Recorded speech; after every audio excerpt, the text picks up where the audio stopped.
Apply-Degger. Heidegger's thinking in Being and Time explained with Simon Critchley.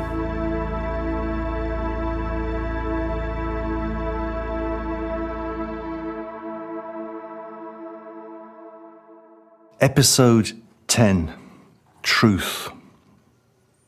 We're now looking at paragraph 44 of Being and Time, which is called Dasein, Disclosedness, and Truth. This paragraph begins on page 256 with what I think of as one of the kind of reefer moments in Being and Time, where Heidegger kind of inhales a huge whatever and just begins to associate.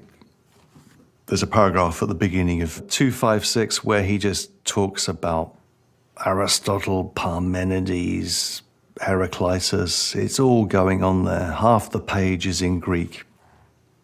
And I've got lots and lots to say about that, but that would take us hours, and I don't want to bore you to death.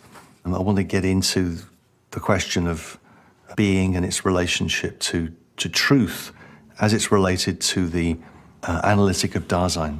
So let's assume that there's a connection between being and truth. Let's say we've established a connection between being and truth, and that's what Heidegger does on page 256. Before I get into the argument, I'll read you a passage from another text because it gives you an idea of where we're heading, I think. There's a lecture that Heidegger gave in I think it was 1930, called On the Essence of Truth.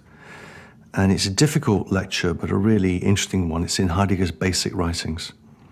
And he says there, truth is not a feature of correct propositions, which are asserted of an object by a human subject, and then are valid somewhere in what sphere we know not. Rather, truth is disclosure of beings through which an openness essentially unfolds. All human comportment and bearing are exposed in its open region. Therefore, the human being is in the manner of existence, he says. E-K-S-I-S-T-E-N-C-E. The takeaway from that passage is that truth is not a feature of propositions. It's not a propositional idea of truth, but truth is a disclosure of our openness. That's where Heidegger's going to go in this paragraph. So let's get stuck in. If the connection between being and truth has been established in the history of philosophy is concerned with truth and truth's relationship to that which is, then it's appropriate that an inquiry into truth should have a central place in fundamental ontology. So Heidegger's justified himself as he does in Being and Time. This is a good place to talk about truth. So what is the traditional conception of truth? The traditional conception of truth is correspondence. Correspondence between propositions and facts or states of affairs. This is the standard picture of truth. So truth is the correspondence between a proposition and a fact. And science could be understood simply as the totality of true propositions. So the traditional idea of truth is a correspondence theory of truth. On the one hand, we have a proposition. This is a table. And on the other hand, we have an object, a table. As one of my teachers used to say, truth isn't interesting. If you want truth, open a phone book. Not that we have phone books anymore. Well, you get the point. Now, this idea of correspondence, Heidegger says, it draws on an earlier scholastic definition of truth in St. Thomas Aquinas, as the adequation of the intellect and the thing. Adequation of the intellect and the thing. Heidegger says that Thomas gets this from Avicenna, the great Persian philosopher, Ibn Sina, he's quoted on page 257, which in turn goes back to our friend Aristotle, and Aristotle's idea of truth as homoiosis, or the likeness of the soul or psyche with entities or things. So this is typical kind of Heideggerian argumentation. The modern correspondence theory of truth, proposition, fact, is a way of taking over this theory of truth as adequation in the scholastics, adequation of the intellect and thing, and it goes back to Aristotle's idea of the likeness, or more accurately we could think of as the accordance between psyche or soul and entities. And ultimately, even back beyond Aristotle, this goes back to the famous fragment of Parmenides that Heidegger cites at the beginning of paragraph 44 and cited repeatedly in his career. That it's the same thing to think and to be, that being and thinking are the same. So, having set that up, having set up the traditional idea of truth as correspondence, he then asks, what is the being of truth as correspondence? And his inquiry has 3 steps. The first step is the attempt to establish the ontological foundation of the traditional concept of truth. The second step is to show the primordial phenomenon of truth and the derivative character of the traditional concept. And the third step is to show the kind of being of truth that must be presupposed.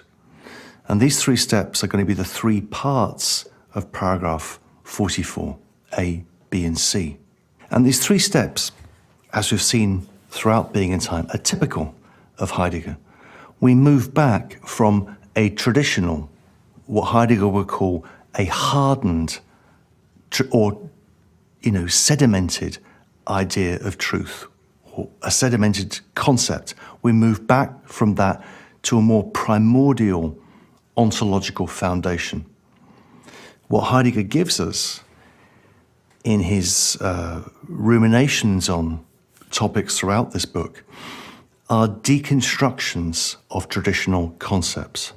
And here he's giving a deconstruction of the traditional concept of truth, which shows both the conditions of possibility for that traditional concept, namely the correspondence theory of truth draws from a deeper idea of the sameness of truth and being, and simultaneously that deconstruction renders that traditional concept impossible. So Heidegger, as always in his work, is looking into conditions of possibility for concepts which render our understanding of those concepts, our contemporary understanding of those concepts, insofar as we take things over from tradition, renders that impossible. So let's back up for a second and look at this traditional concept of truth. Now, Heidegger discusses 3 theses. He says, firstly, in the traditional notion of truth, the location of truth is in the assertion, or truth is something that can only be asserted in propositions and of propositions. And we've seen already a critique of the whole idea of assertion, of the priority of assertion, in paragraph 33 in chapter 5. Critique of the propositional idea of truth. So that's the first thesis Heidegger's going to discuss. The second thesis is that the essence of truth precedes the correspondence or agreement of proposition with object or fact. And it's that essence of truth, which is going to be linked to an idea of being, that Heidegger is going to try and lay forth in these pages. And the third thesis is to go into the origins of the correspondence theory of truth, and to show that the origins of the correspondence theory of truth lie in Aristotle's idea of sameness or likeness, homoiosis. So it's clear that with the traditional concept of truth, we are at the level of subject-object dualism. Subject, proposition, object, fact, and the epistemological control of the world, which is, as is crystal clear by now, based upon an ontology of the present at hand, which breaks down the unitary structure of the wholeness of Dasein as being in the world and splits the phenomenon. And Heidegger never wants to split the phenomenon. What I've said so far might well be true to Heidegger's text, but it's a little abstract. Heidegger on page 260, thank God, gives us an example.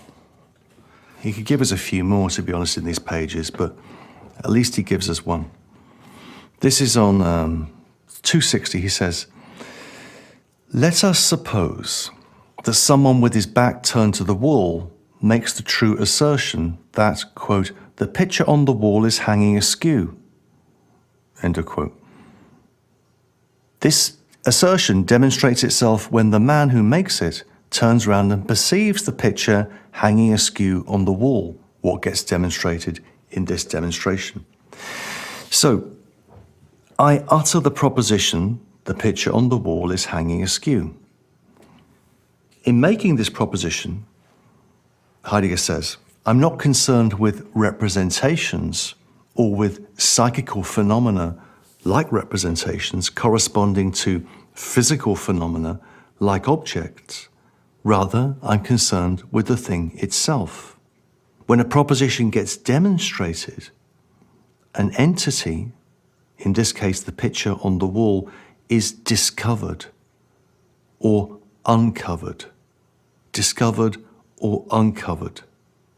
So what gets demonstrated in the assertion is the being uncovered of the thing. This is key for what Heidegger's going to do in these pages. This idea of uncoveredness, being uncovered, is Entdecken sein. To uncover something is to remove it from being covered. Entdeckt. It's a privative prefix in the German. So when we demonstrate something, we remove its covering. We pull it into uncoveredness. We pull it into disclosure. So truth for Heidegger is discoveredness. It is the discovery of things in speech. It's discovery of that which shows itself, in this case, the picture on the wall. And Heidegger's claim is that this is a phenomenological experience of truth, a phenomenological experience of truth which is more primordial than the correspondence theory of truth. And he makes good on this claim, tries to make good on this claim on 260 and 261. And I could read this whole thing, but I don't want to. You can read it for yourselves. But the claim here is that what we do when we're making assertions about things is that assertions are not lining up with facts in the world, objects in the world. Rather, those objects, those things, those entities are being uncovered in language. So language is the uncovering of things, and that is the idea of truth that he wants to hang on to. So we have to understand truth as being uncovering, Heidegger says. And this takes us to part B of the paragraph on truth, which indeed begins with the line, being true means being uncovering. Being true means being uncovering. So the thought here is that the work of truth is the discovery of entities, taking entities out of their coveredness or their concealedness and showing them as they are in themselves. However, this conception of truth is not arbitrary, he says. This is his worry at the beginning of part B of paragraph 44. It's not arbitrary, for it corresponds, and this is important for Heidegger, it corresponds to the meaning of aletheia. Aletheia, the Greek word for truth. Aletheia, truth, is understood by Heidegger as unconcealment, right? Being uncovering, taking entities out of their concealment. And this idea of truth as unconcealment is going to remain constant throughout Heidegger's work and structures much of Heidegger's work. On this page, I'm on page 262 of Being and Time. He cites Heraclitus. He cites fragment 1 of Heraclitus, when Heraclitus is talking about logos. And I paraphrase the first fragment of Heraclitus, but Heraclitus says something like, logos is true evermore, yet men are as unable to understand it as when they hear it for the first time as before they've heard it before. Why? Because they are asleep, Heraclitus says. So logos is the truth. Truth is logos. It's what draws things into unconcealment. Yet human beings refuse to follow logos, and they are asleep. They live like sheep, inauthentically. And that idea of truth as, on the one hand, unconcealment, and on the other hand, being concealed by human activity, is going to become hugely important in Heidegger's work. So Heidegger has not simply shaken off the traditional concept of truth in an arbitrary way. He says he's appropriated its meaning as aletheia more primordially. Of course, if the truth is aletheia, and aletheia means unconcealment, then the root of truth, the core of truth, lies in lethe, in forgetfulness, in oblivion, in sleep, in hiddenness. So aletheia, what Heidegger's trying to grasp hold of as the primordial experience of truth, aletheia is a bivalent movement of unconcealment and concealment. So just so the same way that Heidegger's thought is a thought of movement and a thought in movement, as I've tried to emphasize in these episodes, truth, aletheia, is also a movement that moves between unconcealment and concealment. After introducing this concept, which, like I say, is going to be hugely determinative for Heidegger's later work, he makes a really interesting remark. He says, and this might be surprising, he says, in citing such evidence, the evidence here is the evidence of the Greeks, Heraclitus and the rest, in citing such evidence, we must avoid uninhibited word mysticism. Nevertheless, the ultimate business of philosophy is to preserve the force of the most elemental words in which Dasein expresses itself, and to keep the common understanding from leveling them off to that unintelligibility which functions in turn as a source of pseudo-problems. Listen to that. Really interesting. So we must avoid word mysticism. And we might wonder whether some Heideggerians do avoid word mysticism or end up in kind of word mysticism salad. But that's by the by. The ultimate business of philosophy is to preserve the force of the most elemental words and to hang on to that force. And if we lose that force, we risk those elemental words like truth being leveled off, leveled off to common understanding. People who are asleep, people who are like sheep. And this provides a basis for pseudo-problems, namely the pseudo-problems of philosophy. So Heidegger is doing a very important thing here for his work. He's trying to take the traditional idea of truth and connect it to this more primordial experience of truth as unconcealment and concealment. And then, as one might expect, he's going to fold this idea of truth as a movement of unconcealment and concealment, fold this idea of truth into his understanding of the human being, of Dasein, as throne projection. Namely, that the dual structure of truth as unconcealment and concealment mirrors the dual structure of throne projection. And this is the reason why Heidegger feels entitled to say on page 263. He asks, what is the relationship between truth and Dasein? What's the relationship between truth and us? And he says, in italics, it's kind of dramatic in the text, Dasein is in the truth. Dasein is in the truth. What does that mean? Dasein is in the truth.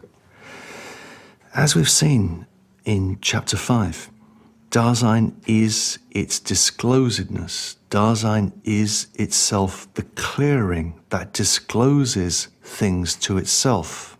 And Dasein has an ahead of itself projective relation to its own being in the world. It understands itself as throne projection, and in doing so, Dasein has understood the truth of itself. Dasein is in the truth. Incidentally, by the by, this idea of living in the truth has been influential, was influential, on people like the Czech or former Czechoslovak dramatist and writer and president of Czechoslovakia before it separated into the Czech Republic and Slovakia, Václav Havel, used to talk about living in the truth, and living in the truth as a way of hanging on to an experience of personal authenticity in a totalitarian world, in a world which is based on a lie. So this idea of living in the truth has been taken up in that context and indeed in other contexts as well. So let's just keep that in mind. It's not a question so much of speaking truth to power for Heidegger, but of being in the truth, and being in the truth as a kind of potentiality, as a kind of potency, possibility. In that sense, living in the truth is power. So Heidegger takes this idea of truth, this movement of truth, unconcealment, concealment, and then folds it into what we've already learned about Dasein. And as you will recall from chapter 5, I'm now looking at page 264. We know a number of things about Dasein. The first thing we know about Dasein is it is disclosedness. It is itself the clearing in general. The second thing we know about Dasein is that its state of being is one of throneness. Disclosedness is factically embedded in a mood where things show themselves up. Thirdly, Dasein's state of being has to be understood in relation to projection, potentiality for being, the authentic disclosure of what Heidegger's calling now, in paragraph 44, the truth of existence, the truth of existence. And fourthly, we know that to Dasein's state of being belongs falling. We fall to the world. We fall to the world through those characteristics which which allow us to fall to the world and close it off to us. Idle talk, curiosity, and ambiguity. And where does that leave us? That leaves us in the following situation, which is mightily interesting. Dasein is in the truth, but Dasein is also in untruth. Dasein is in the truth insofar as it projects, insofar as it discloses, and Dasein is in the untruth insofar as it falls, insofar as it covers over. And Dasein is both of these things. Insofar as we are Dasein, we are in the truth, we reveal, we uncover, we unconceal, and we cover over and conceal. We fall, we err.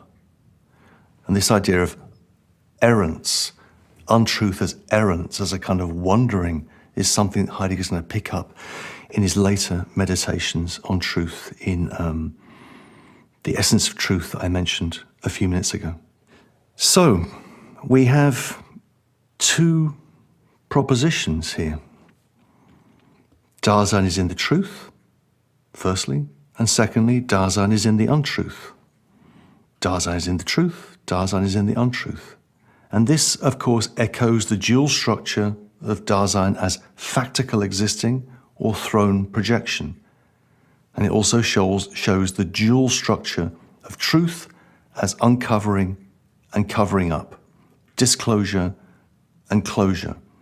This bivalent movement, which is the core of the primordial understanding of truth as aletheia. And Heidegger goes back again to the Greeks in these paragraphs, to the pre-Socratic, the so-called pre-Socratic Greeks, and he cites Parmenides, and he says the following. This is on page 265. The goddess of truth, who guides Parmenides, puts two pathways before him, one of uncovering, one of hiding. But this signifies nothing else than that Dasein is already both in the truth and in untruth. The way of uncovering is achieved only by krinein logo, in distinguishing between these understandingly and making one's decision for the one rather than for the other. The existential ontological condition for the fact that being in the world is characterized by truth and untruth lies in that state of Dasein's being that we've designated as thrown projection. This is kind of important. There are two paths. This is what the Parmenides poem presents us with. The two paths in the Parmenides poem are the paths of that which is, of being, and that which is not. And we have a poet drawn on a cart led by a horse, and there's a fork in the road, and you have to decide which way to go. And this idea of krinein logo, this idea of krinein as crisis, as decision, as incision, as discrimination, as judgment, as cut and crisis are all kind of linked together in these paragraphs. The point is we must choose the right path. We must choose the right path. And that's for us to decide. Or obviously already here in this idea of truth is an idea of authenticity. So to choose to live in the truth is to choose to live an existence which is as much as possible unconcealed. Now, there's a lot more we can say about paragraph 44, and it's absolutely fascinating and compelling work, compelling discussion by Heidegger. But I want to finish by looking at something he says at the end of the paragraph. This is part C, the kind of being which truth possesses and the presupposition of truth. Because he makes a number of really compelling claims here. The first claim he makes, and this is now, we're now drawing to the end of Division 1. He's now kind of reaching kind of symphonic climax to Division 1 of being in time. He says that that truth is Dasein relative. Truth is Dasein relative. He'll say at the beginning of this part of the paragraph 269, there is truth only insofar as Dasein is, and so long as Dasein is. So truth is relative to Dasein's existence. And the next thing he'll say is that before there was Dasein, there was no truth. Truth as a truth of existence is only true for as long as Dasein is. Dasein is as being in the world. And nor will there be truth when Dasein is no more. If there is no Dasein, if Dasein is wiped from the face of the planet, then there will no longer be truth. Truth is relative for Heidegger. Truth has this bivalent structure, and truth is something which is Dasein dependent and therefore not eternal. So another thing he says in these pages is that there's no such thing as eternal truths. No such thing as eternal truths. And in connection with that, he talks about Newton's laws. He says Newton's laws were not true prior to their discovery. They became true by virtue of their discovery, through the activity of Newton as natural philosopher, physicist. We're drawn into the discovery of certain propositions about nature. But they're also kind of Newton-dependent, Dasein-dependent, rather than being eternal. So any idea of eternal truth for Heidegger is put to one side. It's simply an inauthentic understanding of the nature of truth. And this leads to another startling series of claims at the end of this paragraph, which I'll say a couple of words about. He says on page 271, we must presuppose truth. We must presuppose truth. Dasein itself, as in each case, my Dasein and this Dasein, must be. And in the same way, the truth, as Dasein's disclosedness, must be. Has Dasein as itself ever decided freely whether it wants to come into Dasein or not, and will it ever be able to make such a decision? In itself, it is quite incomprehensible why entities are to be uncovered, why truth and Dasein must be. Listen to what he's saying here, is that insofar as we are, insofar as we're factically thrown into a world, and we are always already thrown into a world, then we are tacitly, implicitly in the truth.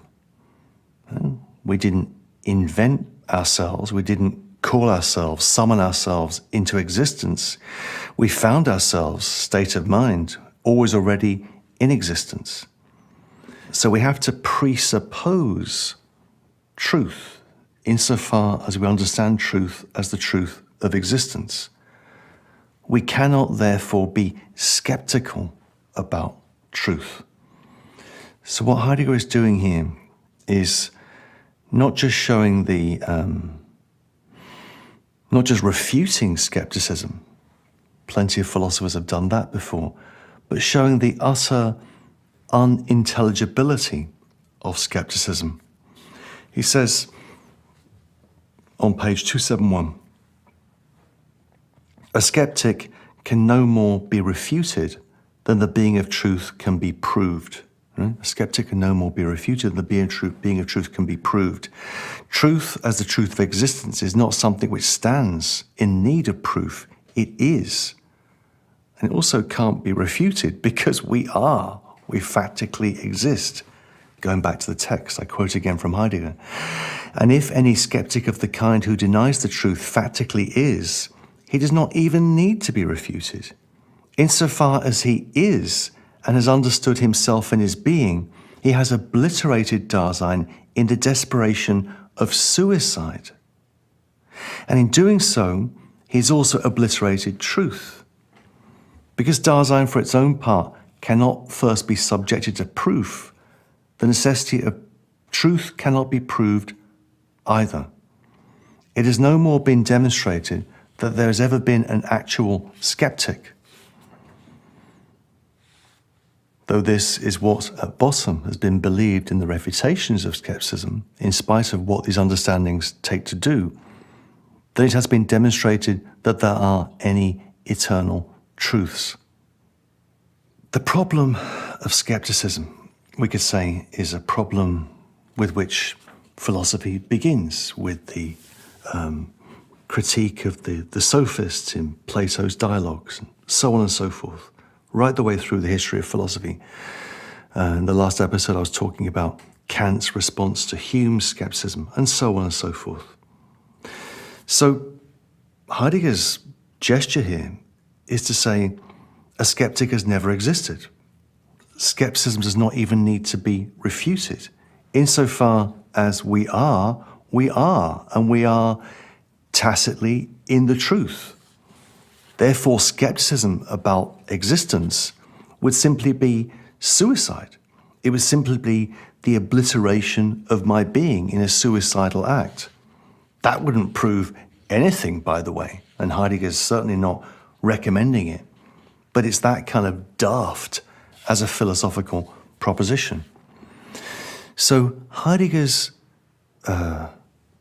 procedure in paragraph 44, the end of Division 1, is to show the unintelligibility of skepticism. We are in the truth. We are in the truth. We can fall into untruth. We fall constantly into untruth through the mechanisms of idle talk, curiosity, ambiguity. But we are factically thrown there. We are there. We are Dasein. We are being in the world. Therefore, skepticism is just a philosopher's pseudo-problem, which we should grow up and forget about. That would be Heidegger's thought. Does that make the problem of skepticism go away? Well, we could save that question for another day. But let's look now at how Division 1 of Being and Time finishes, how it comes to an end. He says, only because Dasein is, only because Dasein factically exists, can being be understood. Truth only is insofar as Dasein is. Being and truth are, as he will say, equi-primordial concepts. They're concepts that have the same status. They're linked in this primal way, the force of elemental words. But what does it mean that being is? What does it mean that being is? He says on page 273, the last paragraphs of the Division 1, he says, and he'll do this kind of thing over and over again, the answer to the question of the meaning of being has yet to be given. We're on page 273. We haven't even begun to get to the question of the meaning of being. The answer to the question of the meaning of being has yet to be given, Heidegger writes. We then get some backtracking from Heidegger. We then get some, what I think of as throat clearing in Heidegger. Heidegger does a lot of throat clearing in Being and Time. But he will often make this move in Being and Time or elsewhere in his work. He'll give us, hundreds of pages of phenomenological analysis and then say, but we haven't even begun to think about the question yet. I think he, goes too far, protests too much. But he does make an interesting remark at the end of Division 1 about where we're going to go next. And it's important to get a sense of where we're going to go after Division 1. Why is there Division 2? Well, there is Division 2 of Being and Time for two reasons. And the way Heidegger frames it, the last lines of paragraph 44, he asks the question of whether care is the being of Dasein, but has care been understood in a truly primordial way? A truly primordial way, or is there something deeper? Is there something deeper? What Heidegger means by this, as we'll see in Division 2, Chapter 2, is the question of authenticity. If we take the question of care and we think about that in relationship to the question of authenticity, authentic Dasein, then would that be a more primordial disclosure of who we are? That's the first question. The second problem he raises, is whether Dasein has really been brought into view as a whole. So care is the being of Dasein. That's all very nice, but have we really got Dasein into view as a whole? And this is what he would call the problem of totality in the introduction to Division 2. And the problem of totality is what's going to lead him to Division 2, Chapter 1, the problem of being towards death. So in closing Division 1, Heidegger opens two questions. The question of authenticity, is care, as we've shown it, primordial enough? And the question of being towards death, which is going to be a way of getting the whole of Dasein, the totality of Dasein, into our grasp. And that's what we're going to do when we turn in the next episode to Division 2 of Being and Time. So if you've got this far in Being and Time, you should give yourself a big pat on the back. You've got through to the end of Division 1 of Being and Time. And now we're going to move on to Division 2, which is called Dasein and Temporality. And we'll pick that up in the next episode. Thank you very much for listening.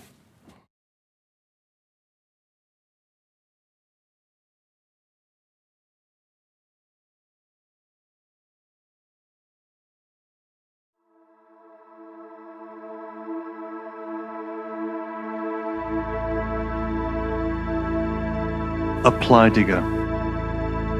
Heidegger's thinking in Being and Time explained. With Simon Critchley.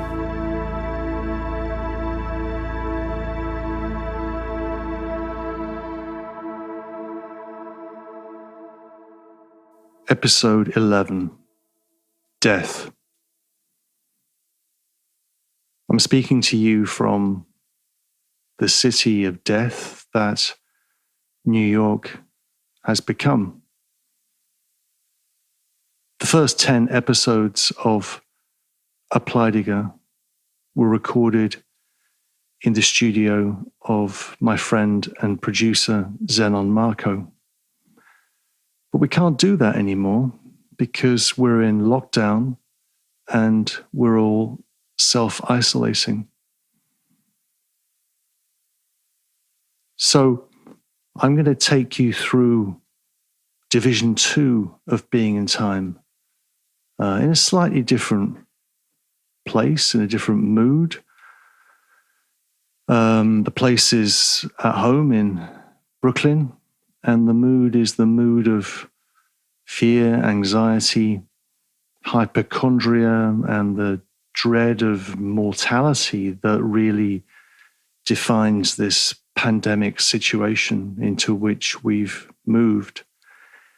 And I don't want to argue for the contemporary relevance of Heidegger's thought to our time, but I'm going to do it anyway, because if ever there were a moment to become an existential phenomenologist, then it is now, it seems to me. If ever there was a time in which the discussions of fear, anxiety, mortality, being towards death, if ever there was a time when those things really resounded and made sense, then that time is now. And I want to take you through Division 2 of Being in Time in the most detailed and faithful way that I can manage. And I want to do more of a kind of full metal Heidegger for the remainder of these episodes. For those people that are still listening after all of these weeks we've been doing this, and the topic for this episode is being towards death. So let's get into it. Heidegger claims in paragraph 45 that the existential analytic has not been sufficiently primordial because it has been carried out at the level of Dasein's inauthentic average everydayness. An analysis of Dasein in its authenticity has been missing. So, the first thing that's missing from the preparatory analysis that's going to be made up for in Division 2 is a discussion of authenticity. The second thing that's missing is an analysis of Dasein that truly takes Dasein into view, or keeps Dasein in view as a whole.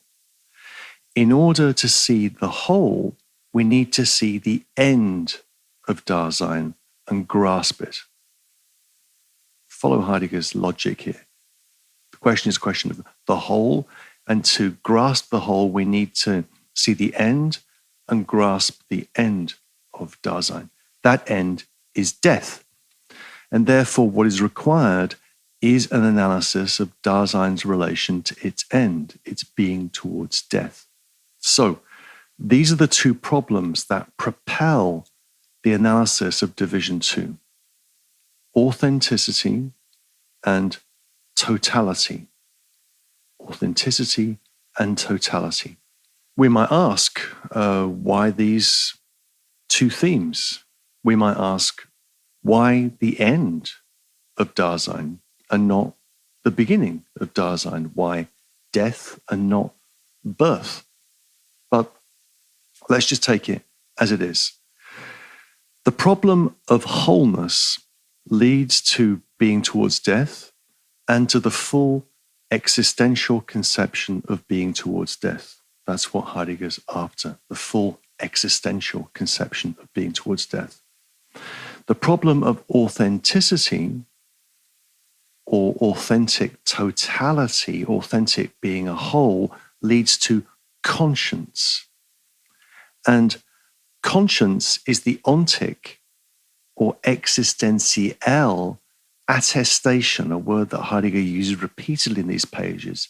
Attestation, testimony, evidence of being towards death in the form of conscience.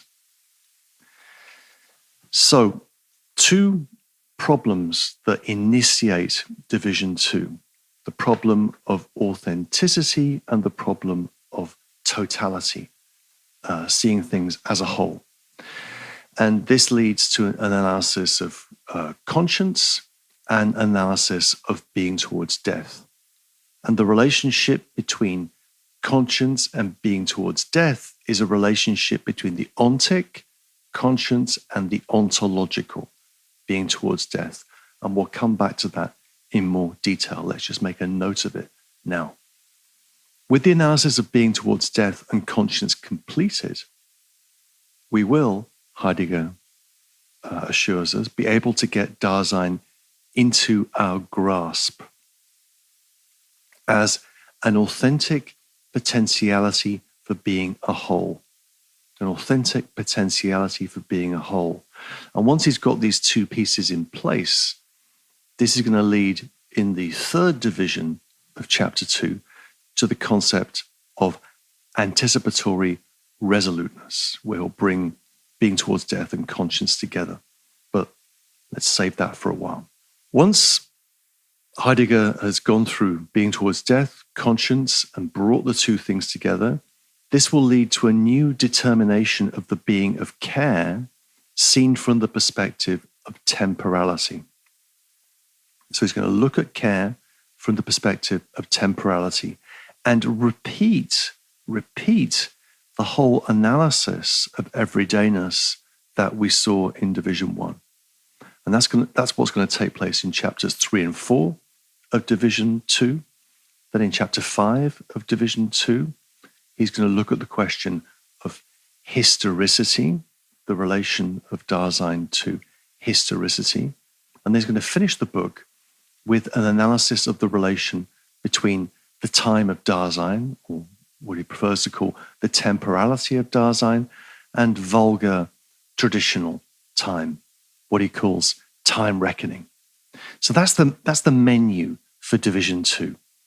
And like all menus, when you go to a restaurant, all those restaurants are closed now, of course, but like a menu, when you go to a restaurant, that menu tells you nothing about what you're going to eat.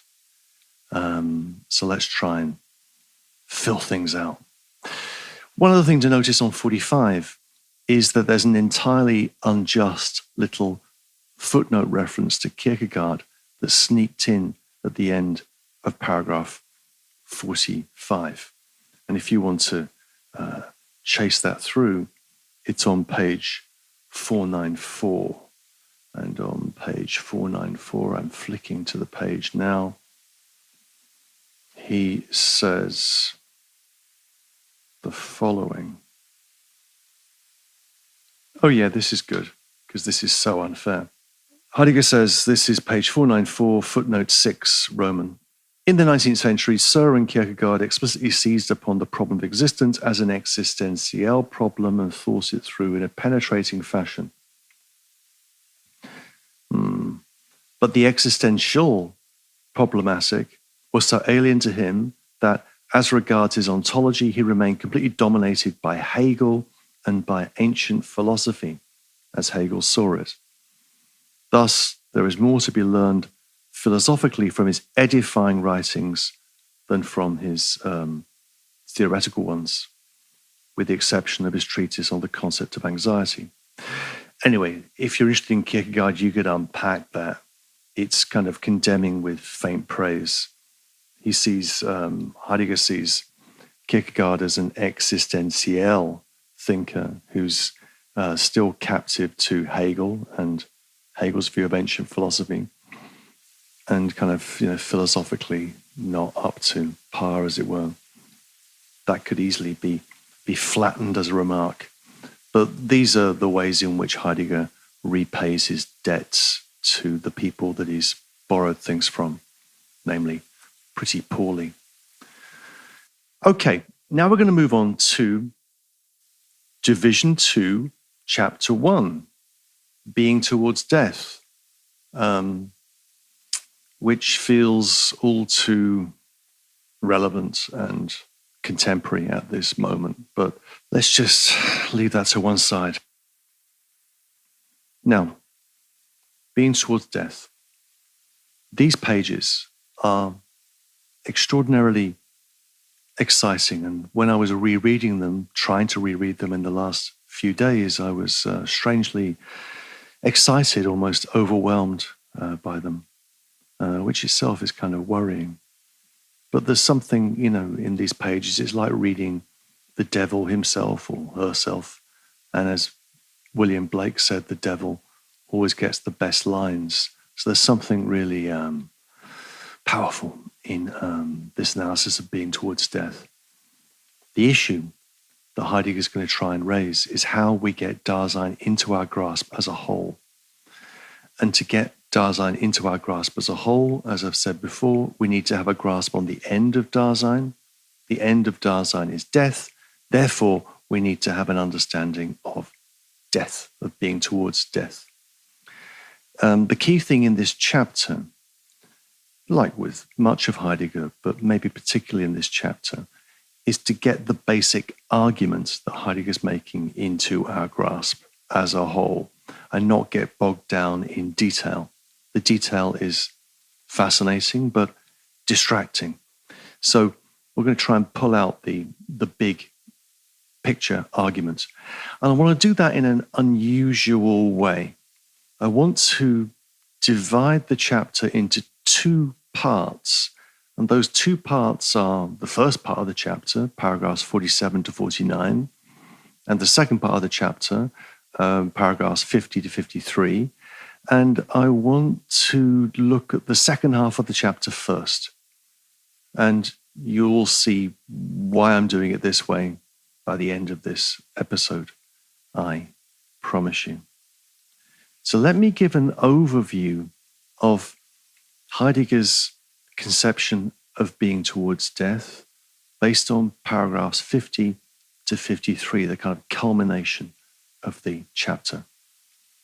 Now, in paragraph 50, Heidegger gives a preliminary sketch of the existential ontological structure of death as, and we're going to come back to these words a number of times, as non-relational and not to be outstripped. Non-relational and not to be outstripped. We'll come back to those terms and explain them. Let's just leave them hanging in the air for a second. The key passage here I want to begin with is on page 294, 295. And this is what Heidegger writes. On 294, towards the bottom of the page, he says, death is the possibility of the impossibility of Dasein. Thus, death reveals itself as that possibility which is one's ownmost, which is non-relational, and which is not to be outstripped. As such, death is something distinctively impending. Its existential possibility is based on the fact that Dasein is essentially disclosed to itself, and disclosed indeed as ahead of itself. This item in the structure of care has its most primordial concretion in being towards death. As a phenomenon, being towards the end becomes plainer as being towards that distinctive possibility of Dasein which we have characterized. Now, non-relationality. Non-relationality means that in standing before death, Dasein, us, stands before its ownmost possibility. And as such, in standing before our being towards death, it's cut off all relations to other human beings, other Daseins. More precisely, Dasein has undone those relations. In my view, this is a problem. I'm going to come back to it, that Dasein's relationship to death is a relationship to its own death, to my death. It does not relate primarily to the deaths of others, but to my own death as my ownmost death, that is my death for me. So non-relationality means that I cannot understand death through a relation to another, but only by relation to my own death. And we will come back to that, believe me. Not to be outstripped means that death is death. Right? Not to be outstripped means that there's no way of trumping death. Death outstrips all possibilities because it is the possibility of the impossibility of Dasein. That is, it is the inability that is the limit against which my ability is to be measured, right? Think about this. So Dasein is really understood by Heidegger as, in its authentic mode, as potentiality. Dasein is the being that is able. In relation to death, my potentiality, my potency shatters itself against an impotence, something that I'm not able to do. Death is the limit of my virility of being. But I'm virile towards that impotence.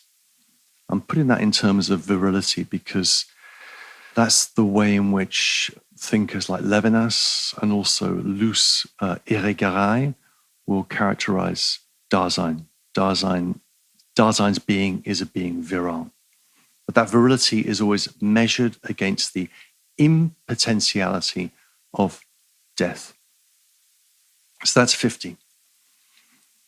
51, in paragraph 51, Heidegger contrasts being towards death with everyday death, or how death is conceived in the they self, by them. And how it's conceived by them is in terms of evasion or fleeing in the face of death. For das Man, for the they, we could say, Heidegger says, man stirbt, one dies. Death is a mishap that happens to one, but not to me in particular. Think of here of the gravestone of the artist, the great artist Marcel Duchamp, which reads something like, c'est les autres qui meurent, n'est-ce pas? It's other people that die. No? N'est-ce pas? That is to say, with the they, with the one, with the they, with average everydayness, we evade death and conceal it in our solicitude and in our consolation. Death happens to us all. Death, if death happens, it's in the hands of God or whatever. Namely, that the they tranquilizes us in relation to death. Tranquilizes us. And there's an interesting moment in Being in Time where on page 298, which is a great page, if you get a chance to look at it closely, on page 298, we get a footnote reference to Tolstoy. And Tolstoy is the death of Ivan Ilyich. And there's been some discussion of that footnote and the relationship to the death of others in relation to Tolstoy, and the way Heidegger cites that as a piece by my old PhD advisor, Robert Bernasconi, on that very topic. But if you look at the, just before that footnote, which mentions Tolstoy, that's on 298, Heidegger makes the, I think, powerful remark where he says, there is, the they provides a constant tranquilization about death. Think about that in terms of tranquilization, in terms of, prayers and thoughts, tranquilization. And he completes that first paragraph on 298 by saying, even indeed, the dying of others is seen often enough as a social inconvenience, if not even a downright tactlessness against which the public is to be guarded, right? So the other's death is something kind of inconvenient that gets in the way, something a little bit tactless, something we'd rather not have to deal with. And then he says a little bit further down on 298, he says, it's the beginning of the last paragraph on 298. But temptation, tranquilization, and alienation are distinguishing marks of the kind of being called falling. As falling, everyday being towards death is a constant fleeing in the face of death. Being towards the end has the mode of evasion in the face of it, giving new explanations for it, understanding it inauthentically, and concealing it. So even in inauthentic, average everydayness, which is premised upon the evasion of death, the inconvenience of death, the denial of death, as Ernst Becker would have said, death is still there, sleepingly. It's still there, sleepingly. Top of page 299, completing this run of thought, Heidegger says, even in average everydayness, this utmost potentiality for being, which is non-relational and not to be outstripped, is constantly an issue for Dasein. This is the case when its concern is merely in the mode of an untroubled indifference towards the uttermost possibility of existence. Average, everyday existence flees, evades death. Now we're on 52. In paragraph 52, we get the full existential, ontological conception of being towards death. Sounds like a kind of heavy metal album, doesn't it? Full existential, ontological conception of being towards death, where the two criteria that we've already seen, non-relationality and not to be outstrippedness, death is my death and death is not to be outstripped, it's pretty important, are supplemented by two further criteria: certainty and indeterminacy, or indefiniteness, we could say. Death is certain, death is indefinite. So, firstly, death is certain. Nobody doubts that they die, do they? Does anybody doubt that they die? I hope not. Maybe Simon Cowell doubts that he dies. I don't know, maybe Madonna. But nobody doubts that they die. It's certain that we're going to die. So the they self, as what William Blake would call the nobo-daddy, the they self, although it can evade and flee in the face of death because it's just inconvenient and tactless, still cannot doubt the certainty of death. So any full conception of being towards death will have to admit 4 criteria. Right? So let's see those criteria spelled out on page 303. Here we are on page 303, top of the page. Second line on page 303. The full existential ontological conception of death may now be defined as follows. Death as the end of Dasein is Dasein's ownmost possibility, non-relational, certain, and as such indefinite, not to be outstripped. Death is, as Dasein's end, in the being of this entity towards its end. So those are the 4 criteria by which Heidegger defines the full conception of being towards death.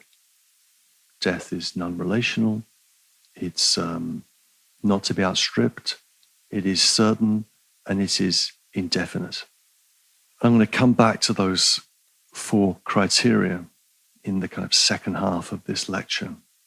But you'll already perhaps guess where I'm going to press. I'm going to press on the notion of non-relationality. I think that's the real problem in Heidegger. But that's to come in a little while. If I am towards my end, then I am already in relation to my not yet. Right? If I am towards my end, then I am, my being is already a being towards something not yet. The not yet of the future and the futurity of death in particular. This being my not yet was already there in the notion of being ahead of oneself in the structure of care. Right? The first element in the structure of care, being ahead of oneself, the notion of running ahead of oneself. But if this is true, then even inauthentic Dasein has a relation to its running ahead, even when that's thought in the manner of fleeing. So what about an inauthentic understanding of being towards death? Heidegger says on 303, let's see if I can find this. This is a long quotation. Yeah. Meanwhile, he says, 303, meanwhile, it remains questionable whether this problem has been as yet adequately worked out. Being towards death is grounded in care. Dasein, as thrown being in the world, has in every case already been delivered over to its death. In being towards its death, Dasein is dying factically and indeed constantly, as long as it has not yet come to its demise. What we can say, when we say that Dasein is factically dying, we're saying at the same time that in its being towards death, Dasein has always decided itself in one way or another. Our everyday falling evasion in the face of death is an inauthentic being towards death. But inauthenticity is based on the possibility of authenticity. You might remember that we quoted those lines in episode 4, or indeed lecture 4, in what seems like another lifetime, when we were thinking about the relationship between inauthenticity and authenticity. Because at the end of chapter 4, Heidegger describes authenticity as a modification of our inauthentic everyday lives. Here, he says the opposite. He says that inauthenticity is based on the possibility of authenticity. So, these two terms, authenticity and inauthenticity, kind of spin around in Heidegger's analysis, as we've already seen. In many ways, what gives this book its power, particularly in the second division, is the speed with which it was written. Heidegger wasn't able to fully control his thoughts and moved quickly. And there's a great virtue to moving quickly sometimes, because certain things are revealed. Okay, we're going to move on now to paragraph 53. And paragraph 53 is majestic and really quite scarily powerful. So let's get into it. So in paragraph 53, Heidegger claims that this full conception of being towards death is still too formal, and he links it to the possibility of authentic projection of being towards death. And it's here that Heidegger introduces what will become the key notion of anticipation. Anticipation, which he distinguishes from awaiting or expecting. The distinction in German is between das Vorlaufen, anticipation, running ahead, and erwarten, awaiting or expecting.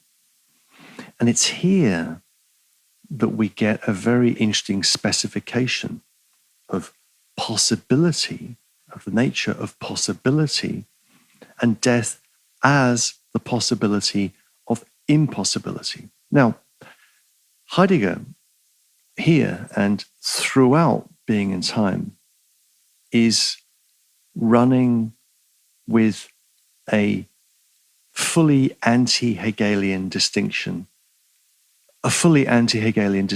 between the possible and the actual. So that for Hegel, the real is the rational, the real is the actual. It's the actual that has to concern us.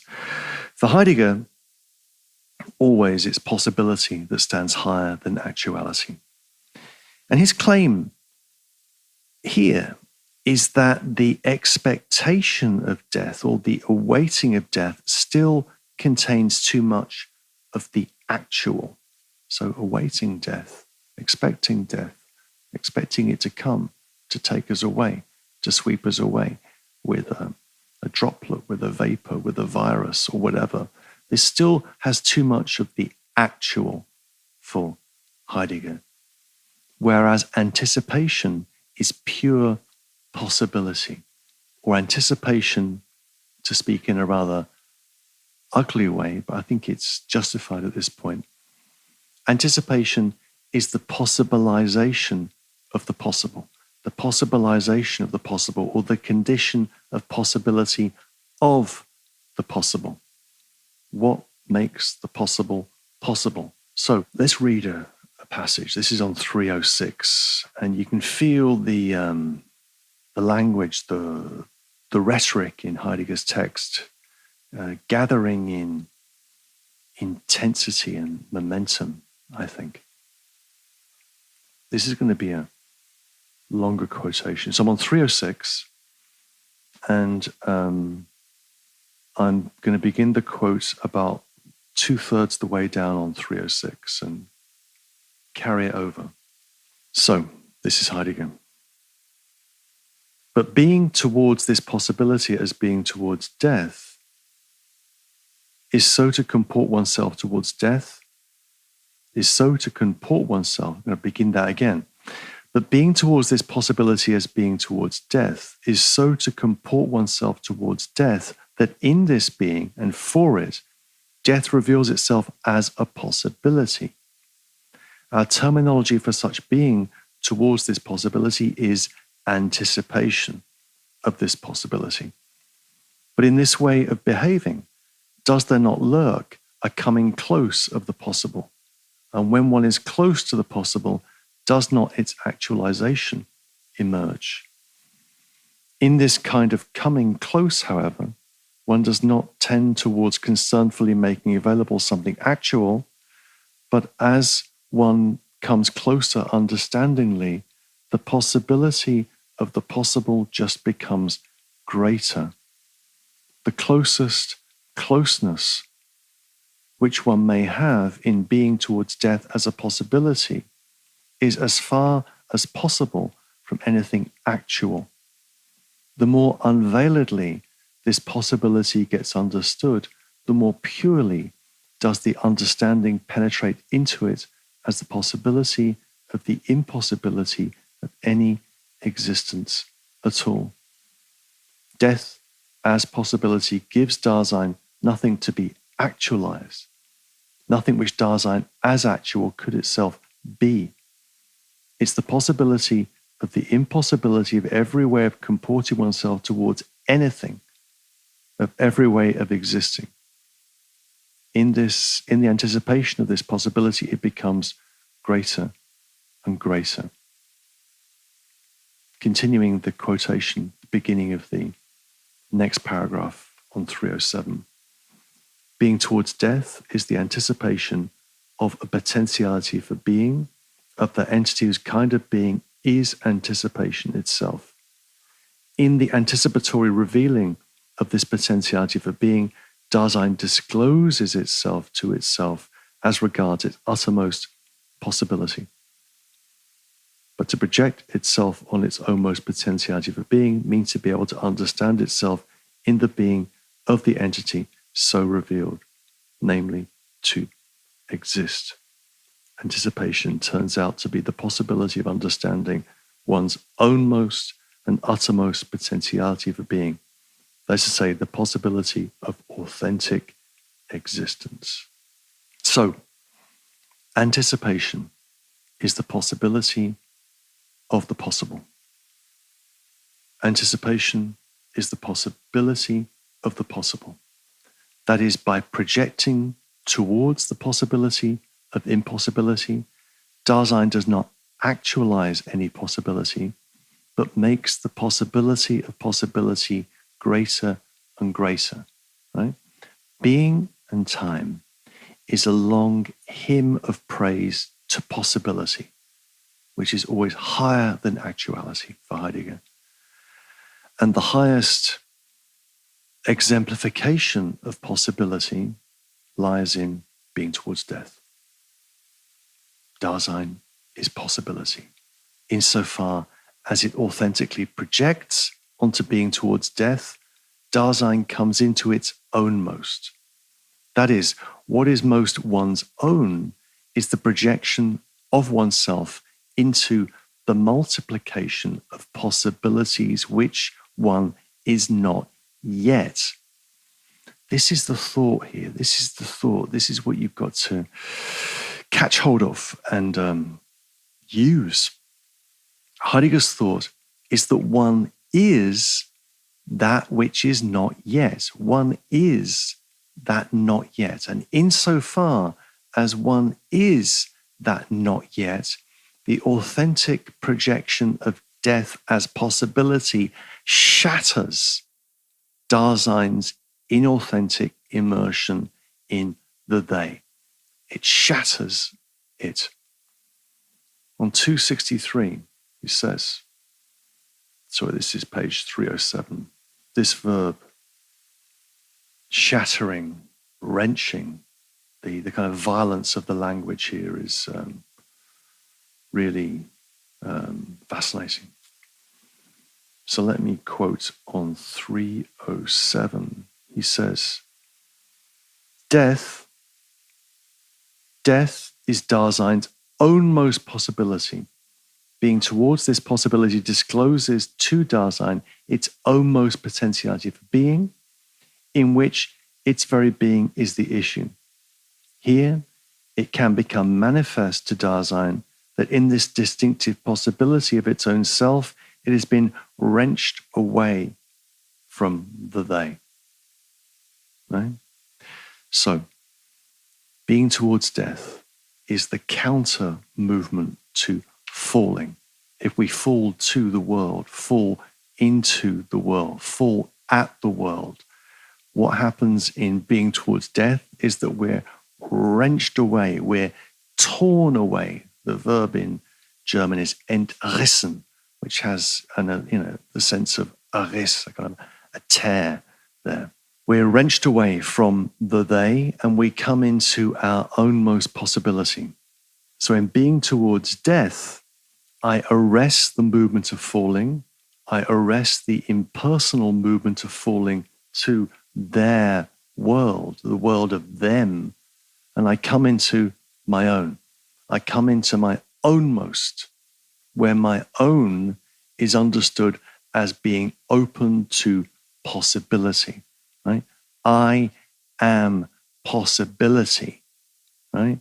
Insofar as I am not yet, I am in relationship to the not yet of my death. I am possibility, and death is what makes possibility possible within me. And that tears me away from average everydayness. Heidegger then interprets the four criteria for a full conception of being towards death from the stance of authenticity. I won't quote everything. I could quote all these pages because they're really powerful. But note that being towards death as anticipation, as my ownmost possibility, is non-relational. It lays claim to Dasein alone, as an individual. It singularizes me in relation to the demand of my finitude. It singularizes me. On page 308, Heidegger writes the first words on 308. The ownmost possibility is non-relational. Anticipation allows Dasein to understand that potentiality for being, in which its ownmost being is an issue, must be taken over by Dasein alone. Death does not just belong to one's own Dasein in an undifferentiated way. Death lays claim to it as an individual Dasein. The non-relational character of death, as understood in anticipation, individualizes Dasein down to itself. The word finitude appears further down on the page, on page 308. Keyword finitude, in an extraordinary passage where Heidegger speaks of the link between authentic individuation and the potentiality for the being of others. I'm going to quote this because it's really interesting. But look at what I've said so far, just really quickly, that death is my death. It's my relationship to my death, and that singularizes me. That is the demand of my finitude. So how do I relate to others on that basis? page 308, about 10 lines up from the bottom of the page. Anticipation discloses to existence that its uttermost possibility lies in giving itself up, and thus it shatters all one's tenaciousness to whatever existence one has reached. In anticipation, Dasein guards itself against falling back behind itself or behind the potentiality for being which it has understood. It guards itself against becoming too old for its victories, Nietzsche, free for its almost possibilities, which are determined by the end and are so understood as finite, endliche. Dasein dispels the danger that it may, by its own finite understanding of existence, fail to recognize that it is getting outstripped by the existence possibilities of others. Rather, it may explain these possibilities wrongly and force them back upon its own, so that it may divest itself of its almost factical existence. As the non-relational possibility, death individualizes, but only in such a manner that as the possibility which is not to be outstripped, it makes Dasein as being with have some understanding of the potentiality for being of others. There's a lot to say about these passages. Again, note the verb shattering, wrenching, shattering, the violence of the language here. Note the reference to Nietzsche, who appears sporadically but importantly in Being and Time. Dasein is not too old for its victories. Dasein is at the right age. Dasein coincides with itself. I am my age, as it were. I'm not too old, I'm not too young, I am my age. And on this basis, that is only on this self-legislating anticipatory aloneness, only as a singular individual that has submitted to the demand of finitude, can it connect with the being of others. So my authentic being with others is based upon my individual authenticity. We're going to see that logic reappear later in Being and Time. On 309, 310, if you look at those pages closely, you'll see that the theme of anxiety comes back.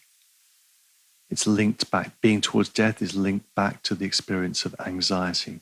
And anxiety keeps turning up in these pages like Banquo's ghost in Shakespeare's Macbeth. And indeed later on in the next chapter, Heidegger is going to talk about conscience anxiety or Gewissenangst, where he'll bring together anxiety as anxiety that is being towards death with the testimony of conscience. We get I'm now on page 310. We get a refinement of the thinking of anxiety here. Being towards death is essentially angst. It's essentially anxiety. He says that on page 310, about halfway down the page and towards the bottom of the page. Anxiety keeps popping up. You'll say the penultimate line on page 310, being towards death is essentially anxiety. Okay, that's clear. Being towards death is essentially anxiety. So that anxiety, which was anxiety before the nothing of being in the world, now is anxiety before the nothingness of possibility. Authentic Dasein is a nothing, but it's an anticipation of possibility as possibility. This is the thought that we're going to have to refine in the next lecture. It's a deep thought in Being and Time. Just stay with it if you can. Authentic Dasein is nothing actual. It's nothing substantial. Authentic Dasein is a nullity.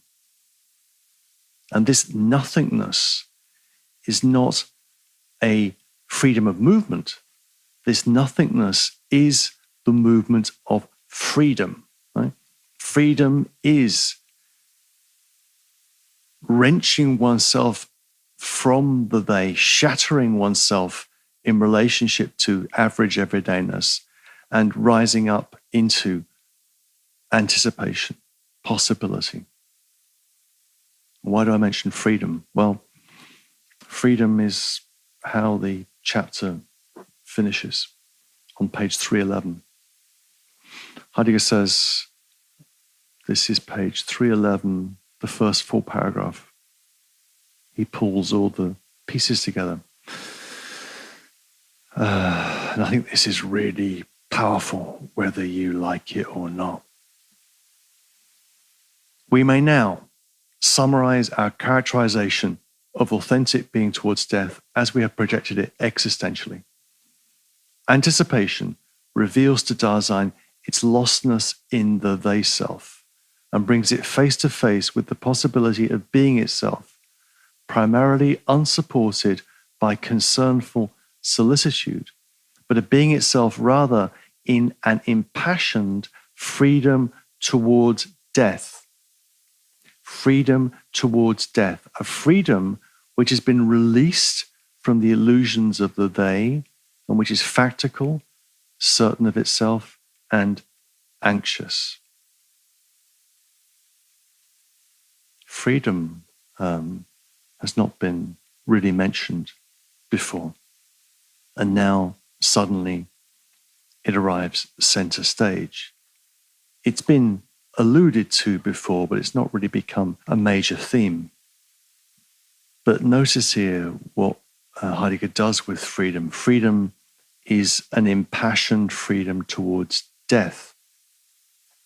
And what freedom means is to be released from the illusions of the they and freed for factical, self-certain anxiety. You can see why Heidegger, in some ways, or people might suggest that this is a little bit like the cave in Plato's Republic, that freedom as a freedom from the they self is a pulling away, a wrenching away from the cave towards something else. But there's also a deeper thought here, or what Heidegger's drawing on here is a very deep and a very ancient thought, which I've tried to write about over the years, which is the idea that to philosophize is to learn how to die. That philosophy is an ars moriendi, an art of dying. And there's an essay, a famous essay, as you will certainly know, by Montaigne, called To Philosophize is to Learn How to Die. And in that essay, he talks about having formed the habit of having death constantly in his mouth, in the food that he eats and the drink that he imbibes. The thought that he has, Montaigne, which I find a fascinating thought, is that what characterizes human life is fear. And that fear is a fear of death. And that fear of death makes us slaves. We're slaves to the fear of death. Insofar as we deny death, we flee from it. And Montaigne says, he who has learned how to die has unlearned how to be a slave. He who has learned how to die has unlearned how to be a slave.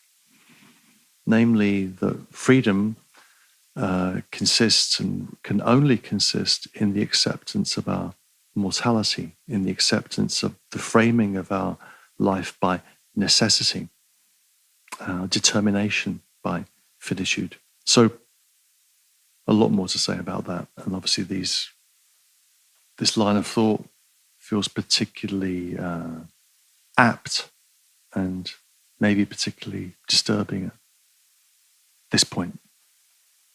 Another thing to notice here is that Heidegger's language really loosens up in Division 2. He's more extreme, he's more unbuttoned. But unbuttoned probably isn't a very good way of putting it. More extreme, more violent, more direct in Division 2. So, great. But why is being towards death not enough? Why can't we end the book here? Heidegger concludes the chapter on a very interesting note, which turns to the distinction between the existential and the existentiel, and the problem of what he calls attestation or witnessing or testimony. So I won't go through this whole thing now, but there's a fascinating passage on page 311 where he talks about the next step in the argument, namely that everything that Heidegger has said, he says, is fine existential ontologically.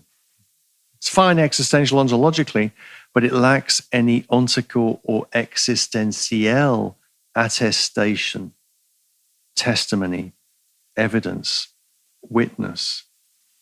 So Heidegger's thought in closing this chapter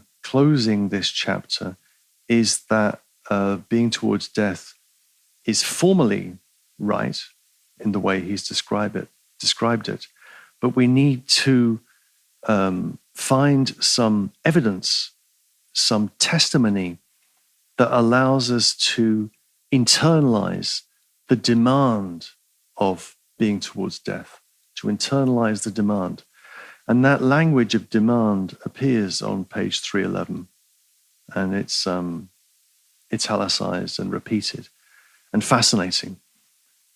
For those of you who have got an interest in this, I developed a whole theory of ethical experience, what I call my theory of ethical experience, in a book called Infinitely Demanding. And it's based on two concepts of the concept of demand and the concept of approval.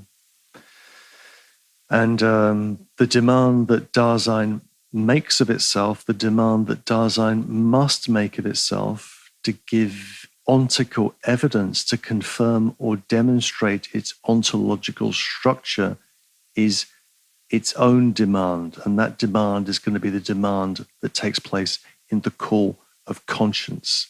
And conscience is not God calling to me, is not anybody else calling to me, it's me calling to me. And that's what we're going to work out in the next chapter. So that's the kind of that's being towards death in Heidegger, and it's powerful stuff. It's rich drink. Yet, and this is what I want to move into now. As we're accustomed in reading Heidegger, Heidegger's text is full of exclusions, seemingly baroque, or as you say here, baroque distinctions, which chime oddly with the heroic, virile, edifying language of the later part of the chapter on being towards death. So I want to press a little bit in closing at the exclusions that Heidegger makes in his analysis of being towards time. So let's now look back, having completed the chapter, let's look back at the first part of the chapter and see what has been left out. I'm going to pass over paragraph 48, which is interesting. Nothing in the book is that uninteresting. 48, where Heidegger gives a formal analysis of the categories of end and totality, and where he even mentions fruit. You might say, I'm sure you're thinking, what does Heidegger say about fruit? Why this strange silence about fruit and vegetables in Heidegger's work? Well, he talks about fruit in paragraph 48, so you can figure that out for yourself. But I want to focus here on paragraph 47. And this brings me to a question that I want to raise to Heidegger, which is a question where you'll see what the question is going to be soon enough. What Heidegger has excluded from the existential ontological analysis of being towards death is the possibility that Dasein can gain an experience of death from the death or dying of others. The death or dying of others. What happens when another dies? Now, Heidegger sees this quite coolly, quite coldly on page 281. He says, these are the last words on page 281, last 7 lines. It's kind of almost chipper, almost kind of upbeat. Yet when someone has died, his being no longer in the world, if we understand it in an extreme way, is still a being, but in the sense of the being just present at hand and no more of a corporeal thing which we encounter.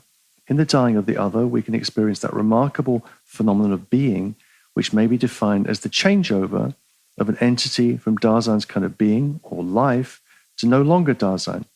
The end of the entity qua Dasein is the beginning of the same entity qua something present at hand. In the other's death, they're transformed from Dasein to no longer Dasein, right? And that changeover, that transformation, is a transformation into becoming something present at hand. And that present at hand thing is a corpse. The other, the dead other, becomes a present at hand corpse, a mere corporeal thing, a lifeless material thing. When you die, you become a present at hand corpse, Heidegger seems to be saying. But, he admits, this approach does not access the phenomenal content of the dead one, right? The phenomenal content of the dead one.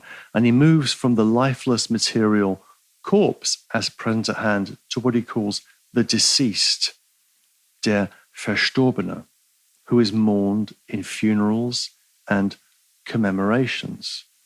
So, where is the discussion of grief, mourning, funerals, commemorations in Being and Time? Well, it's really on page 282.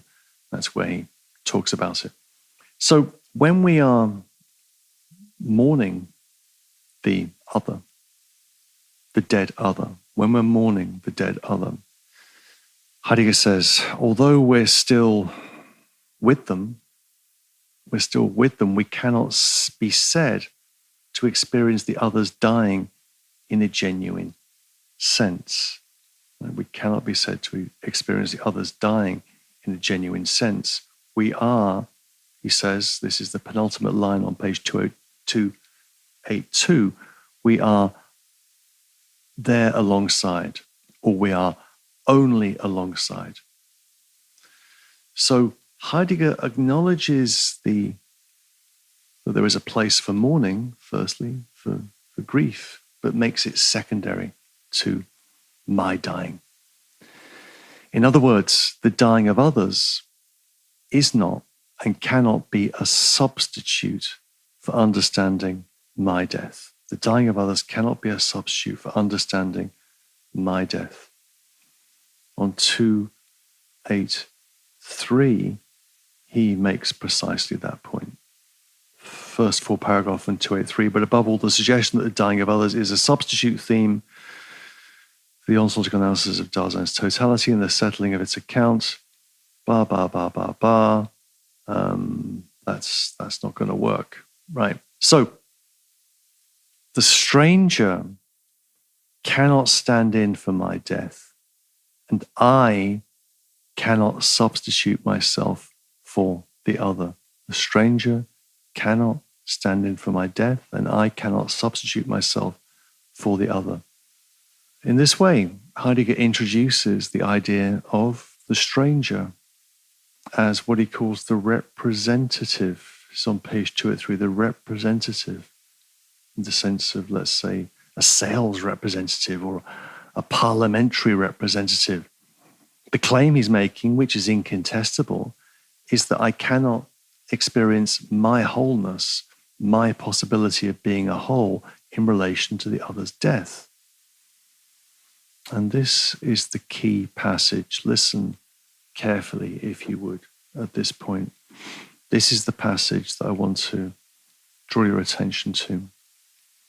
And this passage was a passage that was at the heart of a paper, a talk that was given in 1987 during the what's called the Heidegger affair, that was all the rage in Paris when the extent of Heidegger's attachment to National Socialism became clear and clearer than it had been previously. And a number of thinkers who were close to Heidegger or influenced by Heidegger were asked to respond. And there was lots of stuff in the newspapers, magazines. It was a big scandal in the way that the French still do best. Anyway, in this context, Emmanuel Levinas, my hero, Levinas was asked to give a response in the form of a talk organized by the Collège International de Philosophie. I think this was in some point in 1987, when I was a graduate student. Actually, it was an important moment for me. And the talk that Levinas gave was called "To Die For," or "Mourir pour," dying for. And rather than respond to the question of Heidegger's Nazism, how Nazi he was, whether he was a little bit Nazi or a lot Nazi, Levinas doesn't respond to that directly. He's more discreet. He just reads this passage and looks at the issue that it raises. So this is the passage that Levinas read in 1987. I want to read it to you. It's page 284. He says, Heidegger, and think of this, coming out of the mouth of Levinas might be more helpful, dramatic, but it is kind of dramatic. So on 284 he says, However, this possibility of representing breaks down completely if the issue is one of representing that possibility of being which makes up Dasein's coming to an end, and which as such gives to it its wholeness. No one can take the other's dying away from him. Of course, someone can go to his death for another, but that always means to sacrifice oneself for the other in some definite affair. Such dying for can never signify that the other has thus had his death taken away, even in the slightest degree. Dying is something that every Dasein must take upon itself at the time. By its very essence, death is in every case mine, insofar as it is at all. And indeed, death signifies a peculiar possibility of being in which the very being of one's own Dasein is an issue. In dying, it is shown that mineness and existence are ontologically constitutive for death. Dying is not an event. It is a phenomenon which is to be understood existentially, and is to be understood in a distinctive sense, must still be more closely delimited. There's a lot I could say about that passage, but let me come at it in a slightly different way. The phrase I want to focus on, the phrase that Levinas just leaves hanging in the air, is that to die for another would just mean to sacrifice oneself for the other. The verb in German, sacrifice oneself, is the verb sich opfern, and an Opfer is a sacrifice. is a sacrifice. Another word for sacrifice, an older word for sacrifice, is Holocaust. So to make oneself a sacrifice is, in a sense, to make oneself a Holocaust. That, for Heidegger, would be secondary to my death. Let me come at this question in closing in a different way. Okay. I'm going to change the tone and the approach, but come at the same matter in a slightly different angle. So there are 4 criteria in Heidegger's full existential ontological conception of death. It's non-relational, certain, indefinite, and not to be outstripped. It's only the first of these criteria that I want to take issue with. The other 3 are true, if banal. It's certain that we're going to die, firstly. Secondly, the instant of our death is indefinite. We don't know when it's going to happen. And 3, it's pretty damn important, right? Not to be outstripped. But if the first of these criteria falls, or if the first of these criteria can be placed in question, then the whole picture changes. Heidegger insists in the passage I just read on the non-relational character of death, because for him, death is ontologically constituted through mindness and existence. Therefore, dying for another would simply be to sacrifice oneself for another, or to substitute myself for another.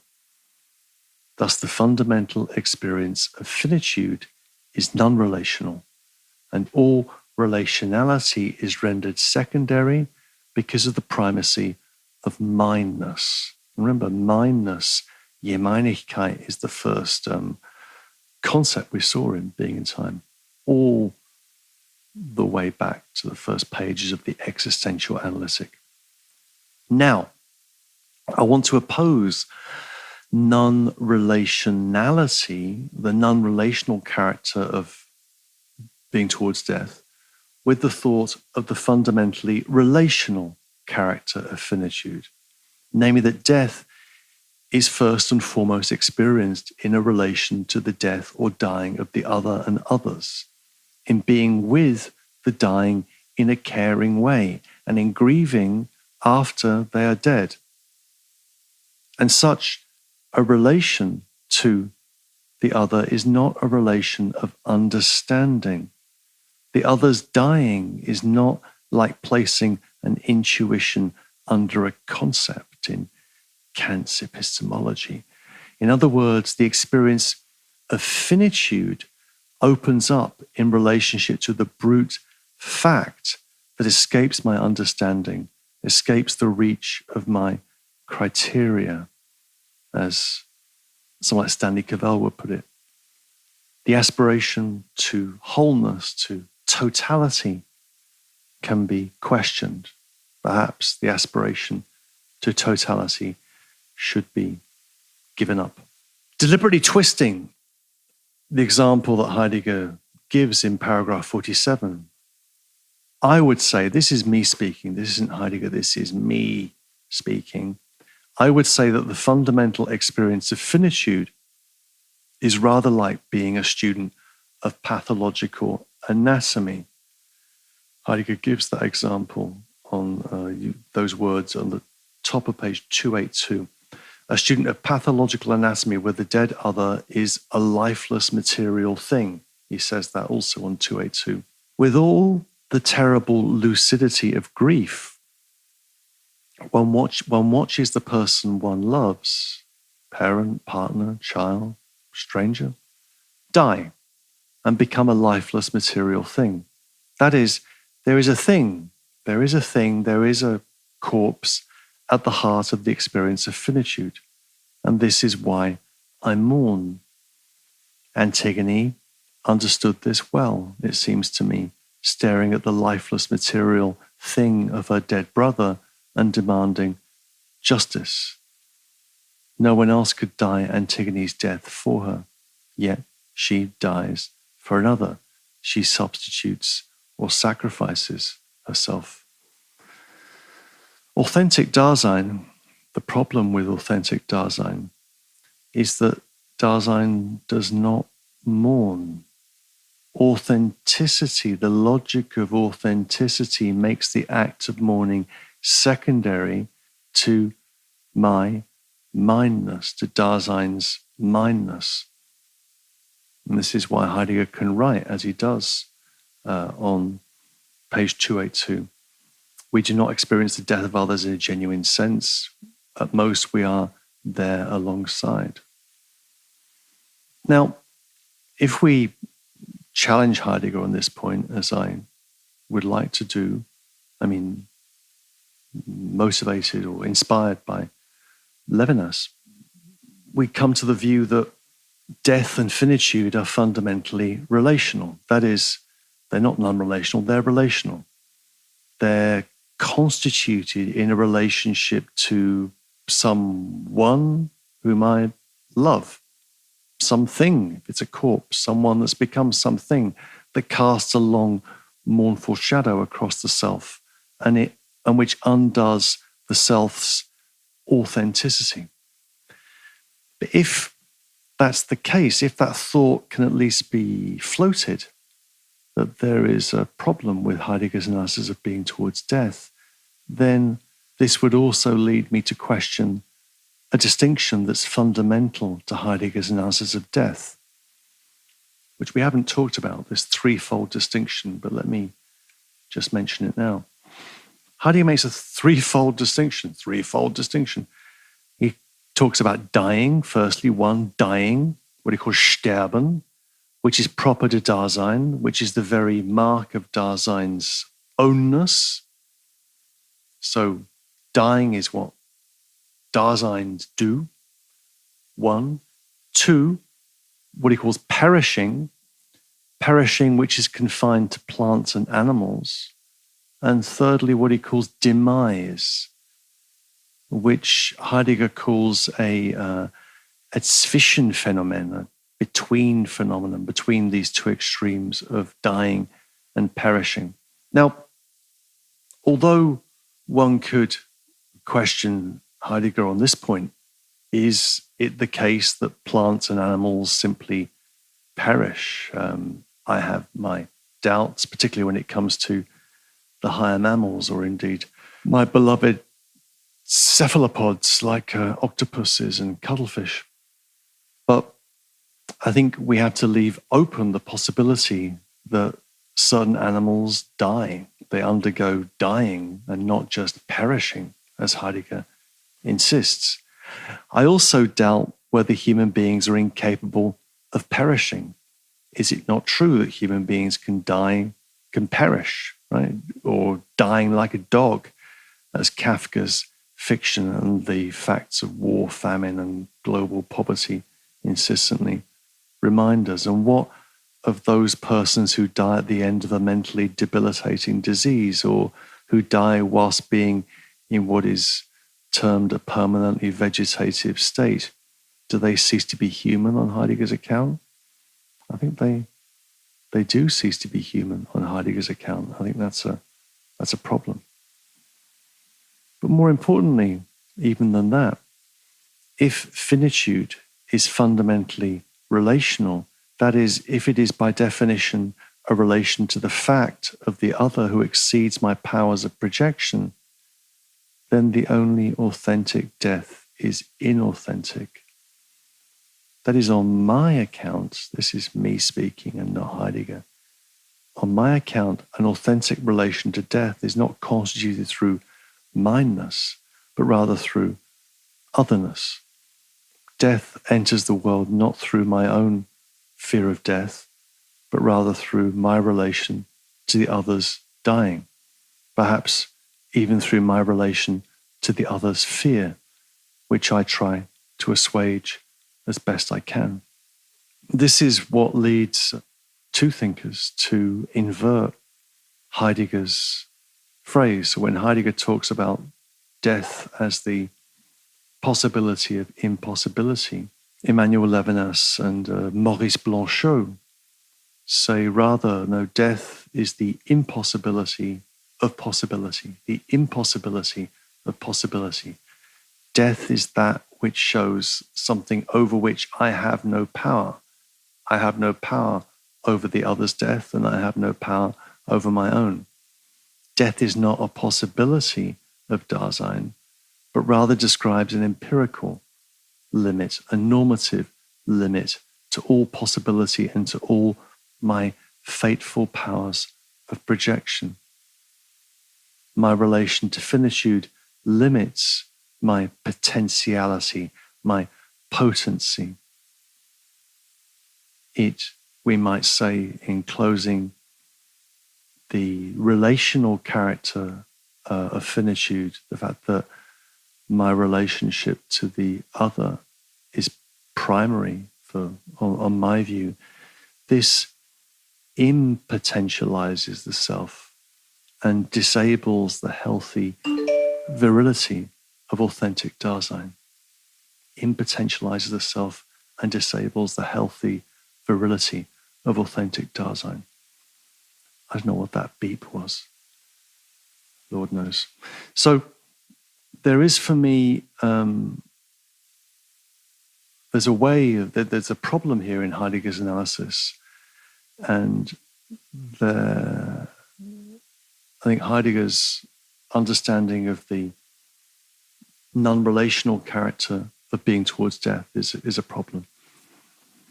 I think Heidegger's being in time is too much of a hymn to potentiality, possibility, potency, and the rest. I also think that there are ways in which Heidegger's thinking can be redescribed that make a space for weakness, for vulnerability, dependency, and the rest. But that requires some extra work. But the good news is that I'm finished. So that concludes the first, kind of virtual episode or virtual lecture. And thank you for listening if you made it through to the end. And I'm going to send this off to Zenon now, and hopefully he'll clean it up and it'll then wing its way to you. Stay well, everyone, and okay, bye-bye.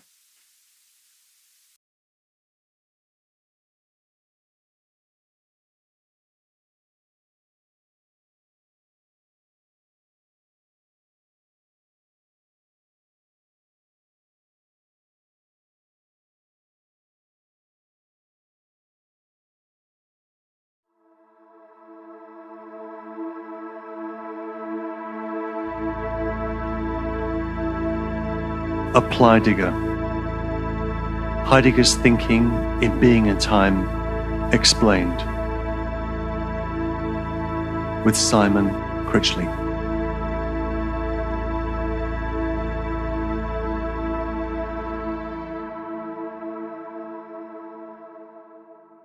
You might or might not know the work of the philosopher, political theorist Leo Strauss.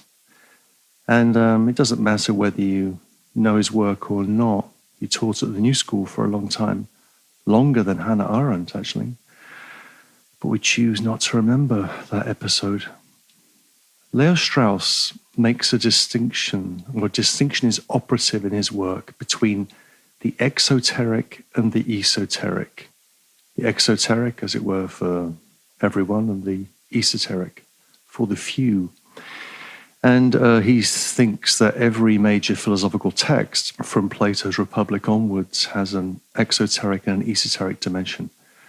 Regardless of the truth of that distinction, I'm going to try and look at conscience in Being in Time in an exoteric and then in an esoteric version. So you get to choose the exoteric version, which will be kind of consoling superficiality, or the esoteric version, which will be a kind of a weird depth. Let's see if this works. I'm experimenting, obviously. So let's begin with the exoteric version of Heidegger on conscience. This will last probably 10 minutes. So, episode 12, conscience. Exoteric version. After the existential drama of Heidegger's notion of being towards death, why do we need a discussion of conscience? As so often in Being and Time, Heidegger insists that although his description of being towards death is formally or ontologically correct, it needs more compelling content at what he calls the ontic level, the level of experience, in quotation marks, or exoteric version, no quotation marks. Finitude gets a grip on the self through the experience of conscience. Finitude gets a grip on the self through the experience of conscience. For me, the discussion of conscience contains the most exciting and challenging pages in Being and Time. Let me try and sketch the argument as simply as possible. Conscience is a call. Conscience is a call. It is something that calls one away from one's inauthentic immersion in the homely familiarity of everyday life. It is, Heidegger writes, that uncanny experience of something like an external voice in one's head that pulls one out of the hubbub, chatter, and twitter of life in the world and arrests our ceaseless busyness. This sounds very close to the Christian experience of conscience, synodesis, that one finds in St. Paul, St. Augustine, or indeed in Luther. In Book 8 of the Confessions, Augustine describes the entire drama of conversion in terms of hearing an external voice, as of a child, Augustine says, that leads him to take up the Bible and eventually turn away from paganism and towards Christ. Luther describes conscience as the work of God in the mind of man. The work of God in the mind of man. Heidegger is pulling and pushing against Luther in this chapter. For Heidegger, by contrast, conscience is not God talking to me, but me talking to myself. The uncanny call of conscience, the pang and pain of its sudden appearance, feels like an alien voice. It feels like an alien voice, but it is, Heidegger insists, Dasein calling to itself.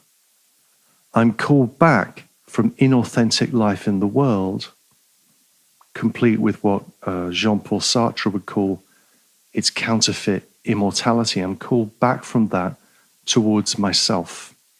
Furthermore, that self is, as we saw in the last episode, the last discussion, being towards death. So that self is defined in terms of being towards death. So conscience is the experience of the human being calling itself back to its mortality, a little like Hamlet in the grave with Yorick's skull. Act 5, Scene 1 of Hamlet. What gets said in the call of conscience? Heidegger is crystal clear. Like Cordelia in Shakespeare's King Lear, nothing is said. The call of conscience is silent. It contains no instructions or advice. In order to understand this, it's important to grasp that for Heidegger, inauthentic life is characterized by chatter, idle talk. For example, the ever ambiguous hubbub of social media. Social media. Conscience calls Dasein back from this chatter, from this hubbub, silently.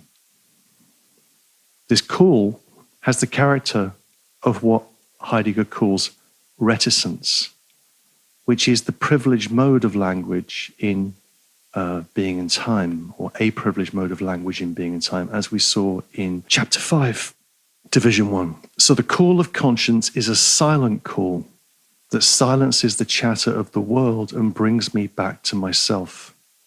But what does this uncanny call of conscience give one to understand? Conscience's call can be reduced to one word: guilty. Guilty. But what does Dasein's guilt really mean? It means that because, as we saw in earlier episodes, earlier lectures, it means that because the human being is defined in terms of throne projection, which we already know, throne projection, the human being always has its being to be. That is, human existence is a lack. It is something due to Dasein, a debt that it strives to make up or repay. This is the ontological meaning of guilt as Schuld, S-C-H-U-L-D, Schuld, which can also mean debt, not death, debt, D-E-B-T.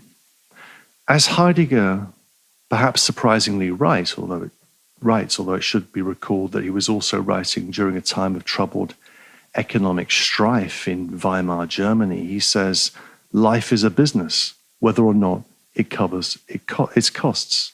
Life is a business, whether or not it covers its costs. Debt is a way of being. I owe, therefore I am. That's really Heidegger's thought in this chapter. I owe, therefore I am. I'm indebted. I am guilty.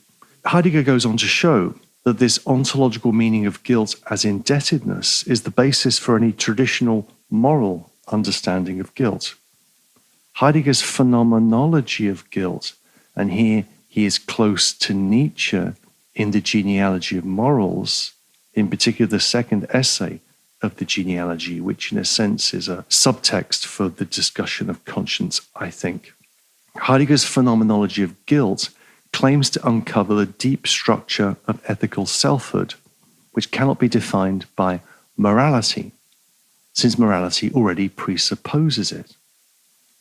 Rejecting any Christian notion of evil as the privation of good, the privatio boni, Heidegger's claim is that guilt is the pre-moral source for any morality. Guilt is the pre-moral source for any morality.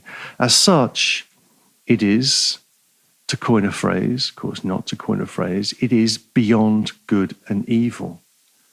So is guilt bad? No, but neither is it good. It is simply what we are. For Heidegger, we are guilty. Heidegger insists that Dasein does not load guilt onto itself like a bad superego. It simply is guilty, always already, as Heidegger liked to say. What changes in being authentic is that the human being understands the call of conscience and takes it into itself. Authentic Dasein comes to understand itself as guilty. And in doing this, Dasein has chosen itself, as Heidegger writes, has chosen itself. This is very interesting. What is chosen is not having a conscience, which Dasein already has because of its ontological want, its ontological indebtedness. What is chosen is, as Heidegger puts it rather awkwardly, wanting to have a conscience. What is chosen is wanting to have a conscience, gewissen haben wollen. That is, if you like, a second order wanting. I choose to want the want that I am. Only in this way, Heidegger adds, can the human being be answerable or responsible. The German there is verantwortlich, answerable or responsible. So responsibility, and this would be the key to any conception of ethics in relation to Heidegger's work, which is a moot point and something we could discuss at length in other contexts. Any conception of ethics for Heidegger consists in understanding the call, in wanting to have a conscience. And to make this choice, Heidegger insists, to make this choice to choose to have a conscience, to want to have a conscience, is to become resolute. And the penultimate concept in this chapter, an important one, is resoluteness. So that is the exoteric version of what's going on in this chapter. I'm going to explain these concepts as we move on, but that's the exoteric. At this point, you could stop listening if you want. In a sense, that's enough to be going on with. But if you want to get the esoteric doctrine in Heidegger, the kind of weird stuff, then keep on listening. So let's now do exactly the same thing. I'm going to repeat what I said just now about conscience in a philosophically deeper and more esoteric mood. Ready? Okay. At times, reading a classical philosophical text is like watching an ice floe break up during global warming. The compacted, cold assurance of a coherent system begins to become liquid, and great conceptual pieces break off before your eyes and begin to float free on the sea. To be a reader is to try and either keep one's footing as the ice breaks up, or to fall in the icy water and drown. This is true. This feeling of an ice floe breaking up is true of every page of Heidegger's Being and Time. But it's nowhere truer than in the discussion of conscience in Division 2, which, to my mind, is the most interesting moment in Being and Time. I want to try and show where the ice floe of fundamental ontology begins to crack. At stake here will be trying to bring the human being, us, Dasein, face to face with its uncanniness, with the utter strangeness of being human.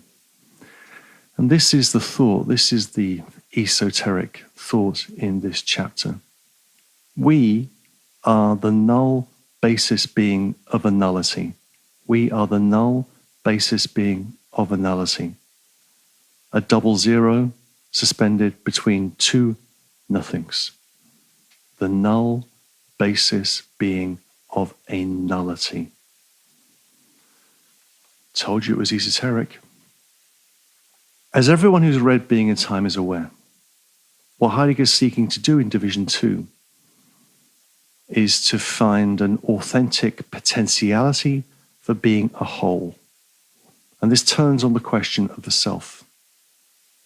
If Dasein's inauthentic selfhood is defined in terms of das Man, the they, and this is something over which I exert no choice because I'm always falling into it, falling to it, then what Heidegger is after in Chapter 2, Division 2, is a notion of authentic selfhood defined in terms of choice.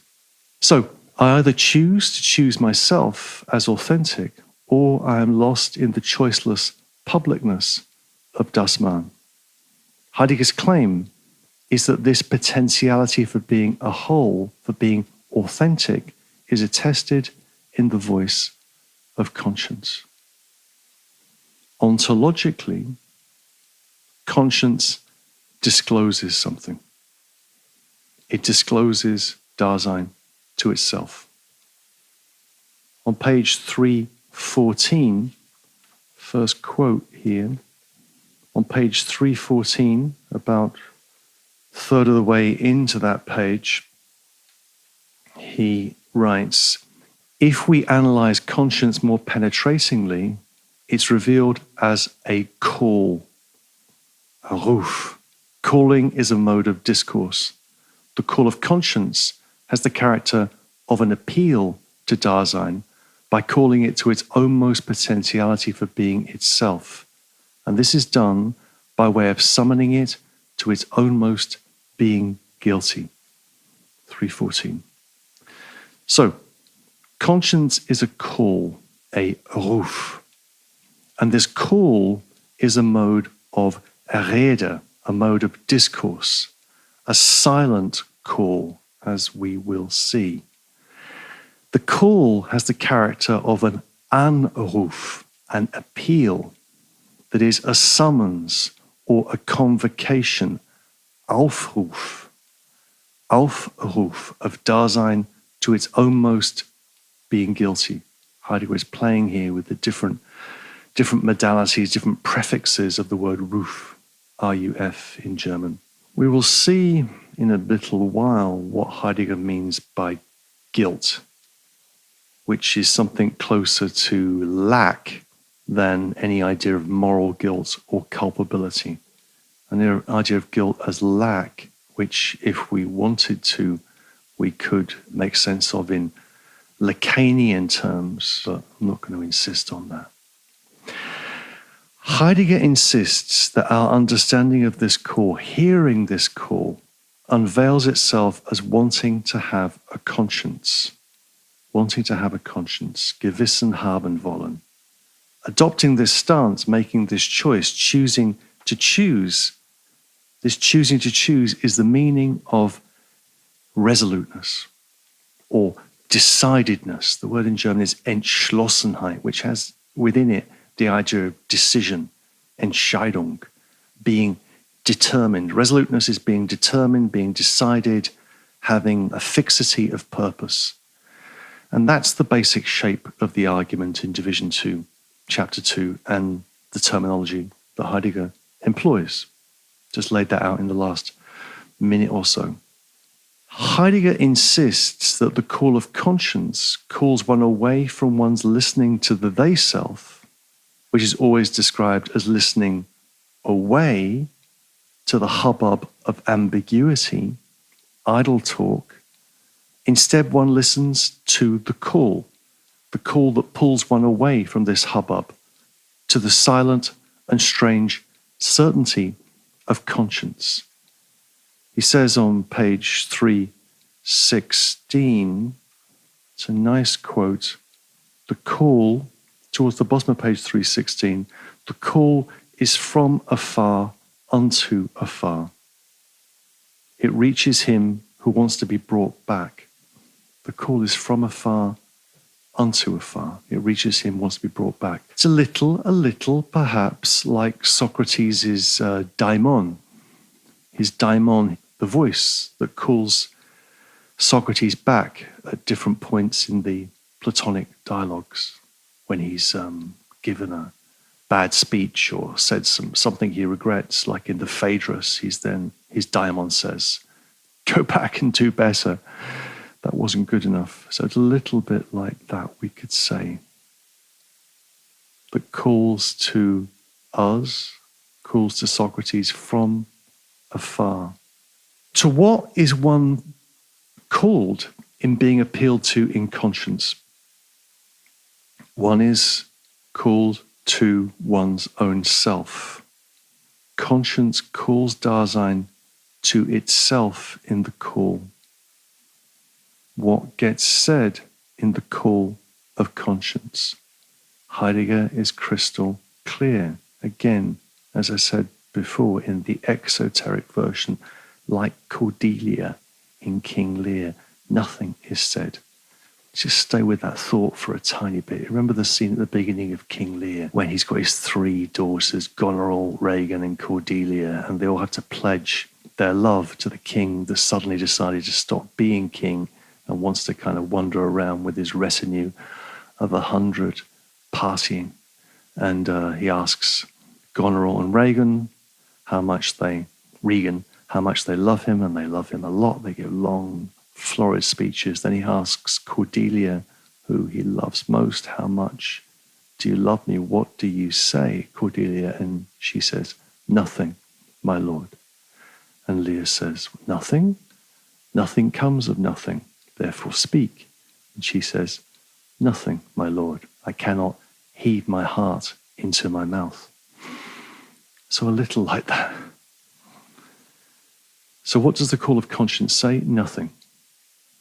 And there's a quote here, page 318. 318. The second full paragraph on 318, about 10 lines in. But how are we to determine what is said in the talk that belongs to this kind of discourse? What does the conscience call to him to whom it appeals? Taken strictly, nothing. Taken strictly, nothing. The call asserts nothing, gives no information about world events, has nothing to tell. Least of all does it try to set going a soliloquy, in quotation marks, a soliloquy in the self to which it has appealed. Nothing gets called to this self, but it has been summoned to itself, that is, to its own most potentiality for being. 318. So the call contains no information, nor is it a soliloquy like the ever indecisive Danish Prince Hamlet endlessly soliloquizing from the first act until the end of the play. It is not that. It is the summoning of Dasein to itself that occurs silently. And this picks up on a remark where Heidegger writes on 3:16, he says, vocal utterance is not essential for discourse. We've had that thought before. Vocal utterance is not essential for discourse, and therefore not for the call either. This must not be overlooked. So conscience discourses in the mode of silence. It discourses in and as reticence. And this idea of reticence, as we've seen, is given a privilege in the discussion of discourse in paragraph 34 of Being in Time. Reticence is the highest form of discourse. One says most in saying nothing. Pushing on a little bit into, let's say, into paragraph 57, around 320. We now get into the logic of the call. So the call says nothing. What is the logic of the call? And this is a paradoxical logic. On the one hand, the call of conscience that pulls Dasein out of its immersion and groundless floating in the they is nothing else than Dasein calling to itself by saying nothing. It is not God calling me. It is not my genes calling to me. It's not my nature calling to me. It's not my superego calling to me. My parents in my head calling to me. It is, to quote De La Soul, hip-hop classic, it is me, myself, and I. Me, myself, and I. As we will see, this logic becomes more complex. And he writes on page, this is a long quote from page 320, top of the page. He says, but is it at all necessary to keep raising explicitly the question of who does the calling? Is this not answered for Dasein just as unequivocally as the question of to whom the call makes its appeal? Then in italics, in conscience, Dasein calls itself. In conscience, Dasein calls itself. This understanding of the caller may be more or less awake in the factical hearing of the call. Ontologically, however, it is not enough to answer that Dasein is at the same time both the caller and the one to whom the appeal is made. When Dasein is appealed to, is it not there in a different way from that in which it does the calling? Shall we say that its own most potentiality for being itself functions as the caller? Continuing the quote, indeed the call is precisely something which we ourselves have neither planned nor prepared for, nor voluntarily performed, nor have we ever done so. It calls against our expectations and even against our will. On the other hand, the call undoubtedly does not come from someone else who is with me in the world. The call comes from me and yet beyond me. The call comes from me and yet beyond me. This is a very interesting passage. In German, it's Der Ruf kommt aus mir und doch über mich. The call comes out of me and over me. And it's this idea of the call coming from beyond me which is so uncanny. It happens against my will, and it's something that I do not voluntarily perform. Dasein is both the caller and the called. Dasein is both the caller and the called, and there is no immediate identity between these two sides or faces of the call. Get that? So the logic of the call is paradoxical. It's me calling to myself, yet it seems to come from beyond me, and there's no identity between these two aspects of the call. How do we explain this? How do we explain this division at the heart of the call of conscience? How do we explain this division at the heart of the call of conscience? And Heidegger also says on 326, this call of conscience, which everyone agrees that he hears, which everyone agrees that he hears. Does everyone agree? Does everybody hear the call of conscience? I think that's another discussion. He said, chickening out. So let's look at this division within the call. In order to explain this division within the call, Heidegger folds the analysis of the call structure back into the care structure. So the call structure is folded into the care structure. This is why paragraph 57 is called Conscience as the Call of Care. The situation of Dasein being both the caller and the called corresponds to the structure of Dasein as both authentic and inauthentic, as anxious potentiality for being or freedom, and thrown lostness in the they. That is, Dasein is both in the truth and in the untruth. We've seen this, right? Dasein is both disclosure and covered over, existential, factical, projecting and thrown. And this takes Heidegger back into a fascinating discussion of uncanniness, which first turned up in the discussion of anxiety in paragraph 40. Heidegger asks here, what if this Dasein that finds itself in the depths of its uncanniness, right? So what is strange in the call of conscience is it's us calling to ourselves as if it were an alien voice, right? We become uncanny to ourselves. What if this Dasein that finds itself in the very depths of its uncanniness should be the caller of the call of conscience? And this leads us to the idea on 321 of what Heidegger calls the stranger voice or the alien voice, die fremde Stimme.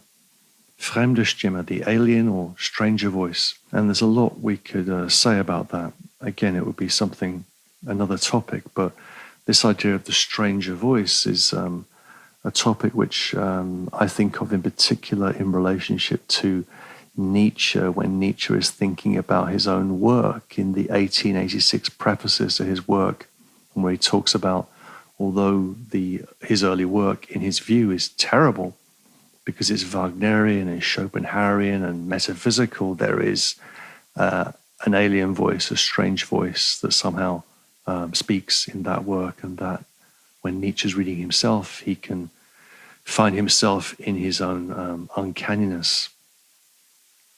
Anyway, Nietzsche is a shadow in this analysis, as I said.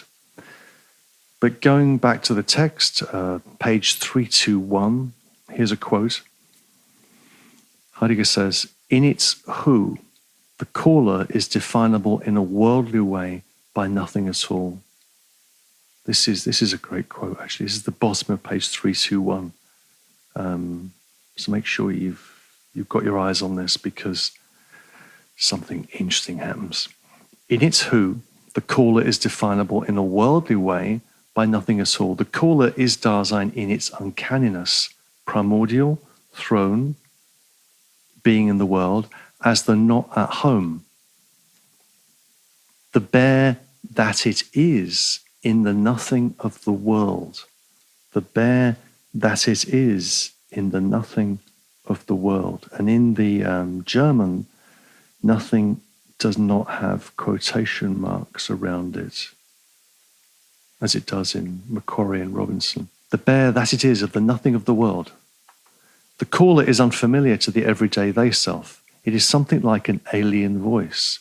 What could be more alien to the they, lost in the manifold world of its concern, than the self which has been individualized down to itself in uncanniness and been thrown into the nothing?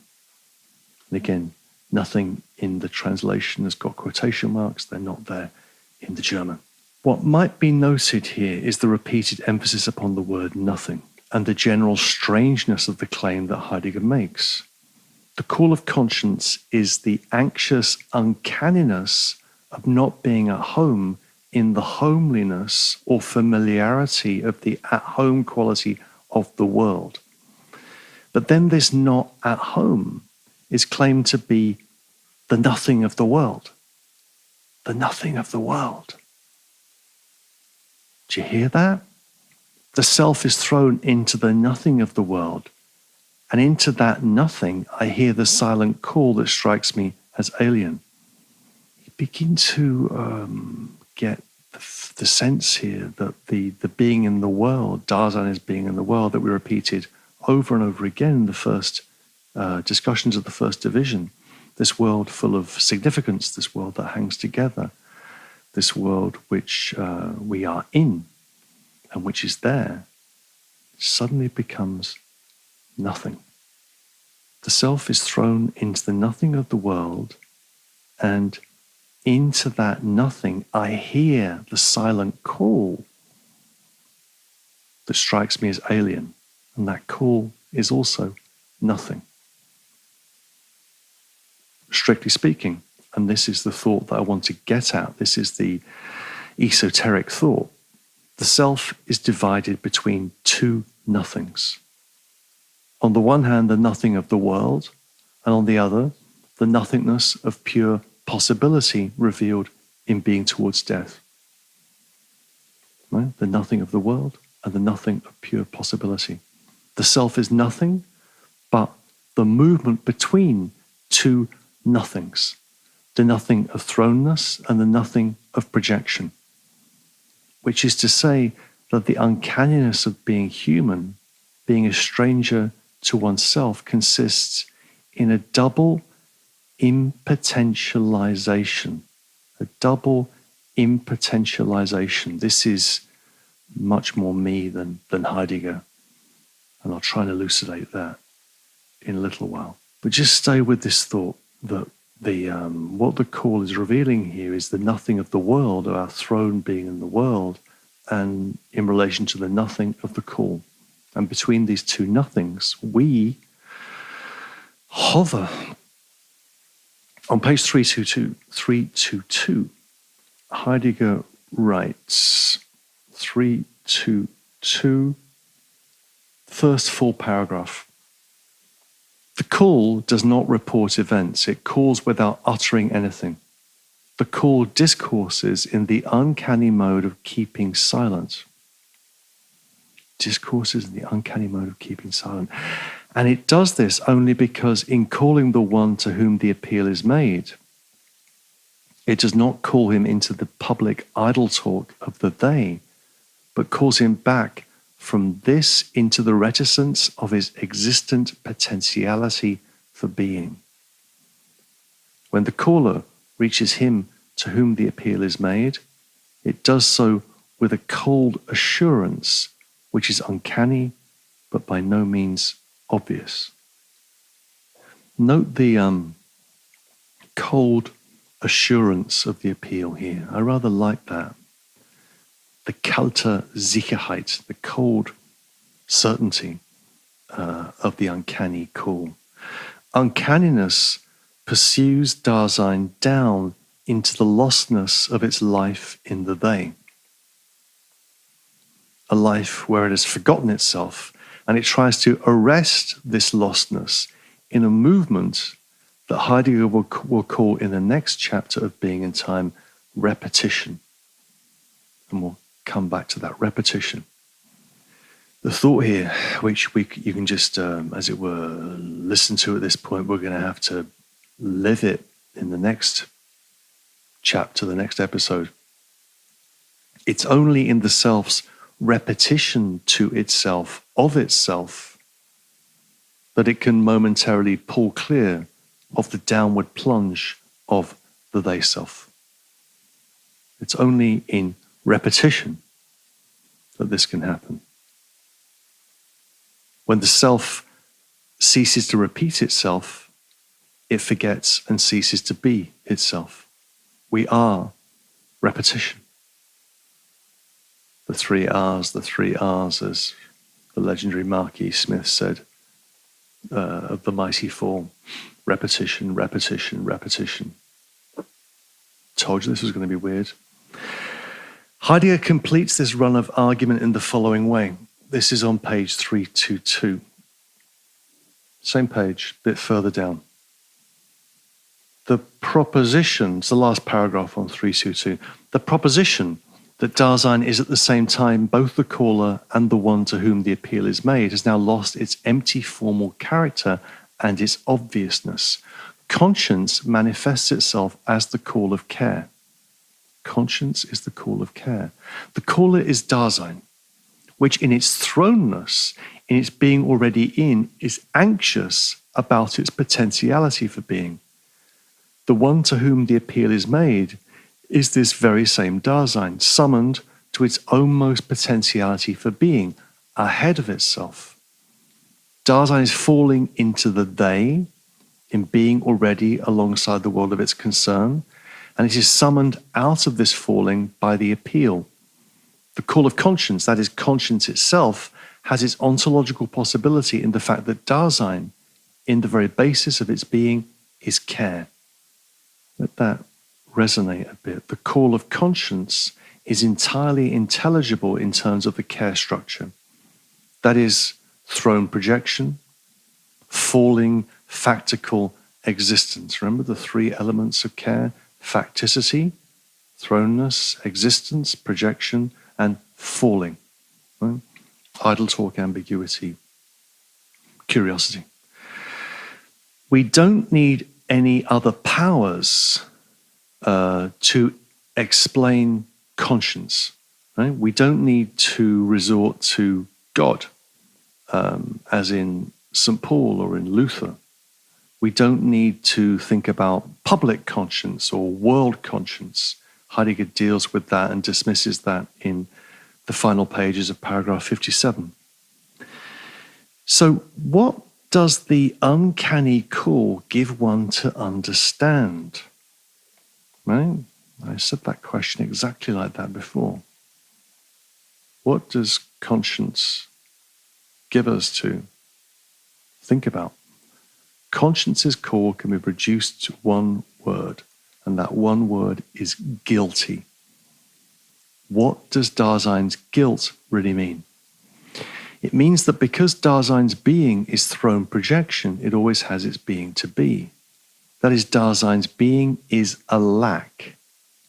Being is a lack. It's something due to Dasein, a debt that it strives to make up or repay. This is the ontological meaning of guilt as Schuld, which I said before, which means guilt, wrong, even sin, but it can also just mean debt. Right? To be schuldig, schuldig, is to be guilty or blameworthy, but it also means to give someone their due, to be owing, to be in someone's debt.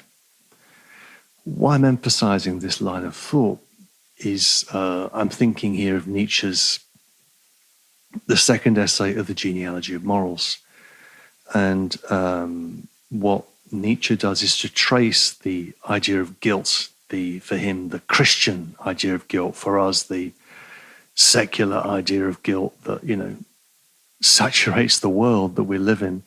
This idea of guilt, he traces back Nietzsche to Schulden, to debts. And these Schulden have a material origin, he argues. And if you get interested in this topic, I have written on it elsewhere with my friend Tom McCarthy in relationship to Shakespeare's Merchant of Venice. This was a long time ago, but it's work I'm still proud of. The thought here is that life is a series of repayments on a loan that you didn't agree to, with ever-increasing interest and which will cost you your life. Life is a kind of death pledge, a mortgage, a mortgage. A mortgage is a death pledge. As Heidegger writes, as I said before, life is a business whether or not it covers its costs. Debt is a way of being. Arguably, it is the way of being. And this is why credit and the credence in credit, the belief structure, is so important. So I trace this in relationship to money. The key concept in relationship to money is credibility, is credit, is belief, which is always thought in relationship to debt, a monetary debt. Okay, pulling out from that line of thought a little, Heidegger runs through various meanings of guilt, understood as having debts, being responsible for, or owing something to another. Although this would require a separate discussion, it's fascinating to watch Heidegger try and separate his conception of guilt from the usual concept of guilt as responsibility to others, and from any idea of guilt understood in relation to law and in relationship to the ought, right? The idea of a moral ought, the Kantian ought that someone like Hegel relentlessly criticizes and which Heidegger implicitly follows here. If we reduce morality to the ought, and an ought which takes place in conscience, which is a kind of law court, juridical court in your head, then we're in a pretty terrible place. We're playing what Bernard Williams would call the morality game. Heidegger, of course, is trying to get at an ontological meaning of guilt and avoid the usual legal or moralistic connotations of the word. What he is aiming for is a pre-ethical, a pre-moral understanding of guilt, or perhaps a originary ethical understanding of guilt, not the standard ethical, moral understanding of guilt. Can he do this? Let's follow him a little further into some of the weirdest passages in Being and Time. I would say maybe the weirdest passages in Being and Time. Here we go, full esoteric.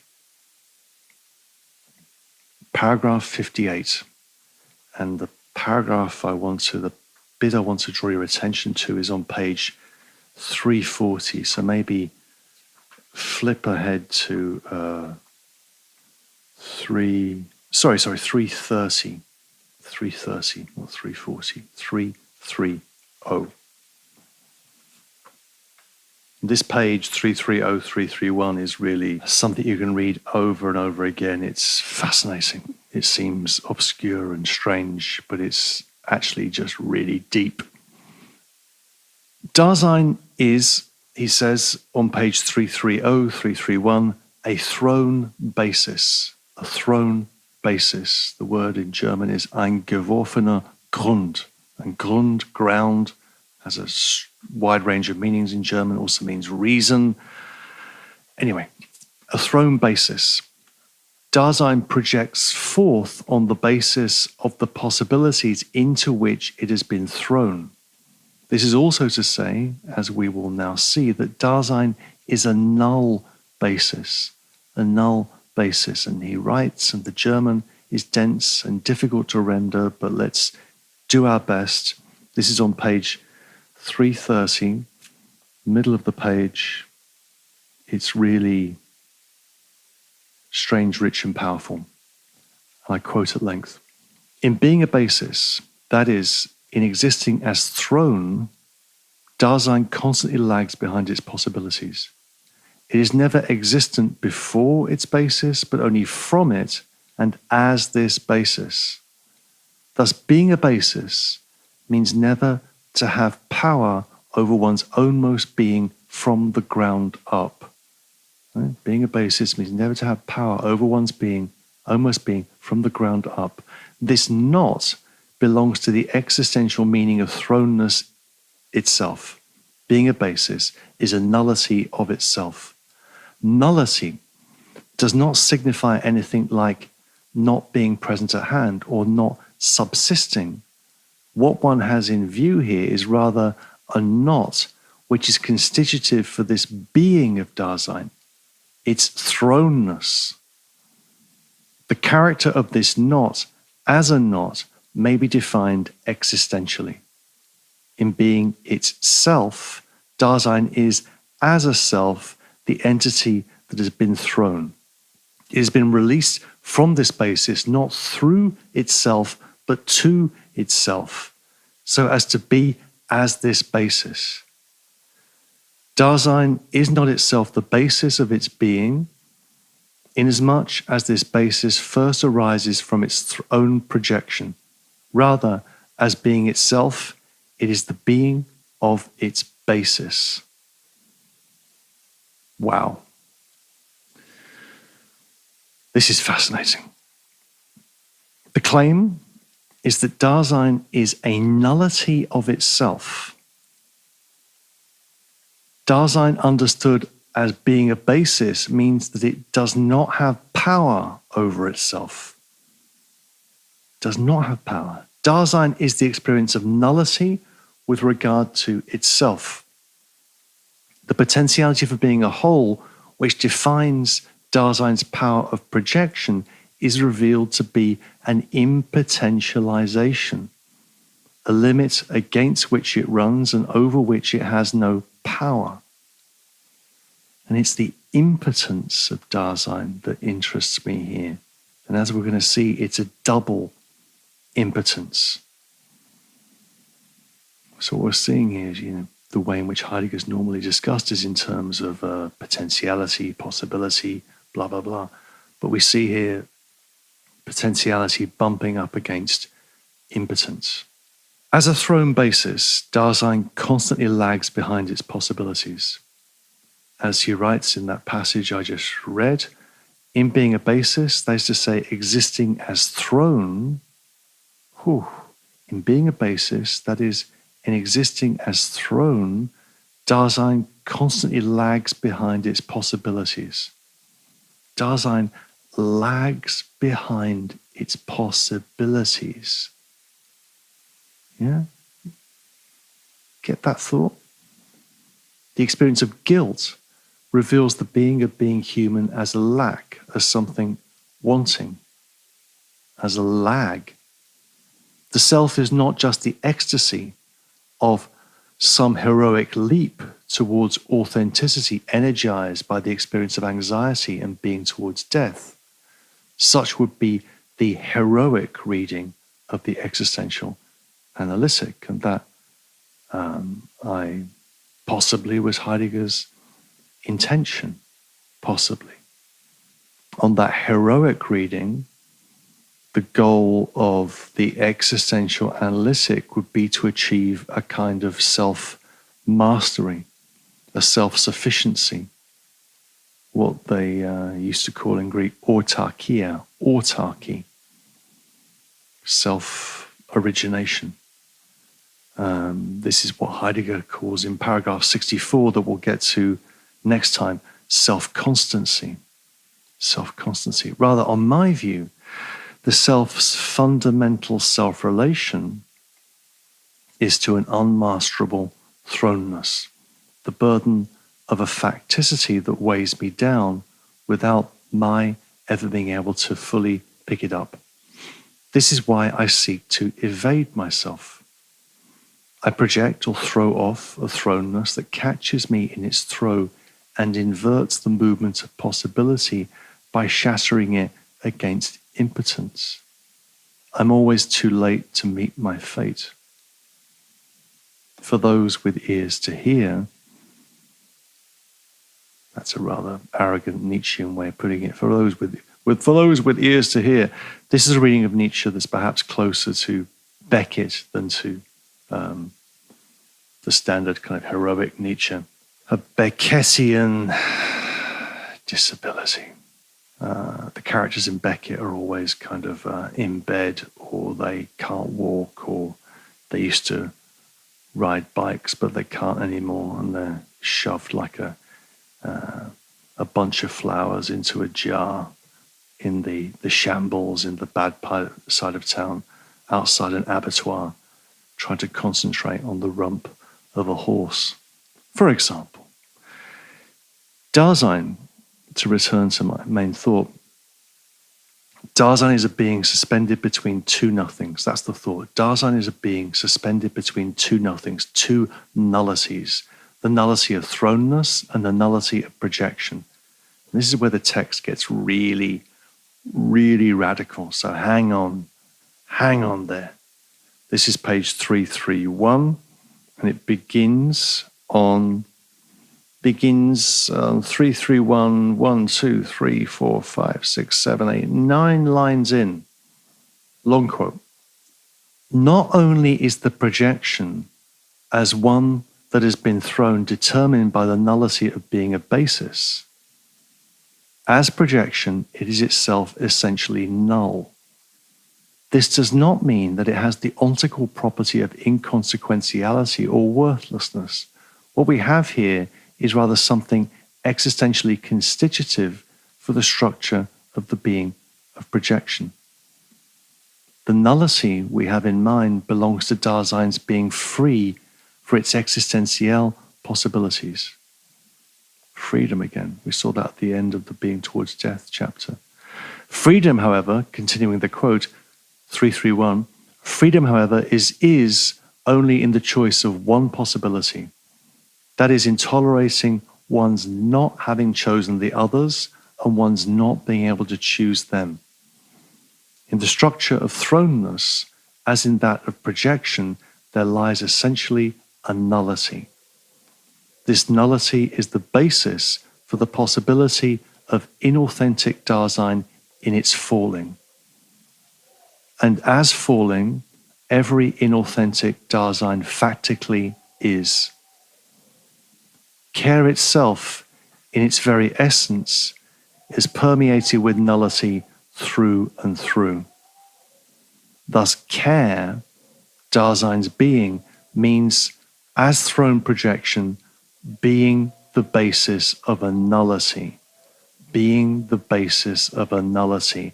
And this being the basis is itself null. This means that Dasein, as such, is guilty.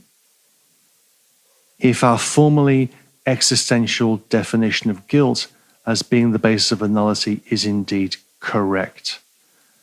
Fantastic quotation. The noise you can hear on the street there is, I should stop and pick it up in a second, because this is the cheering and hooting and everything for the health workers and the people giving essential services, and that's really important at this awful time in New York. Maybe you can hear them outside. I should be there, I didn't realize. Anyway, I'm back in a second, okay? Okay, I'm back. So that quote on 331 that I read out is one of the wildest parts in Being in Time, if not the wildest. What does it tell us? I think it tells us the following. Dasein is a double nullity. It is simultaneously constituted and divided around this double nullity. And this is the structure of thrown projection and the ontological meaning of guilt.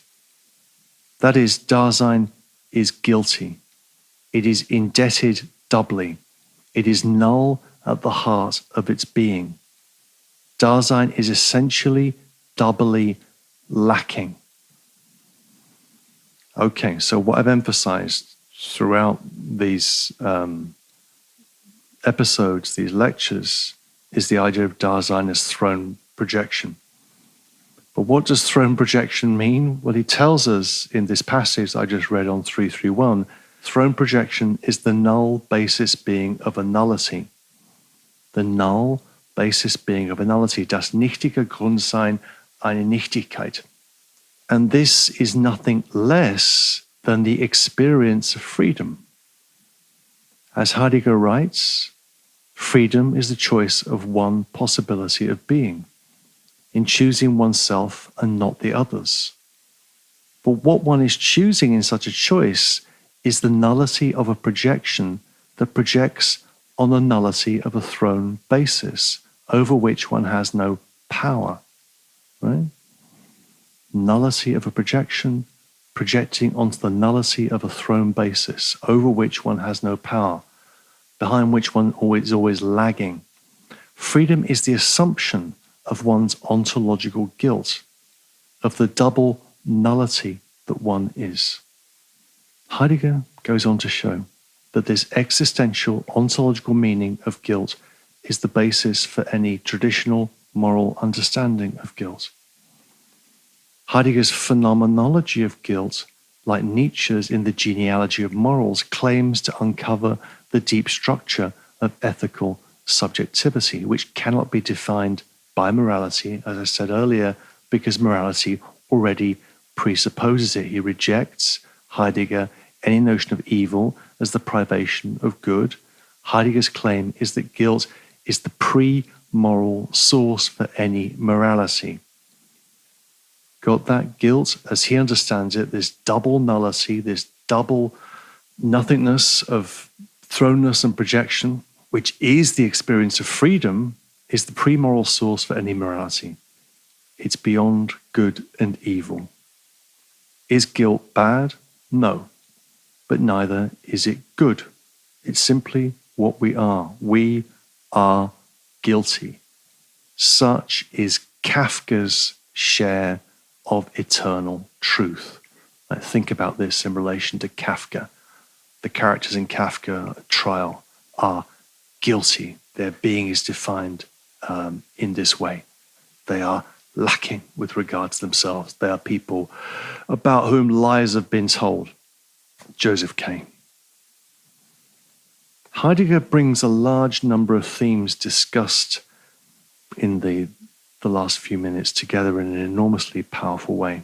And we come back again to the question of uncanniness. And this is another long quote, the last long quote for a while, on page 332, 333, 332, 333. The last words on 332. I want to pick up from there. The call is the call of care. Right? The call is the call of care. Being guilty constitutes the being to which we give the name of care. In uncanniness, Dasein stands together with itself primordially. Uncanniness brings this entity face to face with its undisguised nullity, which belongs to the possibility of its own potentiality for being. To the extent that, for Dasein as care, its being is an issue, it summons itself as a they which is fatically falling, and summons itself from its uncanniness towards its potentiality for being. The appeal calls back by calling forth. It calls Dasein forth to the possibility of taking over, in existing, even that throne entity which it is. It calls Dasein back to its thrownness, so as to understand this thrownness as the null basis which it has to take up into existence. This calling back, in which conscience calls forth, gives Dasein to understand that Dasein itself, the null basis for its null projection, standing in the possibility of its being, is to bring itself back to itself from its lostness in the they. And this means that it is guilty. Strong stuff, right? There's an awful lot going on here. Guilt has been shown to be the innermost meaning of care, its very movement, its kinesis. Here and indeed elsewhere in his work, Heidegger is simply trying to think movement, kinesis, as the rhythm of existence and ultimately the rhythm of being itself. Being itself has a rhythm of a bivalent rhythm of giving and withholding, appropriation and disappropriation. This movement, which is the movement of throne projection, or what I prefer to call throne throwing off, this movement is the structure of the call, which calls back by calling forth. It calls Dasein forth to take over its potentiality for being by taking it back to its thrownness and taking it over. Right? Dasein is this movement back and forth, a movement that's based on nothing, a double nothing. No metaphysics, no ground, no basis, just us. Look closely at Heidegger's words. Dasein is the null basis for its null projection. Dasein is a double nothing, a double zero. And this is the meaning of throne projection. Guilt is the movement, the kinesis of this nullity, a movement back and forth, a movement to and fro, as Beckett would say. A lot of Beckett's late plays are about simple movement back and forth, like someone in a rocking chair, rocking back and forth, like in rockabye, or walking up and down. Such is the strangeness of what it means to be human. The uncanniness of being brought face to face with ourselves. As Heidegger writes in the Introduction to Metaphysics, Dasein is the happening of strangeness. Isn't that amazing? Dasein is the Dasein is the happening of strangeness. The human being is the utter strangeness of action between two nothings. The self is a potentiality for being whose sole basis, limit, and condition of possibility is a double impotentialization, which of course is to say that it is also a condition of impossibility, an existential quasi-transcendental. Again, I told you this was going to be really esoteric. I don't think what I'm saying is perfectly clear, at least to me. But the self, what Heidegger is describing here, are the conditions of possibility for being a self, right? And conditions of possibility talk is transcendental argumentation. Being in time is transcendental philosophy, identifying the a priori structures of existence, because our being is existence. But those conditions of possibility bump up against impossibility, impotentialization at both ends. So you see that the conditions of possibility are also conditions of impossibility. And this is the modification of the concept of the transcendental from the straightforward Kantian idea that philosophy is about identifying the conditions of possibility for X, to the more Derridian idea that deconstruction is about identifying conditions of possibility for X and conditions of the impossibility for X at the same time. And we have to learn to stay with that movement. Where this takes us, I think it takes us to an interesting place, is to an idea of weakness. That rather than seeing weakness as a signal of something poor or something, as opposed to strength, which is better, I think what Heidegger is pushing towards here is an idea of impotence or an idea of weakness that's more important than the potency of heroic Dasein. Weakness is the brand, as the great, my favorite female comedian, Maria Bamford, would say. Weakness is the brand. I may be mental, she says, but I'm a millionaire. But I digress. But watch some stand-up by Maria Bamford if for some crazy reason you haven't. Heidegger insists that Dasein does not load guilt onto itself. It is, in its being, already guilty. Dasein is guilty, always already.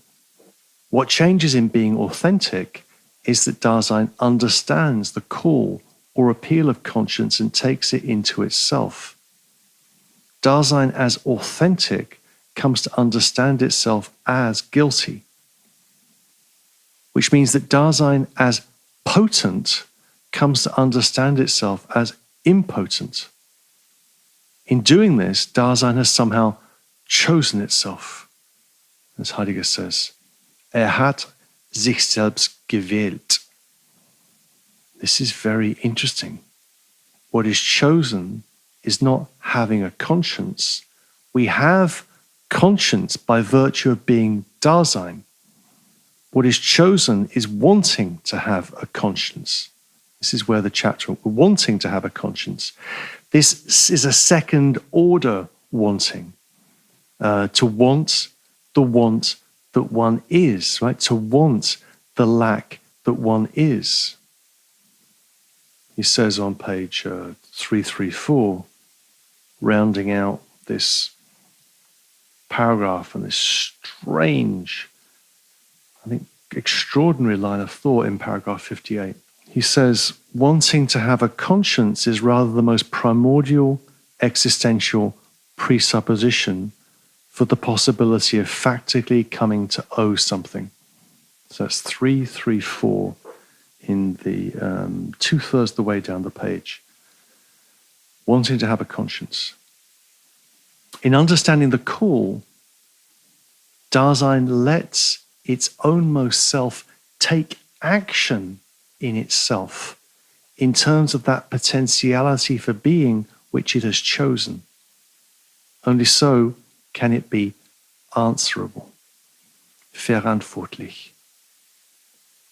So, answerability, responsibility, which would be the key to any ethics, any morality. But here we're dealing with a kind of pre-moral morality, a pre-ethical ethics. Answerability, responsibility consists in understanding the call, in wanting to have a conscience. This choice, Dasein's choice of itself, is, in Heidegger's strange phrasing here, is taking action in itself. Taking action in itself. Action. Heidegger reminds us later on, this is in the letter on humanism that he wrote after the Second World War at the invitation of the French reader of his work, Jean Beaufret. He says in I think the first words of the letter on humanism, we are still far from pondering the essence of action decisively. We are still far from pondering the essence of action decisively. The word action is one that Heidegger both uses in Being and Time and continually reminds us that he wants to avoid. Such is the logic of Heidegger's avoidances. We always have to watch what he's doing when he says he's going to avoid a word, and then sometime later in the book we find him using it.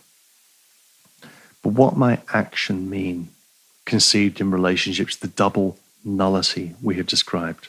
What might potentiality for being mean when its condition of possibility and impossibility is a double impotentialization?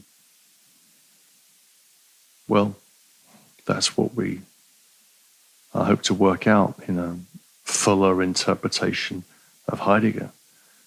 But this conception of action might be called tragic. It might be called tragicomic. It's what Beckett calls Waiting for Godot, a tragicomedy. And as one of Beckett's gallery of moribunds, Molloy asks himself, tongue deep in his cheek, from where did I get this access of vigor?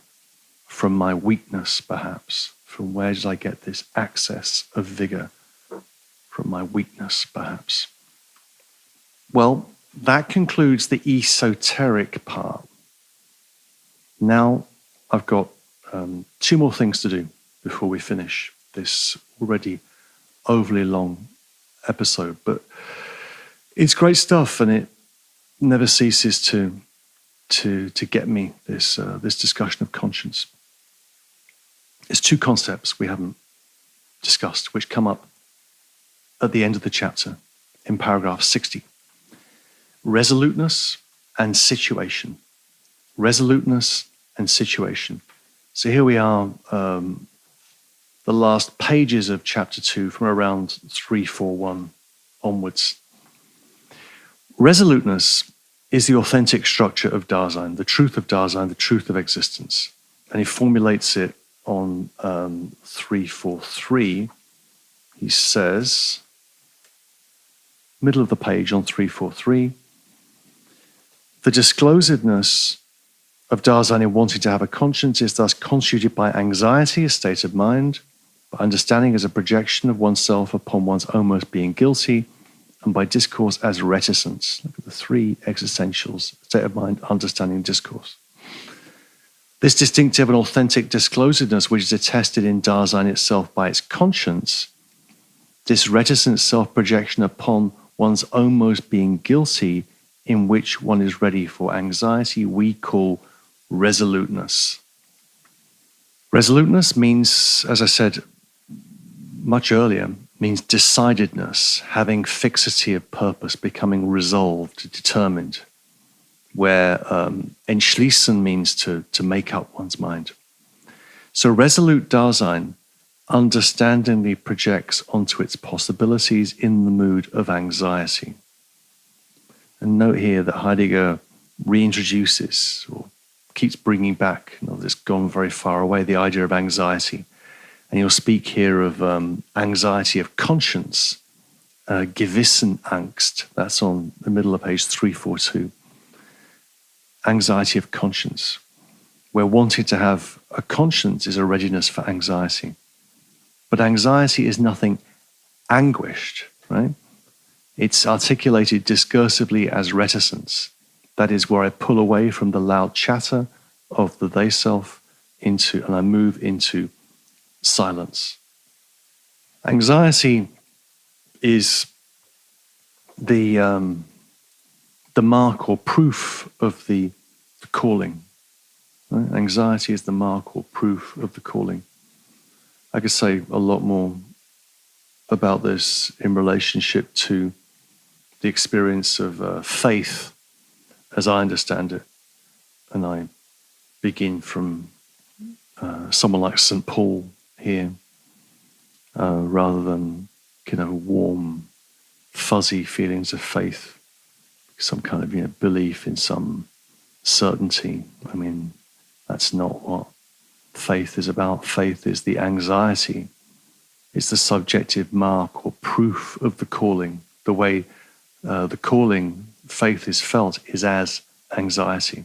That the proper disposition for Paul of someone being in Christ is to remain in an anguished waiting. And that anguished waiting is itself the induction into a kind of stillness in the self, not a restful stillness, but a kind of resolute stillness.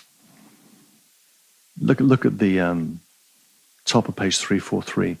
Only in keeping silent does the conscience call. That is to say, the call comes from the soundlessness of uncanniness, and the Dasein which it summons is called back into the stillness of itself, and called back as something that is to become still.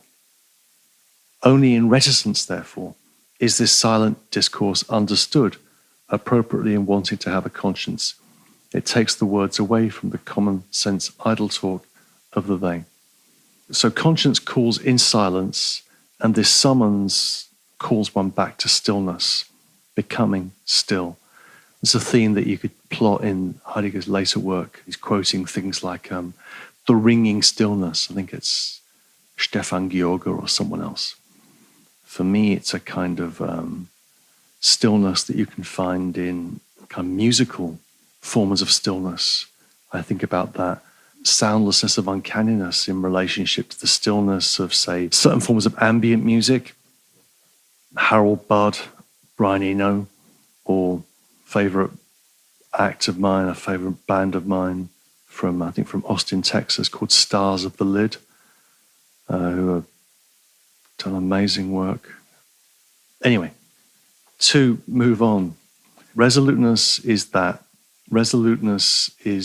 becoming stillness in oneself, taking into oneself decidedly the experience of conscience. Let's finish with the idea of situation. This concept of situation, introduced on page 345, very quickly at the end of 346, it's a very important concept. What is Heidegger trying? Because it's a concept which you can find picked up in Sartre, in a whole number of other thinkers. I'll mention one more in a second. Let's close with the idea of situation. Resoluteness is always resoluteness at some particular time, right? This is not a question of eternity here. We're dealing with a temporal being that is in time and for its time. So upon what does Dasein resolve? For what is Dasein authentic? Right? This partially answers an old objection that can be made against existential philosophy, whose originator is Heidegger. You know, the idea of commitment that comes up more in a more popular way in Sartre. You know, you're committed, but, you know, what are you committed to exactly, apart from just being committed in general? So commitment as resoluteness risks becoming an abstraction. So Heidegger is partially answering that in these last paragraphs. Dasein resolves upon what is factically possible at its time. Otherwise said, a fantastic phrase on page 345, he says, resoluteness appropriates untruth authentically. Resoluteness appropriates untruth authentically. That is, resoluteness is in the irresoluteness of the they, but it does not acquiesce in that untruth, but appropriates it authentically. It makes their decision my decision. The time and place that resolute Dasein seizes hold of is situation. Situation. He says, last words on page 345, even resolutions which remain dependent upon the they in its world. The understanding of this is one of the things that a resolution discloses, inasmuch as resoluteness is what first gives authentic transparency to Dasein. In resoluteness, the issue for Dasein is its own I'm going to lose some of this quote. Let's just go to the end of this first paragraph on page 346. The existential attributes of any possible resolute Dasein include the items constitutive for an existential phenomenon which we call a situation, and which we have hitherto passed over. Situation, as he says immediately on 346, is a spatial term. It's an idea of situation as a space, as a location. So the idea here, which is an important idea, is rather than emptily drifting in the spatiality of being in the world, average everydayness, I seize hold of that space authentically in a situation, right? Do you get this thought? It's an important thought. We have an idea of space as a space of average everyday being in the world, which is characterized by deseverance and directionality, all that good stuff that we saw in Division 1, Chapter 3. But here we get, with the idea of situation, the claim that we could authentically seize hold of space and turn it into something that is ours. I think this is the way Sartre will pick up the idea of situation. And it's also the way in which Alain Badiou will, I think, adapt the idea of situation into his concept of the event. Right? An event is something where we possess a place, where one lives, where one loves, where one is. And rather than just experiencing that space as just where one happens to have ended up or where one happens to have been factically thrown, one can seize hold of that place as a situation, as an event. So by contrast, the they self has no situation. The they self is just kind of adrift in average everydayness. And this leads to an important and interesting conclusion, namely that resoluteness is not some empty truth of the quote-unquote transcendental subject. Resoluteness is the name for a specific engagement in a concrete and specific situation. Right? We're being pulled into a situation. And look at this quote. This is the last quote I'll give you, almost the penultimate quote I'll give you. It's a really good one. He says on page 347, 2/3 the way down the page, the phenomenon which we have exhibited as resoluteness can hardly be confused with an empty habitus. Habitus there is a mode of life, or an indefinite velleity. Velleity means a mere wish or an inclination, a wish, desire, or inclination can hardly be confused with an empty mode of life or an indefinite wish. Resoluteness does not first take a cognizance of a situation and put that situation before itself. It has put itself into that situation already. As resolute, Dasein is already taking action. The term take action is one which we are purposely avoiding. For in the first place, this term must be taken so broadly that activity will also embrace the passivity of resistance. In the second place, it suggests a misunderstanding in the ontology of Dasein, as if resoluteness were a special way of behavior belonging to the practical faculty as contrasted with one that is theoretical. So, Dasein does not present itself with a situation and then act within it. Dasein is already taking action. Although, again, note the logic of Heidegger's avoidances. He wants to avoid the notion of activity. Also notice that fascinatingly teasing remark about the passivity of resistance. Of course, resistance is not just passive, right? To resist is to resist, even if you're not, even just, the way think of, Bartleby the Scrivener.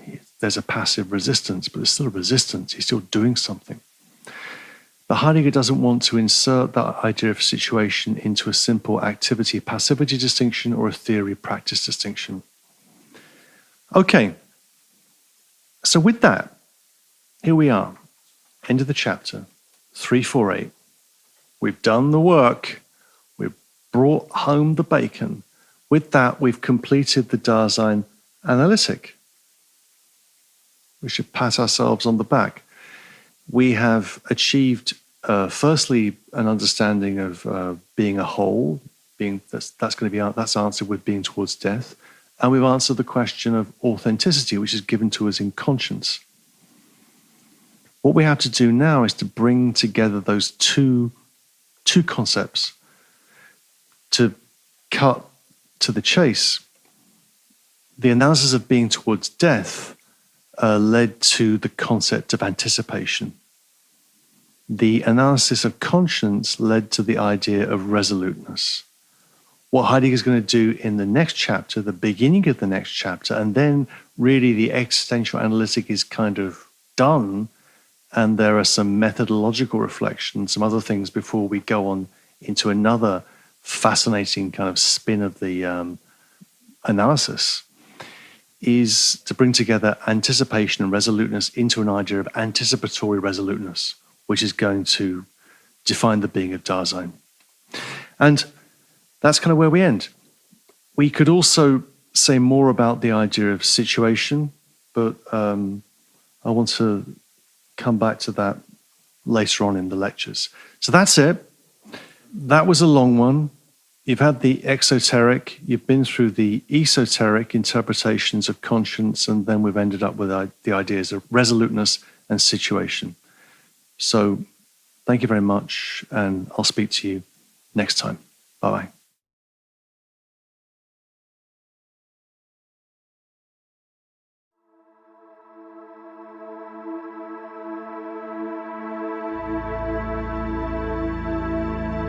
Apply-Degger. Heidegger's thinking in Being and Time explained. With Simon Critchley.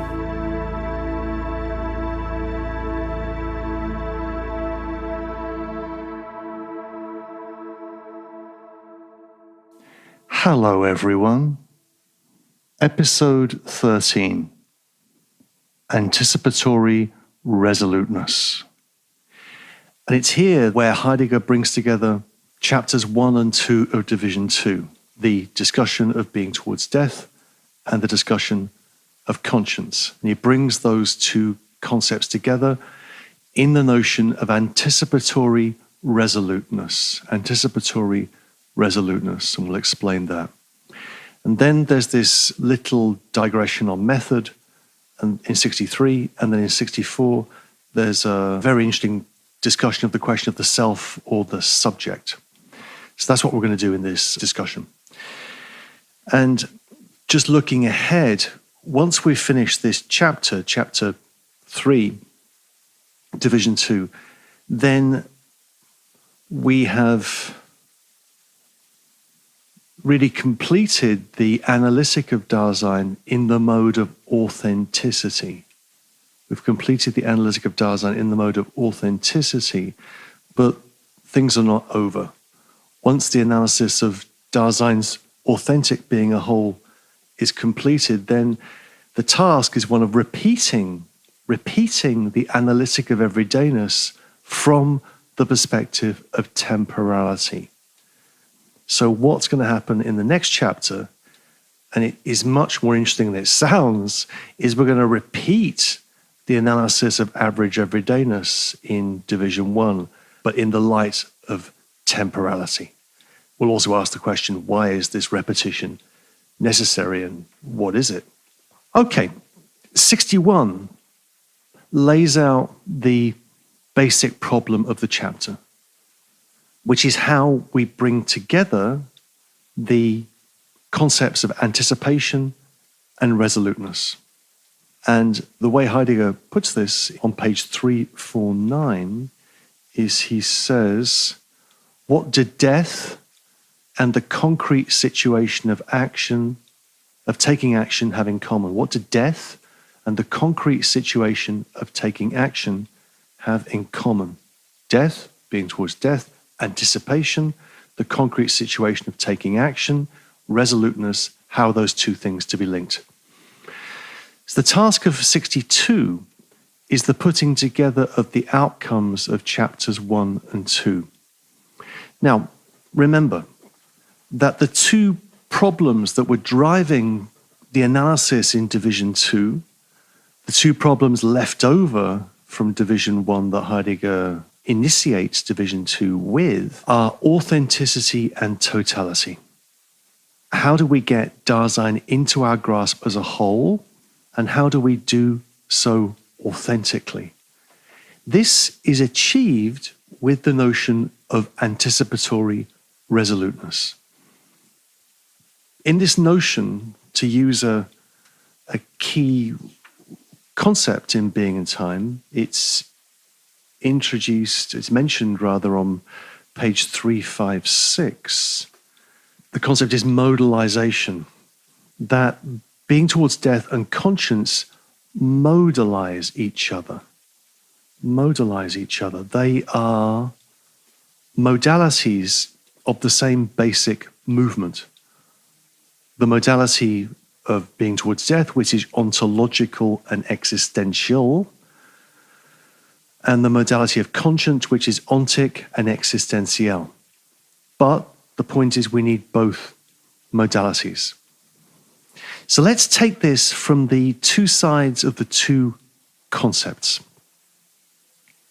Resoluteness is only possible if it is thought right through to the end, Heidegger says. Resoluteness is only possible if it's thought right through to the end. If resoluteness is the manner in which Dasein takes into itself its authentic potentiality for being, then this potentiality has to be thought through in relation to death as the outermost limit of potentialization.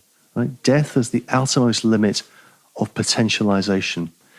Therefore, we can say, I'm quoting here from page 353, Heidegger says, resoluteness does not just have a connection with anticipation, as with something other than itself. It harbors in itself authentic being towards death as the possible existential modality, that word again, modality of its own authenticity. This connection must be elucidated phenomenally. So it's therefore only in anticipating that resoluteness becomes fully resolute, because only in relation to being towards death does resoluteness get a grip on potentiality for being as a whole. So authentic resoluteness, this is the point, has to be anticipatory resoluteness. It has to be resoluteness all the way to the end. 354, halfway down the page. Only anticipatory resoluteness understands the potentiality for being guilty authentically and wholly, that is to say, primordially. Only anticipatory resoluteness understands the potentiality for being guilty authentically and wholly, that is to say, primordially. And then note here that footnote that is just marked there, footnote 2, Roman 2 on page 354, which is one of these moments when the ice breaks up. And I like watching the moments when the ice breaks up in Being and Time, as we saw last time in the discussion of conscience. But if you look at that footnote, it's on page 496. He says, the being guilty which belongs primordially to Dasein's state of being must be distinguished from the status corruptionis as understood in theology. Theology can find in being guilty, blah, blah, blah, blah, blah, blah, blah. A few lines further on, the existential analysis of being guilty proves nothing either for or against the possibility of sin. Taken strictly, it cannot even be said that the ontology of Dasein of itself leaves this possibility open. For this ontology, as a philosophical inquiry, knows, in quotation marks, in principle nothing about sin.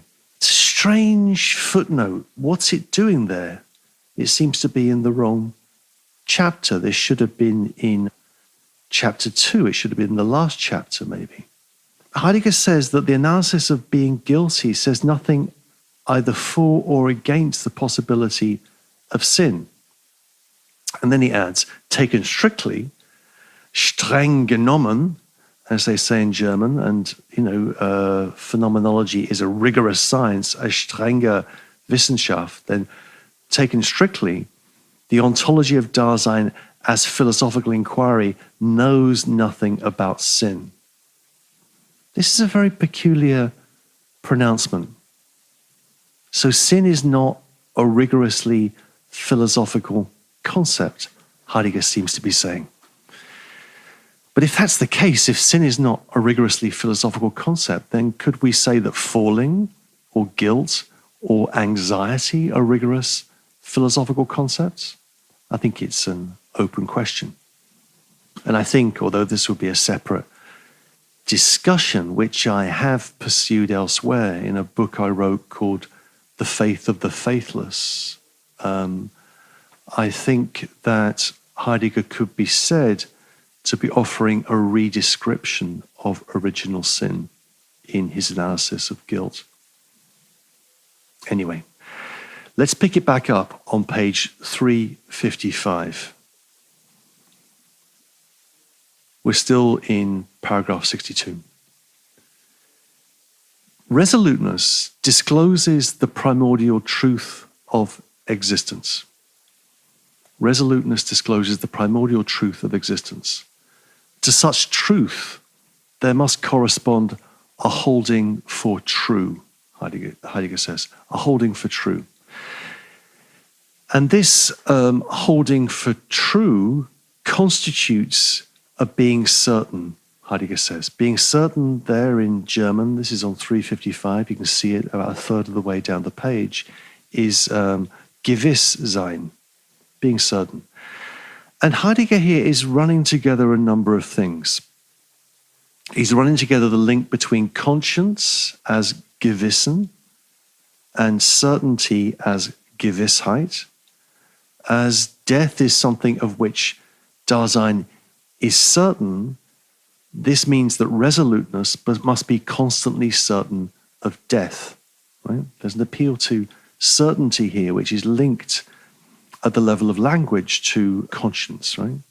Gewissheit, Gewissen. On 356, Heidegger writes, this is about 5 lines down on 356, since resoluteness is constantly certain of death, in other words, since it anticipates it, resoluteness thus attains a certainty which is authentic and whole. What this means is that the certainty of resoluteness consists in the constant reiteration of its being towards death, of its finitude. And this is what Heidegger seems to mean in this passage by the allusion to repetition. Right? Repetition, which in Heidegger's German means something also like fetching back, right? To fetch something back. Authentic resoluteness is the repetition of the certainty to itself of death. Authentic resoluteness is the repetition of the certainty to itself of death. 355, 3 lines up from the bottom. Heidegger writes, on the contrary, this holding for true, for Wahrhalten, as a resoluteness holding oneself free for taking back, is the authentic resoluteness which resolves to keep repeating itself. Thus, in an existential manner, one's very lostness in irresoluteness gets undermined. This is the point. Authentic resoluteness is the repetition of the certainty to itself of death, right? So the way in which Dasein comports itself is through and as repetition. That's the key point. Repetition is absolutely central here. And I've got a lot more to say about the question of repetition, but just one kind of pop cultural reference because I like these things. I'm thinking here, I'm a fan of The Fall, F-A-L-L, The Mighty Fall, and their lead singer, Marquis Smith, who left us not that long ago. It's a very early song by The Fall called Repetition. It's from, I think, their first album, Live at the Witch Trials. The 3 R's, the 3 R's, the 3 R's, which are not reading, writing, arithmetic, but they're repetition, repetition, repetition.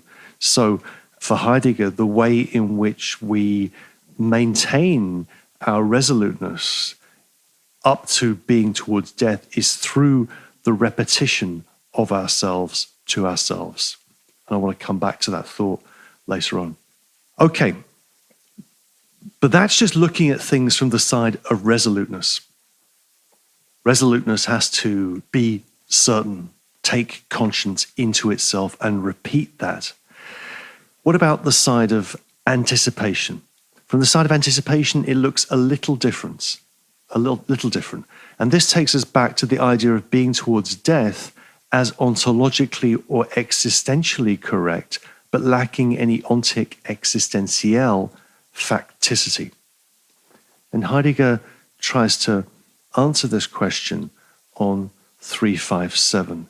He says on the second line, we have now shown that anticipation is not just a fictitious possibility which we have forced upon Dasein, it is a mode of an existential potentiality for being that is attested in Dasein. Attested, that key word in the previous chapter. Conscience is the attestation, the witness, the testimony of being towards death. A mode which Dasein exacts of itself, if indeed it authentically understands itself as resoluteness. Anticipation is not some kind of free-floating behavior, but must be conceived as the possibility of the authenticity of that resoluteness which has been attested in an existential way, a possibility hidden in such resoluteness and thus attested therewith. Authentic thinking about death is a wanting to have a conscience, which has become transparent to itself in an existential manner. And he makes a similar point a couple of lines further down, where he says, the question of the potentiality for being being a whole is one which is factical and existential. It is answered by Dasein as resolute. So anticipation, being towards death, is ontologically correct. Resoluteness is the way in which we can find testimony for that anticipation in the form of conscience. Then there's a very powerful paragraph still on 357. I want to read to you. It's the last full paragraph on 357. Anticipatory resoluteness is not a way of escape fabricated for the overcoming of death. Overcoming of death. It is rather that understanding which follows the call of conscience and which frees for death the possibility of acquiring power over Dasein's existence and of basically dispersing all fugitive self-concealments. Nor does wanting to have a conscience which has been made determinate as being towards death signify a kind of seclusion in which one flees the world. Rather, it brings one without illusions into the resoluteness of taking action. Look at this, the resoluteness of taking action. Neither does anticipatory resoluteness stem from idealistic exactions soaring above existence and its possibilities. It springs from a sober understanding of what are factically the basic possibilities for Dasein, along with the sober anxiety which brings us face to face with our individualized potentiality of a being. There goes an unshakable joy in this possibility. In it, Dasein becomes free from the entertaining incidentals with which busy curiosity keeps providing itself, primarily from the events of the world. But the analysis of these basic moods would transgress the limits which we have drawn for the present interpretation by aiming towards fundamental ontology. Long quote, but it's a very interesting paragraph. Anticipatory resoluteness is not an overcoming of death. It's rather a way in which death has a power over us, over Dasein, that disperses all the fugitive self-concealments of the they. Right? The fugitive self-concealments of falling into the they, into what they do. And we note here again the kind of paradox of power that runs through these chapters of Being and Time. Anticipatory resoluteness is the way in which we can become powerful, gain power over ourselves, and that power shatters itself against its impotentialization in being towards death. It's the possibility of impossibility, as Heidegger says 2 chapters back. So anticipatory resoluteness does not signify a flight from death or a flight from the world. On the contrary, it brings one into the resoluteness of taking action. In quotation marks, taking action. Along with sober anxiety, and notice the emphasis upon the sobriety of anxiety. It's not drunken anxiety, it's sober, clear-eyed. Along with that, there is an unshakable joy. Joy. This could be the basis for a joke, but I won't make it, but I will. Joy in German is Freude. So if you're interested in the relationship between Heidegger's existential analytic and psychoanalysis, you could ask the question, well, where is Freud in Being and Time? Well, the name Freud means joy. So the joy here is the joy of sober anxiety.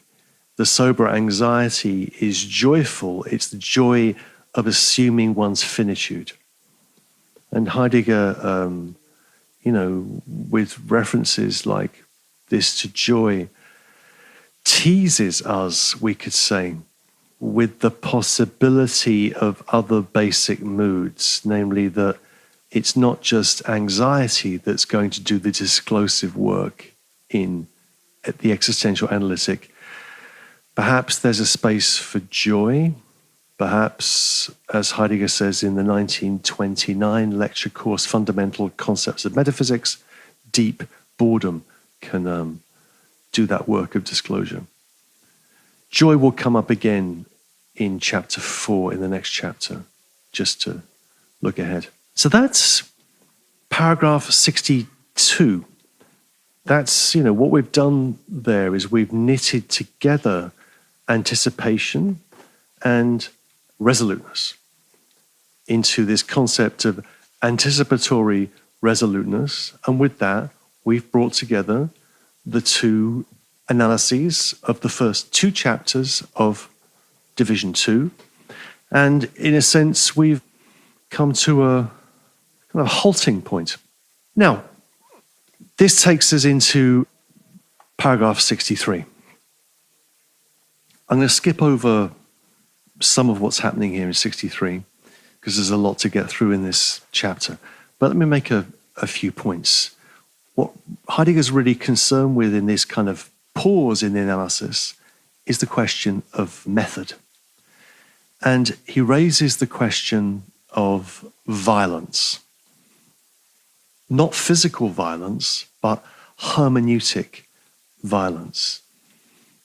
References to violence kind of are scattered on page 359. You can find them for yourself about halfway down the page, in particular on 359. The claim is that which we ourselves are, that which we ourselves are is ontologically furthest from us, and therefore we need to wrest our authentic being from the tendency to falling that defines our everyday being in the world.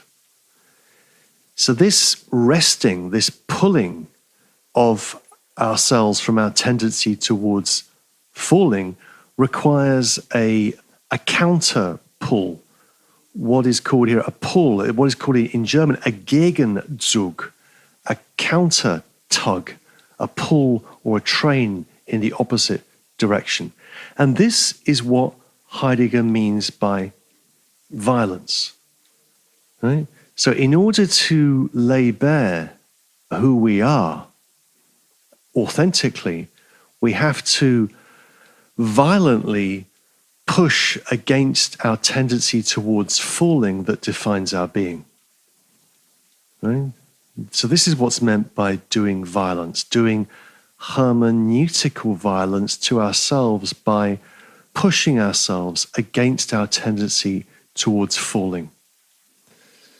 And there's a lot we could say here about the meaning of violence, and we could connect it to other discussions of violence which are a little bit earlier, in someone like Sorel, Reflections on Violence of Sorel, early 20th century, and then famously and more or less contemporary with Heidegger's thinking, in the thinking that emerges into Being and Time, Walter Benjamin and Benjamin's critique of violence.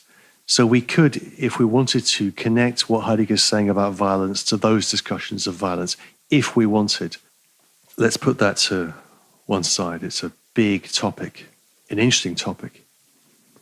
But the point is that authenticity requires a violent operation. It requires that we exert a violence with regard to ourselves. We could think about other contexts in Heidegger's work where he talks about violence. One context in particular is a book called Introduction to Metaphysics, which is very important for all sorts of reasons, notably its discussion of the Antigone, and in that book, Introduction to Metaphysics, Dasein, us, the human being, is understood as the violent one, as the one who wrenches free from the they, wrenches free from the rabble, the one who becomes uncanny, who pushes out into nothingness. And that requires a violence with regard to ourselves. That's the first point I wanted to make in relation to 63. The second point is that if fundamental ontology is violent, then Heidegger asks, is the interpretation of Dasein arbitrary? Right? If Heidegger's analysis is violent, well then does it mean it's just arbitrary? Heidegger's just forcing this on us. Heidegger takes this up on 360. And obviously the answer to the question is no.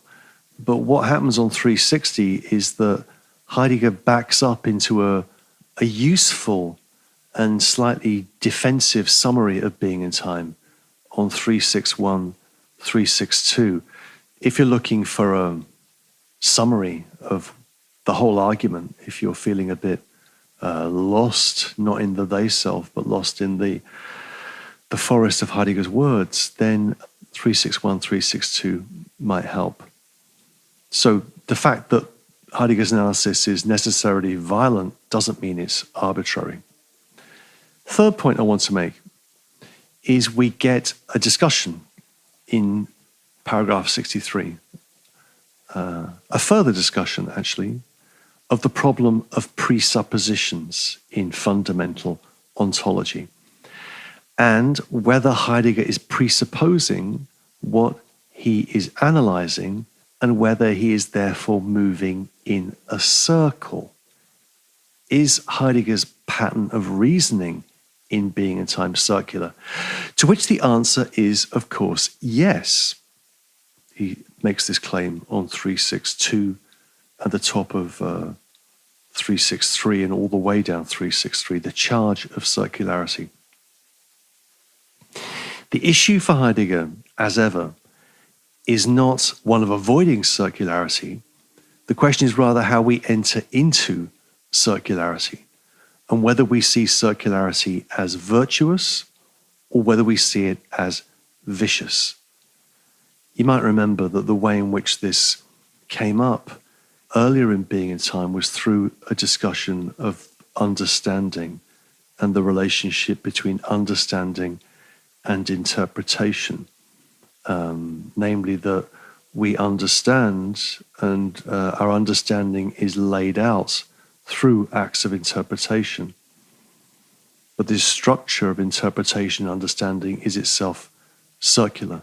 So circularity isn't something to be avoided, it's something to be accepted and entered in the right way. So on 363, second line at the top of the page, Heidegger says, we cannot ever avoid a circular proof in the existential analytic because such an analytic does not do any proving at all by the rules of the logic of consistency. So once again, it's not a question of avoiding circularity, but of approaching circularity in the right way. Throne projection is a circle. Dasein and being, Dasein as the being that possesses an understanding of being, Dasein and being are also a circle. Heidegger's thinking is virtuously circular. That will do for 63. Let's move on to 64. Care and selfhood. So this is where we get the most detailed discussion of the concept of the subject or the self in Being in Time. And you might remember that I discussed this in an earlier lecture, an earlier episode. I think it was episode 4, when we looked at at being with, that Dasein is not just being in the world, but it's also being with others. And I think I said back then that the subject or the self is a kind of internal limit or a kind of frontier in Being in Time, which is continually crossed. Namely, the subject, the self, is a concept that Heidegger wants to avoid on the one hand, because it always entails some kind of metaphysical thinking, and it's a concept which he reinstates, right? So the subject is something both avoided and reinstated. So this concept of the subject is a kind of internal frontier in the book. So this is the issue in 64. The unity of the care structure lies in the unity of the self. A self which is first and foremost characterized by mindness. Right? Mindness. Yet how do we conceive this unity of the self? Well, the obvious answer is existentially. Right? Our unity, such as it is, must be conceived of existentially. But there's a problem here, which we'll get to in a moment. So Heidegger begins in 64. This is his point of contrast in this paragraph, which is very interesting. Contrasts his approach to that of Kant in the Critique of Pure Reason. Now, Heidegger admits, as Kant admits, as Descartes admits, that the starting point for any articulation of the self lies in saying I. Lies in saying I. The way Heidegger argues this, as we saw at the beginning of the existential analytic, is through the concept of mindness, the first concept we're introduced to. So, if we think of Kant, Kant's notion of the self says I, it says I think, and the I think is that which must accompany all my representations. Right? The I think must accompany all my representations, Kant says. The argument that Heidegger makes with regard to Kant is very simple. On the one hand, Heidegger says, Kant is true to the phenomenal content of the I. Or, as Heidegger says on page 366, Kant's analysis arises from a genuine pre-phenomenological experience. That phrase is bang in the middle of 366. Kant's analysis arises from a genuine pre-phenomenological experience. So, that's good. Yet, on the other hand, Kant interprets this content, this pre-phenomenological experience of mindness, interprets this content in relation to the wrong ontology. So Kant has the right intuitions with the wrong ontology. Of course, the wrong ontology for Heidegger is the ontology of the present at hand. The ontology of the present at hand. As such, and as always in Heidegger's reading of Kant, Kant almost pulls clear of the tradition. This is the way Heidegger reads Kant. He almost pulls clear of the tradition, but falls back into it nonetheless. Right? It's a bit like that famous line from The Godfather, you know? It's when I got out of the mob, they pulled me back in. They pulled me right back in. It's that feeling of just being, you're trying to leave the tradition and they pull you back in. But let's look at the detail a little bit more here. This is 366. Let me see if I can find the quote. Yes, 3/4 of the way down the page on 366. Heidegger writes, Kant makes a more rigorous attempt than his predecessors to keep hold of the phenomenal content of saying I. Right? So far, so good. Yet, even though in theory he has denied that the ontical foundations of the ontology of the substantial apply to the I, he slips back into this same inappropriate ontology. Right? Keep that quote in one half of your mind and then put the next quote in the other half of your mind. It's on 367. Kant grasps the phenomenal content of the I correctly in the expression I think, or if one also pays heed to including the practical person when one speaks of intelligence in the expression I take action. In Kant's sense, we must take saying I as saying I think. Kant tries to establish the phenomenal content of the I as res cogitans, as thinking substance, thinking thing. If in doing so he calls this I a logical subject, that does not mean that the I in general is a concept obtained merely by way of logic. The I is rather the subject of logical behavior, of binding together. The I think means I bind together. All binding together is an I bind together. So let's keep those two quotes in mind. I don't know what you know. Obviously, I don't know that in general, but I don't know what you know about Kant. And I don't know if you're familiar with the concept of the transcendental unity of apperception in Kant. It's a much more simple thought than it sounds. The transcendental unity of apperception is something which is logically deduced by Kant from the fact of experience. The problem here, as many of you will know, is the problem that's set by David Hume, right? Edinburgh's favourite son, or one of them, David Hume. David Hume sets Kant a problem in relationship to what we now call personal identity. namely that our personal identity, Hume says, consists merely in bundles of perceptions which do not seem to be gathered together into any unity, into any kind of substantial idea of the self. Now,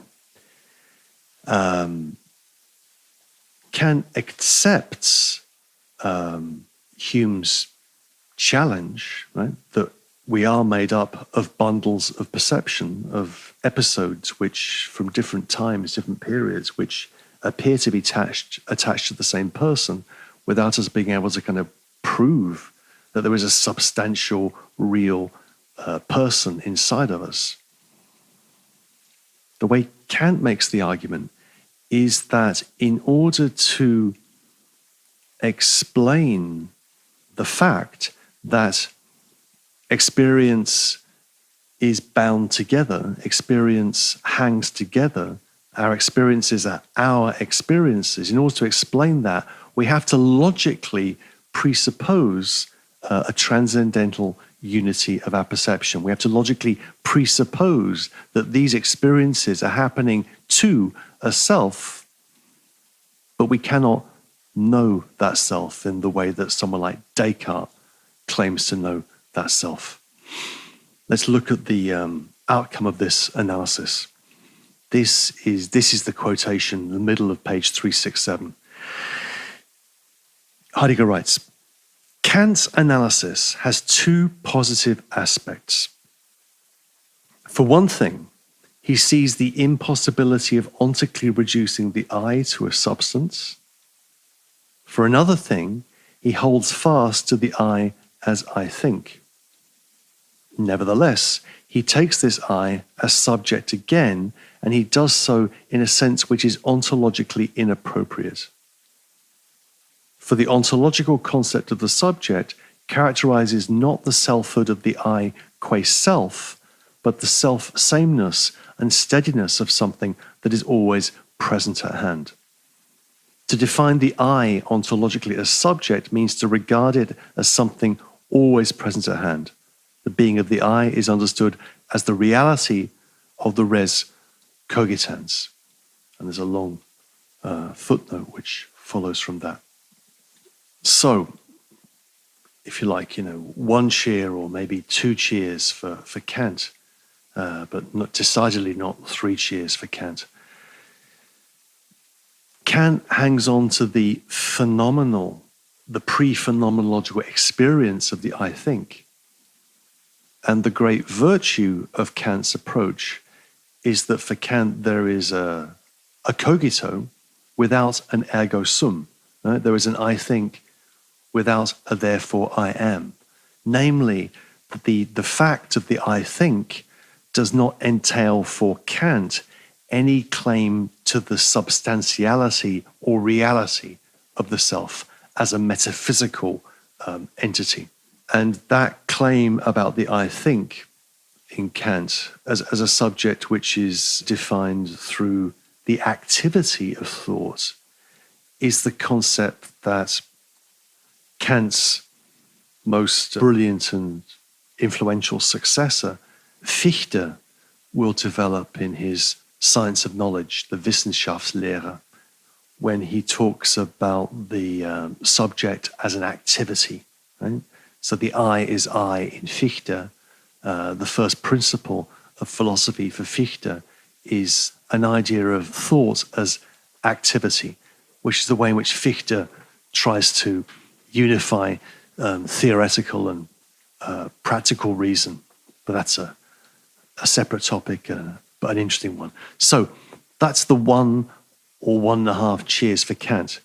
For Kant, the I think is a cogito without an ergo sum. There's no substantiality to the self. Yet negatively, Kant still moves within an ontology of the present at hand, which means that Kant slips back into the position of an isolated subject. This is what happens when you work with the ontology of the present at hand. You slide back kind of willy-nilly into a subjectivism, and you miss the phenomenon of the world, right? the phenomenon of the world. On 368, Heidegger makes this point. This is about, let's see, 2, 4, 6, 8, 9 lines in, maybe 10 lines in, on page 368. Kant did not see the phenomenon of the world and was consistent enough to keep the representations apart from the a priori content of the I think. But as a consequence, the I was again forced back to an isolated subject, accompanying representations in a way which is ontologically quite indefinite. Now, there are ways of challenging this approach to what Heidegger's doing here, ways of challenging this as a reading of Kant, in particular, the way in which the subject is described by Kant in relation to practical reason, the subject of the kingdom of ends, the moral subject of the kingdom of ends, the moral subject, which is defined by respect for persons, therefore a kind of intersubjective subject in Kant. This would not be a wild and crazy thing to say that Kant could be redescribed as a thinker of intersubjectivity. But Heidegger's critique is that although Kant gets it right, as it were, pre-phenomenologically, he falls back into an isolated subject because he has the wrong ontology, the ontology of the present at hand. So if we assume that that's right about Kant, then how are things different for Heidegger's approach? Well, this is where we encounter a problem. Dasein is defined as being in the world, as I've said 1,000 times in these lectures. Dasein is defined as being in the world, but this means that Dasein understands itself in terms of the world in such a radical fashion that Dasein falls into the world and it becomes a they self. I is another, right? I is another. Je est un autre. In the world of the they, in the world of das Man, the one, the they, I am them. I am at one with them. I think what they think, all of that stuff that we've seen before. So how does this play out? On page 368, Heidegger, the beginning of the last, it's just over halfway down the page on 368. What is the motive for this fugitive way of saying I? It is motivated by Dasein's falling. For as falling, it flees in the face of itself into the they. When the I talks in the natural manner, in quotation marks natural, this is performed by the they self. What expresses itself in the I is that self which, proximally and for the most part, I am not authentically. So Dasein's selfhood is only conceivable existentially in the mode of authenticity.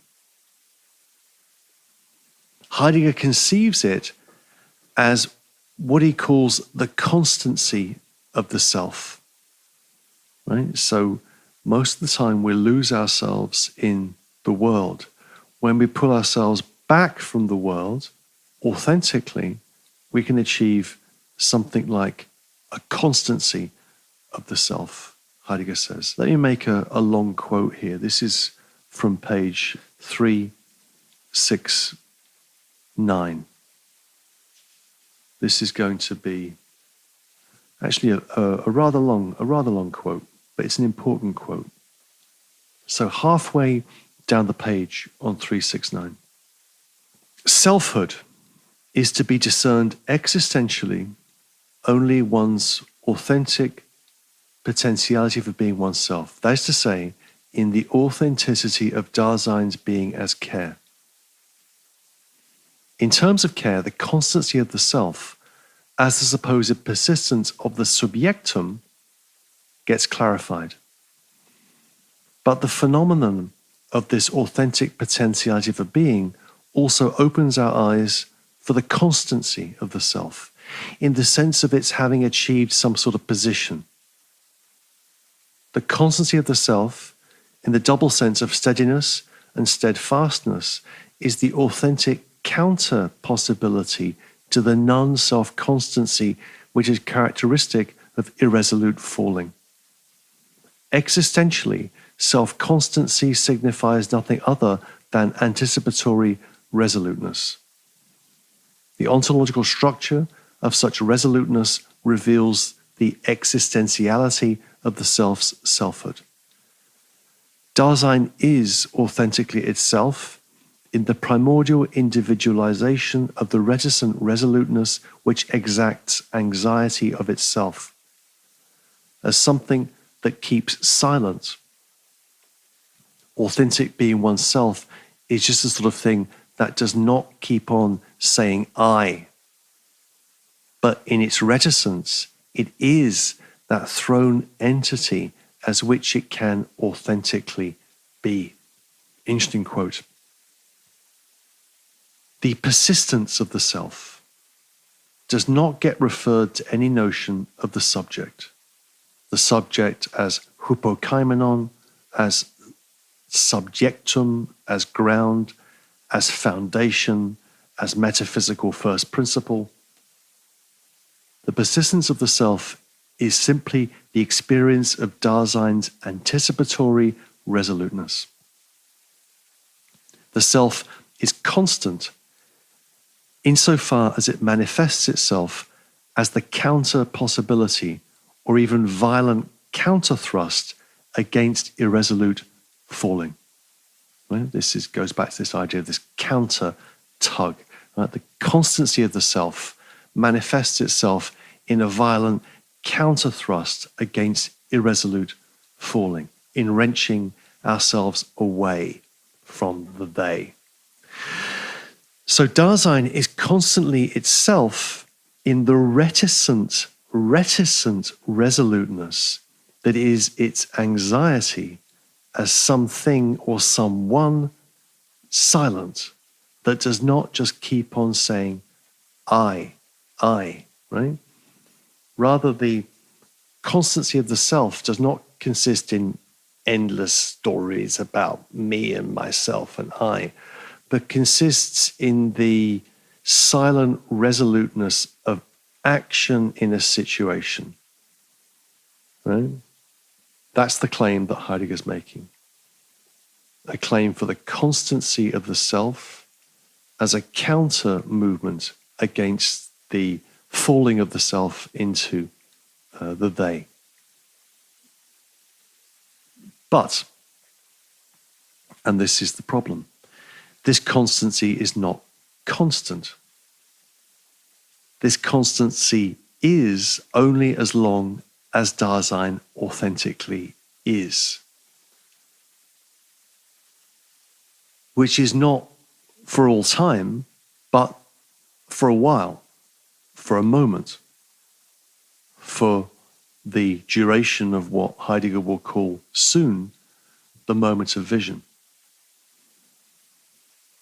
Maybe you can begin to see the problem that is appearing at this point in our analysis of Heidegger, is that the cost of giving up any substantial notion of the subject, any metaphysical concept of the subject, is that the self becomes defined in terms of the unity and constancy which it ever only fleetingly is.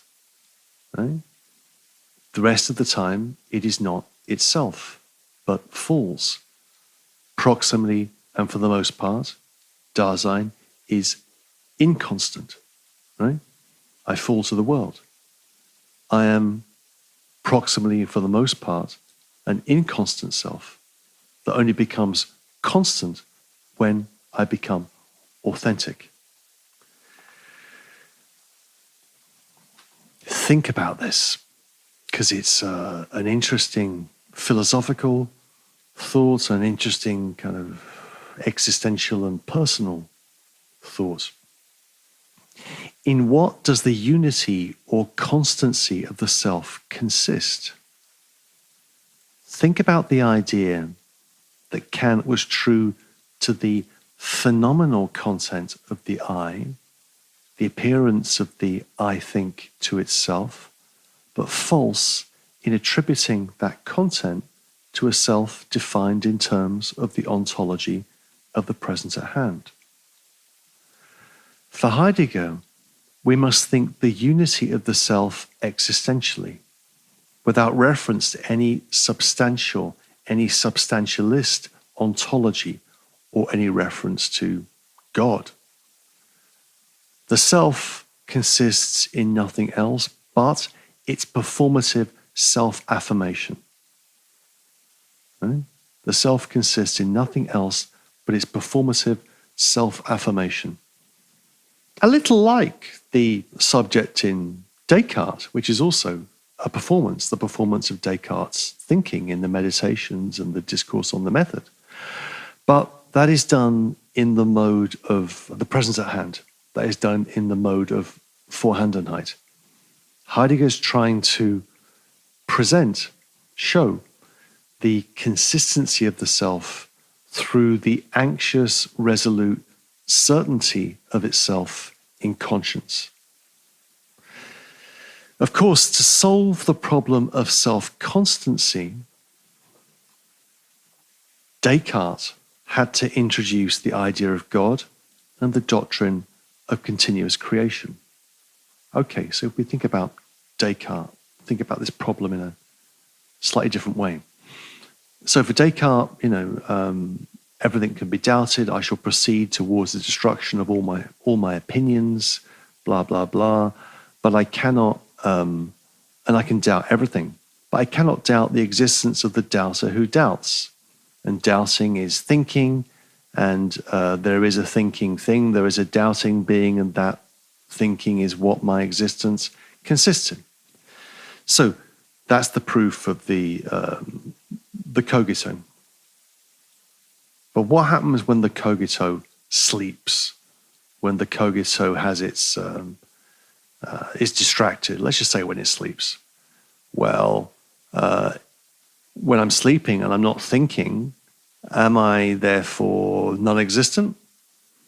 Well, this is one of the reasons why Descartes makes the appeal to God. God is that being who underwrites the constancy of myself. So my cogito, my I think, is underwritten by the constant activity, the constant presence of God. And this was the doctrine of what was called continuous creation, that God is continuously creating and recreating the universe and therefore underpins us. So for Descartes, this is the thought, our self-constancy doesn't just consist in the performance of my saying, I think, therefore I am, but consists in the fact that I think, therefore I am, rests upon the power of God. Heidegger is trying to solve the problem of self-constancy without reference to God, which means that he is in Descartes' dilemma in the Meditations, namely that the only unity of the self consists in the act whereby it asserts or performs that unity. It performs that constancy. For the rest of the time, the self is inconstant and is lost in the they-self. In other words, there's no deus ex machina, there's no God we can pull out for Heidegger like there is for Descartes. And let's say that that's right. Let's say that Heidegger's right. We ourselves, in some way, we most of the time we fall to the world. We're distracted. We're asleep. We're watching television. We're drunk or whatever. And our self-constancy consists in our resoluteness for Heidegger. Resoluteness thought all the way to the end in relationship to our being towards death. Once we lose the idea of God or the idea of any substantial underpinning of the self, then we're left in the following position. The constancy of the self consists in nothing more than the act whereby the self affirms itself in anticipatory resoluteness and in the repetition of that act. Right? The self is only the performance of itself. The self is a performative self. We're only authentic, only constant for the time we decide to be resolute. For the rest of the time, we fall. For the rest of the time, the self is not itself. As we will see in the next chapter of Being in Time, Temporality and Everydayness, the self that does not repeat itself, the self that forgets and is no longer a self, is a self which is an inauthentic self. The self is constant only in and through repetition. Only in and through repetition. And that's why Heidegger writes on page 355, way back in 355, anticipatory resoluteness which resolves to keep repeating itself. Anticipatory resoluteness which resolves to keep repeating itself. So, Heidegger's position on the self is that we are selves. We have the possibility of a constancy of the self insofar as we anticipate a being towards death and we internalize that through our resoluteness. But once that self-constancy is released through falling to the world, then that self-constancy dissolves. And we're nothing more than that. We're nothing more than the acts, the performances that we undergo. There is nothing outside the performance of ourselves and the assurance that we give ourselves when we're being ourselves, that we are those selves. The rest of the time, we fall, we flee, we disperse. Okay, that will do. I'm going to come back in the next episode and complete this chapter with a discussion of ecstatic temporality.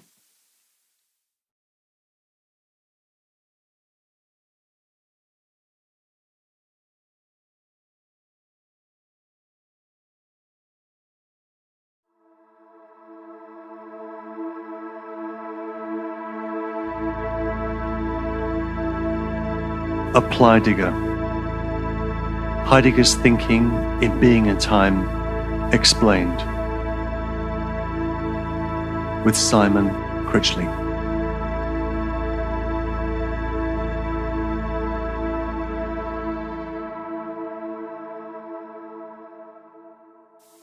Episode 14. Ecstatic Temporality. These pages, paragraph 65, are written with what Heidegger calls unwavering discipline. Unwavering discipline. And ecstatic temporality is the apex of the existential analytic, a really key concept, a really important moment in the book, a kind of culmination of the book. So let's focus. The key thought in ecstatic temporality is that authentic Dasein is the movement of temporality. It's the unity of the three ecstasies. It is this lived stretch of past, present, and future, of having been, of waiting towards, and the to come. Although for Heidegger, as we'll see, the primary phenomenon of authentic time is the future. So the unity of the three ecstasies, future, past, and present, but the primary phenomenon of authentic time is the future. Let's turn to the text, because it's very compact and powerful. There's a real moment of kind of concentration of thought in these pages, I think. The claim is that temporality is the meaning of care. Okay, so care is the being of Dasein. We know that. But the meaning of care is temporality. And meaning is understood here as it was understood in Division 1 in the discussion of understanding and interpretation. Meaning is understood as that upon which care is based, the upon which. So the question is, what does care mean? Care is the being of Dasein, but what does care mean? Or better, what is it that makes possible the unity of the articulated structural whole of care? Right? What is it that makes possible the unity of the articulated structural whole of care? Remember, care is composed of three elements: ahead of itself, projection, being already in, facticity, and alongside a world, falling. And the unity of those three elements is temporality, Heidegger claims, and Heidegger begins to unpack this claim on page 372. So let's dig in there and follow the text closely. And the text has a rhythm here. It's a one-step, two-step, three-step rhythm. Future, past, present, the three dimensions, the three steps of time. So let's begin on 372. These will be, I think, a few long quotes here, but we need to read them. This is halfway down the page, a little bit more than halfway down the page on 372. That which was projected in the primordial existential projection of existence has revealed itself as anticipatory resoluteness.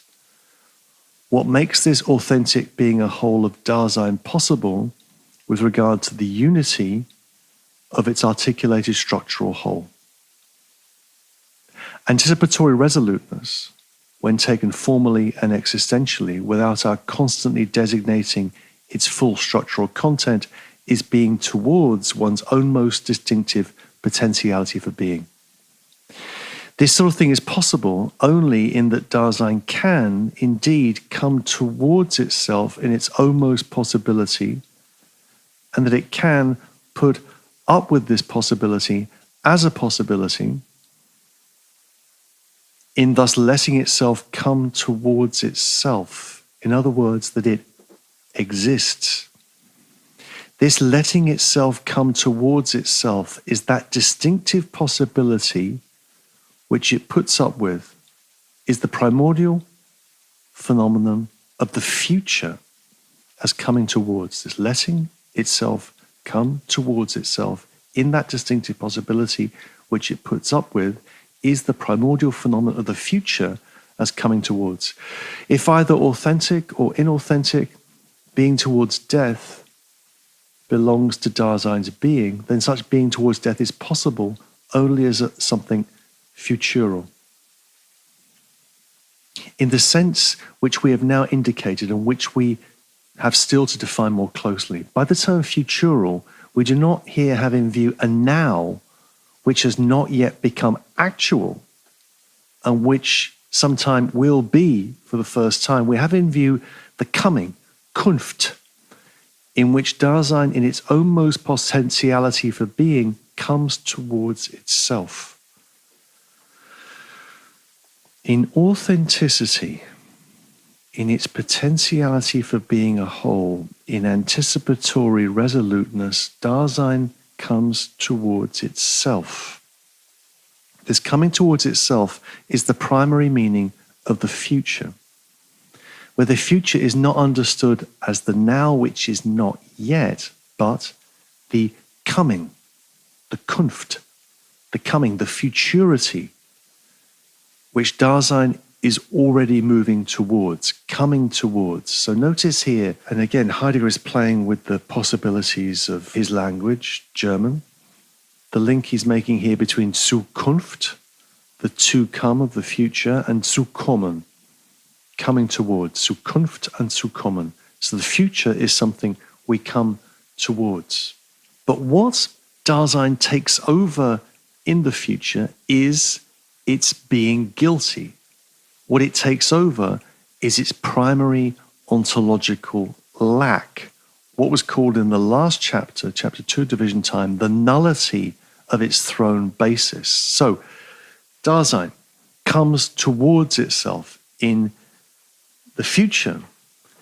What it's coming towards, what it's taking over in this coming towards is its being guilty, the nullity of its throne basis, which it already was. And let's see, the second quote here is on page 373. Now, that sound you can hear, I feel guilty because that sound is the sound of people going out to applaud the health workers. I have done that every day and even went to the hospital in Fort Greene a couple of times to applaud them, but I've been so preoccupied with this lecture, I've forgotten to do it. So that yelping and dog barking and anyway, we should be very grateful to the health workers. These are sad days in New York. Page 373. The first full paragraph. Anticipatory resoluteness understands Dasein in its own essential being guilty. This understanding means that in existing one takes over being guilty. It means being the throne basis of nullity. But taking over thrownness signifies being. But taking over thrownness signifies being Dasein authentically as it already was. Taking over thrownness, however, is possible only in such a way that the futural Dasein can be its own most as it already was. That is to say, it's been, sein gewesen. It's been. Dasein can be its been. Heidegger's aware of the awkwardness of this kind of way of expressing things, but this is the thought. Only insofar as Dasein is, as an I am having been, can Dasein come towards itself futurally in such a way that it comes back. As authentically futural, Dasein is authentically as having been. Anticipation of one's uttermost and ownmost possibility is coming back understandingly to one's ownmost being. One's ownmost being. Only so far as it is futural can Dasein be authentically as having been. The character of having been arises in a certain way from the future. Listen to that. The character of having been arises in a certain way from the future. So, what is it that comes out of the future? What is it that comes out of the future? The future that we can come towards. What comes out of the future is myself in my having beenness. Right? Myself in my having beenness. I am my having been. My bin, my ich bin, my I am is been, as it were. I am my having been. So there's a tricky thought at work here. I come towards myself futurally in anticipation, but I come towards myself in a way that I come back to what I have been. In other words, projection throws forth from its throne basis. My pastness comes to me from out of the future. And I don't, as is clear from the analysis of chapter 2, I don't have power over this null throne basis. The past is not annulled, it is null, right? But it is not annulled, and I don't have power over it. All that changes is the way in which I seize hold of it. Right, so what comes out of the future is my having beenness, which I can take over, take into myself. So that's future and past, which leaves us with the present. This is a quotation on 373, 374, a long quote, but I'm afraid we just need to go through the long quotes because it's all really important. Anticipatory resoluteness discloses the current situation of the there in such a way that existence in taking action is circumspectively concerned with what is factically ready to hand environmentally. Resolute being alongside what is ready to hand in the situation, that is to say, taking action in such a way as to let one encounter what has presence environmentally, is possible only by making such an entity present. Only as the present, Gegenwart, in the sense of making present, can resoluteness be what it is, namely letting itself be encountered undisguisedly by that which it seizes upon in taking action. First thing to note here is the way in which we've noticed a number of times, a couple of times, maybe a few times in these lectures, that Heidegger puts quotation marks around the word action. Here in this passage, you see those quotation marks lift like the curtains in a theatre, and we're presented with taking action. So is here using a word which he was using kind of under erasure or using cautiously. Suddenly that caution begins to evaporate as the momentum of the book accelerates. What anticipatory resoluteness discloses is Dasein in the situation of its there, which it has seized hold of in the form of taking action. That is, Dasein is being alongside. It is being alongside not the inauthentic mode of just tarrying alongside. It is alongside in the mode of seizing hold and making entities present. Right? So this making entities present is Gegenwärtigen, which is linked to the idea of Gegenwart, the present.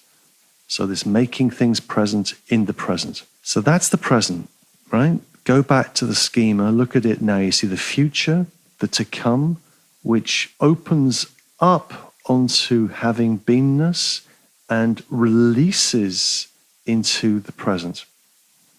And Heidegger brings these three dimensions of time together in his usual kind of theatrical formality. There is a beautiful kind of mise en scène in these pages of Being and Time.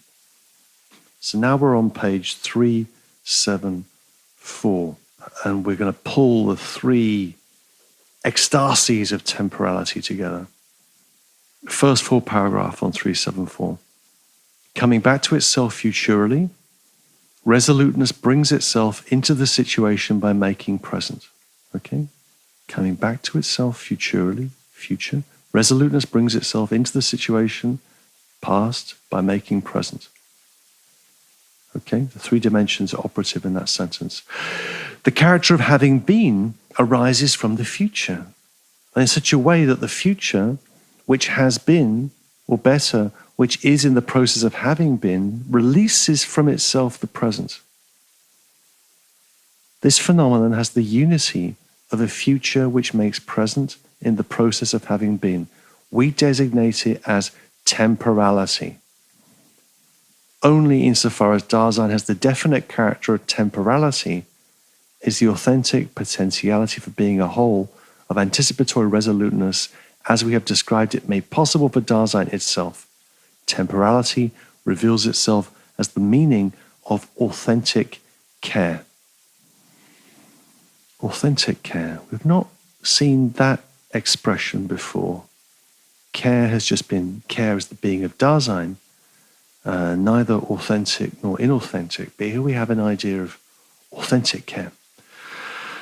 Now, what is fascinating here in these paragraphs is the thought that what comes out of the future is our having been. What the future opens is our past, which releases itself in the present and as the present. The having been that comes out of the future makes present, right? The having been that comes out of the future makes present. And it's this threefold structure that Heidegger calls temporality. And this is the meaning of authentic care. Heidegger then makes some remarks distinguishing authentic from inauthentic time, and that will become clearer in the next chapter on temporality and everydayness. And then he folds the structure of care into the structure of temporality. And this is, I think, one of the beautiful things that Heidegger does in this book is we get these structures, we isolate these analytical structures, and then they're kind of mobilized and combined. Again, musically, kind of symphonically, with increasing kind of acceleration and momentum. Care is being ahead of itself, already in, being alongside, right? Care is being ahead of itself, being already in, being alongside.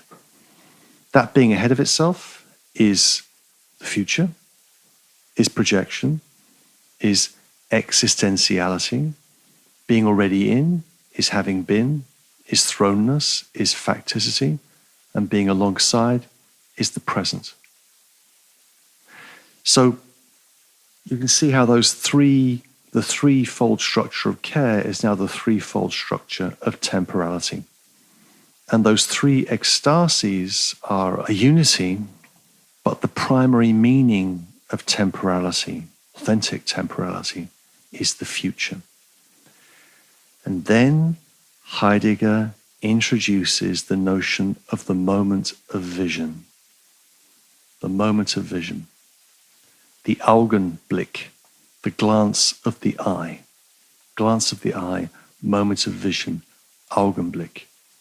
What is Heidegger doing with this concept? He takes this concept from Kierkegaard. It's something else in Danish, Øjeblik, or something like that.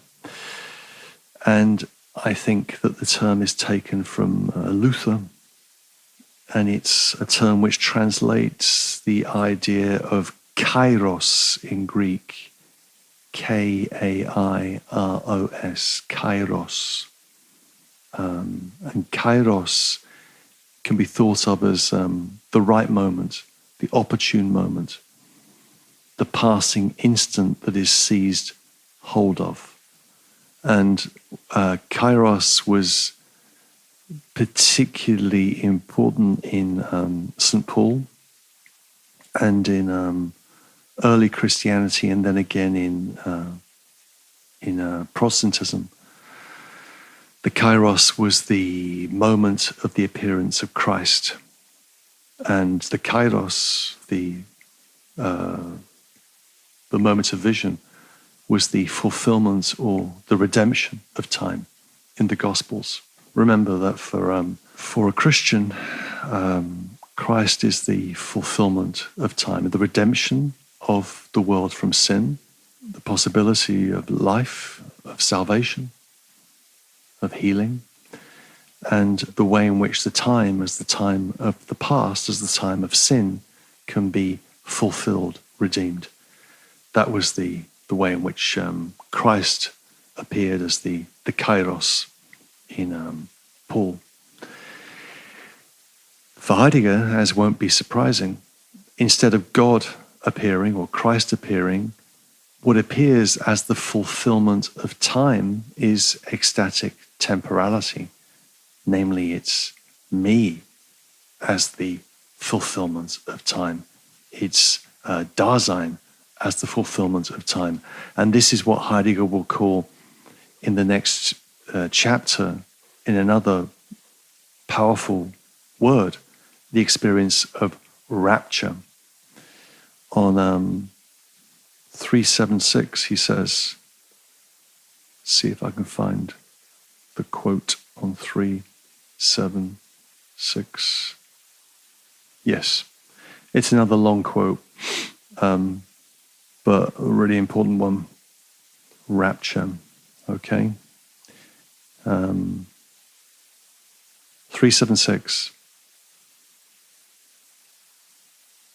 This is 1, 2, 3, 4, 5, 6, 7, 8, 9 lines up from the bottom. When resolute, Dasein has brought itself back from falling, and has done so precisely in order to be more authentically there in the moment of vision, as regards the situation which has been disclosed. Moment of vision as regards the situation which has been disclosed. Temporality makes possible the unity of existence, facticity, and falling, and in this way constitutes primordially the totality of the structure of care. The items of care have not been pieced together cumulatively any more than temporality itself has been put together in the course of time, out of the future, the having been, and the present. Temporality is not an entity at all. It is not, but it temporalizes itself. Nevertheless, we cannot avoid saying temporality is the meaning of care. Temporality is defined in such and such a way. The reason for this can be made intelligible only when we've clarified the idea of being and that of the is in general. Temporality temporalizes, and indeed it temporalizes possible ways of itself. These make possible the multiplicity of Dasein's modes of being, and especially the basic possibility of authentic and inauthentic existence. Important paragraph. Taken strictly, and again, note the logic of avoidance. Taken strictly, we cannot avoid saying that time is this or that. But the problem with the is that if we say time is this or that, then we are reifying and substantializing time, and time by definition is movement and is only as movement. So if we say time is X or Y, we're substantializing time. We're already providing an answer to the being of time and falling into a metaphysics of time, which is precisely the thing that Heidegger wants to avoid. So Heidegger says in German, die Zeitlichkeit zeitigt sich. Right? Temporality temporalizes itself. Temporality temporalizes itself, and it temporalizes possible ways for it to be. Time thought as temporality is its auto-temporalization, where time produces itself from itself in a sort of immaculate conception, we could say. Time temporalizes itself, right? There is no being outside of time which is determining the meaning of time, right? That was traditionally, if you like, within theology, the way in which time was understood in relationship to eternity, which was prior to time and prior and more important than time. Heidegger's thought here is that there is temporality, and temporality is this movement of the unfolding of the three ecstasies of time. How does one freeze that movement in words? How does one say that in words is a problem that Heidegger wrestles with here and wrestles with throughout his itinerary. One way in which he addresses it is by verbalizing nouns, right?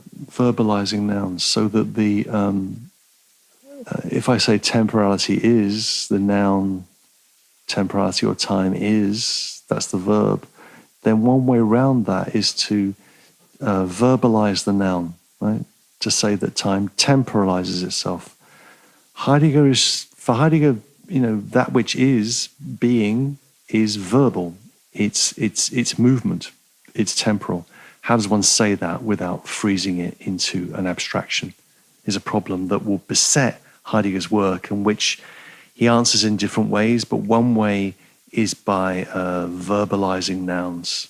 Die Zeitlichkeit zeitigt sich, temporality temporizes itself. Das Ereignis ereignet, the appropriative event appropriates itself. He will say, die Welt weltet, world worlds, and so on and so forth. You get the idea. This is a way of speaking tautologically, which is really quite interesting if you think it through. I raised that, I think, in one of the lectures or episodes earlier, but it's an interesting line of thought that there is something about a tautology which, through its repetition, through its verbalization of a noun, allows perhaps us to push through to some different experience of language. But here we are, page 377, and we've arrived at the thought of ecstatic temporality. Let's read the key passage. This is the first full paragraph on 377. The future, the character of having been, and the present show the phenomenal characteristics of the towards oneself, the back to, and the letting oneself be encountered by. The phenomena of the towards, the to, and the alongside make temporality manifest as the ecstatikon. Ecstatikon, pure and simple. Temporality is the primordial outside of itself, in and for itself. We therefore call the phenomena of the future, the character of having been, and the present, the ecstasies of temporality. Temporality is not, prior to this, an entity which first emerges from itself. Its essence is a process of temporalizing in the unity of the ecstasies. What is characteristic of the time which is accessible to the ordinary understanding consists, among other things, precisely in the fact that it is a pure sequence of nows, without beginning and without end, in which the ecstatical character of primordial temporality has been leveled off. Temporality is the ecstatikon itself, the outside of itself, in and for itself, and it's composed of these three ecstasies. Let me tell you a story which I don't know whether I've told you this before. Maybe I have. I was very influenced by a Belgian philosopher called Jacques Tamignon, who used to teach at Louvain in Belgium. I met him when I was a graduate student, and he made a big impression on me. He talked about being in a seminar with Heidegger in the 1960s with a bunch of French interpreters of Heidegger's work. The theme was being in time, and they were there to discuss Heidegger's project in being in time. And the seminar began, apparently, according to Jacques Tamignon, with Heidegger going around the table. There were only about 6, 7 people there. It was a tiny little seminar. Going around the table and asking people, what do you think being in time is about? And one of them said, so what is being in time about? Heidegger says. And you can imagine, he puts you on the spot and you say, well, it's about being. And Heidegger goes, no. It's about Dasein. No. It's about world. No. And he went around the table like this until everybody had given the wrong answer. And then he said, Dasein ist das Ekstatische. Dasein is the ecstatic one. Dasein is the ecstatic one. That's the message of being in time. And where that ecstatic character is manifest is in ecstatic temporality. So this is the kernel of being in time. And then, what is time? Time is nothing prior to the process of its own emergence, right? So again, as I said a few minutes ago, the standard way of dealing with the question of time is by distinguishing time from eternity. This is what St. Augustine does in the Confessions. So we understand time with reference to something that is other than time, precedes time, eternity. For Heidegger, that's a non-starter. Rather, temporality is something which is its own process of emergence. Its essence consists in the process of temporalizing the unity of its ecstasies. And this ecstatic dimension of temporality gets leveled off in our vulgar or ordinary experience of time as a series of now points. And we're going to come back to that. We're going to see that ordinary, vulgar experience of time in the final chapter of Being in Time. So the vulgar experience of time would be to say there's the present, which is now, there's the past, which is no longer now, and there's the future, which is not yet now. Right? Now, no longer now, and not yet now. Present, past, future, and they're distinguishable, and they're organized as if they were on a line, right? So we have the idea of time as a line, and there's a now which is going to come, and there's a now which is elapsed. Time is linear. With the idea of ecstatic temporality, Heidegger's trying to describe this more dynamic, almost cyclical vision of time as the unity of the three ecstasies. Where this takes us is to the idea of finitude. Ecstatic temporality is finite. It is endlich. It comes to an end in death, and its fundamental character is shaped by the anticipation of being towards death. And that language of finitude, which we haven't seen very much of in Being in Time, really begins to really pepper the text on page 378. So if you read 378 and the subsequent pages through to 380, you'll see that the word finitude pops up a number of times. You know, the question is, given that time is existentially our time, a time which is defined by death, then time is endly. Time is endly. It has a finite character. And that's what has to be absolutely kept in mind. So I'm going to read a tiny bit from page 378. Its finitude, 3 lines up from the bottom, its finitude does not amount primarily to a stopping, but is a characteristic of temporalization itself. The primordial and authentic future is the towards oneself. That in quotation marks, to oneself, exclamation mark, to oneself, existing as the possibility of nullity, the possibility which is not to be outstripped. And a couple of lines further on, we're now 5 lines down on page 379.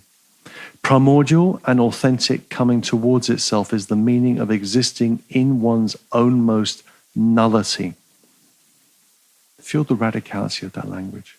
Primordial and authentic coming towards oneself is the meaning of existing in one's ownmost nullity. In our thesis that temporality is primordially finite, we're not disputing that time goes on. We're simply holding fast to the phenomenal character of primordial temporality, a character which shows itself in what is projected in Dasein's primordial existential projecting. So primordial time is finite. It's the very movement of Dasein's finitude. And finitude is the coming towards oneself, where the oneself that one comes towards is the nullity of a thrown basis, right? The finitude that one comes towards is the oneself from the future, and what is taken over in that future is the nullity of one's thrown basis. So finitude is coming towards the nullity that I am, right? Coming towards the nullity that I am, the double nullity of thrownness and projection that is Dasein. And if you can absorb that thought, then, and take your time, keep it in your mouth for a while and savor it if you like. But finitude is the coming towards the nullity that I am, double nullity of thrownness and projection. That's who we are. That's what it means to be human without ground. The question now, which is the question of the remaining chapters of Being in Time, is how does inauthentic time arise out of authentic finite time? And more particularly, how does inauthentic time produce an endless, infinite time out of itself? Right? So the point about the vulgar or ordinary experience of time is really important, because we have an idea of time as a line, and we have an idea of time as an infinite series, an infinite possibility of ever new nows pouring out of the future through the present into the past. How does that inauthentic idea of time get a grip on us? Well, that's going to lead us back to everydayness, back to inauthenticity, and it's going to lead us back to repeating that analysis of average everydayness from the standpoint of temporality.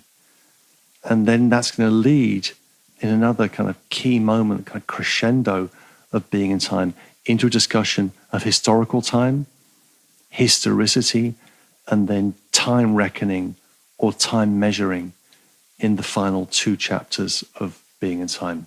So we're not at the end yet, but we're within sight of it. We can see land hoy, or something like that. We're not that far out at sea. Heidegger summarizes his conclusions very simply on 380.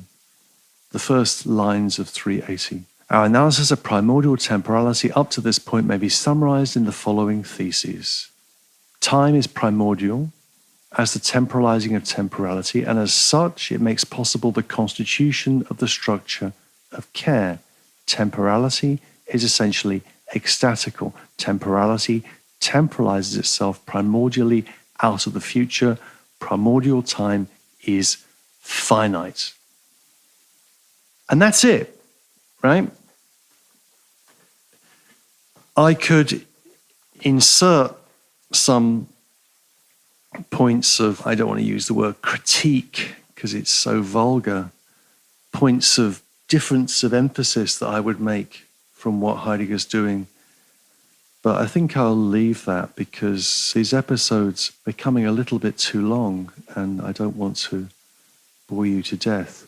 But in some published work that I've done, in the paper I wrote quite a long time ago now called Originary Inauthenticity, which is in the book on Heidegger's Being in Time that was put together with lectures from me and lectures from Rainer Sherman on Being in Time. There's a critique of Heidegger's analysis of time, and a critique in particular of the primacy of the future.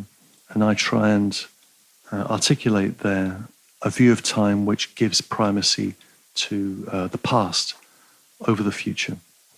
And that, I think, would argue for a different vision of temporality. I mean, I think I agree with Heidegger that, we are temporal beings, and temporality temporalizes itself in these 3 dimensions. And that's what it means to live without ground, finitely. The question becomes a question of where the emphasis really is placed, and then perhaps should be placed in the analysis. Whether we agree with Heidegger and give primacy to the future, or whether we could think about temporality in relationship to the primacy of the past. But I'm just going to leave that thought in your minds, and I think now we can take a rest, take a break, and come back fresh and invigorated for the next chapter, which will be temporality and everydayness. Thank you very much for listening.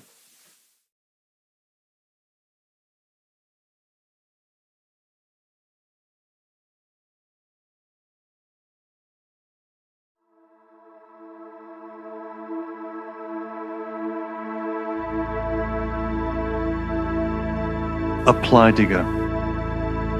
Heidegger's thinking in Being and Time Explained, with Simon Critchley.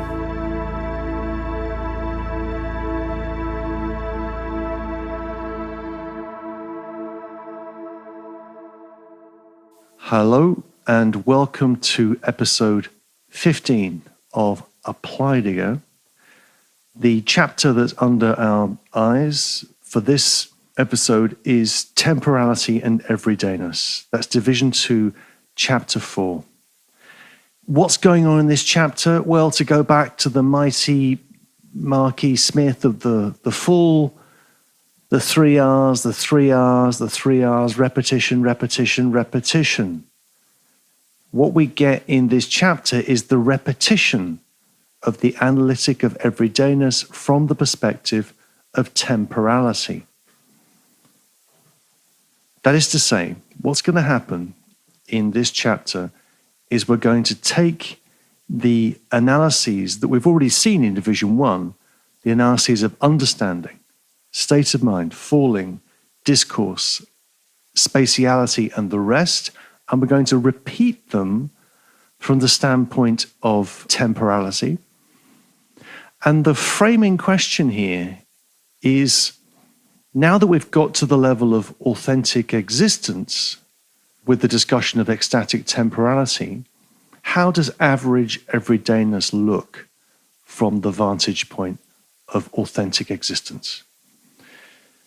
Now, this chapter is a long chapter, kind of a messy chapter, a hodgepodge of different things. It lacks the condensed drama of the chapters that precede it, and it covers a huge range of topics, but it's full of interesting things. But we'll have to focus on some of those interesting things and reluctantly skip some.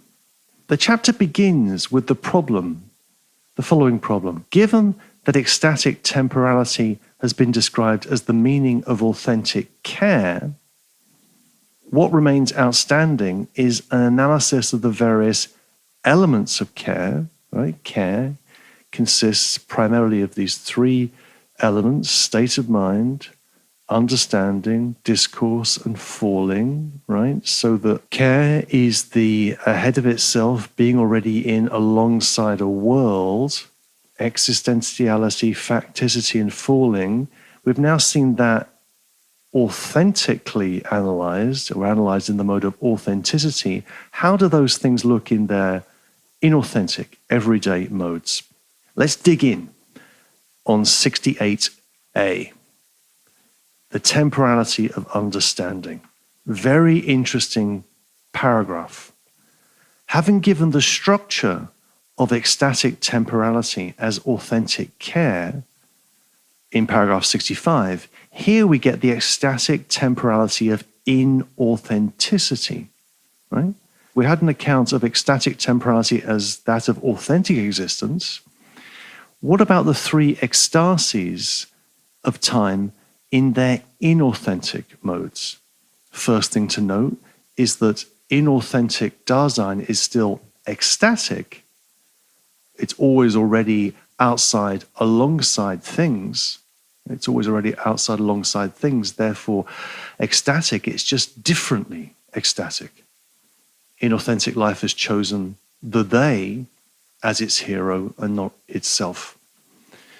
The problem here is that given that proximally and for the most part, and those words that we've repeated many, many times in these episodes are going to be explained at the end of this chapter. Proximity, for the most part, Dasein is irresolute and inconstant. How do we characterize this inauthentic temporality? So what does inauthentic temporality look like? And he analyzes it, Heidegger analyzes it in terms of the 3-fold structure of future, past, and present. And as so often in Heidegger, as we've seen in this book, Heidegger is often very obliquely illuminating. He often illuminates the thing that he's discussed previously by discussing a new thing. So the discussion of the world becomes clearer in obliquely comparing it with Descartes' conception of the world. Here, we're discussing inauthentic temporality, and it sheds a lot of light on what Heidegger means by authentic time. So let's go through the three inauthentic ecstasies of time. Firstly, the future. Now, if the authentic future is anticipation and Dasein's constantly being ahead of itself, right, which is the consummation of our being towards death, then how do we characterize the inauthentic future? It's characterized in terms of awaiting. Awaiting is the term that Heidegger introduces. Here's a first quote. This is on 386. He says, Dasein does not come towards itself primarily. I'm here at the bottom of the page on 386, about 5 lines up. Dasein does not come towards itself primarily in its almost non-relational potentiality for being, namely ecstatically, but it awaits this concernfully in terms of that which yields or denies the object of its concern. Dasein comes towards itself from that with which it concerns itself. The inauthentic future has the character of awaiting. So there is an idea here of the inauthentic future as awaiting, not anticipating, but awaiting. That's the first concept. In German, that's gewärtigen, right? Gewärtigen, which is Heidegger's linking here to the idea of expectation and waiting. Erwarten and warten. Anyway, that's by the by. That's the future. The inauthentic future is awaiting. The inauthentic present, secondly, is explained in a contrast with the idea of being carried away in the rapture of ecstatic temporality. So let's look at a quotation on 387. He says, this is about halfway down the page on 387, corresponding to the inauthentic future, awaiting, there is a special way of being alongside the things with which one concerns oneself. This way of being alongside is the present, or waiting towards. Heidegger's deliberately playing with the German here. Waiting towards is Gegenwart. He's breaking up the term present in everyday German into its two component parts. Waiting towards. This way of being alongside is the present, the waiting towards. This ecstatical mode reveals itself if we adduce for comparison this very same ecstasis, but in the mode of authentic temporality.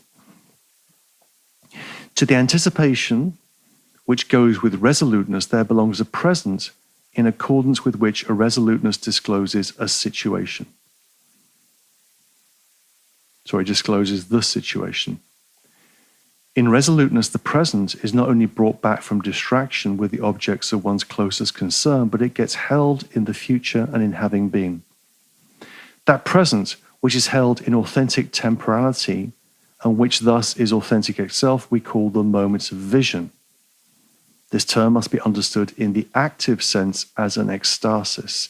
It means the resolute rapture in which Dasein is carried away with whatever possibilities and circumstances are encountered in the situation as possible objects of concern, but a rapture which is held in resoluteness. The moment of vision is a phenomenon which in principle cannot be clarified in terms of the now.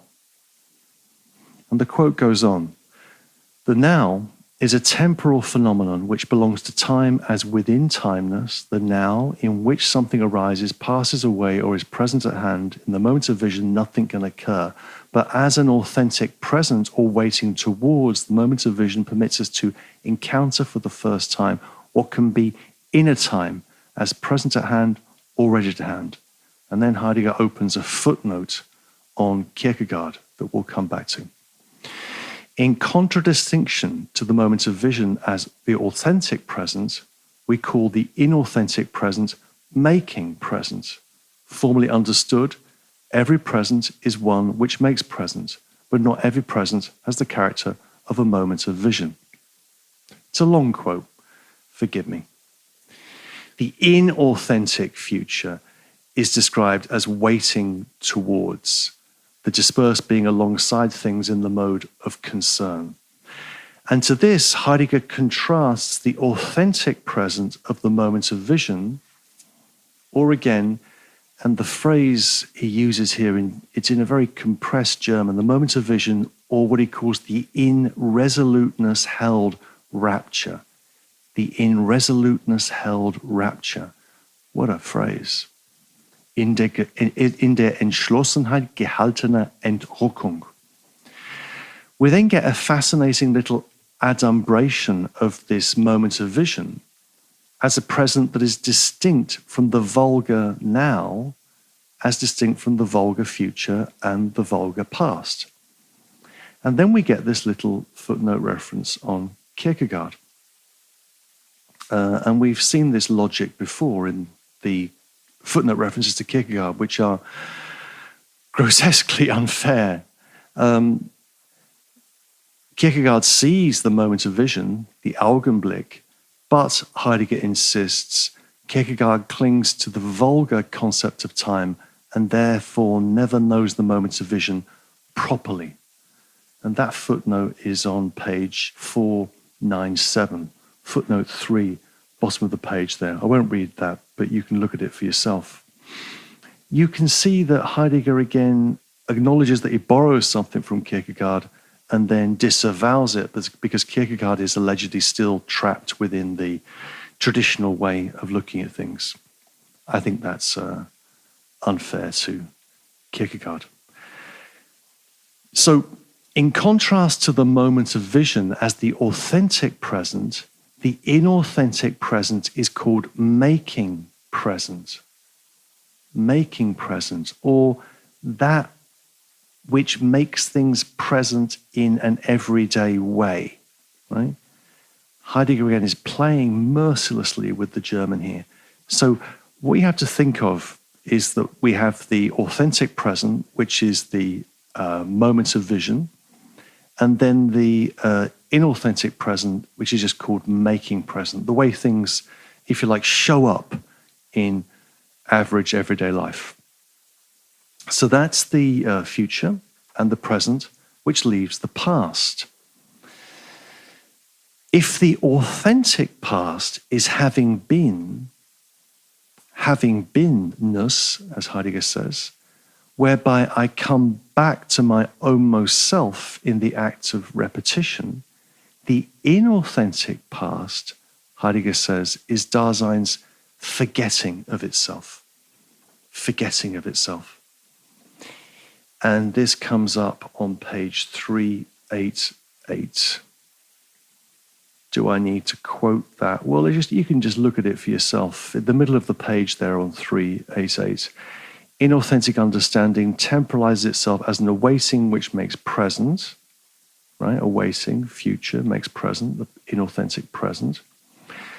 An awaiting to whose ecstatical unity there must belong a corresponding having been. And then he contrasts that running down that page, that quotation on 388. In anticipating, Dasein brings itself again forth in its ownmost potentiality for being. If being as having been is authentic, we call it repetition. But when one projects oneself inauthentically towards those possibilities which have been drawn from the object of concern in making it present, this is possible only because Dasein has forgotten itself in its ownmost thrown potentiality for being. So we here get an idea of forgetting. Forgetting as a backing away from one's ownmost potentiality for being that Dasein closes off from itself. So when I do not repeat who I am in the certainty of self-constancy, when I'm not repeating myself, ensuring the constancy of the self in the unity of the three ecstasies of time. When I'm not doing that, I forget myself and I slip into self-oblivion. The self is constant only for as long as it repeats itself. When it doesn't, it forgets and becomes inconstant.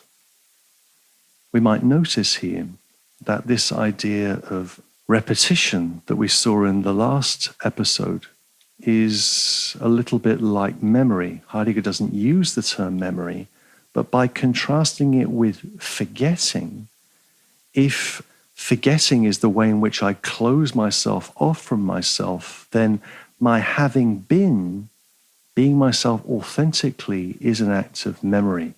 So repetition is like memory. So, future, present, past, inauthentically conceived. So what is the structure of inauthentic ecstatic temporality? Heidegger gives us the answer to that question on page 389. It's the last lines of the paragraph.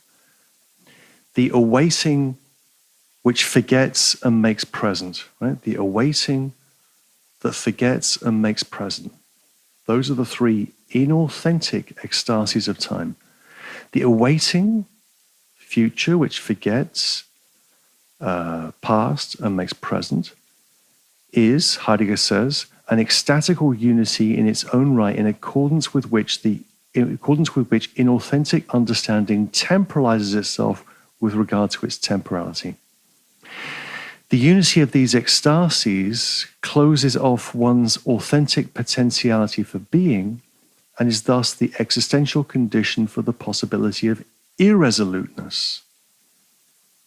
So, inauthentic ecstatic temporality is an awaiting that forgets and makes present. This is an extremely odd formulation, and it would be useful to work this through at greater length in a discussion, in a paper, or whatever. And this is also linked to a discussion of fear, which appears in the next paragraph, where fear, Heidegger's discussing the temporality of fear as a forgetting which awaits and makes present. What he calls a kind of bewildered making present on 392. Or he uses an example, and thank God he does use some examples. He talks about the way in which fear can lead to a bewilderedness with regard to time and experience.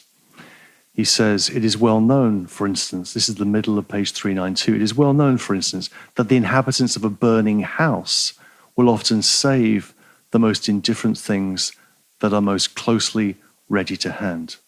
So that when we're scared, we do strange things. We don't operate resolutely. We forget stuff and we pick up the oddest things when our house is burning down. And we could think about this further in relationship to, what this inauthentic experience of time suggests. As you might know, I'm an enthusiastic reader of Beckett. I think about something like Waiting for Godot.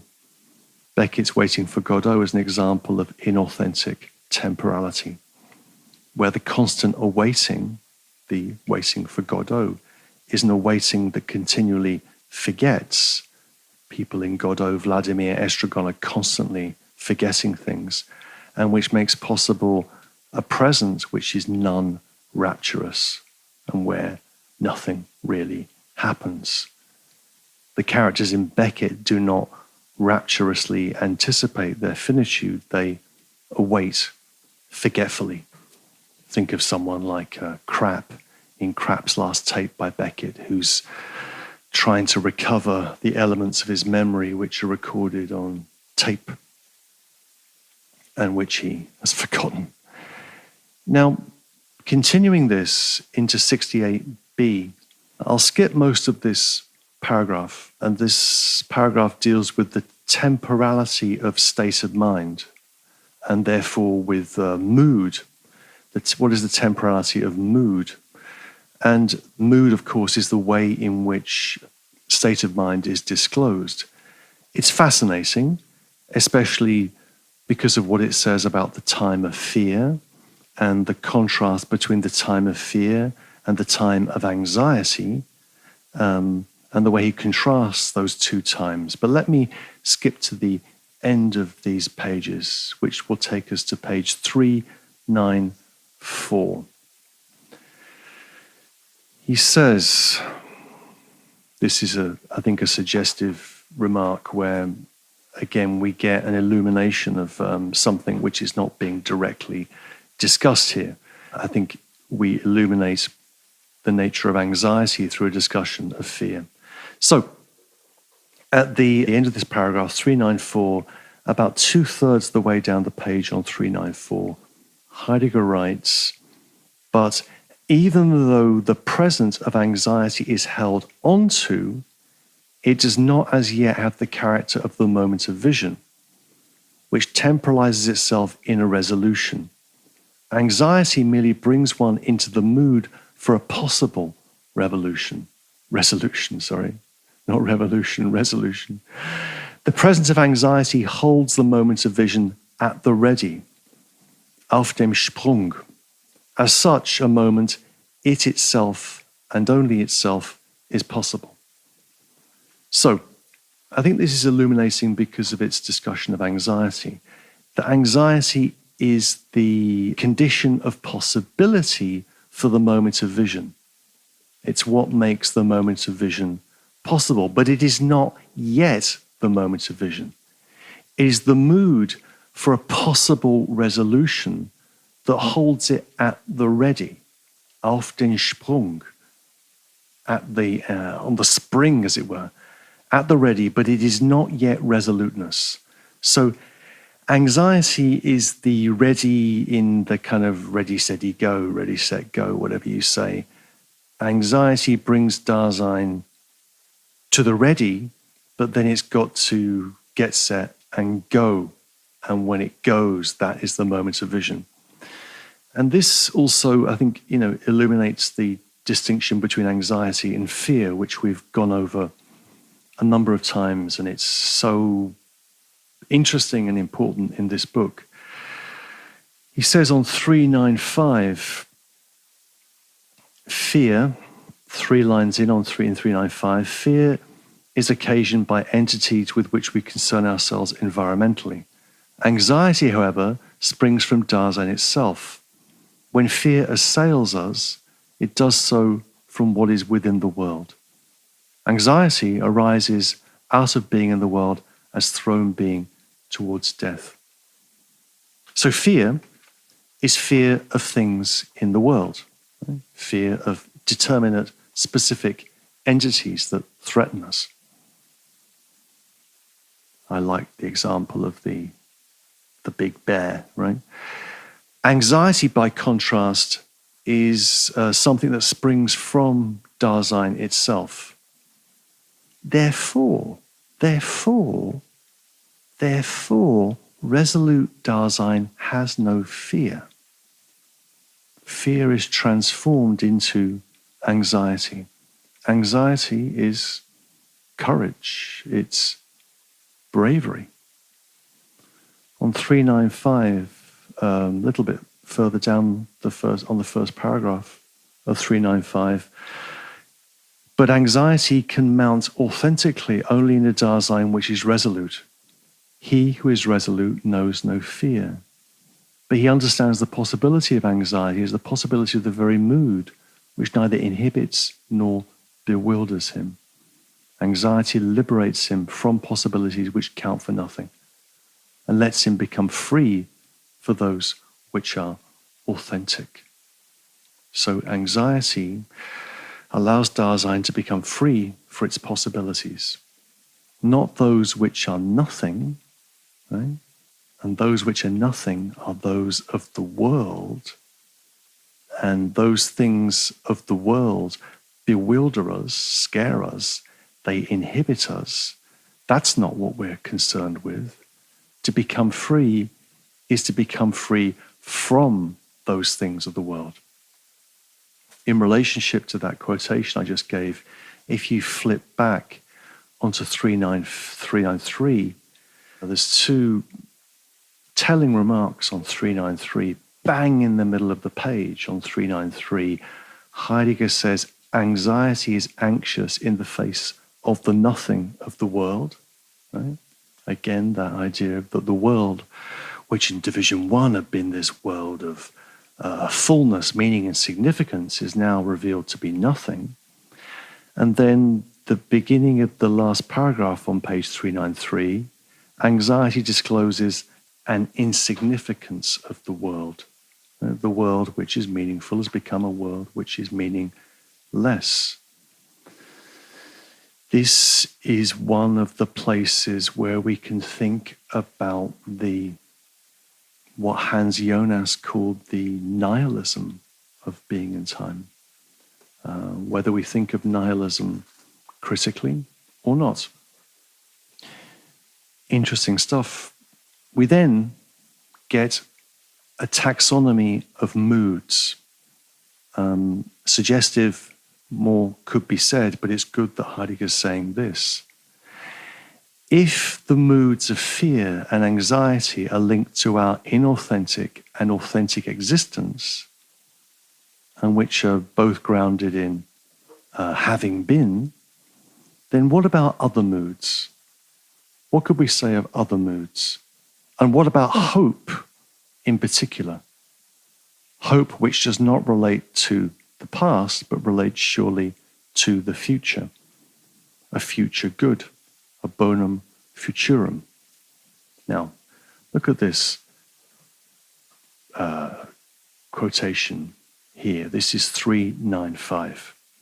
Halfway down the page, tiny bit more than halfway. How is a temporal meaning to be found in the pallid lack of mood which dominates the grey everyday through and through? You see how grey the everyday has become? And how about the temporality of such moods and affects as hope, joy, enthusiasm, gaiety? Not only fear and anxiety, but other moods are founded existentially upon one's having been. This becomes plain if we merely mention such phenomena as satiety, sadness, melancholy, and desperation. Of course, these must be interpreted on the broader basis of an existential analytic that has been well worked out. But even a phenomenon like hope, which seems to be founded wholly upon the future, must be analyzed in much the same way as fear. So here we get a discussion of hope. What could we say about this? Well, firstly, let's notice the moods that are being discussed here. We've had, a few moods, but primarily anxiety and fear. Here we've got joy, enthusiasm, cheerfulness, satiety, sadness, melancholy, desperation. Melancholy, the black bile. But the analysis of hope is peculiar here because it's entirely self-directed. Heidegger goes on to say, the top of page 396, but here its character as a mood, he's talking about hope, lies primarily in hoping as hoping for something for oneself. Hope is self-directed for Heidegger. Hope is not hope for a better future, but is hoping for something for myself. As such, even hope is related to our burdens, our thrown ground, our mindness. That raises the question, at least in my mind, about whether on a Heideggerian basis we can think about hope for something other than what I hope for myself. Can I hope for a future which is not my future, say? Can I hope for another's future? For Heidegger, that would still have to be referred back to the idea of hoping for something for myself. And we could take this into a much longer discussion of hope, but that would be another discussion for a separate occasion. But let's just say that I have doubts about the concept of hope. I think about an extraordinary moment in Anne Carson's Antigonic, not the Antigone, the Antigonic, where Nick is this character who is silent, who just draws on the stage throughout the performance, doesn't say a word. And there's this line about hope. Hope comes in to tickle your feet. Oh, look, here comes hope to tickle your feet, without realizing that the soles of those feet are on fire. We go from that discussion of hope to a discussion of indifference, which is inauthentic, distinguished from equanimity. And Heidegger thinks that indifference is a pallid lack of mood, whereas equanimity flows from resoluteness. Equanimity is a kind of equalness of courage, as it were, being equal to oneself in one's mood. Gleichmut. It's almost like the idea of ataraxia in Epicurus, a kind of equanimity or tranquility that for Epicurus flows from the pondering of the cosmos. And also note here on 396, like I say, this whole chapter is a minestrone of different things going on. So these are kind of little kind of moments of teasing where we can find themes that we already know in the book, which are being elaborated in suggestive ways. Final remark on 396 about the being of animals, the being of that which merely has life, which is also affected. And can that which merely has life, what does that mean? Does that have any sense here? It remains a problem. He says, last lines of page 396, the last lines of the paragraph, it remains a problem in itself to define ontologically the way in which the senses can be stimulated or touched in something that merely has life. The how and the where. The being of animals, for instance, is constituted by some kind of time. We see here Heidegger's implicit humanism in being and time, with the qualification we've introduced earlier, I believe, in these episodes, where Dasein, sure, is the human being, but perhaps not just the human being. So there's question marks around this, but basically Heidegger's position is a classical humanist position. Animals are poor in world. Stones are without world.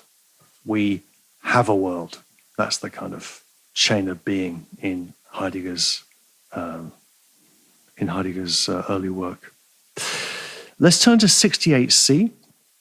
I'll skip this, except for a remark on page 400. And it's quite a remark. So let's run to that, page 400. There's also a discussion in the pages I'm skipping over of curiosity, which is well worth looking at. Curiosity, concupiscence, lust of the eyes, which Heidegger talks about in chapter 5, division 1, as the one of the features of inauthentic life. And curiosity is defined on 397 as a craving for the new. In German, it's Neugier.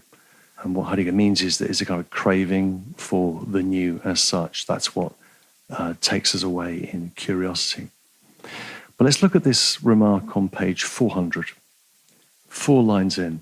Proximally, the throw of Dasein's being thrown into the world is one that does not authentically get caught. The movement which such a throw implies does not come to a stop, because Dasein now is there. Dasein gets dragged along in thrownness. That is to say, as something which has been thrown into the world. It loses itself in the world in its factical submission to that which it is to concern itself. What's interesting about that remark is that Dasein's being in the world, the throw of Dasein's being in the world does not get caught. It does not come to a stop. Rather, Dasein, us, gets dragged along in thrownness. We get dragged along in our thrownness. It's a fascinating image, like someone being dragged behind a runaway car, or dragged along in a balloon, or on a horse that has lost control, or something like that. The point is that for as long as Dasein is, it is in the throw, right? We are always in the throw of our thrownness, and that thrownness is always dragging us along, pulling us from a past which we can never fully grasp towards a future. 68D. Heidegger makes a wonderful summarizing remark about the structure of temporality, which brings together the analyses of authentic and inauthentic temporality. It's a long quote, but I think it's a useful one, an illuminating one. This is on page 401. So let's read it, and then we can say a couple of words about it. 401. Understanding is grounded primarily in the future, whether in anticipating or in awaiting. States of mind temporalize themselves primarily in having been, whether in repetition or in having forgotten. Falling has its temporal roots primarily in the present, whether in making present or in the moment of vision. Right? So you see there, just in that little description, we get the analyses of temporality authentically and inauthentically combined. Ecstatic temporality, anticipation, having been, moment of vision, inauthentic temporality, awaiting, forgetting, making present. Continuing the quote, all the same, understanding is in every case a present which is in the process of having been. All the same, one's state of mind temporalizes itself as a future which is making present. And all the same, note the repetition, the present leaps away from a future that is in the process of having been, or else it is held on to by such a future. Thus we can see that in every ecstasis, temporality temporalizes itself as a whole.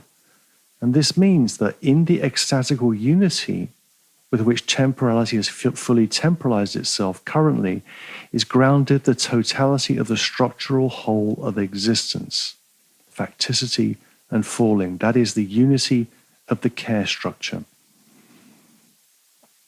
And note these next words. Temporalizing does not signify that ecstasies come in a succession. The future is not later than having been, and having been is not earlier than the present.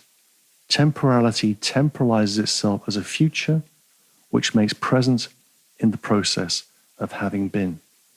So, just as understanding, state of mind, and falling, right, these three key concepts are the structural moments of care. These three concepts are experientially indistinguishable, right? It's not that there is understanding and there is state of mind and there is falling, but those three things come together in the unity of care. So too with the ecstasies of temporality, whether authentic or inauthentic. in every ecstasis, in every dimension of time, temporality temporalizes itself as a whole. The ecstasies do not come in succession, but the future is not later than having been, but rather temporalizes itself as the having been making present future. The having been making present future. Right? Temporality temporalizes itself as a future which makes present in the process of having been. That time past, time present, and time future are all contained together, are structural moments which are indistinguishable and do not come in succession, but which come of a piece. And they come of a piece in two modes, authentically and inauthentically. The idea of succession in relationship to time is something which is going to become clearer when we get to the last chapter of Being in Time, where Heidegger focuses on the idea of time reckoning and the vulgar experience of time, which is time as succession. Not yet now, future, now, present, and no longer now, past. Okay, let's move on to paragraph 69. Now, paragraph 69 is an interesting ragbag of a paragraph, and it's rather long-winded. And Heidegger's trying to deal with the question that we thought we'd already dealt with and, was done and dusted. And the question is, in what way is anything like a world possible at all? Right? In what way is anything like a world possible at all? And more particularly, in what sense can we speak of the transcendence of the world with respect to Dasein? Now, I'm going to be a little brutal with this paragraph, otherwise we'll never get done. So I'm going to skip part A, because it's fairly straightforward. That's called the temporality of circumspective concern. Catchy title, no? And it's fairly straightforward, and the themes it raises, I think, get focused more clearly in 69b, which picks up on page 408. Whereas 69b is very interesting because the question that Heidegger is dealing with here is a question which has been suggested throughout Being in Time, but not really directly discussed enough, which concerns the genesis of the theoretical attitude. So Heidegger is critical of the ontology of the present at hand when we view things theoretically as objects which are present to a subject. Heidegger is concerned with the genesis of that theoretical attitude, which is the attitude that's consummated in philosophy as epistemology for Heidegger, that is generated out of the world of circumspective concern, right? The inauthentic, average, everyday world. But the way I want to do this, look at these pages is in a more kind of wide-sweeping set of issues, because there's a phrase here on page 408 that's always interested me, and the phrase is an existential conception of science. An existential conception of science. What does that mean, and what is Heidegger really up to with regard to science and the scientific view of the world? Now, in order to get a sense of what Heidegger is about in these pages, and again, I'm looking at things in a wider, broader focus here, I think we have to get clear on the issue of scientism and look at the way phenomenology criticizes scientism. What is scientism? Because it's really what Heidegger is criticizing throughout being and time. Scientism rests on the fallacious claim that the theoretical or natural scientific way of viewing things, what Heidegger calls the present at hand, provides the primary and most significant access to ourselves and to our world. Scientism is the claim that the methodology of the natural sciences is not just true for the natural sciences, but provides the best form of explanation for all phenomena in general. Heidegger, in these pages and elsewhere, tries to show how the scientific conception of the world is, not that it's wrong, he never says that. The scientific conception of the world is derivative or parasitic upon a prior, in quotation marks, practical view of the world as ready to hand.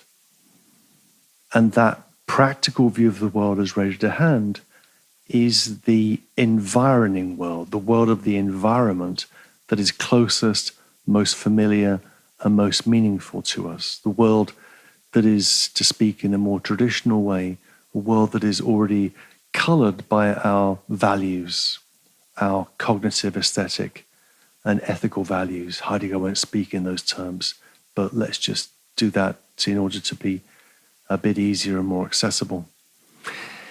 Now, what Heidegger is up to in these pages and throughout Being and Time is adapting and extending a claim that was being made by his teacher, Edmund Husserl.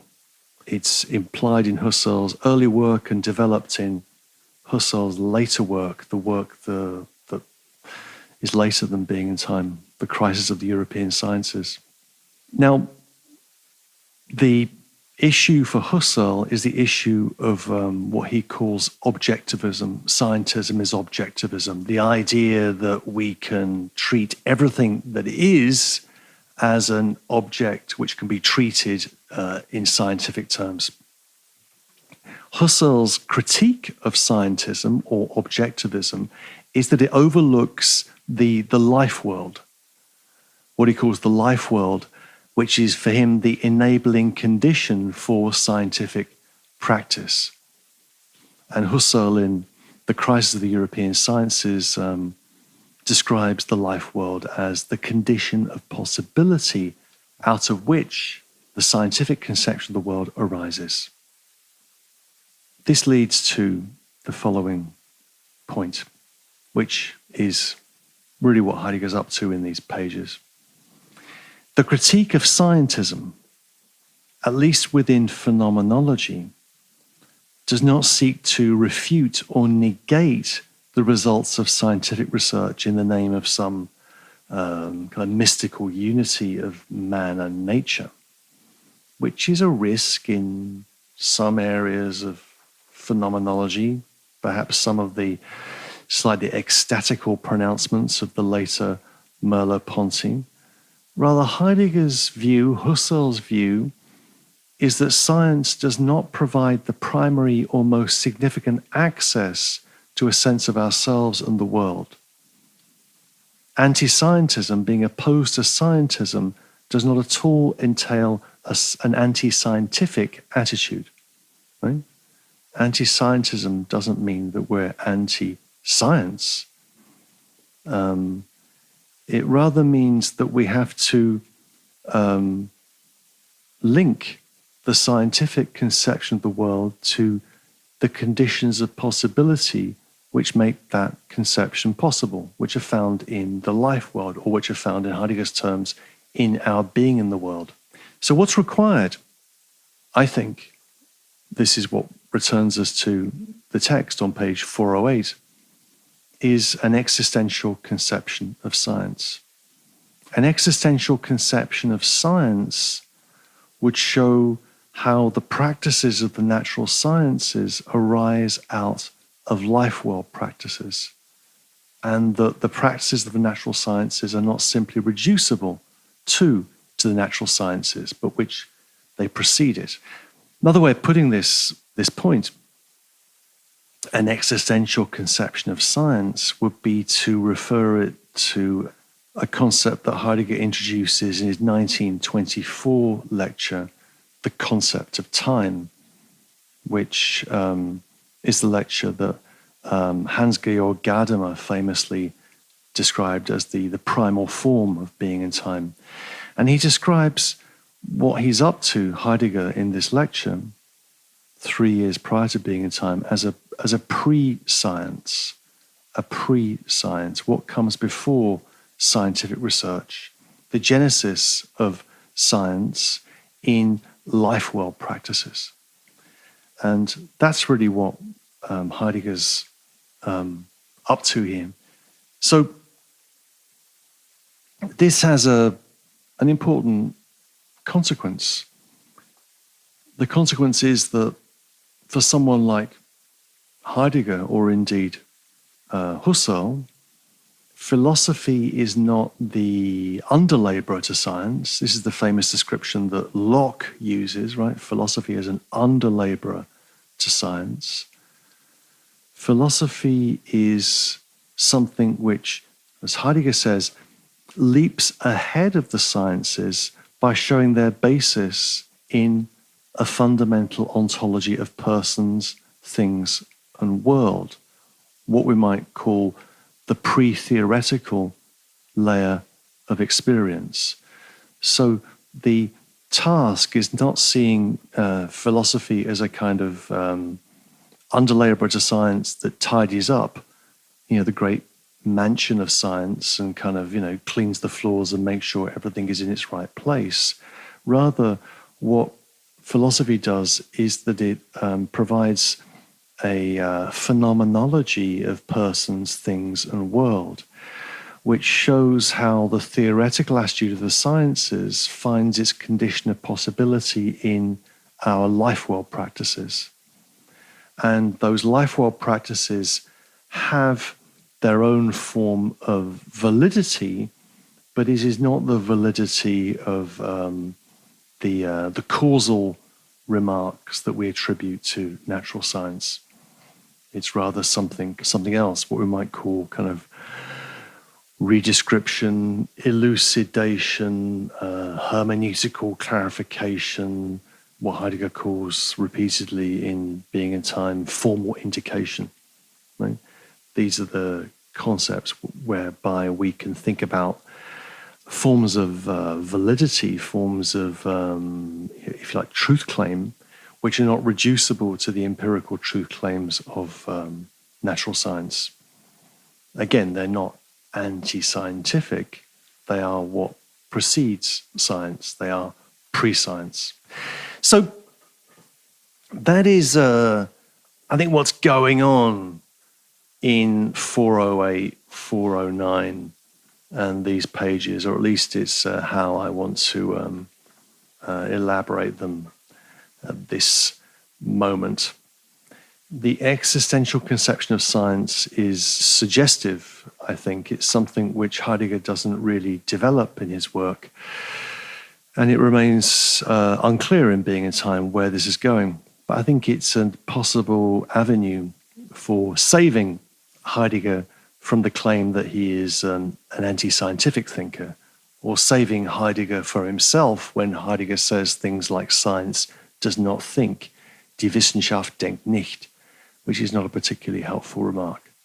I think what Heidegger is suggesting is the possibility of an alternative praxis of science that would also have to acknowledge that science itself is a praxis. Science is an activity. Science is not just a theoretical attitude towards the world, but science is something which emerges out of a world and which is highly context dependent and history and time dependent. Also, in these pages, there are other things going on. There's a little discussion of deliberation on page 410, another line of critique of Heidegger a critique that you can find in thinkers like Ernst Tugendhat, who wrote a very important book on the concept of truth in Husserl and Heidegger, and then more famously in the work of someone like Habermas and Habermasians. What they'll often claim about Heidegger is there's no space for deliberation in Heidegger. Deliberation is absent from Heidegger's work. Well, if you look at page 410, 411, and thereabouts, you see that Heidegger indeed has a discussion of deliberation. Deliberation is not absent in Heidegger. It's an essential part of inauthentic life. It is subordinate to the decision to be resolute, but it is not absent. Okay, that's a kind of excursus on the existential conception of science. Let's return more closely to the text on page 412. And we will see on 412 that once again Heidegger is philosophizing with a hammer. And he's philosophizing about a hammer, the hammer that we saw in Division 1, Chapter 3. The very same hammer. So Heidegger is philosophizing with a hammer. And the issue he's dealing with on 412 is the sentence, the words, the hammer is heavy. The hammer is heavy. He says the hammer is heavy. These words can be understood in two ways. We can understand the words the hammer is heavy as a ready-to-hand remark about the fact that the hammer is hard to handle, too heavy, it's hard to manipulate. Or I can understand the remark, the hammer is heavy, as a remark about the physical property of heaviness, which the hammer has as something I regard as present at hand, right? So this distinction that we're familiar with between the hammer as it is used, ready to hand in banging nails into something, and the hammer as something which is viewed objectively as having properties. Now, what changes in this move from the ready to hand to the present at hand is explained. This distinction, which we've been familiar with for many hundreds of pages in Being in Time now, is given an interesting elucidation on page 412. He says, he's explaining the shift, the change from the ready to hand to the present at hand. The last paragraph on page 412. Why is it that what we're talking about, the heavy hammer, shows itself differently when our way of talking is thus modified? Not because we're keeping our distance from manipulation, nor because we're just looking away from the equipmental character of this entity, but rather because we're looking at the ready-to-hand thing which we encounter and looking at it in a new way as something present at hand. The understanding of being by which our concernful dealings with entities within the world have been guided has changed over. Changed over. So what happens in the shift from the ready-to-hand to the present at hand is a change over in our understanding of being. Right? So if we relate that back to the existential conception of science, we can see that an existential conception of science would look at things in their ready-to-handness as that which makes possible their present-at-handness, the way in which they're consummated as theoretical objects of science. We need both. We need both. The present at hand needs to be not just supplemented, it needs to be undergirded by the phenomenology of the ready to hand.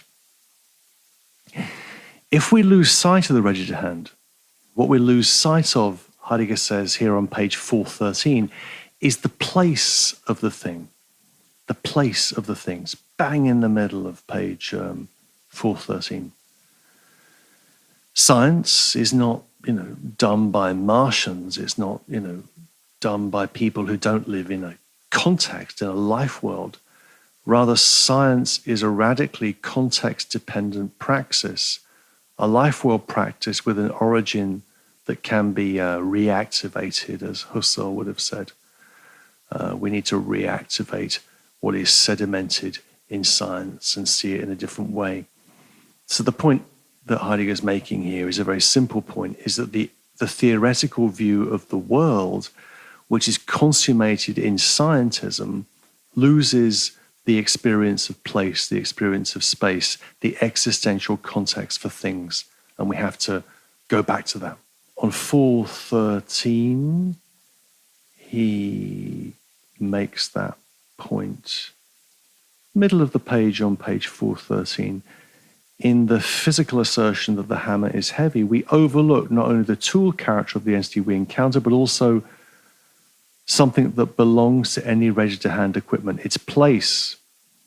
Its place becomes a matter of indifference. This does not mean that what is present at hand loses its location altogether, but its place becomes a spatio-temporal position, a world point. That's the point. Heidegger then talks very suggestively about the way in which nature is viewed in modern science. And what he's saying here anticipates his later analyses of modern science that are known, I think, probably most famously in his essay on technology, The Question Concerning Technology. And what he's talking about here is the way in which nature is understood in mathematical physics. He mentions mathematical physics at the bottom of page 413. And mathematical physics is related to what he calls, on these pages, the mathematical projection of nature. Those words, mathematical projection, are on the top of page 414. The mathematical projection of nature. And he's thinking of that in relationship to thinkers like Galileo, Francis Bacon, and Descartes. And this idea of nature in modern science as something mathematically projected can be linked to the idea of a crisis in the sciences in a thinker like Husserl. And I think this is implicit throughout Heidegger's work.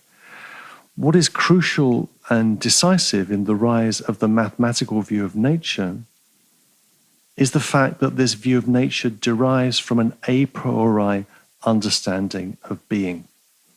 That's the way Heidegger will put it.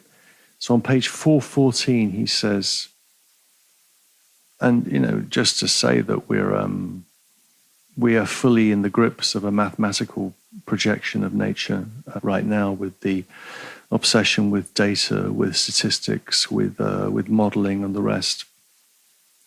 Heidegger's saying, not saying this is wrong, but this is not all that there is. Page 414, about 8 lines in. In the mathematical projection of nature, moreover, what is decisive is not primarily the mathematical as such. What is decisive is that this projection discloses something that is a priori.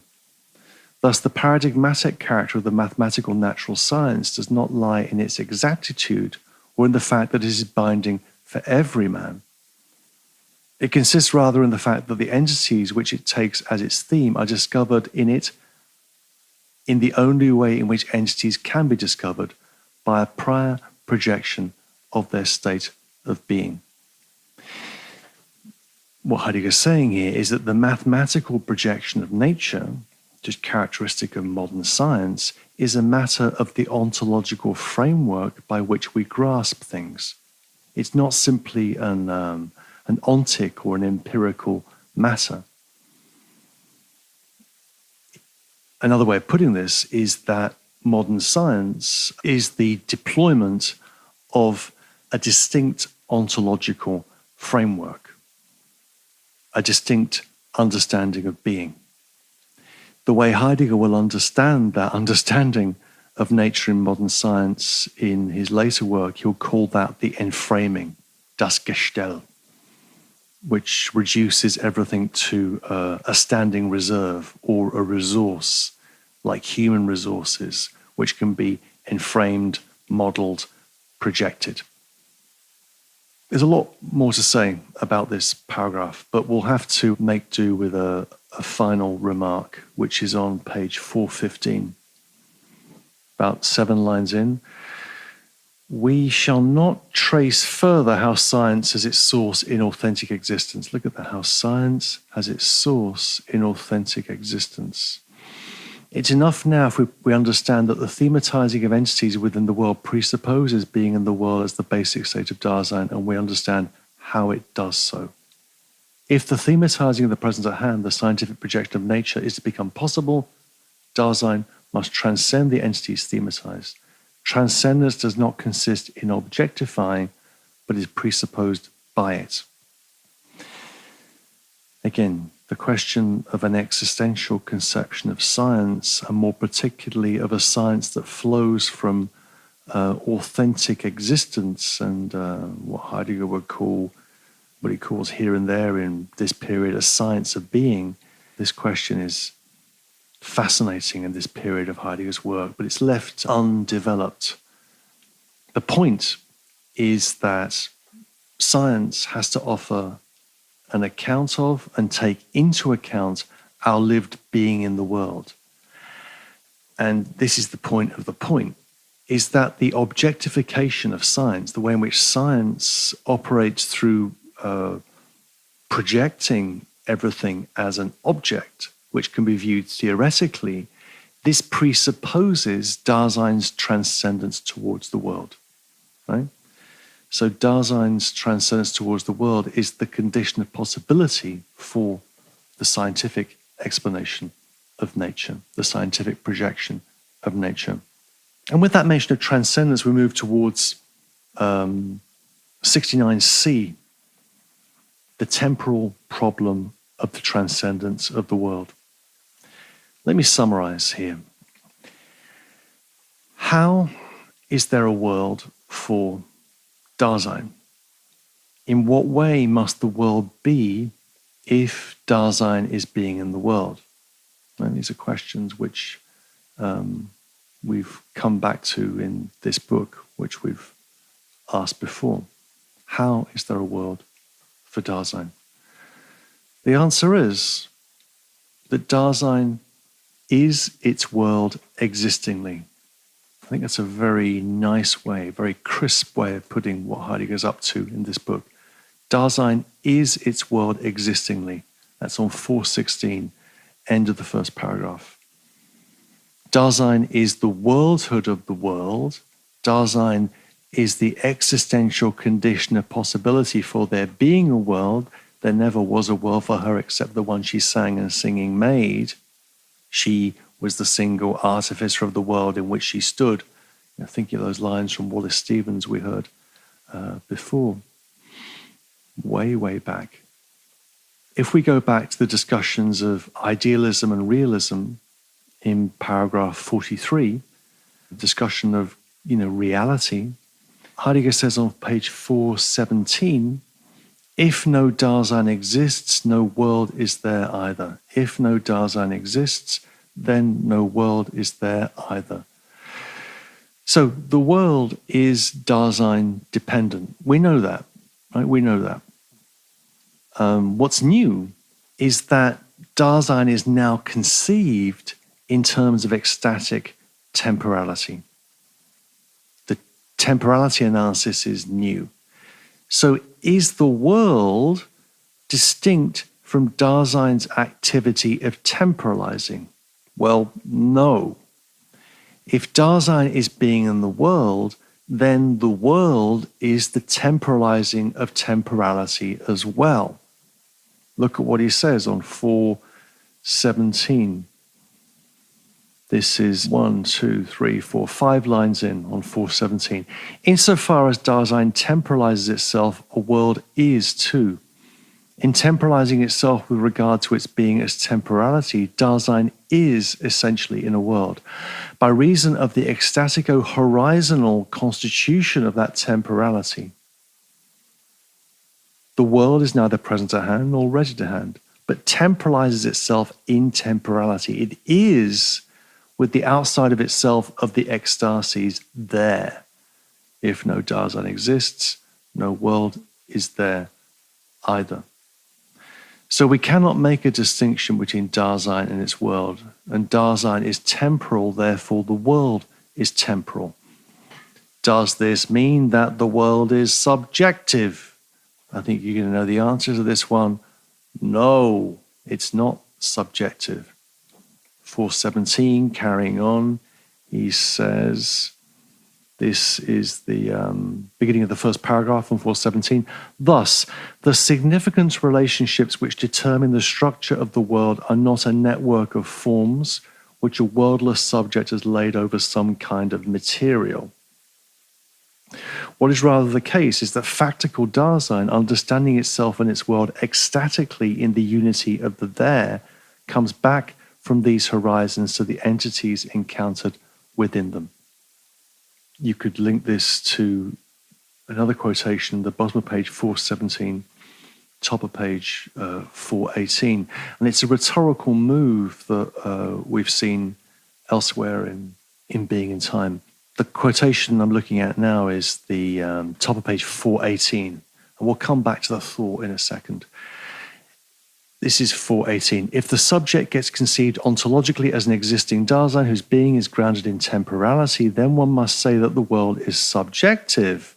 But in that case, this subjective world as one that is temporally transcendent is more objective than any possible object, right? So if we concede that it's subjective, it's also more objective than any object. It's the condition of possibility for subject-object dualism, right? Remember the discussion of idealism and realism that Heidegger will concede, well, Dasein's being the world, it's idealist, but it's also realist, and it's more realistic than any realism and more effective than any idealism. He tends to spin these terms around rhetorically.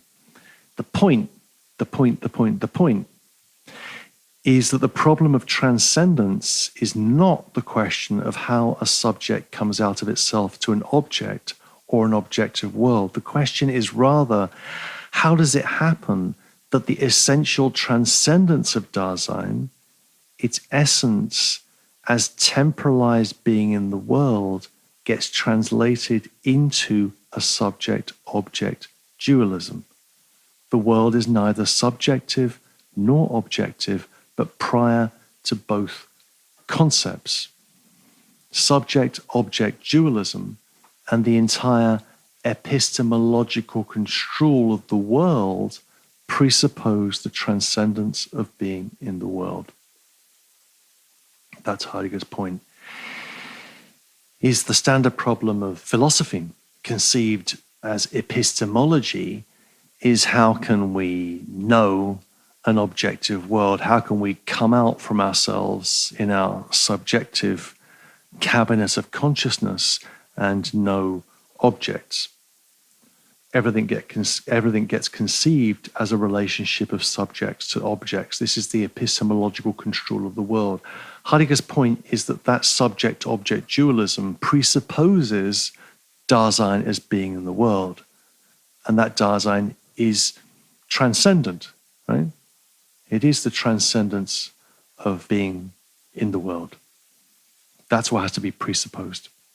One thing I passed over, and let me look at it, because it's a little bit of terminology that I just quoted it without explaining it, so forgive me, is the idea of horizontal schemas, which pop up in these paragraphs, and we've not really discussed much.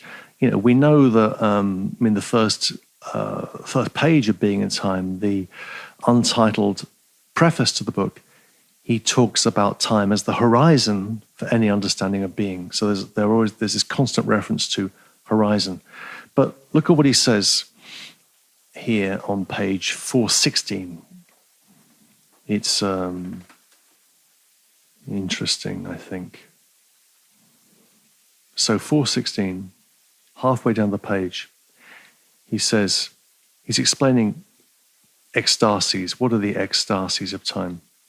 Ecstasies are not simply raptures in which one gets carried away. Rather, there belongs to each ecstasis a whither to which one is carried away. This whither of the ecstasis we call the horizontal schema. The horizontal schema.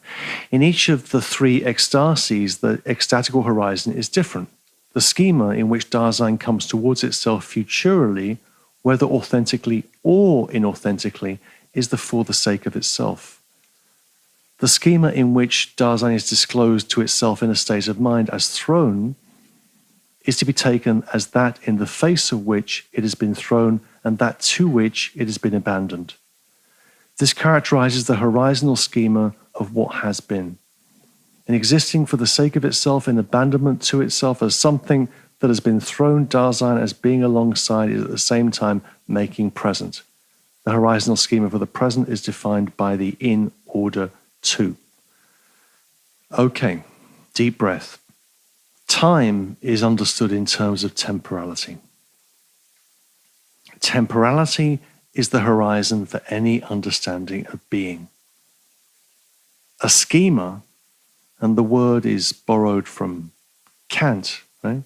A schema, and where Kant uses it, he's discussing the schematism in the foreword to the analytic of principles in the transcendental analytic in the critique of pure reason.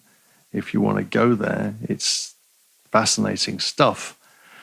The schematism, and Heidegger's got a lot to say about the schematism in Kant and the problem of metaphysics, a couple of years after being in time. But a schema is a form. A schema is a form, a schema is a rule of the productive imagination through which the understanding is able to apply its categories to the manifold of intuition as a way of explaining how we know the world. So, for Kant, the schema, the schematism, is the way in which the imagination, behind the understanding is the productive imagination. And that productive imagination for Kant, this is where Romanticism found its basis. That productive imagination is what's generating the framework, the categories by which we're able to make sense of the perceptual field that is the world, the manifold of intuition, as Kant calls it. So the schematism is a key concept.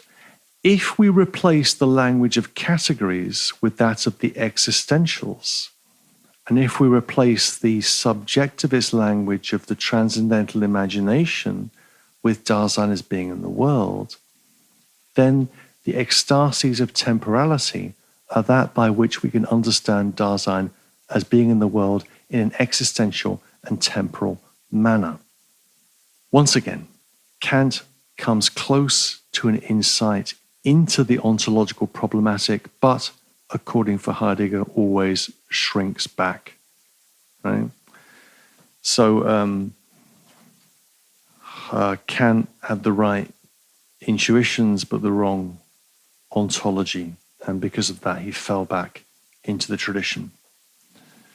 Now we're moving towards the end of the chapter now, paragraph 70,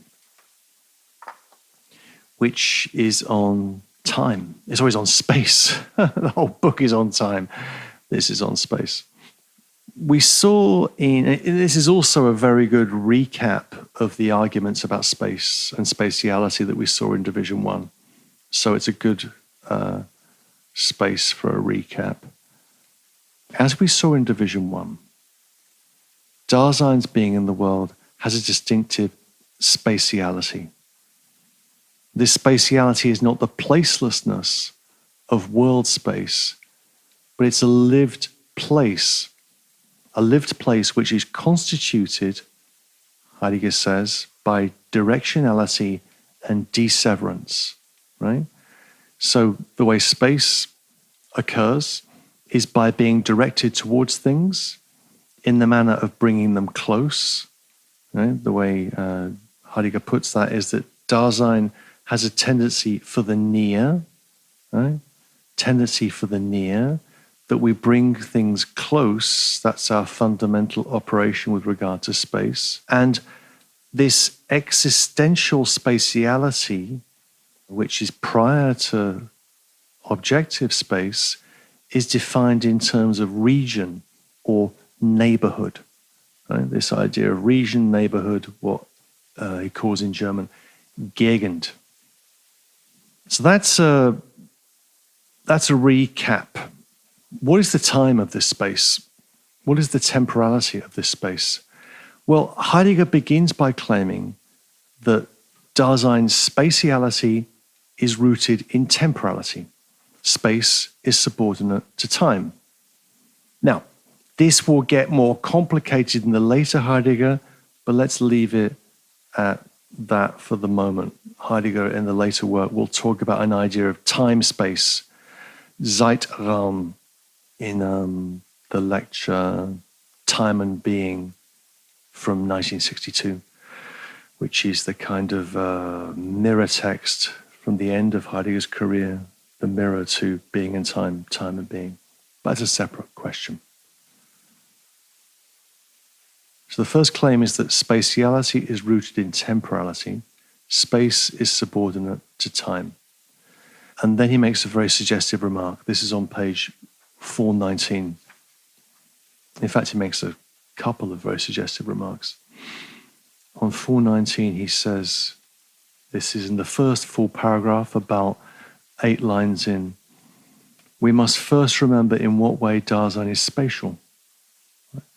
Dasein can be spatial only as care, in the sense of existing as factically falling. Negatively, this means that Dasein is never present at hand in space, not even proximally. Dasein does not fill up a bit of space as a real thing or an item of equipment would, so that the boundaries dividing it from the surrounding space would themselves just define that space spatially. Dasein takes space in. This is to be understood literally. Right? And look at the footnote reference there on 419. Das Dasein nimmt in wörtlichen Verstande Raum ein, takes space in. It's by no means just present at hand in a bit of space which its body fills up. In existing, it has already made room for its own leeway. Leeway.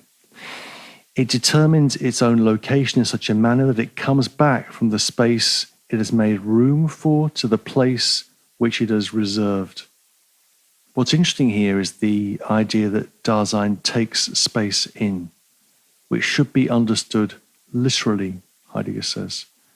Dasein is not a thing occupying space with its body, but as existing Dasein, it has already made room for its leeway.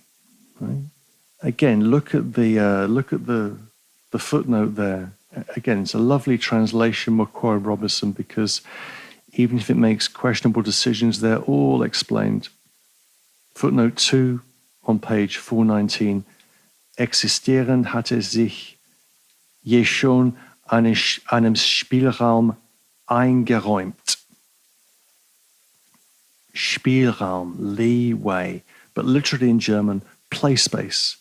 Existing Dasein has made room for its play space. That word Spielraum has different connotations, different meanings in German. We could call it scope or elbow room or clearance or something like that. Also, suggestively, Heidegger doesn't say this, but we could say it. There is a suggested link to an idea in Schiller, in Friedrich Schiller, of the Spieltrieb, the play drive in Schiller. The point being that Dasein takes space in, and it takes space in as play space, as a kind of existential playing with spatiality, as an opening up of leeway, an opening up of space. And I find that really rather interesting. That spatiality is rooted in temporality. On the basis of this idea of temporality, which has been described now as ecstatico-horizontal, without wanting to make things too complicated, ecstatic or horizontal temporality. This is on 4.2.1.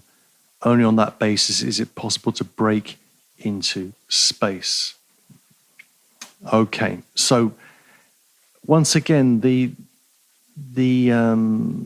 view of things that Heidegger is opposing here is the idea that space has an objectivity. There's a kind of a third-person view of space, a kind of view from nowhere view of space, and we occupy a point in space.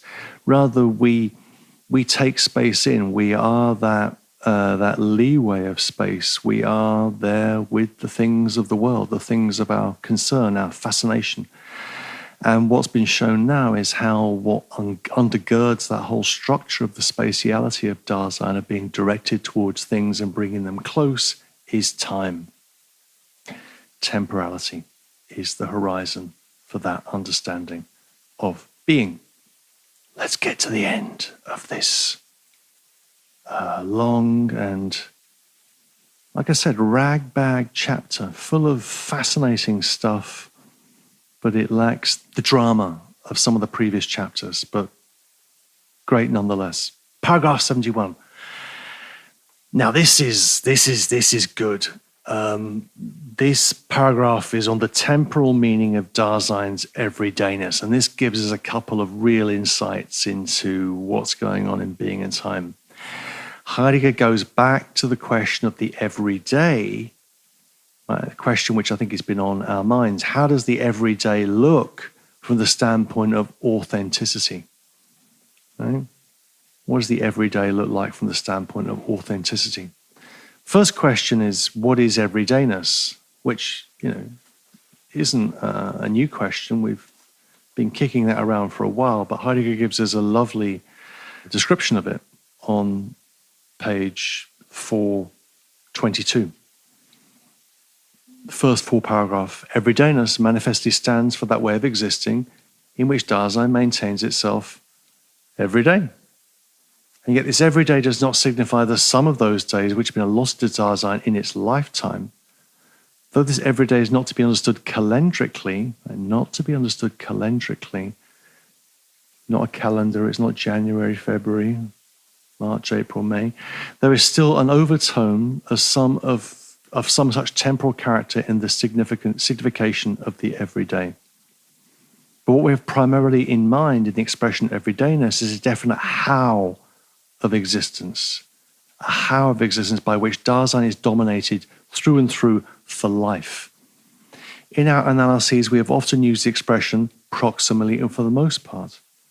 Proximally signifies the way in which Dasein is manifest with one another of publicness, even if at bottom everydayness is precisely something which in an existential manner it has surmounted.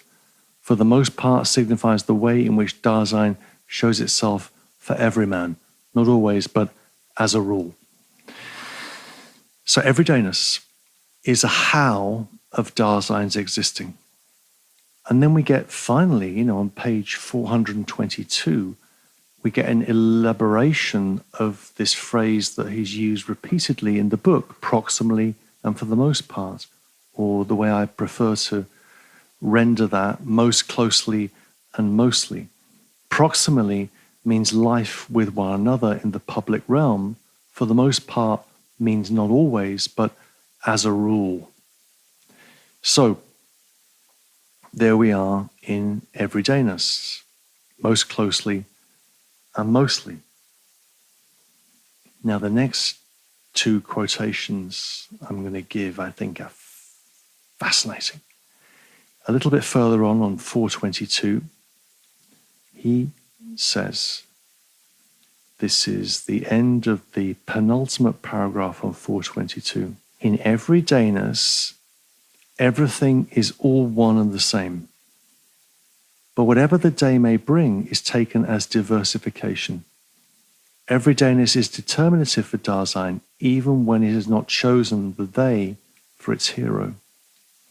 Even when it has not chosen the they for its hero.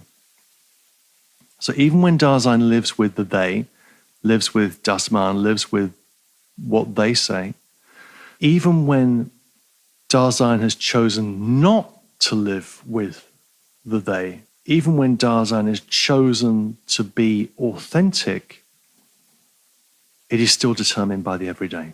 Okay? That's the thought.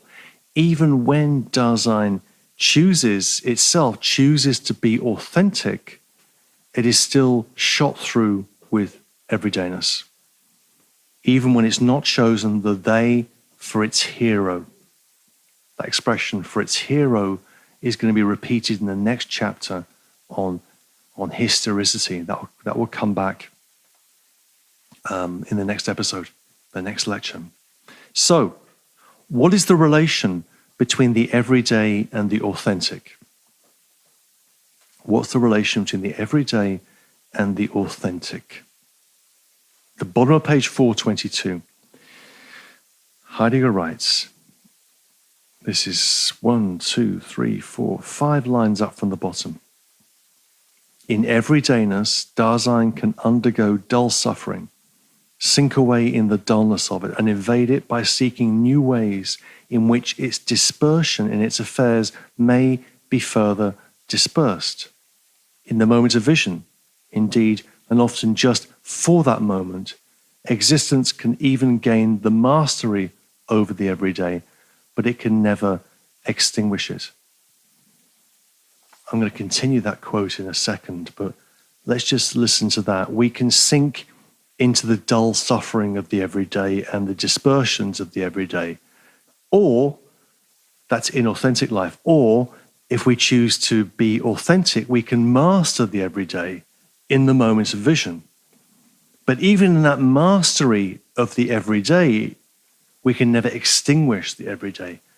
Everydayness remains determinative for Dasein, even when it has not chosen the they as its hero. Now, continuing the quote, 423, this is the last quotation I want to look at. And here we confront, I think, once again, something I pointed out before, the enigma at the heart of the existential analytic. Top of page 423, that which is ontically so familiar in the way Dasein has been factically interpreted that we never pay any heed to it, hides enigma after enigma existential ontologically. The natural horizon for starting the existential analytic of Dasein is only seemingly self-evident. What does this mean? The existential analytic renders enigmatic the everyday ontic fundament of life. What Husserl calls the natural attitude, what Plato calls the realm of opinion, of doxa, the cave. But, and this is crucial, Heidegger does not say that the existential analytic overcomes or permanently brackets out the natural attitude of ontic life. We do not achieve some permanent breakout from the Platonic cave. Rather, as Heidegger says, everydayness is determinative for Dasein even when it has not chosen the they for its hero. Even when I choose to become authentically who I am, resolute, self-certain, constant, even when I choose to become authentically who I am, the everyday is not extinguished. It is rather rendered enigmatic or uncanny, to use another word that Heidegger's deployed in this book.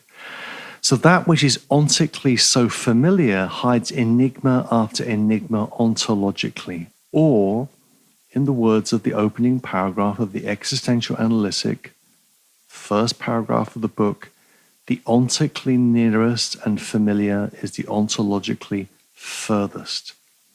That which is ontically nearest is ontologically furthest. That which is close to us, so close that it's under our noses, is furthest from us and most enigmatic, the everyday. The existential analytic of Dasein seems to return ceaselessly to the enigma from which it begins, an enigma which, in Heidegger's words, shatters the seeming self-evidence of any natural attitude from which phenomenology might begin in order to force the philosopher to formulate anew the question of being in the world. That is, Heidegger transforms the beginning point of phenomenology. We move from what in Husserl's work is the self-evidence of the natural attitude to the enigma of a fact, the fact that one is, the enigma of everyday life. That's what we leave, that's what we return to. That's what we can achieve momentary mastery over, but that's what we fall back into. Authenticity is not a once and for all permanent condition. It's transitory. And it overlays a fundamental opacity, what I've called in something I wrote a long time ago, I think this is in the text, originary inauthenticity, an enigmatic a priori. An enigmatic a priori that both seems to resist phenomenological description and is that in relationship to which the phenomenologist describes. So philosophy is an activity which attempts to be equal to the enigma of our being in the world, whilst knowing all the time that it cannot. So philosophy is this this complex back and forth with everydayness and our determination with determination by everydayness. We leave the cave, we return to it. That's it. That's the end of that chapter. Now, like I say, it's a long chapter. There's lots of things going on. And I think it completes and tidies up a whole number of elements of the analysis that we've seen in Being in Time. And you might think, well, how many more surprises can there be in this wonderful book? Well, Simon, there's one or two more. And I think a big one is in the next chapter. The next chapter is on historicity. And it's a really compelling theme. It's the theme where the issue of politics is going to come to the surface. And also it's a question of, very simply of the following thought, is that Heidegger seems to be, obsessed with death, right? Being towards death, mortality, finitude, the end, the end, the end, the end. What about the beginning?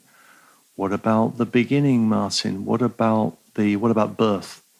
Well, Heidegger's going to deal with that. We don't need to wait for Hannah Arendt and Hannah Arendt's natality to approach that theme. It's already announced in the next chapter of Being in Time.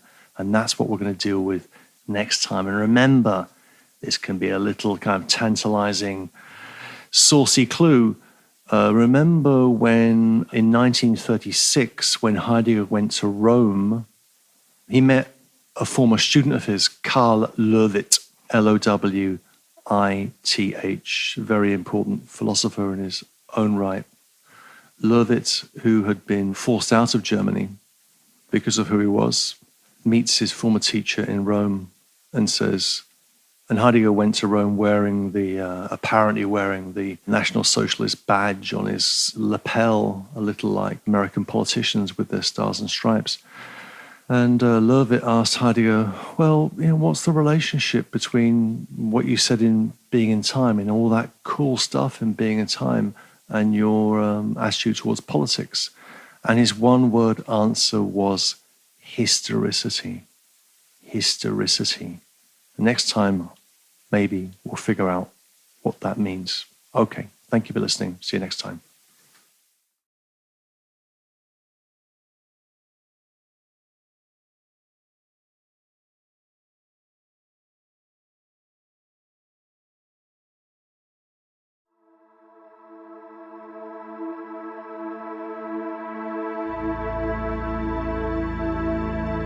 Apply-Degger. Heidegger's thinking in Being and Time explained, with Simon Critchley.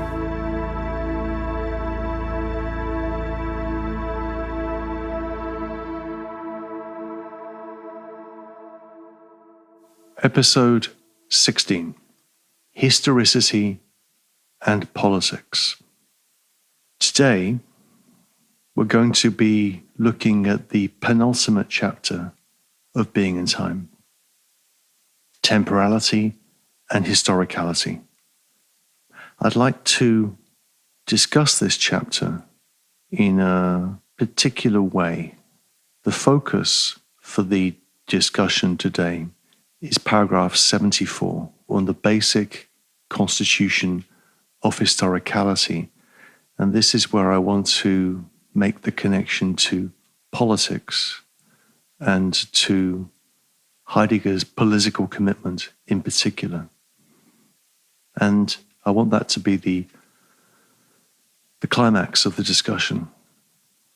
So I'm going to organize the other paragraphs around that and do those first. So let's begin with paragraph 72.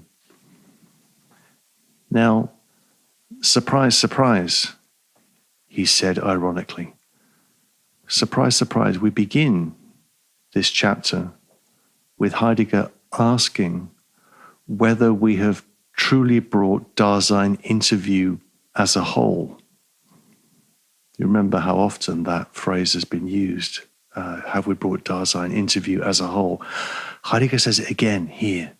He says at the bottom of page 424, 3 lines up from the bottom, have we indeed brought the whole of Dasein, as regards its authentically being a whole, into the forehaving of our existential analysis? And this introduces a fascinating question, which we've not discussed, and Heidegger hasn't discussed in Being in Time. The question of birth, the question of Dasein's beginning and not just its end. Heidegger writes on page 425, second line, it may be that as regards being towards the end, the question itself may even have found its answer. But death is only the end of Dasein, and taken formally, it is just one of the ends by which Dasein's totality is closed around. The other end, however, is the beginning, the birth. Only that entity which is between birth and death presents the whole which we have been seeking. So, what about birth? We've heard a lot about being towards death. What about being towards birth? Now, the first thing this does is that it places in question the view. It's a view that you can find. It's something that people say, that Heidegger, like most philosophers, like most male philosophers, is kind of death-obsessed male philosopher. And what about the question of birth? Isn't the question of natality absent in Being in Time? And that's a question that people often raise from a perspective influenced by Hannah Arendt. The issue that she raises is true. In The Life of the Mind, she says that there is an obsession about the question of death amongst philosophers. True. So what about birth and beginning? But the idea that this is absent from Heidegger's work, Heidegger is your usual death-bound philosopher, is not true. Here at the beginning of this chapter, we find Heidegger talking about birth. And the other theme that arises in relation to birth is the question of beginning. And it is the Question of the power of beginning. Is there a way of thinking about the power of beginning in relation to Heidegger's work? Now, in relation to Hannah Arendt, this is a way she thinks about revolution. The revolutions that she likes, like the American Revolution, 1776, and the revolutions that she dislikes, like the French Revolution, 1789. And that's based on a distinction between the political, which is exemplified in the American Revolution, and the social, exemplified in the French Revolution. An extremely questionable distinction, in my view. But where for Arendt, the American Revolution is an exemplification of the power of beginning, for Heidegger, there is a revolution, but that revolution, at least briefly glimpsed in 1933, is the National Socialist Revolution. And interestingly, in Heidegger's National Socialist text, in the texts where he's writing as the rector, the provost of Freiburg University, you find the concept of beginning on a number of occasions. It's central to the rectoral address that he gives in May 1933. And the question of beginning doesn't go away in Heidegger's work. It's there in the work of the later 30s when he begins to talk about the other beginning, the other beginning. So this question of the beginning, of the Anfang, is a key issue in Heidegger's work. And it has different valences, let's just put it that way. So we need to consider Dasein's beginning and not just its end, right? That's the point. And we need to try to account for the idea of Dasein stretching itself along. It's the phrase that Heidegger uses, stretching itself along between birth and death. So if we are not just beings who are bound to die, but we're beings who are between birth and death, and that being between birth and death is the connectedness of a life, then how do we account for that connectedness of a life? The way Heidegger puts this on 427, if Dasein is the being of the between, then Dasein is the between of birth and death. And how do we account for that between? This between is described, as I just said, as stretching along. Also in these pages as persistence, and also as movement, right? So Dasein is stretched between birth and death, and birth and death are connected in some way we haven't quite figured out yet. Dasein persists, and here we could think about that persistence in relationship to the persistence in a thinker like Spinoza, who's definitely not in Heidegger's mind in Being in Time and Elsewhere, the conatus essendi, the persistence in being that characterizes us for Spinoza, and also in relationship to movement, which I've mentioned a number of times in these episodes, that really what Heidegger is trying to do in Being in Time can be thought very simply as trying to think the human being in movement and as movement. Now here, in this chapter, movement is importantly described as Dasein's hysterizing. That's the word that's used, hysterizing. A better way of thinking about that is as happening. The word in German is geschehen, and Heidegger's playing with a number of terms in this chapter which are linked to the idea of history, Geschichte. This idea of hysterizing, geschehen, the happening of Dasein, the taking place of Dasein is key. So when you see hysterizing in the text and you think, what does that mean? Well, it's not a bad translation. It's a difficult piece of how you render the terminology here is tricky, but think of it as happening. Think of Dasein as the existential core of history.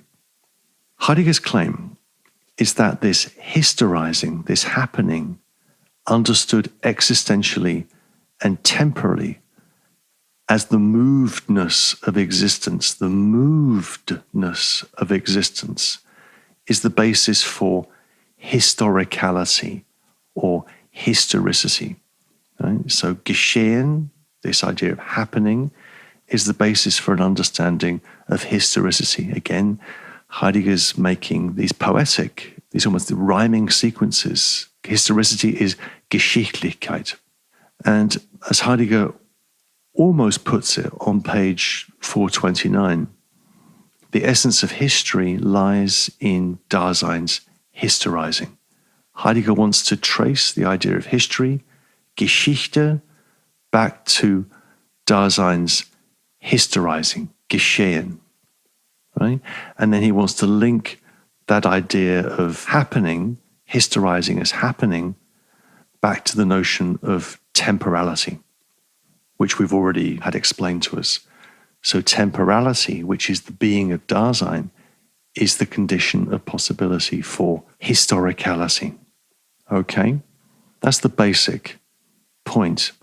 And Heidegger is, throughout this chapter, making a distinction between history in his sense, the German term Geschichte, and distinguishing that from the Greco-Latin derivation, historia, which is translated in this chapter as historiology. Again, it's not confusing, but you've just got to get with the rhythm of the translations here. We have a basic distinction between historicality, Geschichtlichkeit, and the scientific study of history, or historia.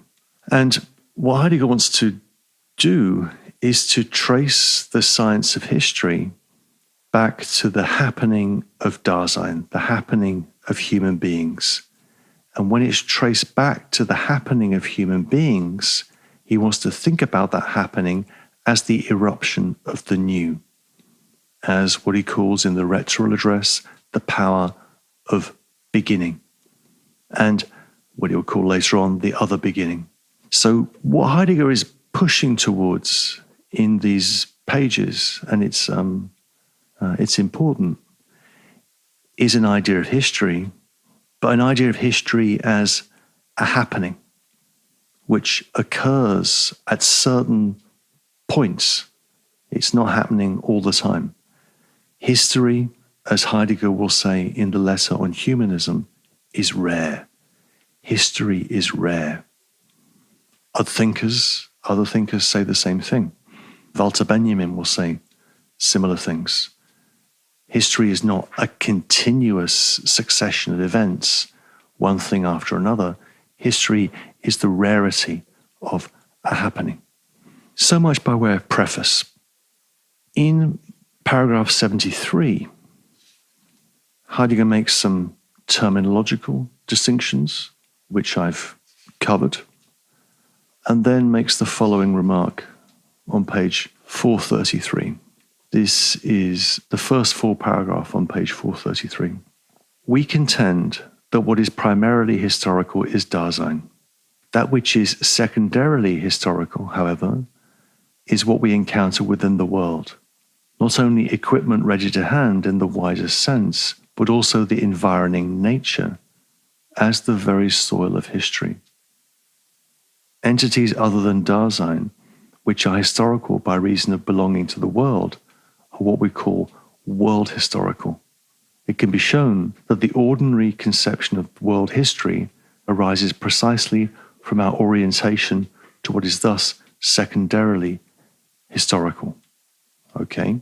So what is primarily historical is Dasein, us, we are the essence of history. What is secondarily historical is what we encounter in the world, equipment, the stuff that surrounds us, that makes up our environing world, but also, Heidegger concedes, nature as a basis for history, nature as a material out of which history is made.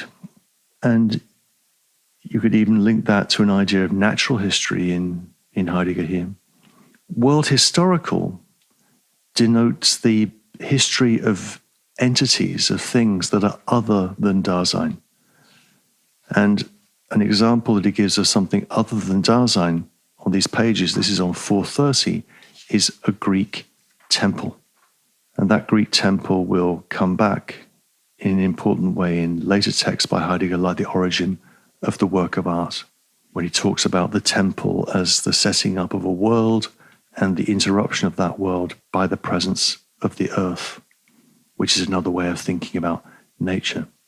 The first thing to say here also about, well, not terminology, but really what Heidegger's thinking about here, is that history should not be understood in relation to the past, right?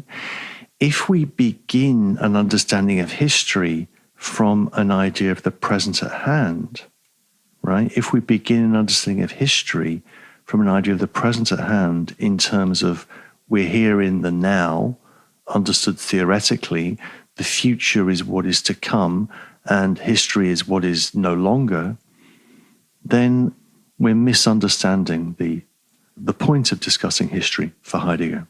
It is more accurate to say that the past for Heidegger, which he wants to refer to what he's called in the previous two chapters, having been, the past as having been, does not really lie behind us, it lies ahead of us.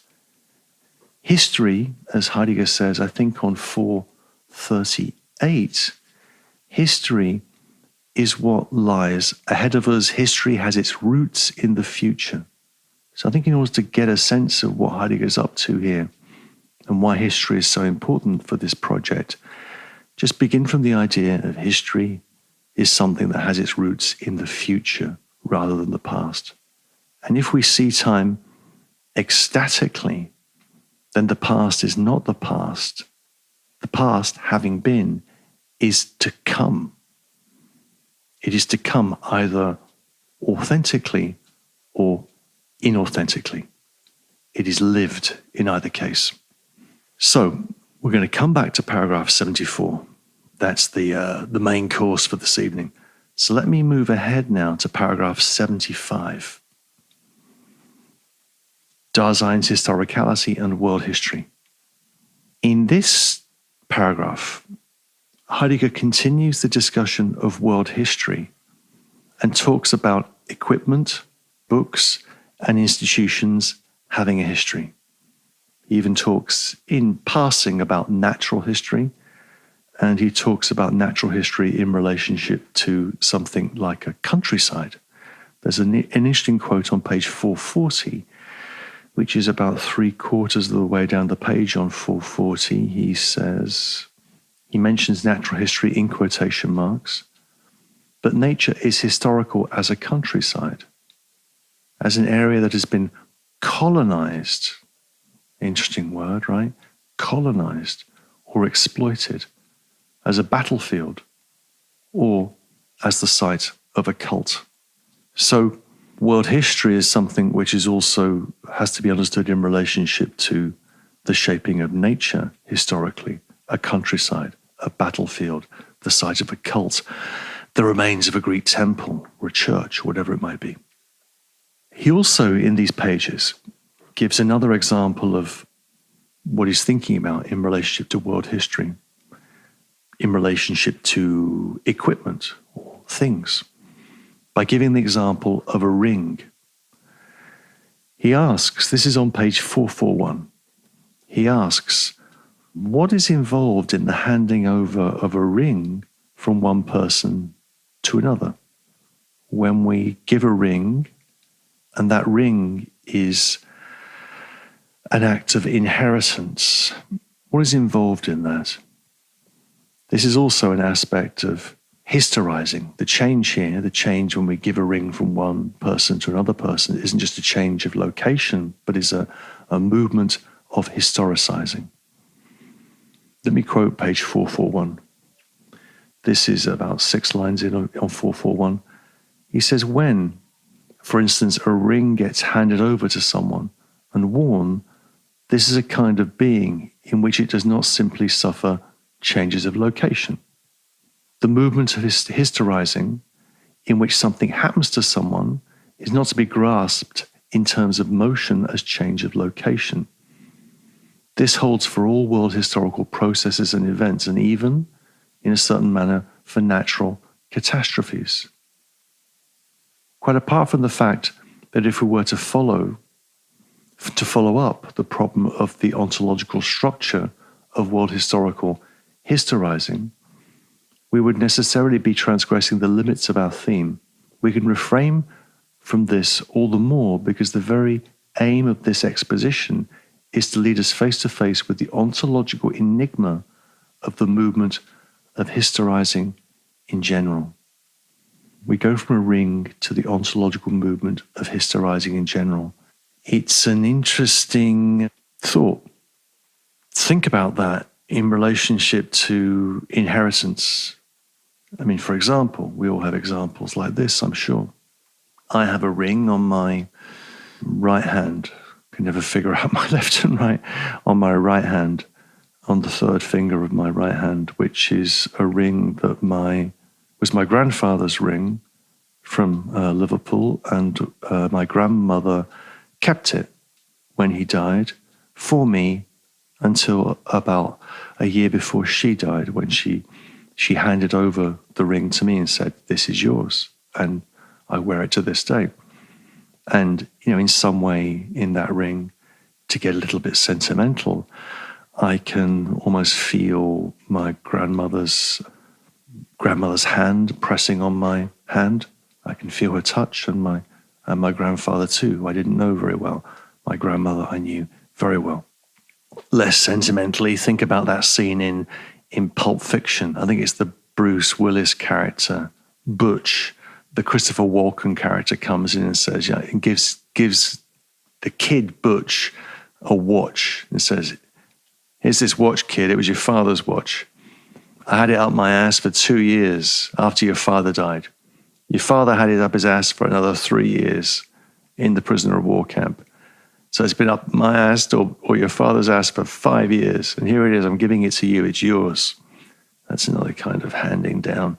But look, this inheritance here, this idea of movement of one thing to another, is also a movement of historizing, and there is an enigma to this movement. It can't just be understood in terms of a change of location, right? That point is that the ring that's on my finger, or the watch that was in, Christopher Walken's ass, it can't just be understood in terms of a change of location from one place to another. It has to be understood in a more existential sense. Okay. Heidegger then adumbrates the idea of the connectedness of life as Dasein pulling itself together out of the dispersion and disconnectedness of inauthentic life, and it introduces the idea of the steadiness that is stretched along. Again, the question that's been announced at the beginning of this chapter is, how do we account for the connectedness of life? That a connectedness is being linked to an idea of steadiness that's stretched along. The German there is rather nice, die erstreckte Ständigkeit, where we pull together the disconnectedness of our life into a unified narrative. This is around page 442. And that unified narrative is also something which we can use to articulate resoluteness, Heidegger says, resoluteness as the loyalty of existence to itself. Right? This is a way we can think about the movements of historizing the connectedness of life in terms of a unification, a steady stretching along that is a loyalty to existence itself, a fidelity to existence itself. That term is introduced on page 443, beginning of the first full paragraph there. Resoluteness constitutes the loyalty of existence to its own self. And that's contrasted, that loyalty of existence to itself, which you could link to an idea of fidelity, right? Loyalty as fidelity. The word there in German is die Treue, which is also one of the roots of the idea of truth, that truth is a kind of truth, a fidelity, a loyalty. This is a concept that the philosopher Alain Badiou has incorporated into his idea of the event. The event is something which happens, which erupts, and which is something we have to be faithful to, loyal to. That's, if you like, authentic connectedness. What does inauthentic historicity look like? Heidegger writes on page 443, and it's pretty interesting, this. He says, this is the last paragraph on 443, in inauthentic historicality, on the other hand, the way in which fate, we'll come back to fate, the way in which fate has been primordially stretched along has been hidden. With the inconstancy of the they-self, Dasein makes present its today. In awaiting the next new thing, it has already forgotten the old one. The they evades choice. The they evades choice. Blind for possibilities, it cannot repeat what has been, but only retains and receives the actual that is left over, the world historical that has been, the leavings and the information about them that is present at hand. Lost in the making present of the today, it understands the past in terms of the present. There are lots of quotation marks in these sentences. I can't indicate them all. On the other hand, the temporality of authentic historicality as the moment of vision, of anticipatory repetition, deprives the today of its character as present and weans one from the conventionalities of the they. When, however, one's existence is inauthentically historical, it is loaded down with the legacy of a past which has become unrecognizable, and it seeks the modern. But when historicality is authentic, it understands history as the recurrence of the possible and knows that a possibility will recur only if existence is open for it faithfully, in a moment of vision, in resolute repetition. It's a very rich paragraph, that. Inauthentic historicity is dominated by the present of today, and the bored awaiting of the next new thing, which is combined with the forgetfulness of the past, a past which weighs us down inauthentically, right? So inauthentic historicality is, if you like, it's one damn thing after another, the present. We await the next new thing, and we're weighed down with the past, which we immediately just forget. Remember the analysis of inauthentic ecstatic temporality in the last chapter, which is understood in terms of forgetting and awaiting that forgets. It's kind of like, that's what Heidegger is working with here. By contrast, authentic historicity deprives the today of its character as present and understands history as the recurrence of the possible. The recurrence of the possible. The word, therefore, recurrence, is similar to the idea of repetition.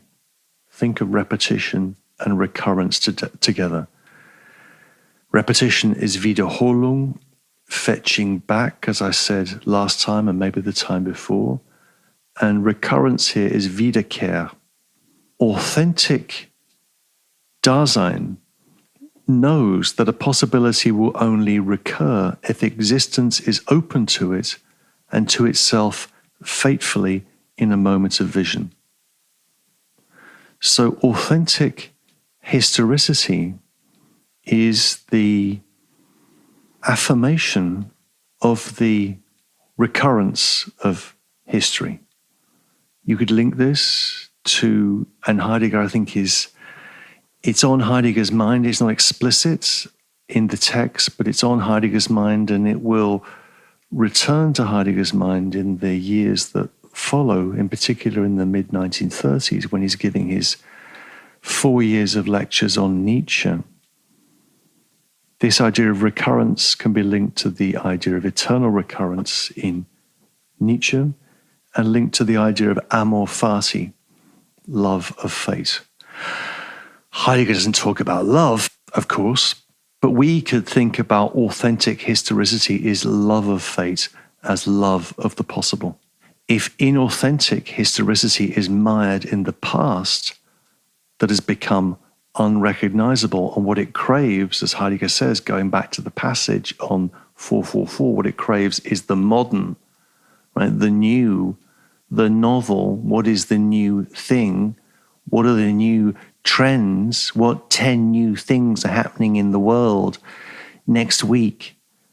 This longing for the modern, the new, the novel is rooted for Heidegger in the inauthentic disavowal of historicity. So Heidegger is indeed an anti-modernist thinker, right? An anti-modernist thinker. But he's got a point. In fact, he's got a bloody strong point. Bourgeois society, for Heidegger, and I think this is right, is addicted to the new, addicted to the next thing. Bourgeois society, modern society, can be defined as curiosity, as endless craving for the new. Remember all of that stuff about curiosity. And the German is an old term, Neugier, which has this reference to the new, neu. So curiosity is kind of like new gear. Can we get some new gear? We lust after the new. We crave after the new. That is the function of time, inauthentic time, because we cannot abide the present. So there we have the contrast between authentic historicality and inauthentic historicality. The final paragraph of 75 is also interesting. I want to quote that and say a couple of words about it. If we had time and shared linguistic know-how, then we'd need to look at the German to get the full range of metaphors in this paragraph, the metaphors of light and shadow that Heidegger's been using throughout this book, and they're concentrated in certain moments, like the following. So 444, the first full paragraph on 444. Look at the light-shadow metaphors here. The existential interpretation of Dasein's historicality is constantly getting eclipsed unawares. The obscurities are all the harder to dispel when we have not disentangled the possible dimensions of the appropriate inquiry, when everything is haunted by the enigma of being and, as has now been made plain, by that of motion. Nevertheless, we may venture a projection of the ontological genesis of historiology as a science in terms of Dasein's historicality. This projection will serve to prepare us for the clarification of the task of destroying the history of philosophy historiologically. Destroying the history of philosophy historiologically, a clarification which is to be accomplished in what follows. The existential interpretation of historicity is constantly and in unseen ways moving into the shadows. Heidegger says, moving into the shadows. These shadows or darknesses or obscurity, the German here is Dunkelheiten. These darknesses are hard to dispel when everything is haunted by the enigma of being and the enigma of being's movement. The enigma of being's movement. Two things to note here. Firstly, that this idea of enigma, which I've pointed out a number of times in our episodes, is front and center in the chapter on historicity. And the enigma of being is linked to the enigma of motion.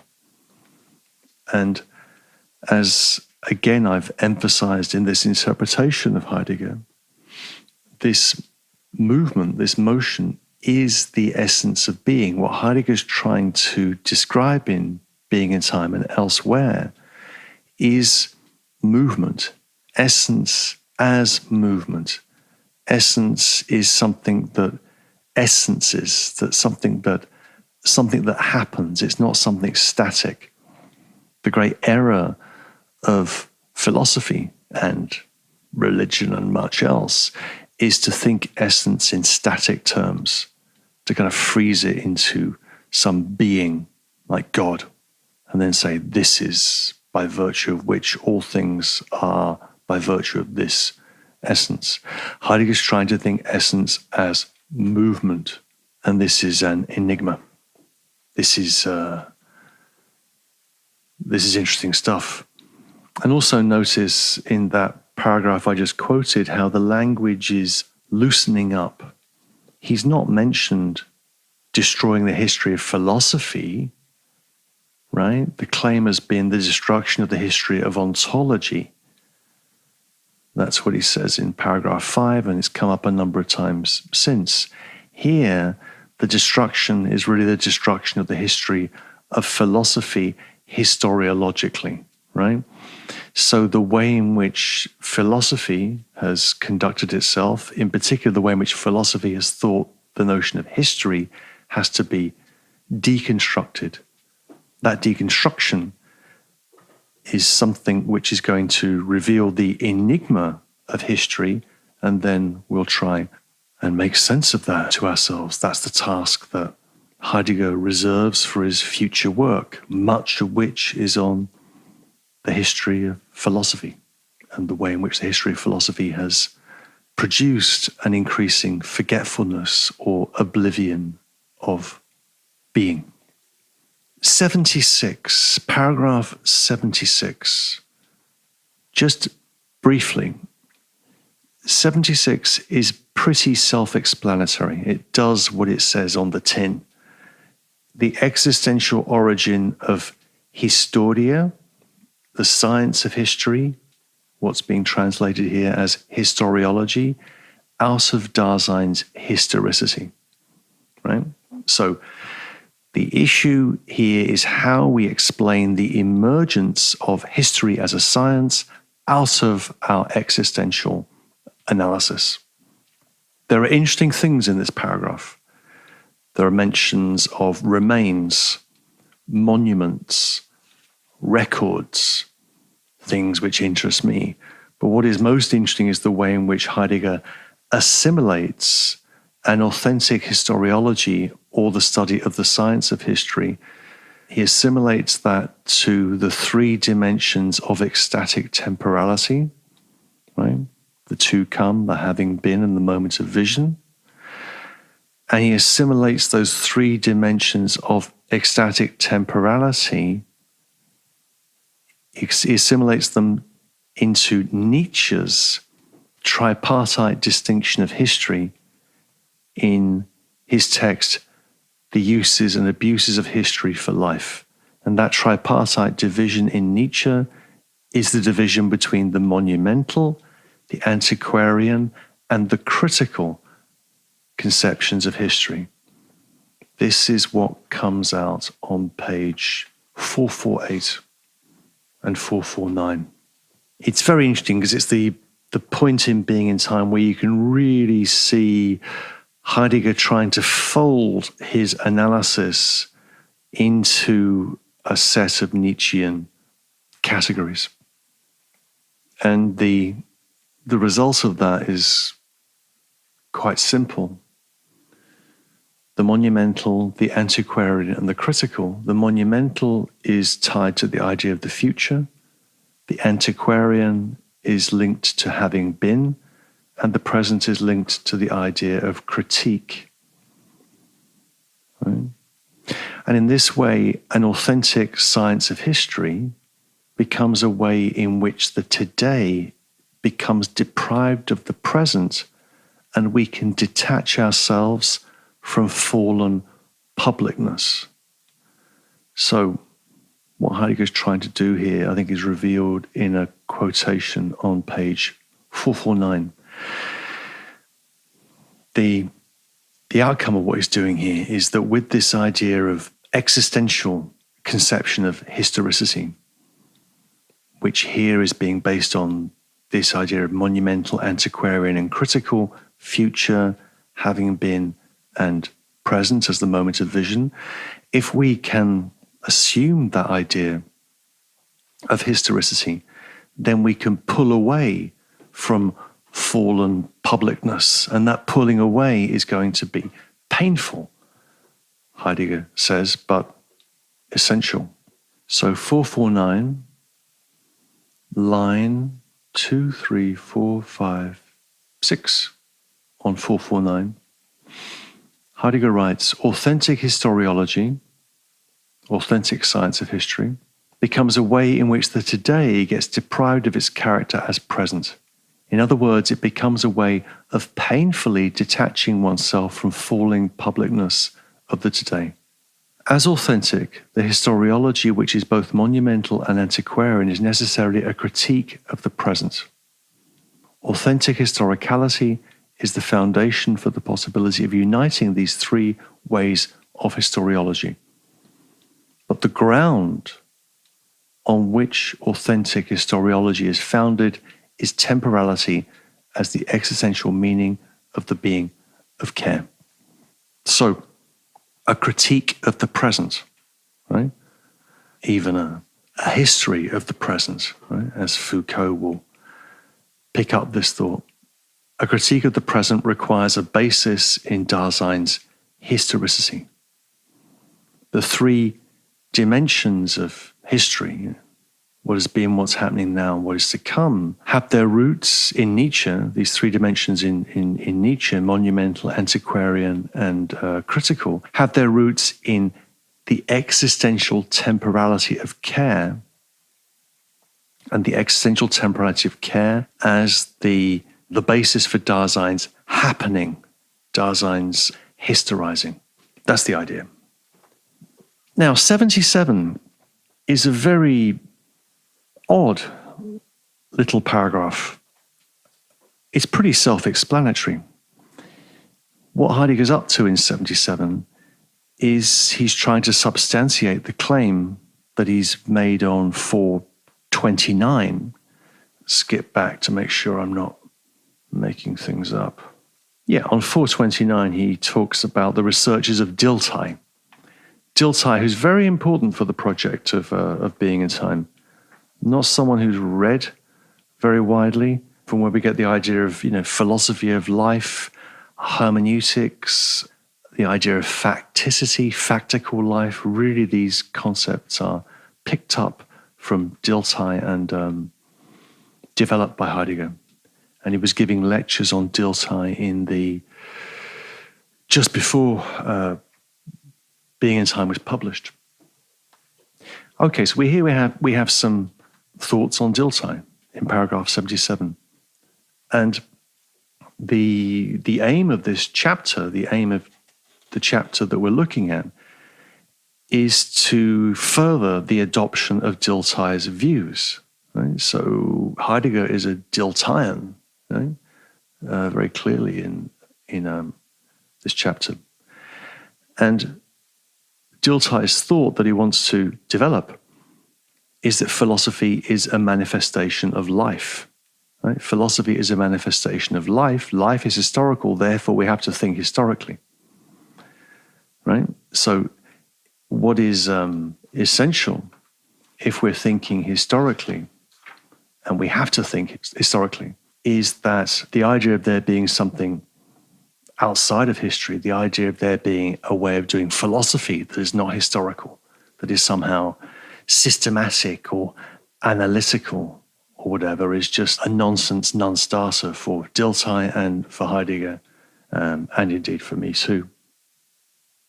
In paragraph 77, this defense of Dilthey, which is really all it is in these pages, is done by way of a lengthy paraphrase of a letter exchange. It's rather sweet, actually, a letter exchange between Dilthey and Count von York, who's a little-known figure, but kind of lives on through the way he is picked up in these pages by Heidegger.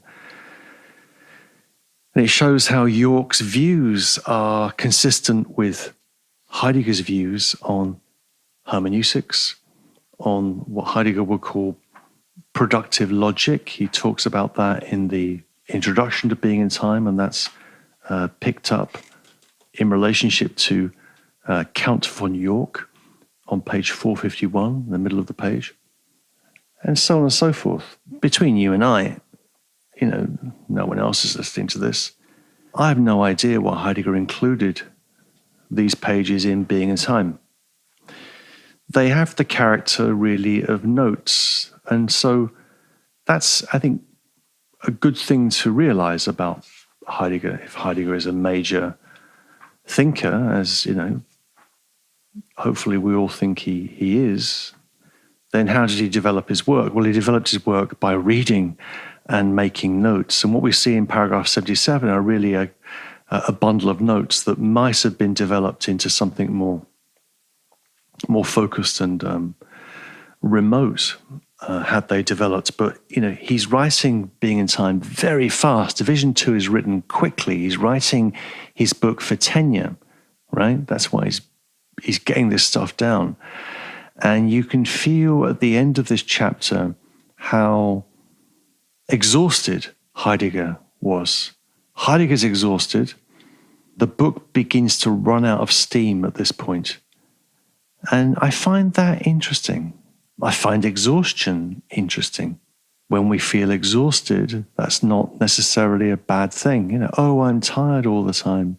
That's terrible. Well, yes, but isn't fatigue somehow phenomenologically interesting? Doesn't that mean that some other set of experiences becomes possible, right? Isn't fatigue, chronic fatigue, something suggestive of different ways of thinking about human existence?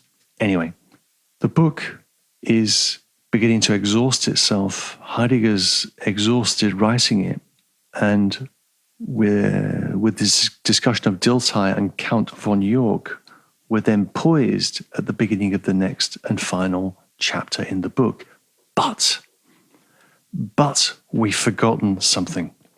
And this is the main course. All that I've said so far is just the canapes and the hors d'oeuvres and a little bit of pasta to stop you feeling hungry. And now we're getting stuck into the main course, paragraph 74. So let's turn to that. Paragraph 74, page 434, and the pages that follow. Very compressed, full of interesting remarks. Interesting remarks, that says nothing. Let me firstly remind you of why paragraph 74 is so important by linking it to the argument I've been trying to develop in my reading of Being in Time, and which I've tried to develop in some of the writing I've done on Heidegger over the years. In particular, the essay Originary Inauthenticity in the book on Heidegger's Being in Time. I've kept repeating in these episodes that there are two formulae that provide a clue to understanding what takes place in Being in Time. Dasein exists factically, and Dasein is thrown projection. Right? Dasein exists factically, and Dasein is thrown projection. Ultimately, I would like to modify the way we hear the formulations thrown projection or factical existing by placing the emphasis on the thrown and the factical rather than on projection and existence. That is my interpretation of Being in Time, which has been driving much of what I've been saying, but I've not been trying to bang you over the head with it.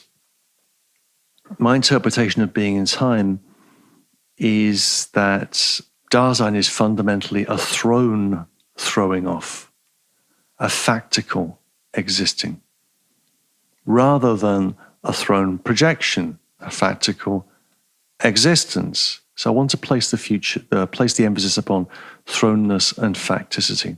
What's continually appealed to in Heidegger, in Being in Time, and even more so in the later work is a change in our capacity for hearing. That is, whether we listen away to the they, listen away to them, or whether we hear the appeal that Dasein makes to itself. We hear the appeal that we make, we understood as being in the world. It's my hope that a change in the way we hear these key formulae in Being and Time will produce what we might call, in a Wittgensteinian spirit, aspect change in the way we understand the project of fundamental ontology.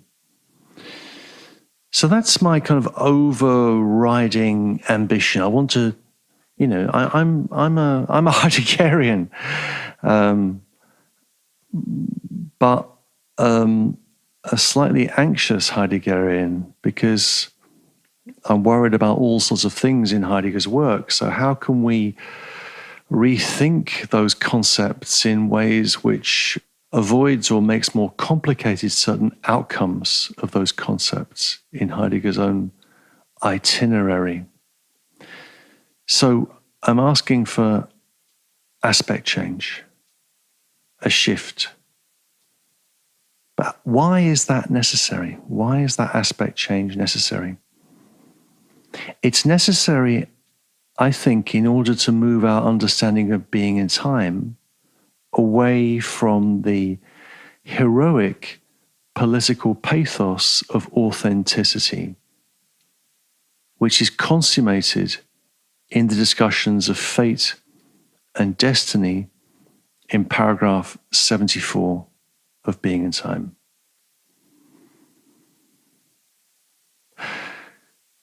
Karl Lowith, Lowith, who was a student of Heidegger and who was forced to leave Germany because of who he was.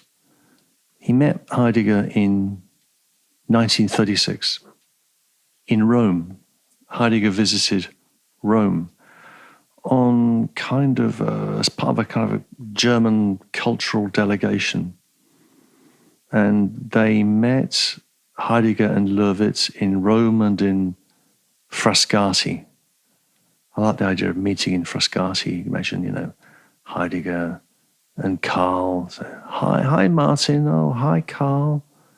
Want a glass of Frascati? Yeah, don't mind if I do, Karl. Let's drink some Frascati. Of course, that didn't happen like that. I'm just making things up. But Karl Lowith, a student of Heidegger, a follower of Heidegger, but someone excluded from Germany by the fact of who he was, asks Heidegger, so what's the connection between your philosophy and your political commitment to National Socialism, Herr Heidegger? And the one-word answer that Heidegger gives is historicity. Historicity is the connecting concept. So, what does that mean? Well, that's what's going on in paragraph 74. I'm building off the work of a number of people in making the argument I'm going to make in the next few minutes. But I won't bore you with listing all those people. I'll just mention one, who is Philippe Lacoue-Labarthe. Philippe Lacoue-Labarthe. Lacoue-Labarthe. And Philippe Lacoue-Labarthe, who is known as Lacoue, wrote a text called Transcendence Ends in Politics, which is contained in a book called Typography, published in, I think, 1989. And in that essay, he shows the influence of this paragraph 74 on Heidegger's political texts. I'm secretly borrowing that argument. Well, not so secretly now. And also just to mention that Philippe Lacoue-Labarthe is a very interesting figure, and it's sort of indicative of the way things go with philosophy in the continental tradition and elsewhere, is that the certain people get remembered and certain people don't get remembered. So Philippe Lacour-Labarthe and Jean-Luc Nancy wrote together for 20 years, lived in the same house. They actually exchanged wives at a certain point, or the wives exchanged husbands. Depends how you see things. And they both taught at the University of Strasbourg in the northeast of France, and made that a real intellectual center for a good long time. And Nancy is remembered, and Lacour-Labarthe is not remembered as much. He died younger. Nancy's still with us. Lacour-Labarthe died young of cancer because he smoked like a sailor. Somehow taught in the United States at Berkeley for a number of years without ever speaking a word of English. I remember I met him a number of times, and the only time I heard him ever speak English was one night when he was leaving a group of people. They'd all been talking French, and he said, "See you later, alligator. See you later, alligator." Only English I heard him speak. Anyway, Lacour-Labarthe was a reader of texts. He wasn't doing first philosophy. He wasn't doing metaphysics. He wasn't trying to write some new ontology. He was simply commenting on texts, and his ambitions were more modest, and a fascinating figure. Anyways, he's in the background. Enough about that. So let me briefly restate the argument about the relationship between historicity and politics, because that will be a far from obvious argument. Why are those two things connected? Let's have under our eyes page 435. Dasein's authentic anticipation of its death is called fate. Dasein's authentic anticipation of its death is called fate. And this is designated as the originary historicizing, Geschehen, original happening of Dasein.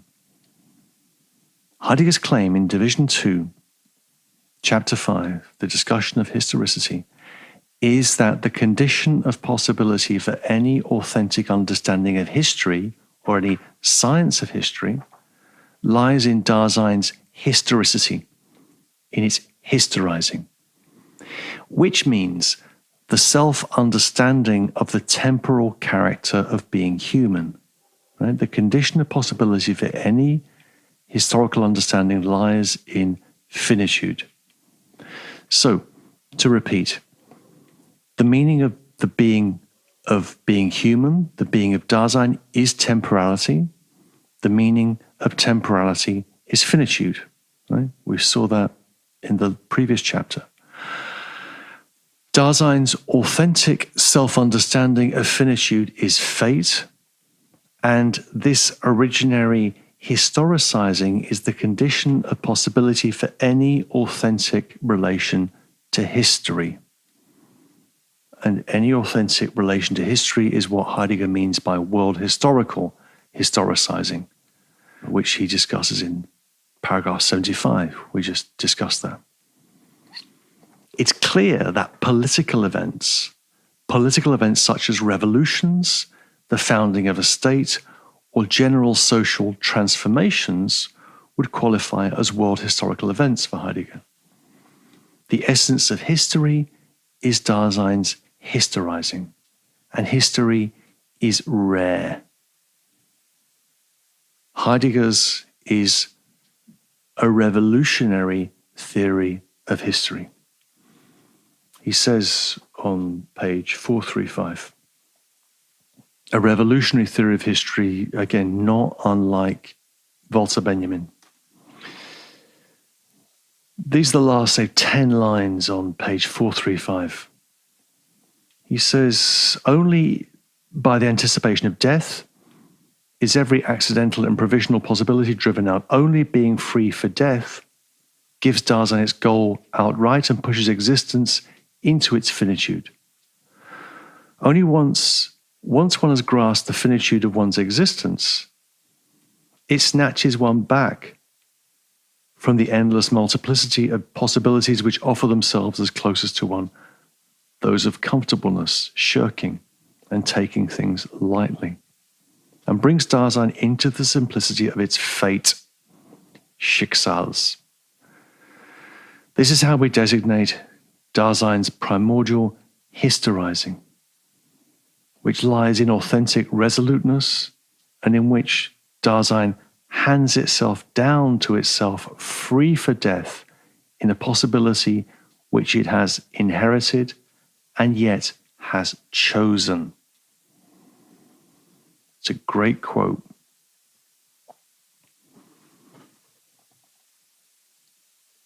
Now, turning the page to 436. Now. So history is something we choose, something we rise up into when we can move away from the usual shirking and taking things lightly that defines our inauthentic everyday existence. When we rise up into history, we rise up into the simplicity of our fate. Now, it was established in Division 1, Chapter 4, that Dasein is always being with. Right? Dasein is Mitsein.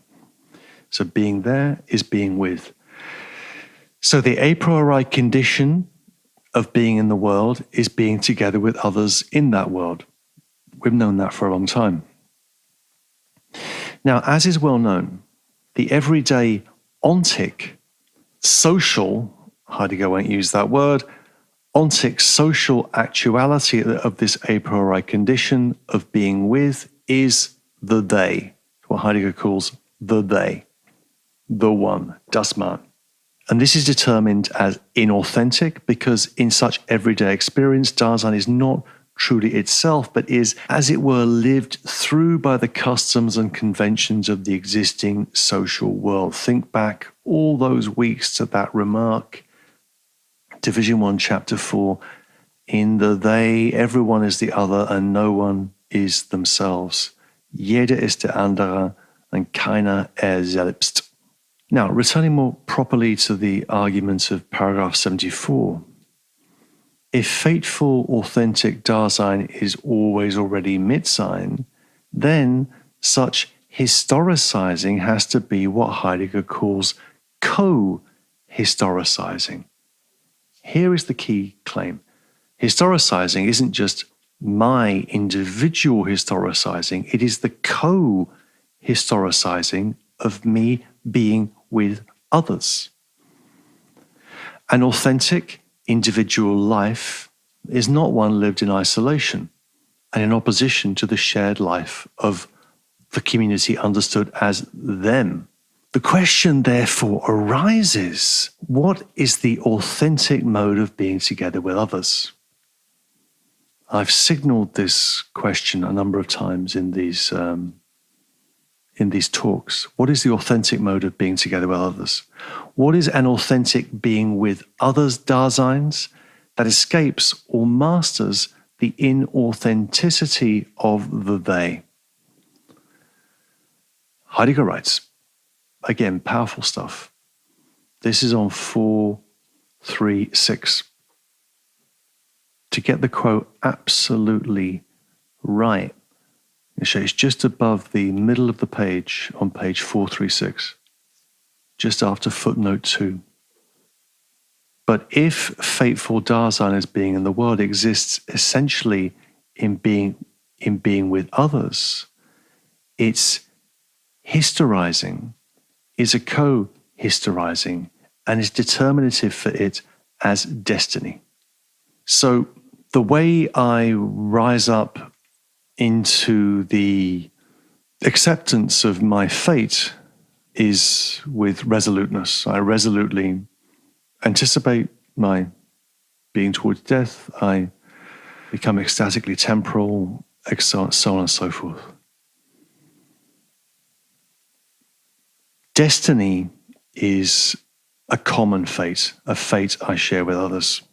So destiny is the authentic historizing that I share with others, insofar as my individual fate is always already bound up with the collective destiny of the community to which I belong. Heidegger goes on still on page 436.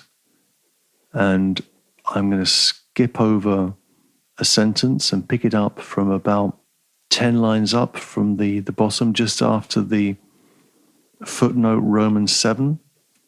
He says, our fates, or probably a better translation would be the fates, let's just say our fates have already been guided in advance in our being with one another in the same world and in our resoluteness for definite possibilities. Only in communicating and in struggling does the power of destiny become free.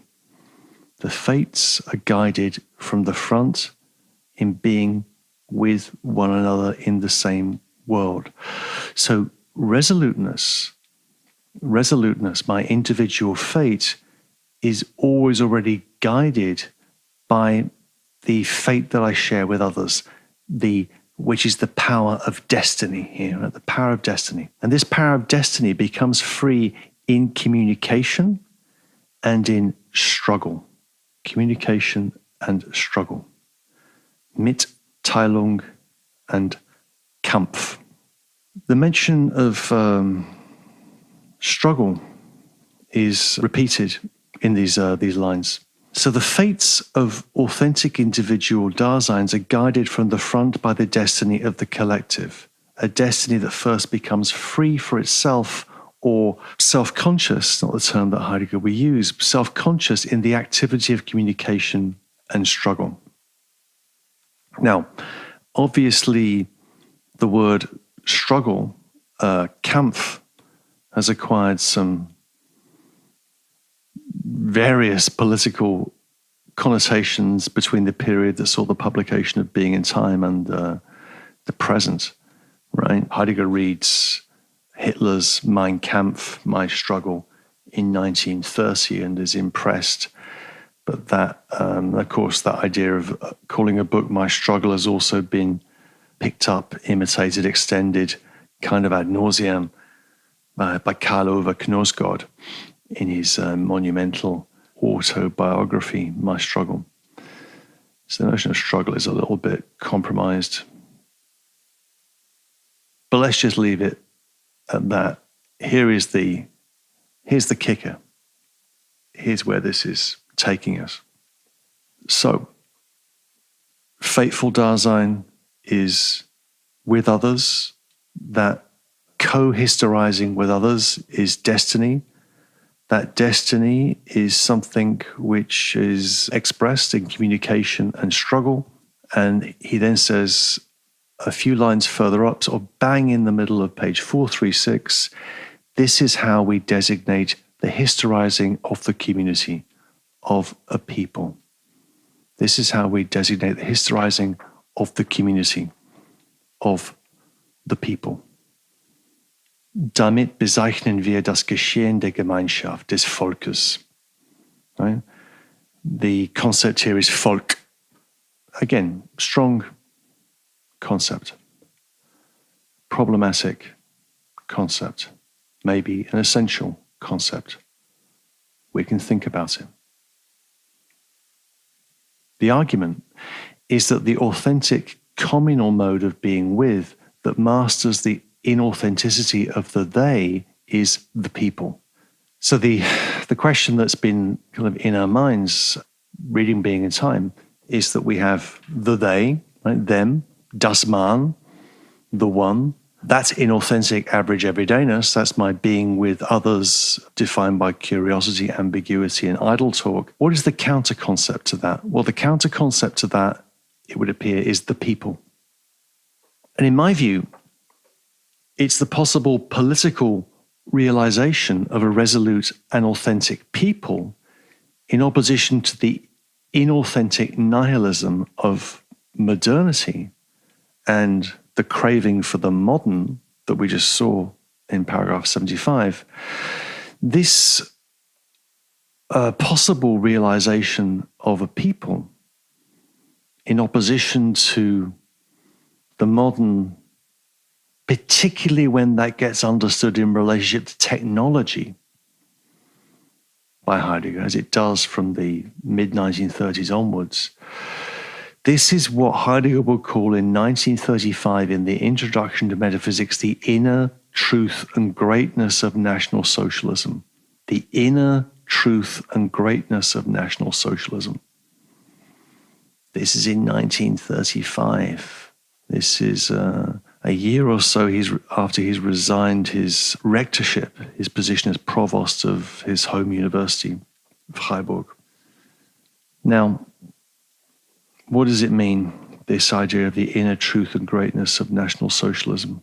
I think it's the idea of the formation of a people that would be a way of opposing a modernity defined by technology, or we could say defined by capitalism, if that makes us feel more comfortable. What's interesting is that when Heidegger uses those words, the inner truth and greatness of National Socialism, in 1935, he publishes that text in 1953. Introduction to Metaphysics appears in 1953. Heidegger changes nothing, or says he's changed nothing in the text between 35 and 53. Quite a lot's happened in those years in Germany and in the world. Can you really change nothing? Actually, he changed a number of things in the text. He's lying, and he knows he's lying, but he didn't change the remark about the inner truth and greatness of National Socialism. Okay, so imagine that you're a young German, an educated, intelligent young German, after the Second World War, and you're trying to make sense of what happened. You're trying to make sense of the National Socialist catastrophe. And you find out that you've actually been taught by people that have been through the war and haven't really changed the way they're teaching after the war, that kind of go on as your professors of philosophy regardless. This was the situation of a young philosopher, a young German philosopher, who I will name in a moment. The first thing that young German philosopher publishes is a review of Introduction to Metaphysics from 1953. It's a review published in a newspaper in Frankfurt, the Frankfurter Allgemeine Zeitung, a very important newspaper. The essay that is published, the review, is called, in German, I'm quoting a lot of German today, I'm sorry. The review is called in German, Mit Heidegger gegen Heidegger denken, thinking with Heidegger against Heidegger, thinking with Heidegger against Heidegger. That's how I would try to describe the effort that I've been trying to make in these episodes, to think with Heidegger against Heidegger at the same time. Anyway, the piece in 1953 was published by Jürgen Habermas, and it was the first publication that Habermas had in print. And I think it's an interesting moment. And he's thinking about that question, well, how, given what's happened in German history, can you leave unchanged that remark about the inner truth and greatness of National Socialism? That is Heidegger's deafness to what's happened, and in a way his silence on what happened. Okay, so on my interpretation, there is a systematic philosophical basis to Heidegger's political commitment, which is due to the specific way in which Heidegger develops the concept of authenticity in Division 2 of Being and Time. And this culminates in the concept of the people. This isn't accidental or peripheral, it's central. That is, the only way in which Heidegger can conceive of an authentic mode of human being together or community is in terms of the unity of a specific people, a particular nation. And it is the political expression of that possibility that Heidegger saw in National Socialism in 1933. And the name of that people is the Germans, die Deutschen. An interesting name for a people, because the Germans, as a people, were not unified by a state until 1871 or thereabouts. The state is formed very late in relationship to Prussian hegemony. Before that, Germany didn't exist. Germany was a set of regions, free cities, principalities, dukedoms, so on and so forth. What unified Germany was language, and that language was a language that was spread all across Northern Europe. So it's a strange idea of Germanness, which Heidegger has. Not a strange idea. It can be confusing to us when Heidegger is quoting Hölderlin, as he often does when he's thinking politically. When Hölderlin talks about the Germans, he's thinking about the Germans as a language group spread over a vast geographical area. He's not thinking about a state. And Heidegger, in many ways, conflates those two, the idea of language and the idea of state. There's another point here which is important, which is that Heidegger is a thinker of the one. He's a thinker of the one, in the sense in which when Heidegger's thinking about who we are, we begin from an idea of mindness, which is me. That's where we begin, being in time. That's one. The idea of my social life, inauthentic average everydayness, is the one as the they self. And then the counter concept to the they is the one of the people. Right? So Heidegger moves across different conceptions of the one. He's a thinker of the one. To that extent, we can say there's a henological logic in Heidegger's work, a logic of the one. And that could be opposed. We could think about thinking as a thinking of the two or the three. And that would be a way of breaking with this henological logic, this idea that we are wedded to the idea of the one. And there are thinkers who try to think in terms of the two, in terms of the three. Levinas, thinkers of multiplicity like Deleuze and Badiou and so on and so forth. Another person who's thought along those lines is Hannah Arendt, who has an idea of plurality, that we have to begin our political thinking from an idea of plurality, and plurality as something positive. Plurality is, for Heidegger, negative, or it has to be thought within the horizon of the they, in the horizon of the one as the they. So there can be no positive idea of plurality in Heidegger's work. Okay, where does this argument take us? In my view, the urgent task of Heidegger interpretation, provided, of course, that one is not a Nazi, and I'm not, or I hope not, and provided that one is still in the business of thinking that Heidegger is a great philosopher, as I do, is the greatest philosopher of the 20th century, as I do, the urgent task of Heidegger interpretation is to try and defuse the systematic link between Heidegger's philosophy and his politics. How do we do that? How do we defuse the connection between Heidegger's philosophy and his politics?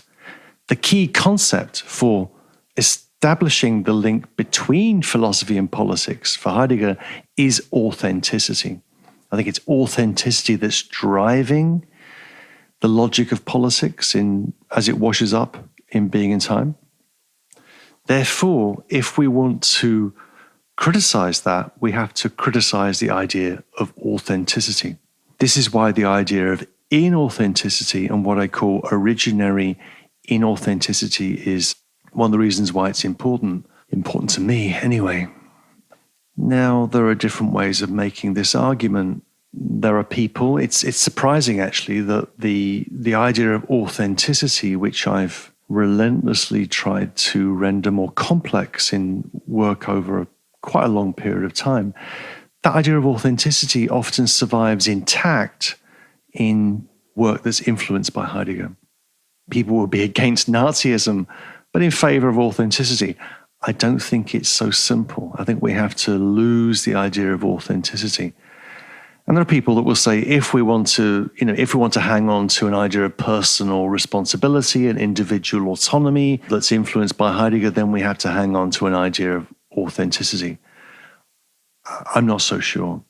There's a lovely remark that Adorno makes, I think it's in the Minima Moralia, where he talks about the need to take on board the stigma of the inauthentic, to take on board the stigma of the inauthentic and not to endorse some quasi-secularized but essentially religious notion of authentic personhood. So a way in which I've tried to do this in my work is by developing an idea of originary inauthenticity and an idea of what I call heteroaffectivity. Actually, we need to rethink concepts like autonomy and the kind of autonomy orthodoxy which governs certain ways of thinking about moral and political philosophy. And we need to think about these things in more flexible, nuanced, and interesting ways. The idea behind originary inauthenticity is that human existence is fundamentally shaped in relationship to a brute facticity or thrownness, which cannot be mastered through any existential projection. Authenticity always slips back into a prior inauthenticity from which it cannot escape, but which it would like to evade. And it's this movement of evasion of the self's turning away from itself. It's in this movement of evasion where Dasein's embeddedness in factical existence is disclosed. From the perspective of originary inauthenticity, human existence is something that is first and foremost experienced as a burden, a weight, something to which I am riveted without being able to know why or know further. Inauthentic existence has the character of an irreducible and intractable thatness, what Heidegger calls in chapter 5, division 1, das seines da, the that of its there. I feel myself bound to the that of my there, the sheer fact of my facticity that invites some sort of response. Now, this is where my proposed aspect change begins to kick in. The nature of the response to our facticity does not necessarily have to be as it is in division 2 of Being and Time, namely the authentic and heroic decision of existence that comes into the simplicity of its fate by shattering itself against death. That phrase, shattering itself against death, is a phrase Heidegger uses on 437 in italics, shouting out loud, shattering itself against death. No, the response to our facticity does not need to be the heroic mastery of the everyday in the authentic presence of the moment of vision, which produces a kind of ecstasy or rapture, right? We've seen those terms last week and the week before. On the contrary, the response to the fact of my finitude can be a more passive and less heroic decision, a decision made in the face of a facticity whose demand can never be mastered and which faces me like a riddle I cannot solve. And as I try and show elsewhere in work on Heidegger and other work I've done, this situation calls for comic acknowledgement rather than ecstatic affirmation. The problem of Heidegger's politics is that Heidegger's politics, we could say, is a tragic, heroic politics. And I'm interested in the comic and in humor, amongst other things. Now, so I think this is a reading of Heidegger that can be developed on the basis of the text itself. And maybe now, you're beginning to get a sense of why I place the emphasis upon certain things that I've emphasized. That whole discussion of conscience a few episodes back, and when I was talking about the double nullity of Dasein in the experience of conscience, this double impotentialization at the heart of Dasein's movement, its happening, its hysterizing, gives us another way of thinking about authenticity. And everything turns here on questions of power and powerlessness. Heidegger writes on 436, we're still moving around these same pages. On 436, he says, about 8 lines in on 436, the paragraph beginning, if Dasein by anticipation lets death become powerful in itself, then, as free for death, Dasein understands itself in its superior power, the power of its finite freedom, so that in this freedom, which is only in its having chosen to make such a choice, it can take over the powerlessness of abandonment to its having done so, and can thus come to have a clear vision for the accidents of the situation that has been disclosed. The issue is whether Dasein, in letting death become powerful in itself, can take over the powerlessness of abandonment and overcome it, or whether power always has to be measured by the limitation of power, by an essential impotence. And what has to be worked out here is the phrase that Heidegger uses 3 lines up from the bottom of page 436. Fate is that powerless superior power. Powerless superior power. What a strange formulation. Or die ohnmächtige Übermacht, right? The impotent superpower. So how do we think about the relationship between power and powerlessness? How do we map that onto questions of authenticity and inauthenticity, and what are the implications of that for our thinking about history and politics? These are the kind of things that are on my mind. Now, there's a lot more to say, but I've already said probably far too much. So let me conclude by mentioning 2 more concepts from this chapter. The 2 concepts that we need to really get a sense of what is going on in this rich and interesting chapter. And those 2 concepts are heritage and repetition. Heritage and repetition. And they're linked. And now we're still in paragraph 74, but we're looking now at the bottom of page 437, second half of 437 through to 439, heritage.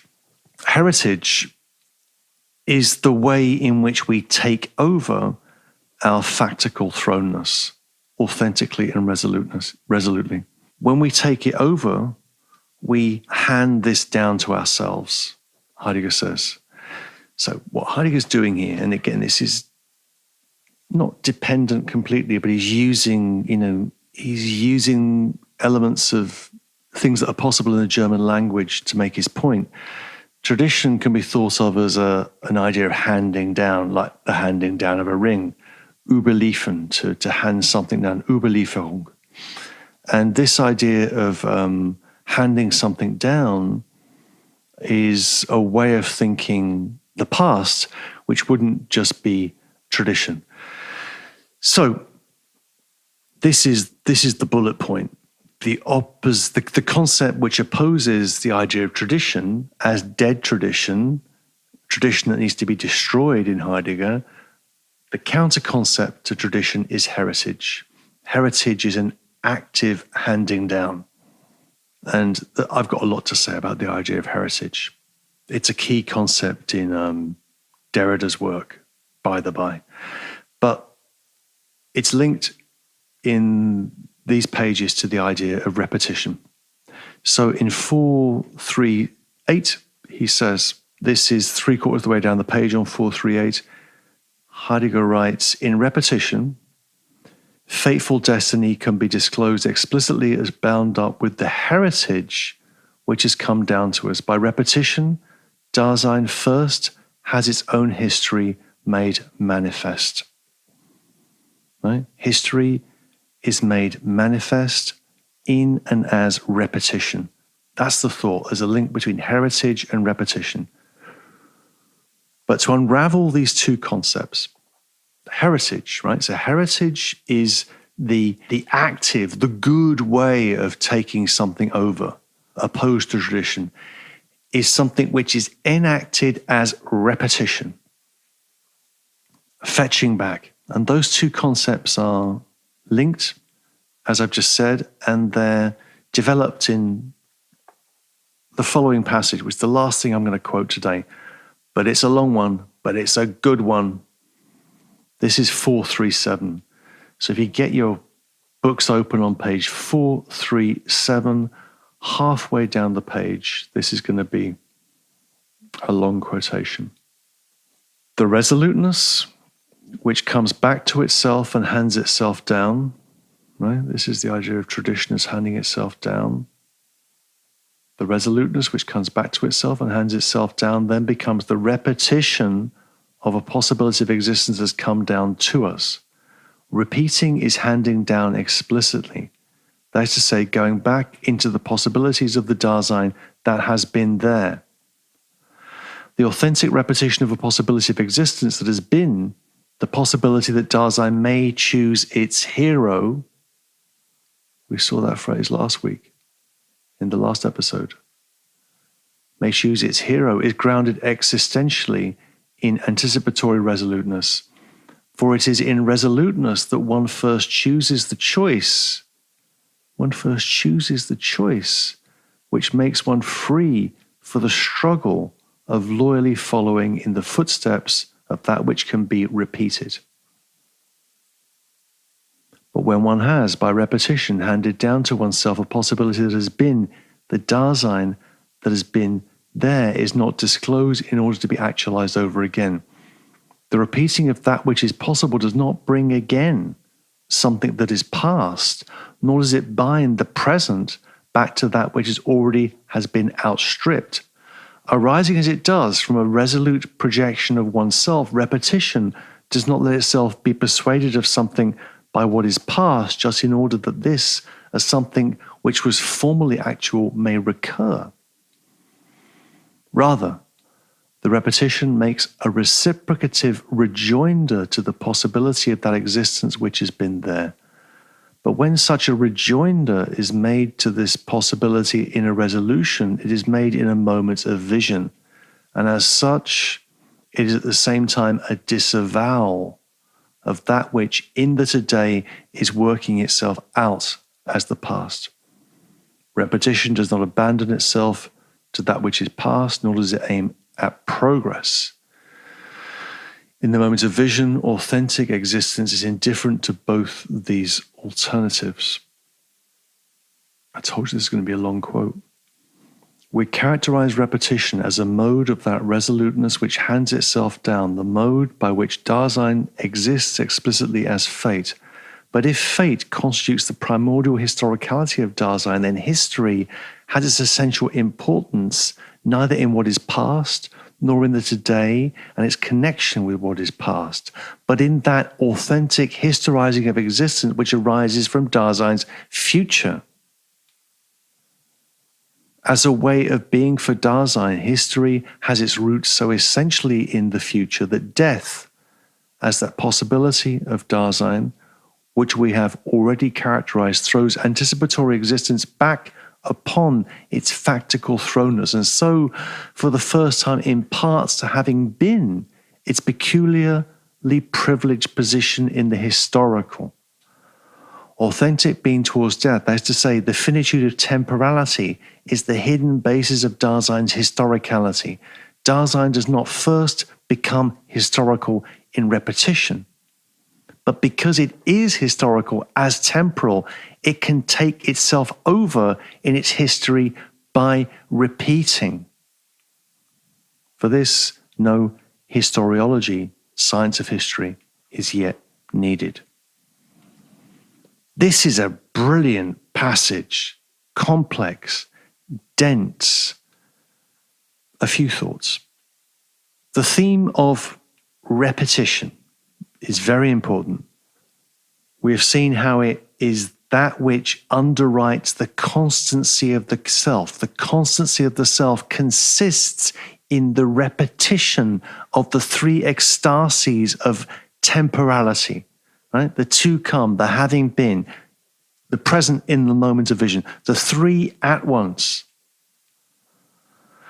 Repetition at the level of Dasein's historicity of our happening, right, is the explicit handing over, the explicit taking over of possibilities that have come down to us from the past, right? So our happening as a being, our happening as a being is the taking over of possibilities that have come to us from the past. That's repetition. How does one characterize this repetition? It is not, Heidegger says, top of the page, it is not a bringing back. It is not a bringing back to itself of something that is past. This is the weird thought. Stay with this thought. It's very strange, but it's very important. This is not the bringing back of something that's past. It's rather, he says, the reciprocative rejoinder to a possibility of existence which has been there.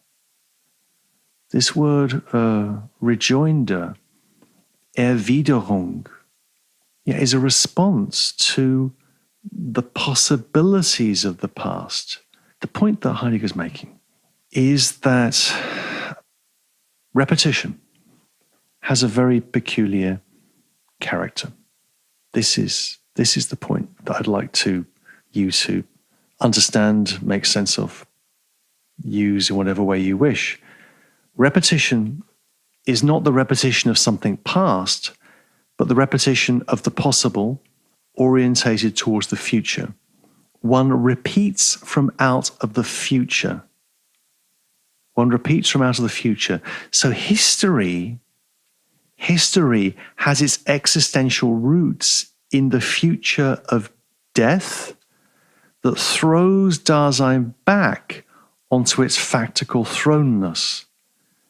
The concealed ground of Dasein's historicity, of its happening, is authentic being towards death.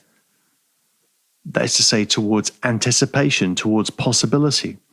It is because Dasein is temporal in terms of the three ecstasies of time, it's because it's temporal that it's historical, and that it can take itself over in repetition and become historical. So history is not something that is by the fact that it was, right? History is not the past. History is not reducible to the facts of the past, to what is kind of scattered around present at hand that we can kind of pull together into a history book.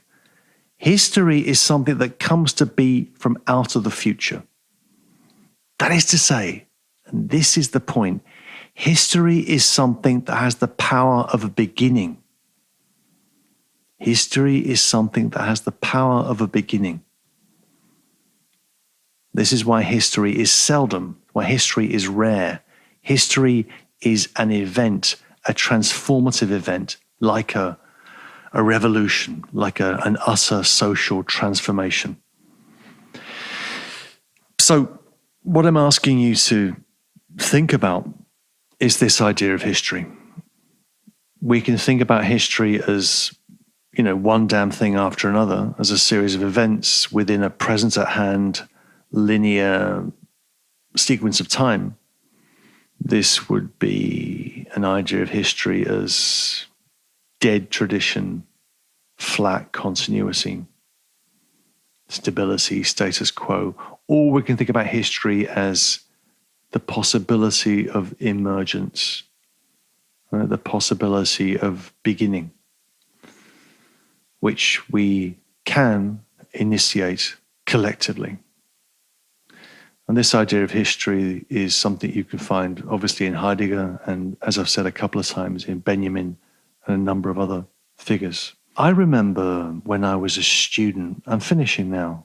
I remember when I was a student and in the 1980s in University of Essex in England, we were very fond of the Sandinista in Nicaragua. They were kind of heroes of people like me, students, stupid, pasty-faced English, leftists. But there was this Sandinista poster which said in Spanish something like, the future is ours because we possess our history. The future is ours because we possess our history. It's kind of like that in Heidegger. So we have a revolutionary idea of history. The final question would be, is that good? Is that bad? What do we think of that? That comes down to what we think about the idea of revolution, which is a separate topic for another occasion. Okay, so that is historicity and politics. If you've got all the way to the end, bless your hearts and thank you for listening. And next time we'll be back in the next episode, which will be on time. Thank you.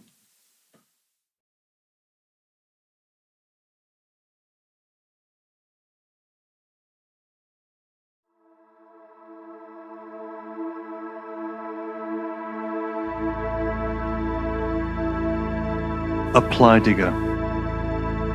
Heidegger's thinking in Being and Time explained. With Simon Critchley.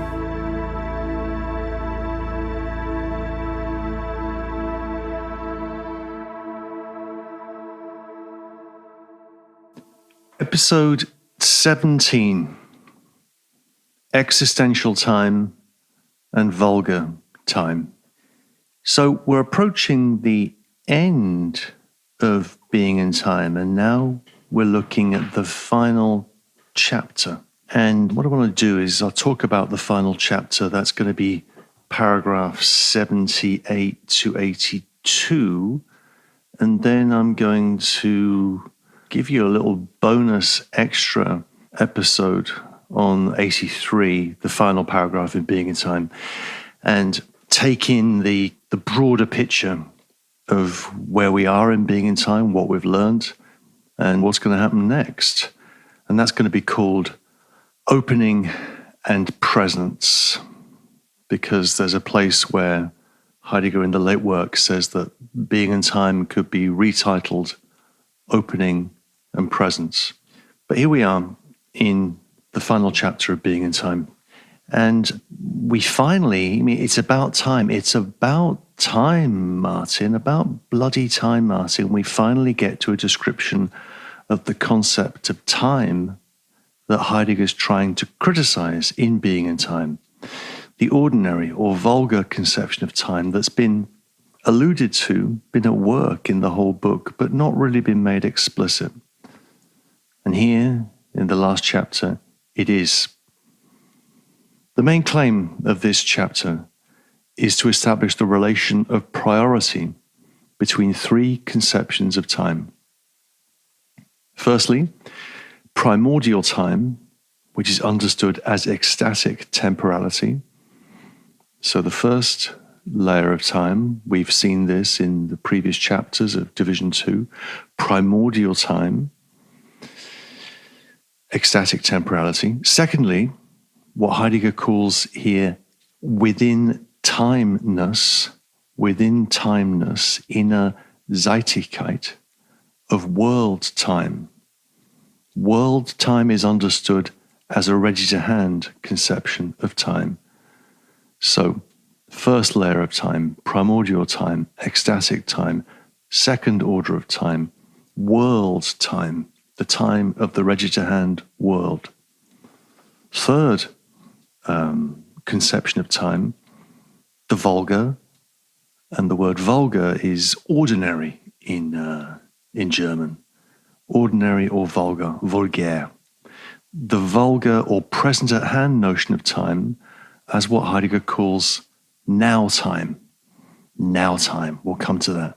This is a time understood as an infinite succession of uniform nows, of nows in the present, of the not yet now of the future, and the no longer now of the past.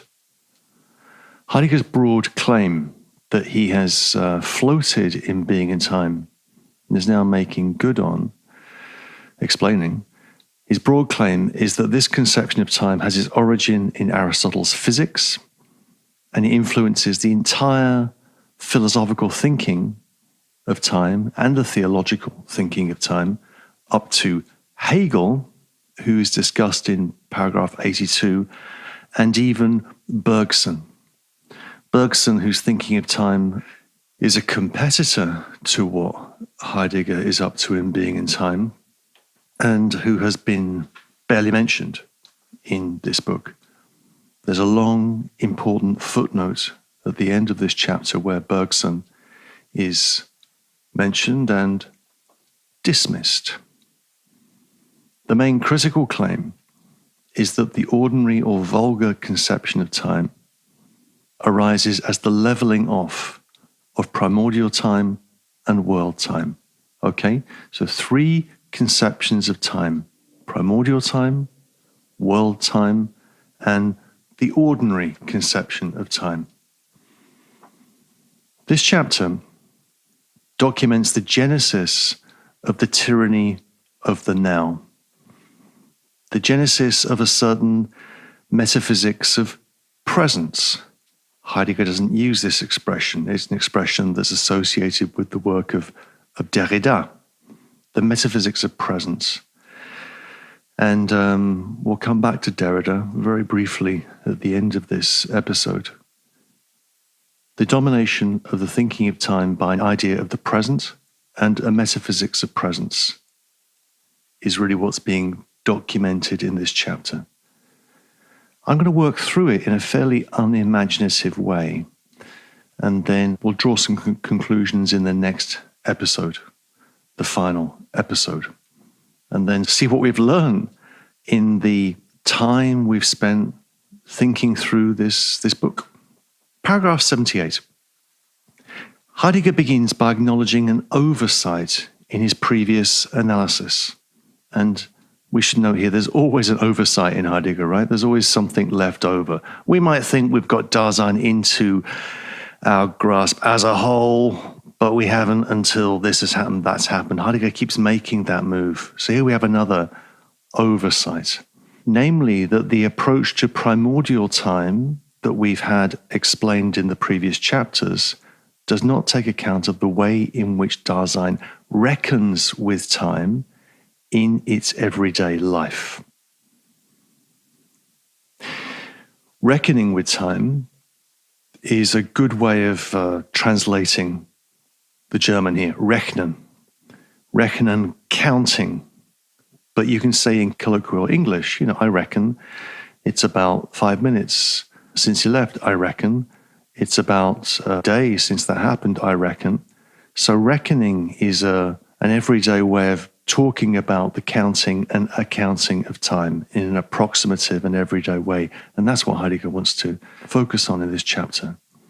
So the first task in relation to time reckoning is elucidating the relation between Dasein's everyday concern, its everyday dealing with time, and ecstatic temporality. This is the task of paragraph 79, which we're going to turn to now. So 79. What is the relationship between primordial time and world time, or authentic time and inauthentic time? Obviously, the relation between these two conceptions of time is one of derivation. World time, like the vulgar conception of time, is also dominated by a notion of the now. Now this, then that, and now that. That was just time. So time, in terms of everyday time, is also dominated by an idea of the now, but it's an everyday now, not a scientific now, not a present at hand now, a ready to hand now. These nows that we experience in day-to-day activity are datable, Heidegger says. They're datable. And the structure of world time has the structure of what Heidegger calls datability. That's on page 459. He's not referring to Tinder or dating apps, right? He's talking about datability in terms of the marking of the nows in the ordering of time. Heidegger claims that the inauthentic world time is derived from ecstatic temporality. And what you see here is Heidegger folding his analysis of the structure of inauthentic time as a making present that awaits and forgets. Remember, that's what happened 2 chapters back in the relationship between temporality and everydayness. Division 2, chapter 4. The structure of inauthentic time is a making present that awaits and forgets. He's going to fold that into his notion of time reckoning. And this is worked out in page 460 and 461. I could read these entire pages, but I won't, because it would take too much time.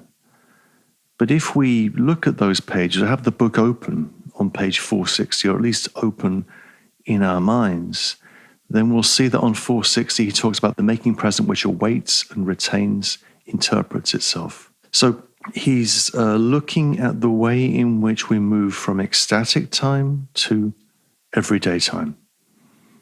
And what Heidegger is saying here in relationship to what he's calling datability, the marking of different nows of time, is incredibly simple in German.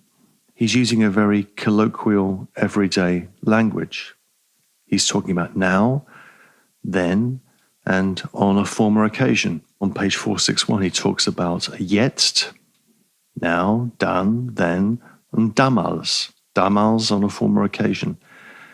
You can say, damals habe ich, at that time I have, or whatever. So the problem with the passage here, I'm thinking here of a passage on 461, middle of the page. Heidegger says, first full paragraph on 461, just by the 409 in the German, the horizons which belong to the now and the then, and the on that former occasion, jetzt, dann, and damals, all have their source of ecstatical temporality. By reason of this, these horizons too have the character of datability as today, when, later on, when, and earlier, when. So the colloquialism of the German, it makes it harder to understand in English, but the claim here is very simple, is that our everyday way of dealing with time, what we call time in our day-to-day activity, is rooted in the ecstatical unity of temporality. Even when this might be unknown to us, unknown to Dasein. So what we normally think of time, everyday time, is rooted in temporality, primordial time. But that primordial time is, for the most part, concealed. On 462, we get the contrast between duration, the during of our concern with time, the duration of our concern with time, and the ecstatic stretch of temporality. So if the ecstatic stretch of temporality is one where the 3 ecstasies are happening at the same time, out of the future comes my having been, which is affirmed in the moment of vision, then in everyday world time, that becomes a duration, or what Heidegger calls a span of time. That's the top of page 462, about 4 lines in. Understood as a span, he says, a spanner. So, also on 462, quoting a tiny bit further down on 462, 2/3 the way down the page,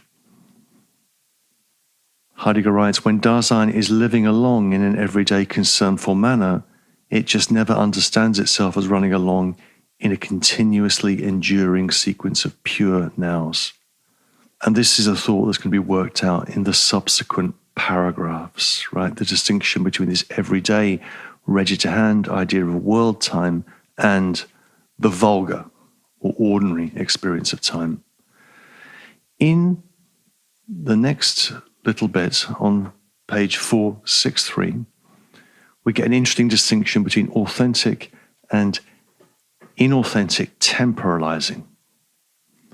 And this is discussed, I think, in an illuminating way, where Heidegger says that the irresolute person, the person that lacks resoluteness, loses their time by living in a present that awaits the next thing that befalls and forgets what happened.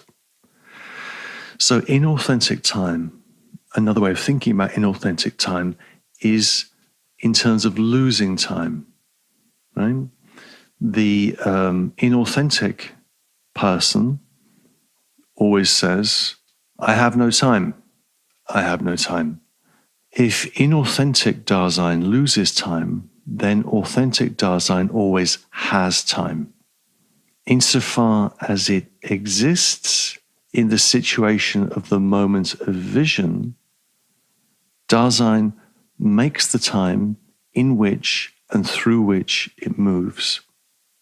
Authentic Dasein is its time and always has time. Inauthentic Dasein has none. Never has time, is living in a constant state of incipient forgetfulness. Not having time and then constantly forgetting. The point, the larger point in the book is that we are both. We're both authentic and inauthentic. We both, in certain circumstances, have time, affirm time, are in our time, and we can lose time. Time can go by. And we have the feeling of not having time. On page 463, he says, I'm skipping over some little bits here. Middle of the page on 463, he says, hence his characteristic, the characteristic we're talking about is inauthentic Dasein, his characteristic way of talking, I have no time. Just as he who exists inauthentically is constantly losing time and never has any, the temporality of authentic existence remains distinctive in that such existence in its resoluteness never loses time and always has time. Skipping over a sentence, when such a moment makes the situation authentically present, this making present does not itself take the lead, but is held in that future which is in the process of having been. Right? There's the structure of ecstatic temporality. Going on with the quote, one's existence in the moment of vision temporalizes itself as something that has been stretched along in a way which is fatefully whole in the sense of the authentic historical constancy of the self. Right? So that constancy of the self, which was discussed in Division 2, Chapter 3, is now deepened, filled out with an idea of a historical constancy. The essence of history is us.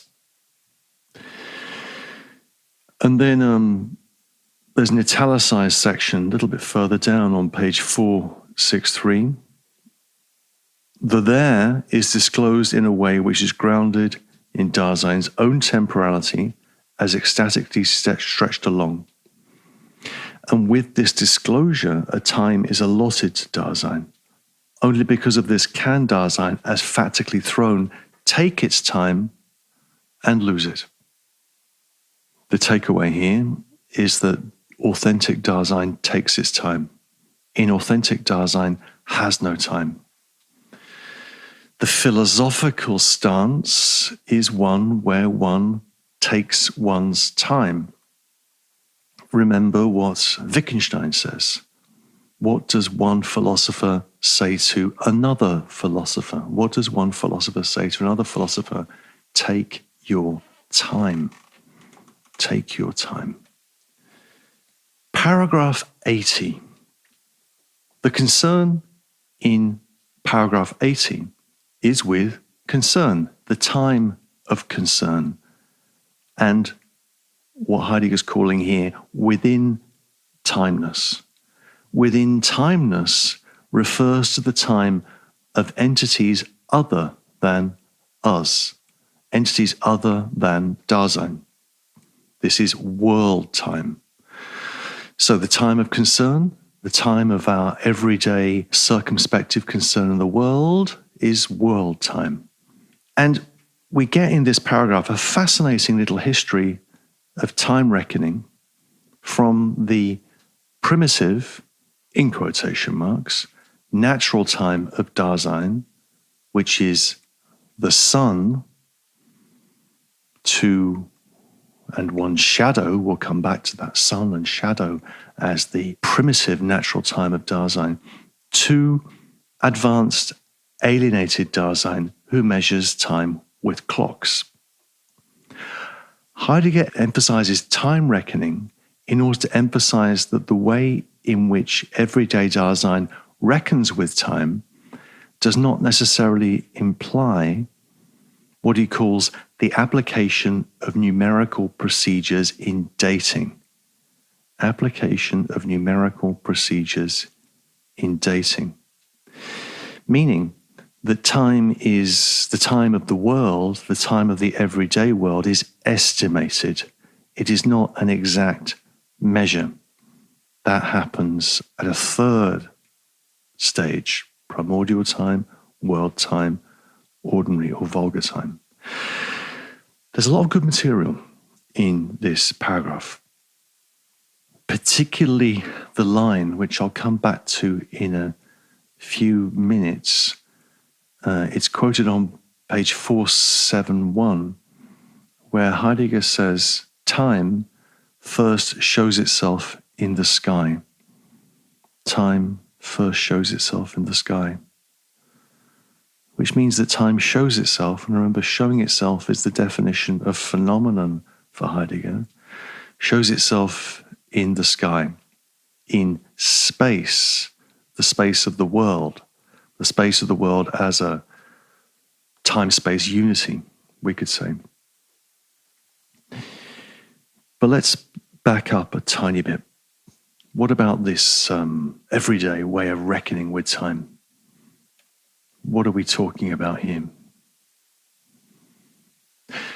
The first way of reckoning with time, Heidegger insists, is natural. Natural. It is the distinction between day and night. And the first clock is therefore the sun. The first clock is the sun. So we begin, I find this interesting, kind of poetic. We begin with brightness. Brightness. Helle in German. Helle.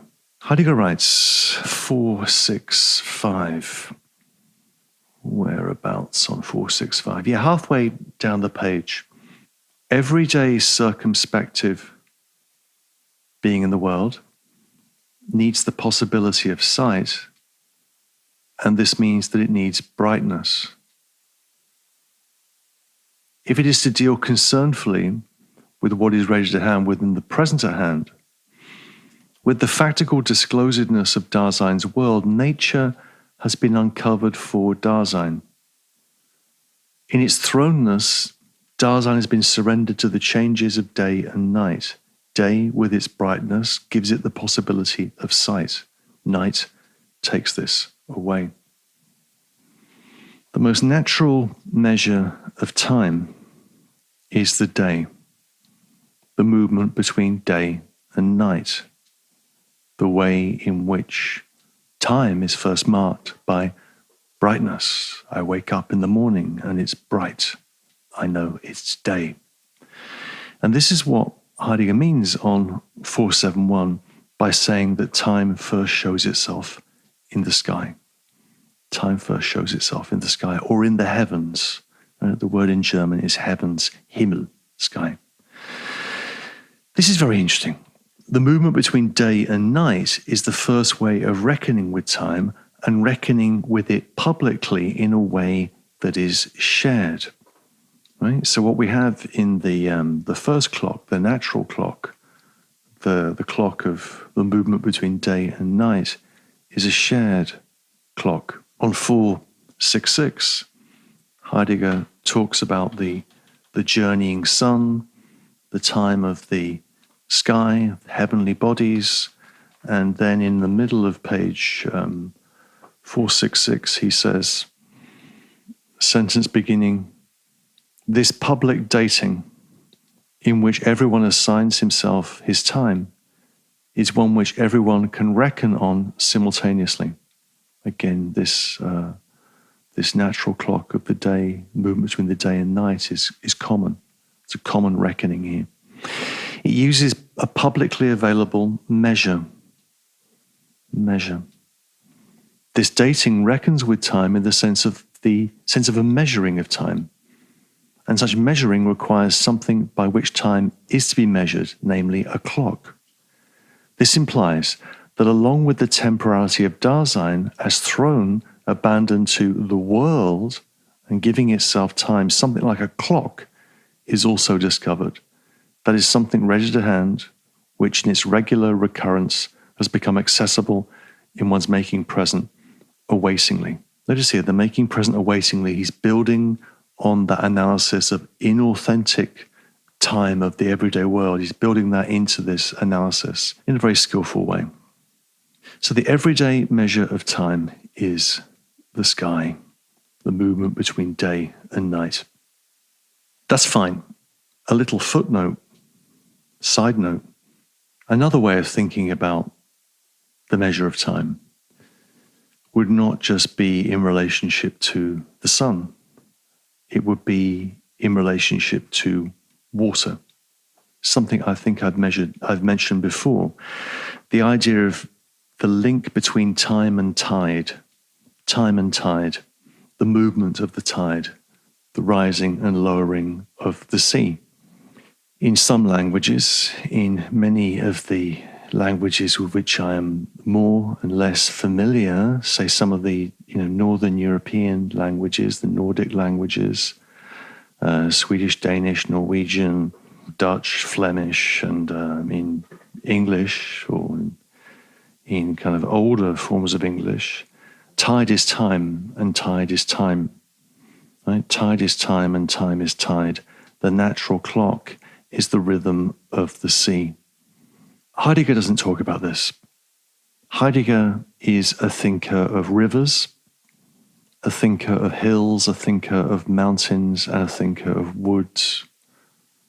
And this is fine if you live in a natural world of rivers, hills, mountains, woods, which is very much how things would have appeared in the southern German landscape that was the one that Heidegger was familiar with.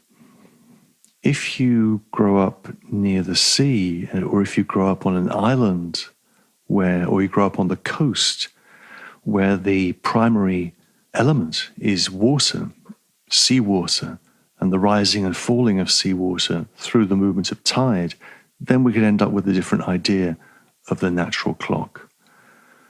In order to make sense of that, Heidegger would have to become a thinker of the sea and not just a thinker of rivers, which is something that he's not. He even mentions climbing in this chapter. Climbing is something one does. He liked to climb. He liked to ski. That's fine. But if you're from the flatlands, the coastal plains, or close to those plains, where the natural clock is the movement of tide, and indeed where the clock is not just measured in terms of tide, but can also be measured in terms of the perceived salt quantity in the air. People that live on the coast can smell the tide changing. They can smell it in the air. So the natural clock is also, or can also be an olfactory clock, which is interesting. But let's leave that to one side. Heidegger is the thinker of rivers, and this comes out particularly in his discussions of the great poet Hölderlin, many of whose great poems are about rivers, the Rhine, the Danube, but not a poet of the sea. So the first clock arises out of Dasein's being in the world insofar as our thrown abandonment to the world is an abandonment to a world regulated by the movement between day and night. So artificial clocks, the oldest artificial clocks, think about sundials, are rooted in the natural clock. Right? The way the sundial works is the sundial is something that's made. It's an object of artifice, but it's rooted in the movement of the sun as a way of telling the time. So artificial clocks are rooted in this natural clock and thereby in Dasein's temporality. Heidegger writes, this is on page 466. He says, let me find the quotation. This is the bottom of page 466. Dasein has its basis in temporality, and the natural clock, which has already been discovered along with Dasein's factical thrownness, first furnishes the first motivation for the production and use of clocks, which will be somewhat more handy. It also makes this possible. Indeed, it does this in such a manner that these artificial clocks must be adjusted to that natural one if the time which is primarily discoverable in a natural clock is to be made accessible in its turn. This is the meaning of world time. Right? World time does not refer to a present at hand conception of the world, but the temporality of the ready-to-hand relationship to the world. That's what Heidegger is discussing here. The time of the ready-to-hand relationship to the world. On 467, he says, this is towards the bottom of the page, about 10 lines up on 467. Hence, the time which makes itself public in the temporalizing of temporality is what we designate as world time. And we designate it thus, not just because it is present at hand as an entity within the world, which it never can be, but because it belongs to the world, in the sense we have interpreted existential ontologically. In the following pages, we must show how the essential relations of the world structure, the in order to, for example, and the in order to is the way in which different elements of the ready-to-hand are pieced together. I use the hammer in order to bang nails into a piece of wood, are connected with public time. The then, when, for example, by reason of the ecstatico-horizontal constitution of temporality. Only now, in any case, can the time with which we concern ourselves be completely characterized as to its structure. It is datable, spanned, and public, and as having this structure, it belongs to the world itself. Right? So the time of concern, the time of the world time, the time of the ready-to-hand world is datable, spanned, and public. Datable, spanned, and public. We then get some fascinating remarks about different forms of clocks. And Heidegger makes a distinction between primitive, in quotation marks, and advanced, in quotation marks, Dasein. We've seen primitive Dasein before on a number of occasions, all the way back to the beginning of this book. Advanced Dasein, I do not believe has been mentioned before. So that's in itself interesting. On 468, Heidegger says, comparison, halfway down the page, 468, comparison shows that for the advanced Dasein, the day and the presence of sunlight no longer have such a special function as they have for the primitive Dasein, on which our analysis of natural time reckoning has been based. That's itself interesting, right? That in a way, what's just being described in the world time of ready-to-hand being in the world is primitive Dasein. So how stable is that distinction between primitive and advanced? Question mark. Continuing the quote. For the advanced Dasein has the advantage of even being able to turn night into day. Similarly, we no longer need to glance explicitly and immediately at the sun and its position to ascertain the time. The manufacture and use of measuring equipment of one's own permits one to read off the time directly by a clock produced especially for this purpose. The what o'clock is it? The what o'clock is it? So, advanced Dasein can turn night into day. Electricity, right? You can do this for yourselves at home. Turn on a light, turn off a light. You can turn night into day and day into night. And it can entirely disregard the sun for telling the time. Heidegger clearly thinks this happens, it's fine, but there is a preference for Heidegger, a preference for what he calls at the bottom of the page, 468, the final line of that page, the peasant's clock. And the peasant's clock is the shadow, right? The way in which I can measure time in relationship to the way it shows itself in the sky, I can measure it by the length of my shadow. I can figure out whether it's noon or evening or morning or whatever. And the other example he gives is the public sundial in the middle of 469, where time is given by the shadow of the pointer. And out of these natural, inexact, and locationally relative clocks, obviously the sun appears in different ways in different places, and the angles will be different in different places, whether you're living in Mexico City or Nova Scotia, whether you're living in Bergen in Norway or living in Marrakesh, right? The way in which the time shows up naturally will be different depending on one's position on the earth. Heidegger says on page 470, it's about a third of the way down the page, a third to a half. Thus, when time is measured, it is made public in such a way that it is encountered on each occasion and at any time for everyone as now and now and now. This time, which is universally accessible in clocks, is something that we come across as a present-at-hand multiplicity of nows, so to speak, though the measuring of time is not directed thematically towards time as such. So what we're moving towards now is the way in which out of this natural idea of time, the peasant's clock, and so on, we move towards the present-at-hand idea of time, the third level of time, as a multiplicity of nows. He's going to develop in the next paragraph, 81. Also here, just to note, in case it's something that interests people, there's also a footnote reference to relativity theory, which is a footnote on 499. Here we shall not go into the problem of the measurement of time as treated in the theory of relativity. I mean, it's interesting that Heidegger was aware of the theory of relativity. It's something that we could think about.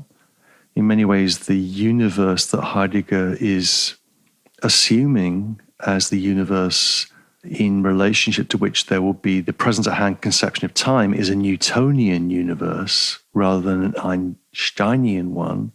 So we might think about whether all these questions of time and the relation of time to space would be made more complicated by a fuller understanding of the implications of the theory of relativity.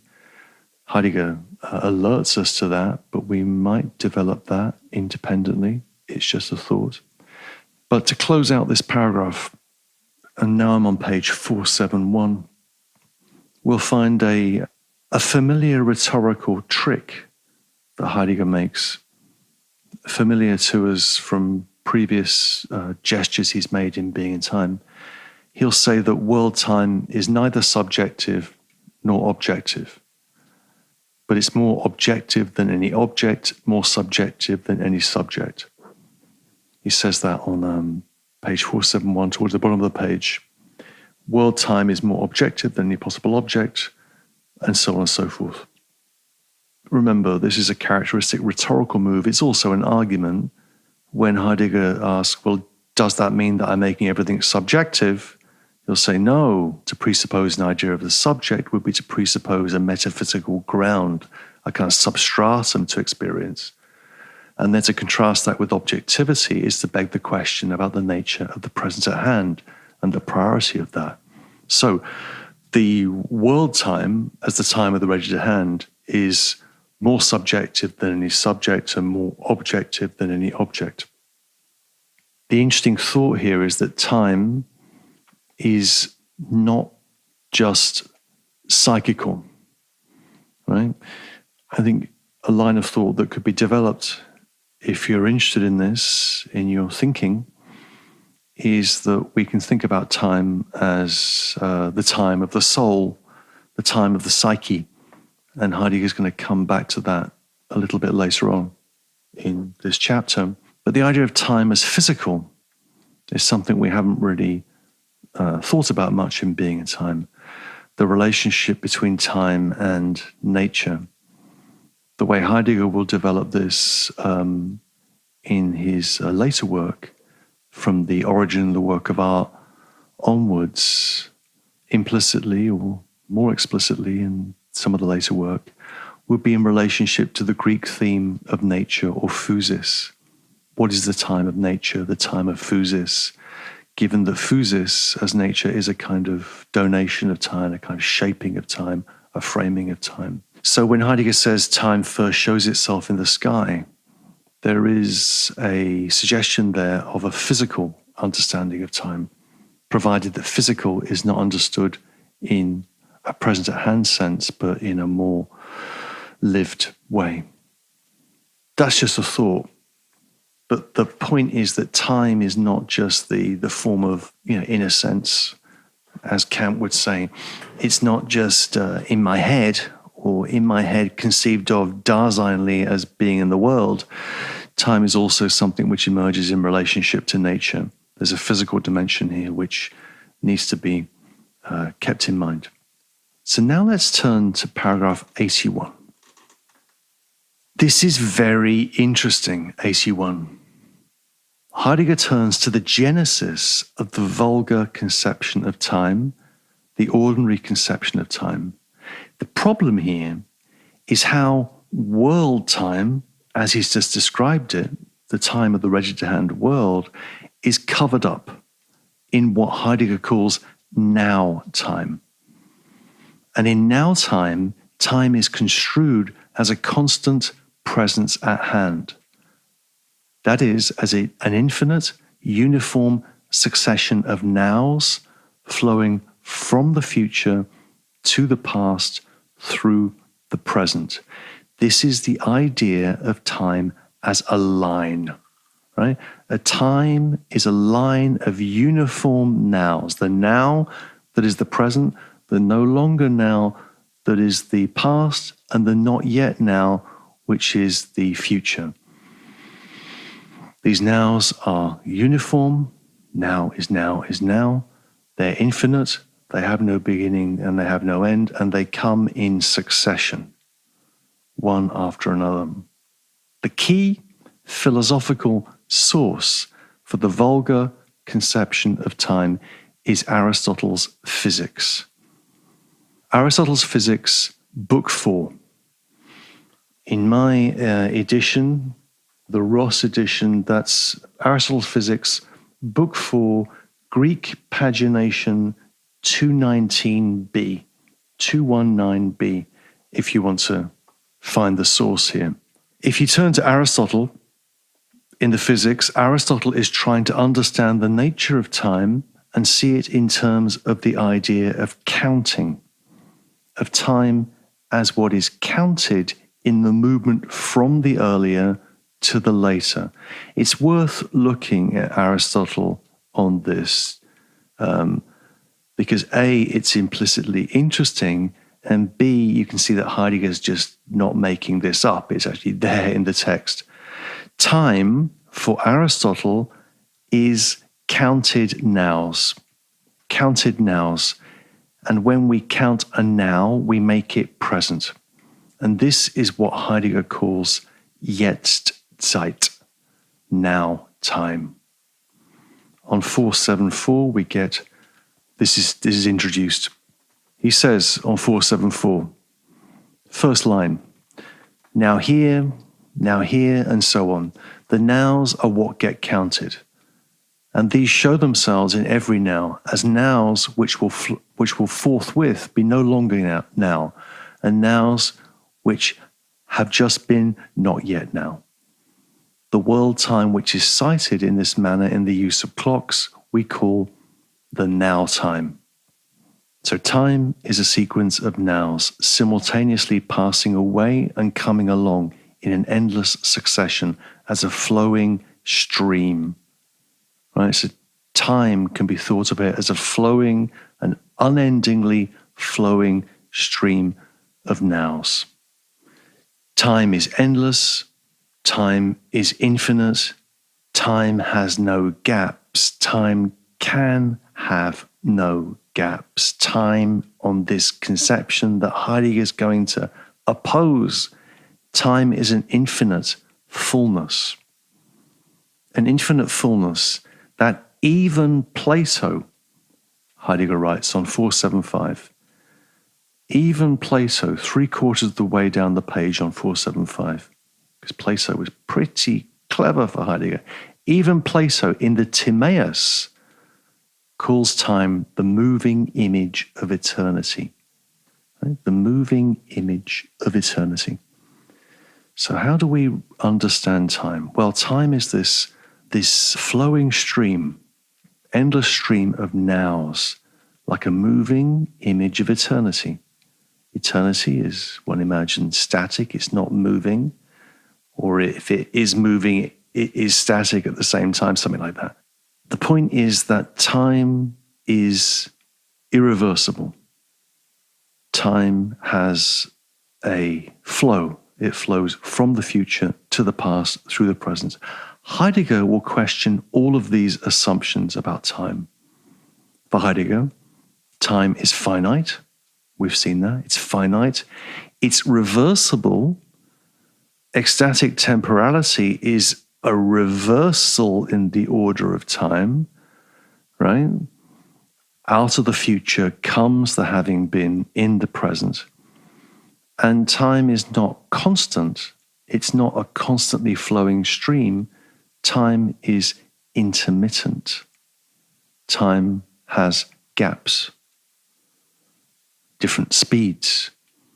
It's not a flow, it's more of a series of episodic moments of vision, or consummated in moments of vision. There's a discussion of eternity. Discussion is going too far. There's a footnote reference to eternity. If you want to follow that up, that's footnote 13, Roman 13 on page 499. And he talks about eternity in relationship to the nunc stans, the standing now, and the eternity of God, as construed philosophically, whether it may be understood only as a more primordial temporality, which is infinite.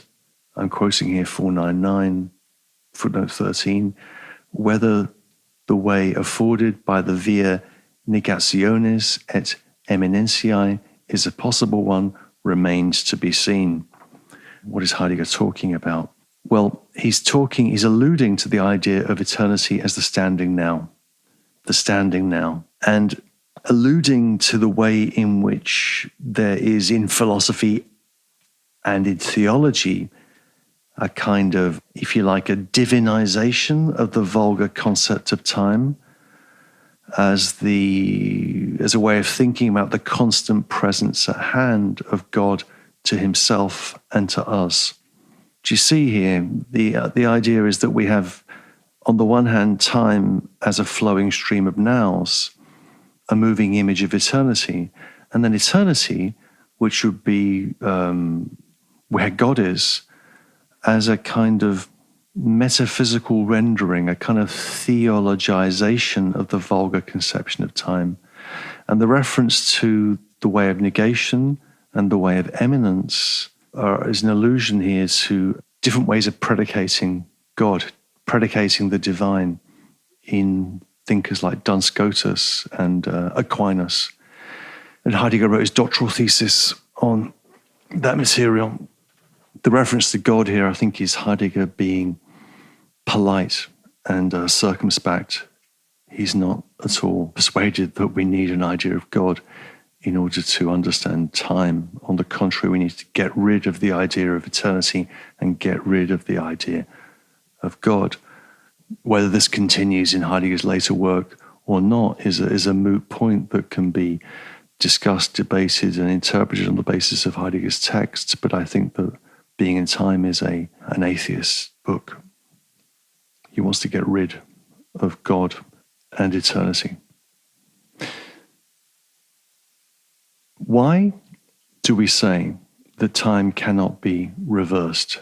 Right. So the present-at-hand conception of time, the vulgar conception of time, is a flowing stream which flows from the future to the past through the present and which cannot be reversed. If we conceive of time ecstatically, as I said a few minutes ago, it is reversed.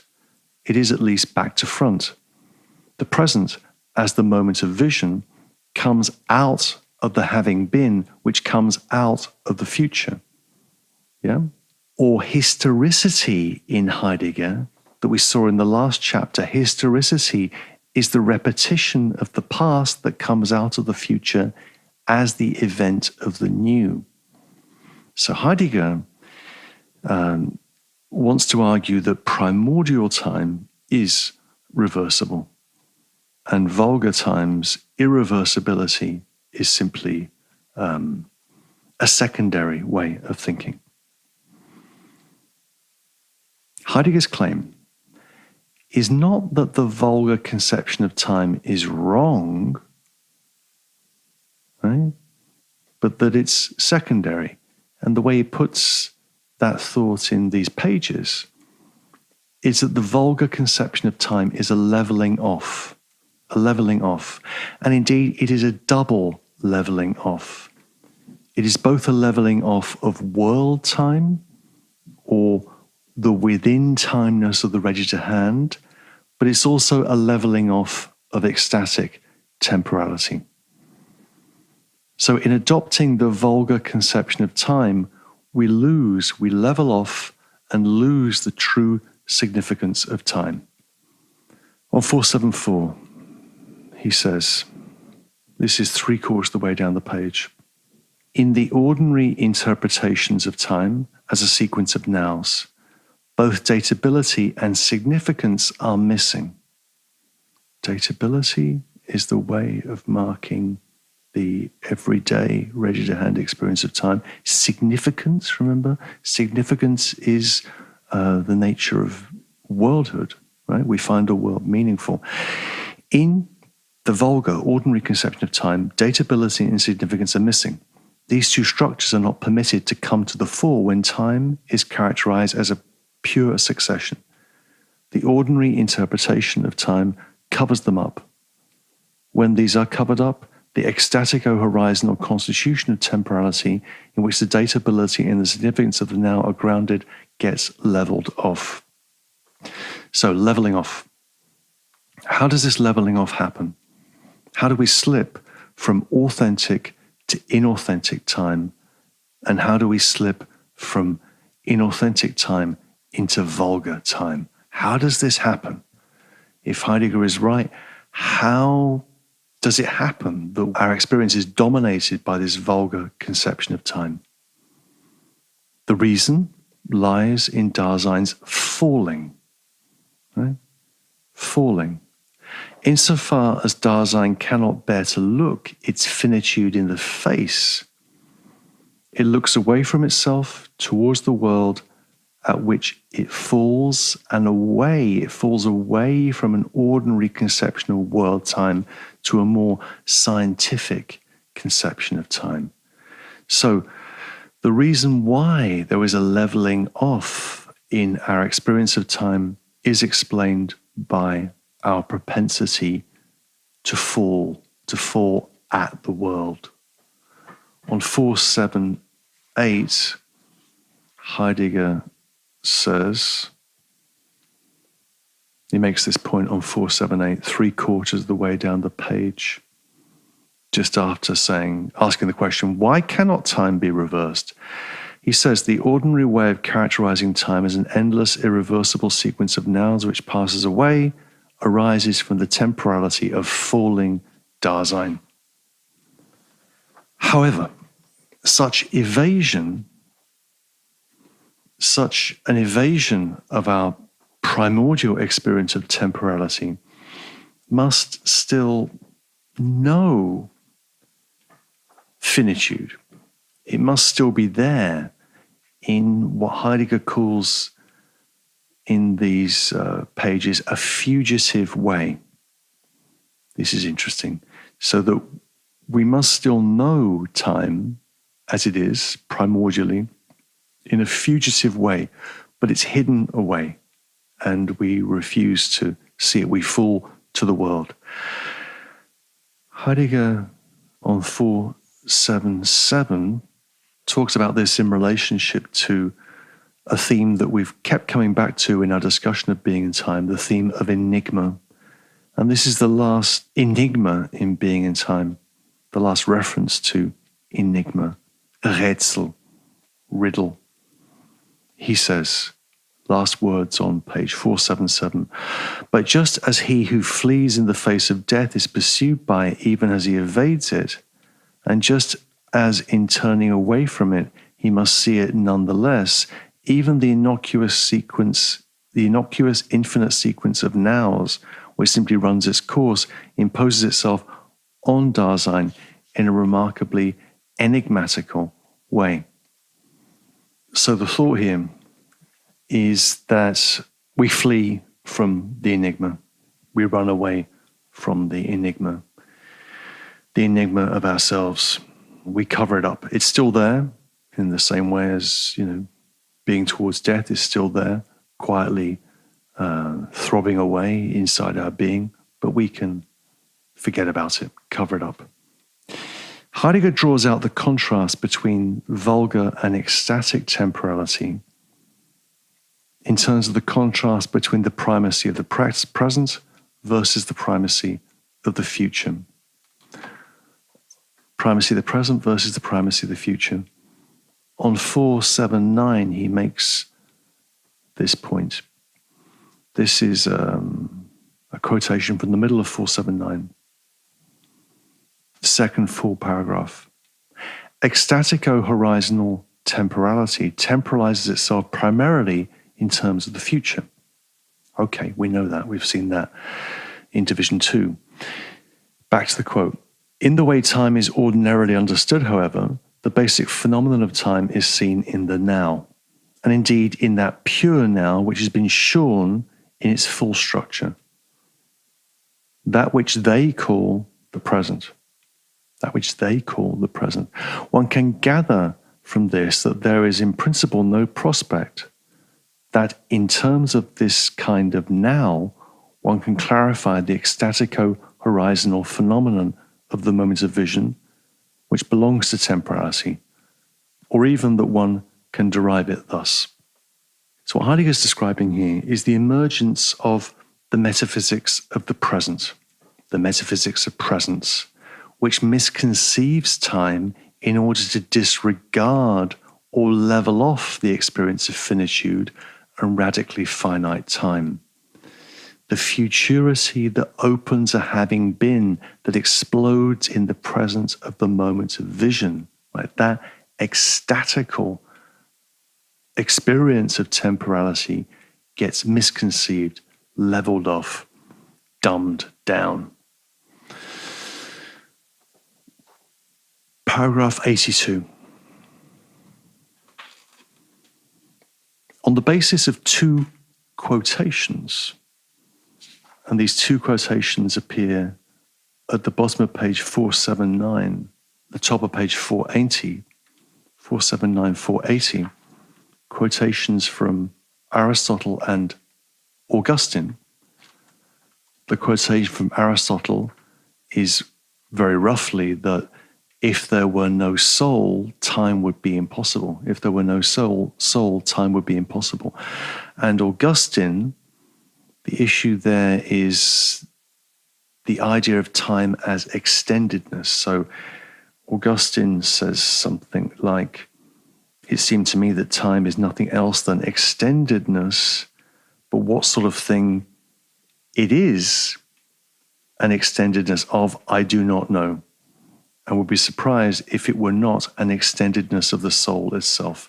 So both Aristotle and Augustine talk about the relationship between time and the soul. So Heidegger then asks, after the connection between time and spirit. So if there's a connection between time and soul, Aristotle, Augustine, how could we think about that? Well, that what suggests itself to Heidegger at the end of this book is the connection between time and spirit. And this is what leads him to ponder Hegel's idea of spirit falling into time. Right? The idea of spirit falling into time. What's the point of this little discussion of Hegel, sort of shoved at the end of the book? To be clear, it is not in order to criticize Hegel, because that is considered pointless. On 480, Heidegger says, this is about 3/4 of the way down on page 480, we shall make no claim to give an even relatively full treatment of the allied problems in Hegel, especially since criticizing him will not help us. Because Hegel's conception of time presents the most radical way in which the ordinary understanding of time has been given form conceptually, and one which has received too little attention. A comparison of this conception with the idea of temporality, which we have expounded, is one that especially suggests itself. So Hegel is the most radical and representative way in which the vulgar conception of time has come down to us philosophically. Interestingly, Heidegger acknowledges that Kant has a more radical understanding of time than Hegel, and he makes that point in footnote 16 on page 499. It says exactly that on 499. On the other hand, the extent to which an even more radical understanding of time than Hegel's makes itself evident in Kant will be shown in the first division of the second part of this treatise. We're going to come back to that thought. So Hegel is a great philosophical illustration of the vulgar, dominant understanding of time in the philosophical tradition. Hegel gives us an illustration of the privileging of the now in what we may now call the metaphysics of the present, or the metaphysics of presence, where one can say that only the present is, whether the not yet present or the no longer present, and the present is an image of eternity. Let me put that more clearly. That's only the present is. The future is the not yet present, the past is the no longer present. All of the three dimensions of time have to be subsumed in this ordinary conception of time, consummated in Hegel in terms of the domination of the present. For Heidegger, spirit does not fall into time, as Hegel says. Rather, spirit, in quotation marks, and remember how these quotation marks have been dancing around the whole of being in time, spirit exists as the temporalizing of temporality for Heidegger. Spirit, in quotation marks, is the temporalizing of temporality. Dasein is spirit as primordial temporality, right? Is spirit in quotation marks. So Dasein is time. Dasein is finite time. The falling of Dasein is not into time, but out of primordial time into world time, and from there into now time. So you see the point that Heidegger's making. Spirit does not fall into time, as Hegel says. Rather, Dasein is time, but Dasein falls out of primordial time into world time, and from thence into the vulgar conception of time. So we fall into progressively leveled off experiences of temporality. On 486, conclusion of this little discussion of Hegel, Heidegger concludes, halfway down the page, our existential analytic of Dasein, on the contrary, starts with the concretion of fatically thrown existence itself in order to unveil temporality as that which primordially makes such existence possible. Okay? Spirit, in quotation marks, does not first fall into time, but it exists as the primordial temporalizing of temporality. Temporality temporalizes world time, within the horizon of which history can appear as historizing within time. Spirit does not fall into time, but factical existence falls as falling from primordial authentic temporality. This falling, however, has itself its existential possibility in the mode of temporalizing, a mode which belongs to temporality. I mean, it's not very elegantly stated, I grant you that, but the point, I think, is philosophically clear. Spirit does not fall into time. Dasein is time, but falls out of itself towards world time and the vulgar experience of time. The last thing I want to point out before we go to the coda is a footnote. If you go to page 500 of Being in Time, all the way to the end, page 500, there's a footnote, footnote 30, very long footnote. And I want to just draw your attention to this because, firstly, the footnote is worth reading. It's very long, it's very detailed. And for those of you who are interested in Derrida's work, as I am, then Derrida, I think in 1968, wrote an essay called Ousia and Gramme. Ousia and Gramme, essence and writing. A note on a note in Heidegger's Being in Time. And it's a reading of Being in Time from the perspective of this footnote. And it's a very brilliant text. If you want to know how to read philosophical texts, then read Derrida. And he uses this footnote as a lever to open up the whole book. The basic point that Heidegger makes in the footnote is that the origin of the vulgar conception of time in Hegel has its roots in Aristotle, and these roots continue to spread everywhere where philosophers try to think of time. I could quote the whole footnote, but I won't because it's very long. But let me just quote the last bit, bits of the last bit. So on page 500, in the penultimate paragraph, and this is, what Heidegger has been assuming all the way through the book. Not that he's been hiding it, but he's not exactly been as forthcoming as one might have wished with this. But look at what he says here. Aristotle sees the essence of time in the now, the nun. I'm going to transliterate the Greek. Sees the essence of time in the nun. Hegel in the now. Aristotle takes the nun as horos, horizon. Hegel takes the now as a boundary. Aristotle understands the nun as stigme, as a number.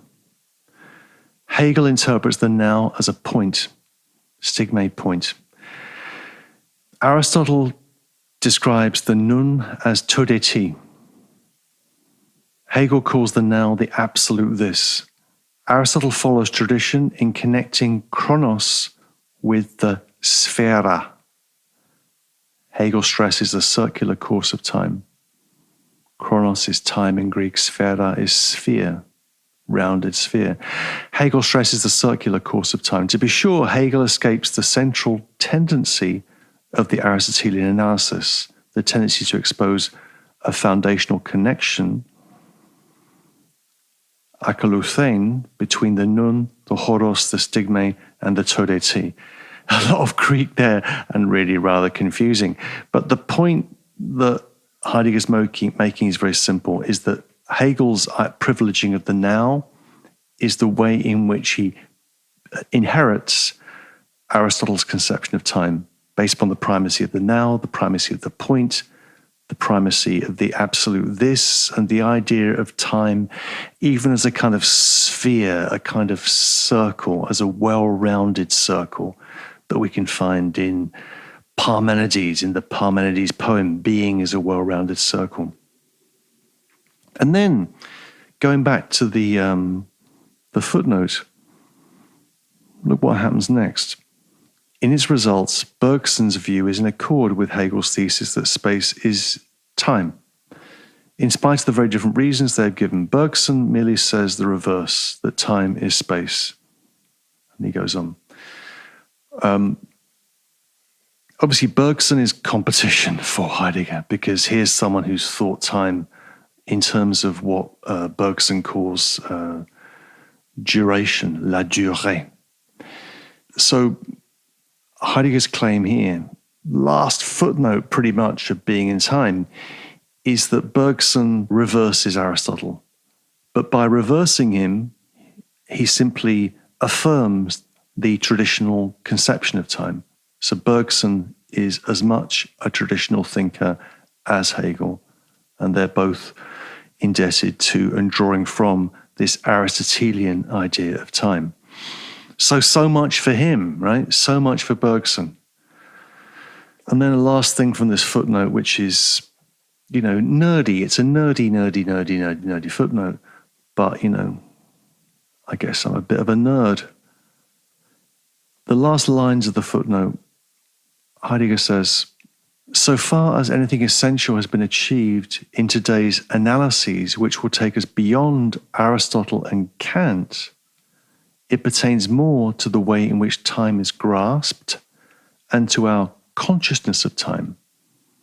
We shall come back to this in the first and third divisions of part 2.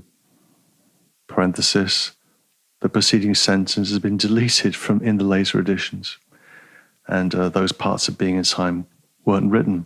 But the thought is interesting, because what Heidegger is making allusion to here is the idea of time consciousness, Zeitbewusstsein in Husserl, in Heidegger's teacher Husserl. And Heidegger, together with Edith Stein, edited and introduced Husserl's lectures on internal time consciousness in 1928. So these things were on Heidegger's mind.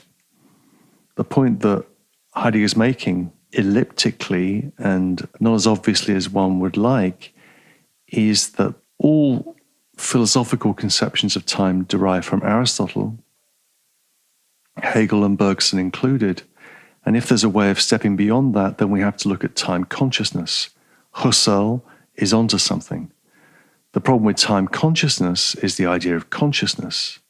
And what we've seen in Being in Time is a persistent refusal to talk about us in terms of consciousness. So in terms of Dasein's temporality, well, Husserl is prefiguring what Heidegger is achieving in Being in Time. A lot more time could be spent on this chapter, but I want to close it out there and then come back for a short final episode, which will be called Opening and Presence. Thank you very much for listening.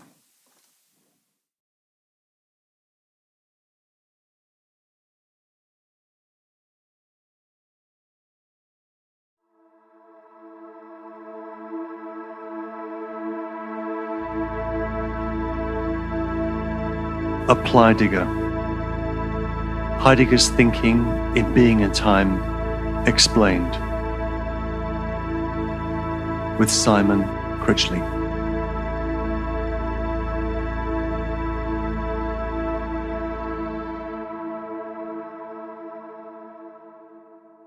Episode 18, Coda, Opening and Presence.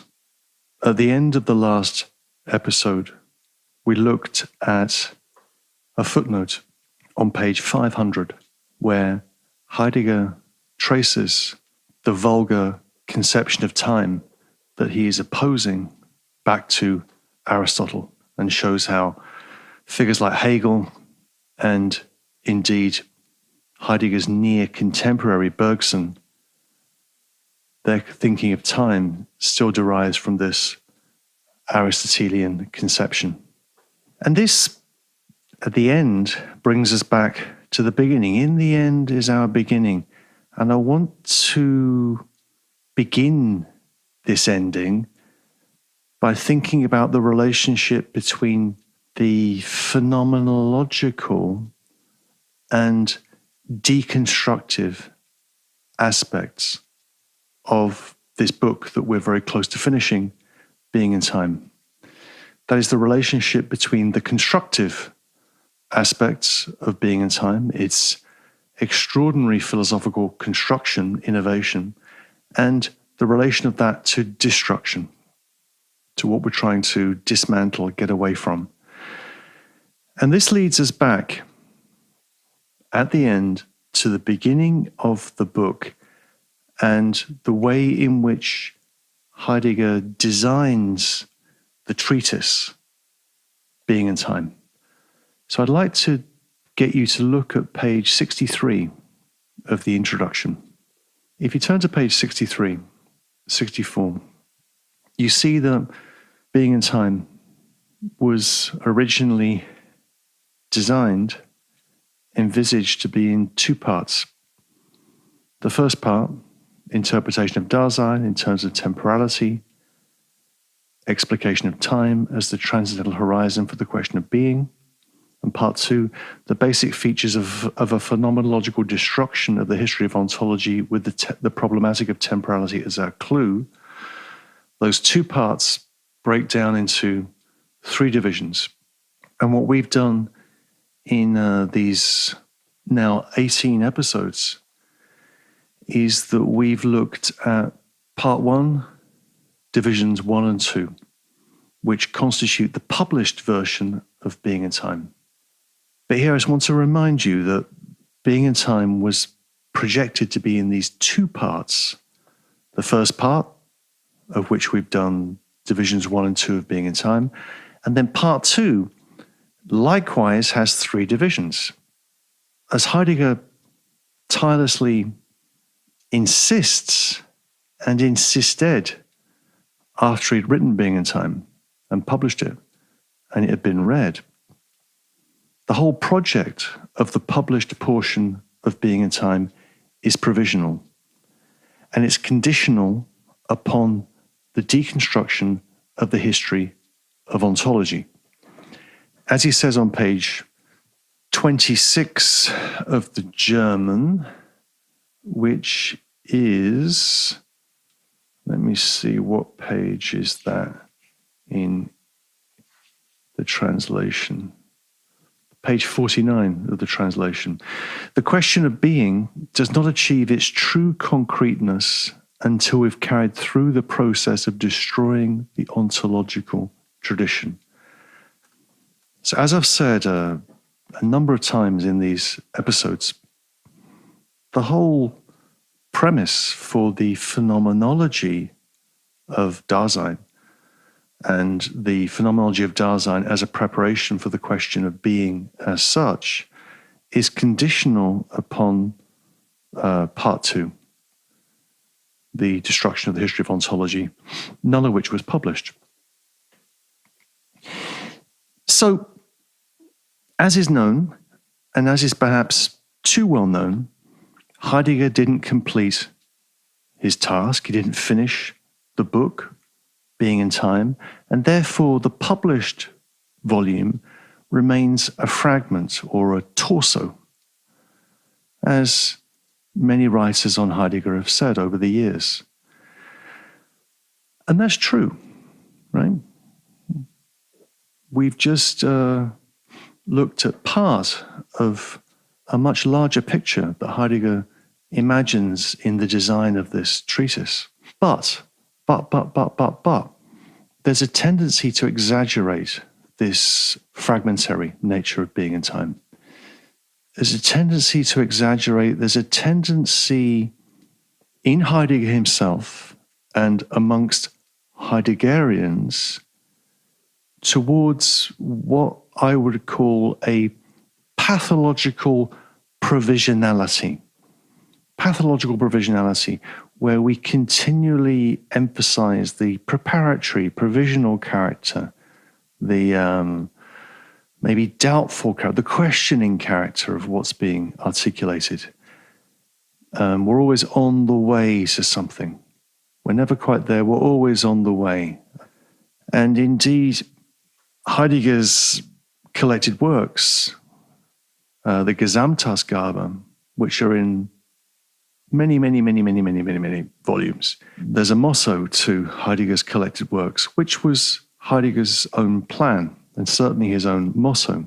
And that motto was Wege, nicht Werke. Ways and not works. Ways and not works.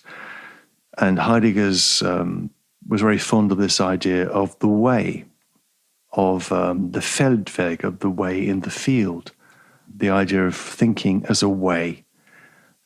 One of his books is called Unterwegs zur Sprache. Unterwegs zur Sprache, on the way to language. So we're always on the way for Heidegger. This isn't a work, this isn't a system, this isn't a completed edifice, this is something we are moving towards. That is fine.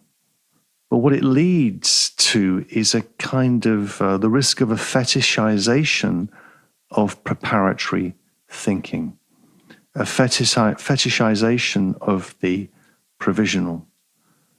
And it leads to a kind of fake humility in Heidegger's work and in the work of Heideggerians. Now, if we go back to the design of the treatise, parts 1 and 2. If we look at that, if we have page 64 open under our eyes and we look at part 1 and part 2, then we know that part 1, divisions 1 and 2, we've done that, and we've done that in great depth in these episodes, and we've made great progress, and we should be proud of ourselves for having endured all the way to the end of Being and Time. It's a difficult book. Then if we look at part 2 of the imagined treatise, it's in 3 parts. First part on Kant, second part on Descartes, third part on Aristotle. Now, we would not have to be geniuses to realize that we can pretty much imagine what's going to take place in divisions 1 to 3 of part 2. Everything turns back to Aristotle. And we've seen the basic argument of this movement back to Aristotle in that little footnote, the long footnote rather, at the end of the last chapter, and the argument of the last chapter as a whole, and lots of other things in the book as a whole. The argument about Kant was written as Kant and the Problem of Metaphysics, a lecture series that was published in 1929. And the focus of the discussion of Kant was the schematism of time, and the abyss of temporality from which Kant shrinks back. And again, what Heidegger says about Kant, we've seen that sketched in different moments in Being and Time. We've seen that in the introduction. We've seen that in the discussion of care and selfhood and other bits and pieces. So we can sort of imagine what Heidegger is going to say about Kant. And the second part on Descartes, well, we can kind of imagine that too from the various critiques of world, extension, and spatiality. Think all the way back to Division 1, Chapter 3, where Heidegger's discussion of being in the world is contrasted with the Cartesian picture of the world. So it would not take a genius to sketch at least the contents of Part 2, Divisions 1 to 3. So if we lose a little bit of the provisionality, the fetishization of the preparatory and the towards, and we face up to what we've done in our reading of Heidegger and what we know already, then what is missing? What is missing from the treatise as a whole, as it was imagined by Heidegger, sketched on page 64? What's missing is part 1, division 3, time and being. Now, Heidegger himself tried to return to this topic, and indeed he used this title, Time and Being, in a lecture that he gave in 1961, which had that name, Time and Being. And I have a whole interpretation of that lecture, which I've never spoken about for reasons I don't want to go into here. But I've never delivered that material on any occasion. But I have it all worked out and written down, an analysis of Time and Being, the 1961 lecture. And indeed, what he says about time and being is implicit in suggestions in Being and Time. And there is a lecture course that Heidegger gives in 1927 called The Basic Problems of Phenomenology, where Heidegger tries to see through the analysis of time and being in a way that is really quite interesting and compelling. So, Heidegger's provisionality in what he says, I think he overdoes it a little bit. Okay, where do I want to take that thought? Well, if we go to the marginal comments that Heidegger made on his own copy of the book, and in the German edition, at the end of the German edition, there's a number of pages which are called marginal comments from the author's copy of the book. And where Heidegger is describing the design of the treatise, he makes a marginal comment in German on his own book. These marginal comments are very interesting because you see Heidegger reading Heidegger, which is strange and complicated thing to do when you written your own books, how you read them, what you say about them, whatever.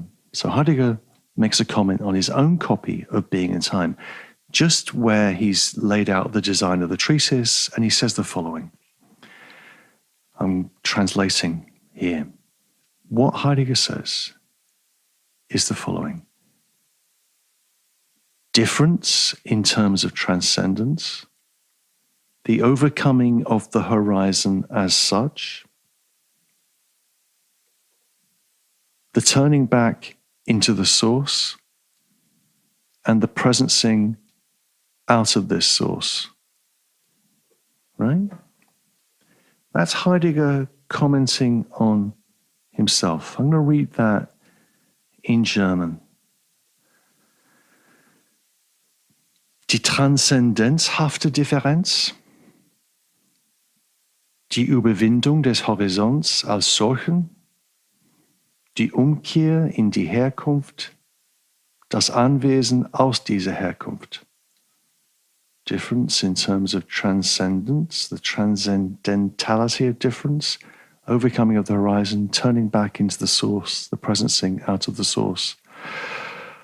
What does that mean? Why does he say that when he is commenting on his own copy and his own imagining of the design of his own treatise? I think he means the following, that the destruction of the history of ontology imagined in part 2, as part 2 of Being and Time, is the path of a turning back into the source of time and being. The deconstruction of the history of ontology is the path of a turning back into the source of time and being, time as being, being as time. And what we receive when we turn back, when we've destroyed the tradition, what we receive is the presencing out of this source, the presencing out of this source, the original donation of being. Right? So the other thing which I should comment on is that when Heidegger says the overcoming of the horizon, so he's thinking about here that the time is the horizon for the understanding of the meaning of being. But horizon itself is a problematic term for Heidegger because it's too spatial. The horizon is a kind of a limit, a spatial limit by which we understand time. It already presupposes that we're understanding time in terms of a spatial metaphorics, and that is also something we need to call into question. So, transcendence, overcoming of the horizon, turning back into the source, presencing out of the source. So once we've turned back into the source, once we've destroyed the tradition, then there can be a presencing, an Anwesen, out of this source. An original donation of being.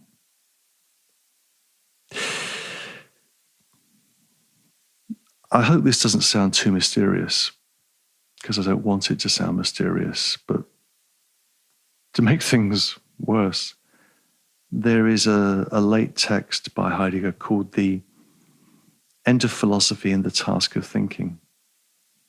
It's a lecture. Most of Heidegger's work after being in time was lectures, essays. This is a late lecture by Heidegger. And the last words of the lecture, he says the following. I'm just going to read it to you. This is from Basic Writings, Heidegger's Basic Writings, page 392. Does not the title for the task of thinking then read, instead of being in time, opening and presence? Does not the title, the task of thinking, instead of being in time, read, opening and presence? But where does the opening come from, and how is it given? What speaks in the it gives, es gibt, that there is? The task of thinking would then be the surrender of previous thinking to the determination of the matter for thinking. As often in Heidegger, there is illumination and there is a little obscurity. But what I want you to think about here is that a way of thinking about being in time is that what Heidegger's trying to get us to think and to really do in our thinking under the title of being is opening. We can think about Dasein, the human being, as opening, as a cleared opening, as a thrown clearedness. Right? The idea of us as open, as opening, as ecstatic. And that ecstatic opening that is us is an opening to presence, Anwesenheit. This isn't the metaphysics of presence, right, that is frozen in the idea of now time, but a fuller and more compelling and rounded idea of presencing into which we enter and of which we're a part. So think about being in time as opening and presence, and think about the treatise as a whole as, on the one hand, this construction of concepts in the two divisions that we've seen, the condition of possibility for that, the way in which that's going to become concrete is through a deconstruction of the tradition. And once that turning back into the source and that deconstruction of the tradition has been achieved, then there can be an opening. Then there can be a kind of presencing out of this source. With those slightly weird thoughts in mind, let's turn to the end of Being and Time. Paragraph 83. I'm going to read you some passages and then make some comments. So now I'm on page 486, right at the end of the book. I'm going to read four quotes and then say some things about them. So let's look at paragraph 83. In our considerations hitherto, beginning with paragraph 83, our task has been to interpret the primordial whole of factical Dasein with regard to its possibilities of authentic and inauthentic existing, and to do so in an existential, ontological manner in terms of its very basis. Temporality has manifested itself as this basis, and accordingly as the meaning of the being of care. So we get a lovely summary of the argument of being and time. So that which our preparatory note in italics, existential analytic of Dasein contributed before temporality was laid bare, has now been taken back into temporality as the primordial structure of Dasein's totality of being. In terms of the possible ways in which primordial time can temporalize itself, we've provided the grounds for those structures which were just pointed out in our earlier treatment. Nevertheless, our way of exhibiting the constitution of Dasein's being remains only one way which we may take. Our aim is to work out the question of being in general. The thematic analytic of existence, however, first needs the light of the idea of being in general, which must be clarified beforehand. The third quotation is from further down on page 487. I want to keep these four bits together in our minds. So those are the first two quotes, which indeed are kind of joined together. The third quote, bottom of page 487, one must seek a way of casting light on the fundamental question of ontology, and this is the way one must go. Whether this is the only way, or even the right one at all, can be decided only after one has gone along it. You see what Heidegger's doing here? He's giving us a summary of what he's done magnificently in this book, and then he seems to be pulling it away from us. This is only one way. Our aim was to work out the question of being, but we still haven't thought about what the idea of being in general really means. This is the way we followed in Being in Time. Is this the only way? Is it the right one at all? It can only be decided after one has gone along it. Then he says, the conflict as to the interpretation of being cannot be allayed because it has not yet been enkindled. That reference to conflict there is an allusion to the conflict of the giants, the gigantomachia peritasusias, the battle of the giants around being, which he alludes to at the very, very beginning of the introduction to Being in Time. So that conflict hasn't even begun. And it can only be decided whether it was the right way after one has gone along that way. Let's look at how the book finishes. Page 488. Something like being has been disclosed in the understanding of being which belongs to existent Dasein as a way in which it understands. Being has been disclosed in a preliminary way, though non-conceptually. Notice preliminary, preparatory. This emphasis upon the provisionality of what Heidegger's up to here. And this makes it possible for Dasein, as existent being in the world, to comport itself towards entities, towards those which it encounters within the world, as well as towards itself as existent. How is this disclosive understanding of being at all possible for Dasein? Can this question be answered by going back to the primordial constitution of being of that Dasein by which being is understood? The existential ontological constitution of Dasein's totality is grounded in temporality. Hence, the ecstatical projection of being must be made possible by some primordial way in which ecstatical temporality temporalizes. How is this mode of the temporalizing of temporality to be interpreted? Is there a way which leads from primordial time to the meaning of being? Does time manifest itself as the horizon of being?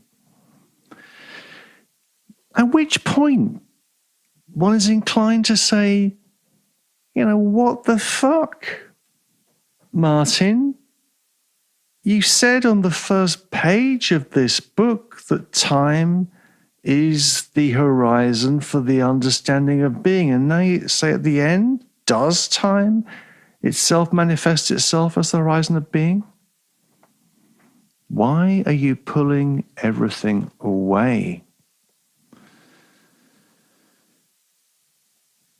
So I want to finish by casting some doubt about this rhetorical move or series of rhetorical moves at the end of Heidegger's Being and Time, which is something which is indicative of his style and the style of thinkers who claim to follow him. While it is indeed true that the hermeneutic of Dasein remains only one way in which the question of being might be pursued, and that the Dasein analytic is only a point of departure for universal phenomenological ontology, as he says on page 486. And while it is also true that the question as to whether this is the only way that can or should be pursued is something that can be decided only after one has gone along it, and as such, the conflict, the gigantomachia with regard to the interpretation of being has not even begun, has not even been enkindled, and that this investigation is, and it's such a key Heideggerian word, it's only underway. Despite all of that, there is no question that Heidegger has given us more than a clue as to how the closing questions of the book are to be interpreted. So let's go back to those final words of Being and Time. Heidegger loses us with these rhetorical questions. It's as if the whole ladder is being kicked away. We've learned nothing. And I think we've learned a lot more than nothing. So he says, look at the final two sentences of Being and Time. Is there a way that leads from primordial time to the meaning of being? Yes. Yes. There is a way from the primordial temporalizing of temporality, ecstatic Dasein. It's been described beautifully and powerfully in Being and Time. There is a way from there to the meaning of being. And the last sentence of the book, does time itself manifest itself as the horizon of being? Yes. Time, understood in this sense, does manifest itself as the horizon of being. Even if the concept of horizon must be overcome, going back to that marginal comment that Heidegger makes, even if we have to, have a better concept than horizon, there's no question that time is the way in which being as such, the meaning of being, is to be understood. So, this is what I want to emphasize in the end of this journey. I worry a little about the false modesty of these potentially paralyzing rhetorical questions at the end of Being in Time. The false modesty and the willful self-paralyzing of readers of Heidegger. This could turn into a more general remark upon my hatred for book titles and paper titles that include the words towards, towards a theory of X, or notes towards a theory of Y, right? So the endless, I've seen this so many times with students and with faculty, they'll write a paper, 3 abstract nouns, contingency, irony, solidarity, universality, recognition, justice, notes towards a theory of blah, blah, blah, blah, blah. Don't include that in your writing. Never use the words towards, never say these are notes. Either write something or don't write something. Have the courage of your own convictions. This is just the failure of towardsism. Don't like that.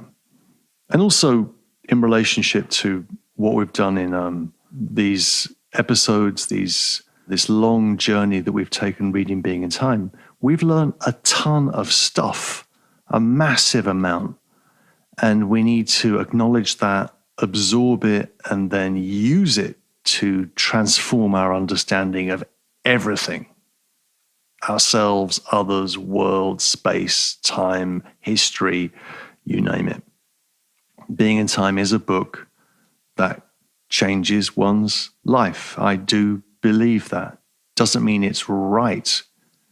There's lots of criticisms I have of this book, as has become clear in these episodes, but I passionately believe that this is the right orientation. This is the right path to be followed in philosophy, even if many of the turnings that Heidegger took on that path are doubtful.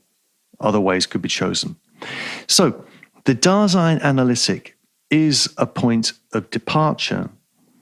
Yes, it's also something to which a universal phenomenological ontology must return, right?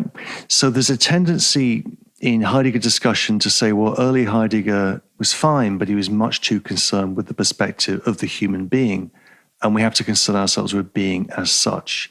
I dispute that. Dasein as being in the world is a much broader claim than that, and we have all the elements in place for an understanding of being, of the meaning of being.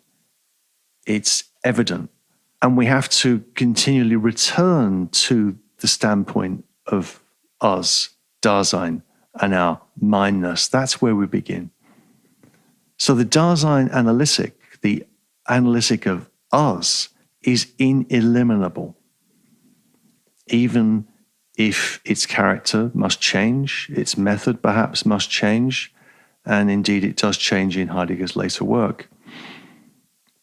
Furthermore, we've been told what the meaning of being human is.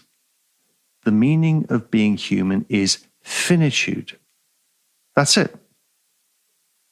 The clue for unraveling the experience of finitude are the concepts of throne projection and factical existing. Right? Dasein is throne projection. Dasein exists factically. What that means is that we're finite, right?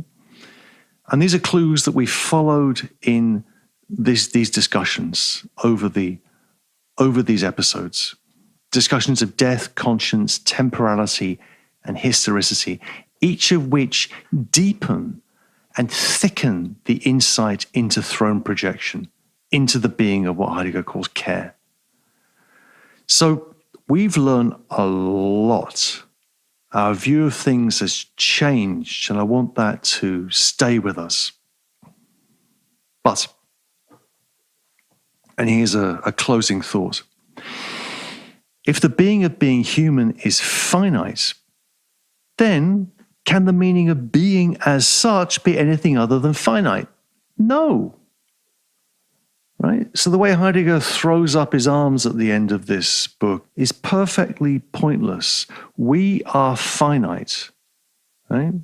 The being of being human is finite. The being of being as such is also finite. It's, as Heidegger will say in his later work, it's epochal. It's dispensed in historical epochs. Right? So being cannot be thought independently from the experience of throne projection, from factical existence, and the Daseinness of this experience. No. And this is something that I would like to use and maybe insist upon as a clue in reading Heidegger's later work. Heidegger does not give us a metaphysical determination of being. He does not give us an answer to the question of the meaning of being. Rather, he names an experience. Right? Heidegger is trying to name an experience that corresponds to the lack of a word for being that characterizes our age. This is where he's going to go in the later work. The master word of Heidegger's later work is das Ereignis, right? The appropriative event or the opening. So the question of being, the question of the meaning of being, really is a question for Heidegger about meaning, about what shows itself. Heidegger is not trying to get us to think about being as if it was something hidden beneath the surface of things, right? As if there was some kind of mystery that we can touch, we can reach out and touch, but it evades our grasp. In Heidegger's later work, the question of being, the theme, the word being is even crossed out. He uses it, under erasure. The master word of Heidegger's later work is the appropriative event, opening. And that idea of opening, event of appropriation, is another way of thinking about throne projection. It's another way of thinking about the enigmatic depth, difficulty of what it means to be human. So I don't see a fundamental shift or a turning in Heidegger's thought at all. I think that Heidegger has different ways of approaching the same matter, and that matter is the matter of thinking, which is the question of the meaning of being, and that is something that has to pass through an analysis of who we are. The answer to who we are in being and time is throne projection. The answer to who we are in the later work is the appropriative event. And those two ways of thinking, I think, are consistent. So, where does that leave us in closing? Being in time is essential to the entirety of Heidegger's project. And if we were going to carry on with these episodes into another series of episodes in Heidegger's later work, I think I could show that. I don't think there's a break. I think there's a deepening. I think there are different questions that come to Heidegger's mind. The question of metaphysics changes in Heidegger's work. The focus of Heidegger's work is often historical. He reflects upon figures from the history of philosophy, but he's trying to dig into the same matter. So from being in time to time and being, there is a continuity, there is a deepening, there is a questioning. The last word would maybe go back to something that I mentioned early on in these lectures, or at a certain point in these lectures, which is a story I told you about meeting Hans-Georg Gadamer when I was 26 years old and how terrifying that was.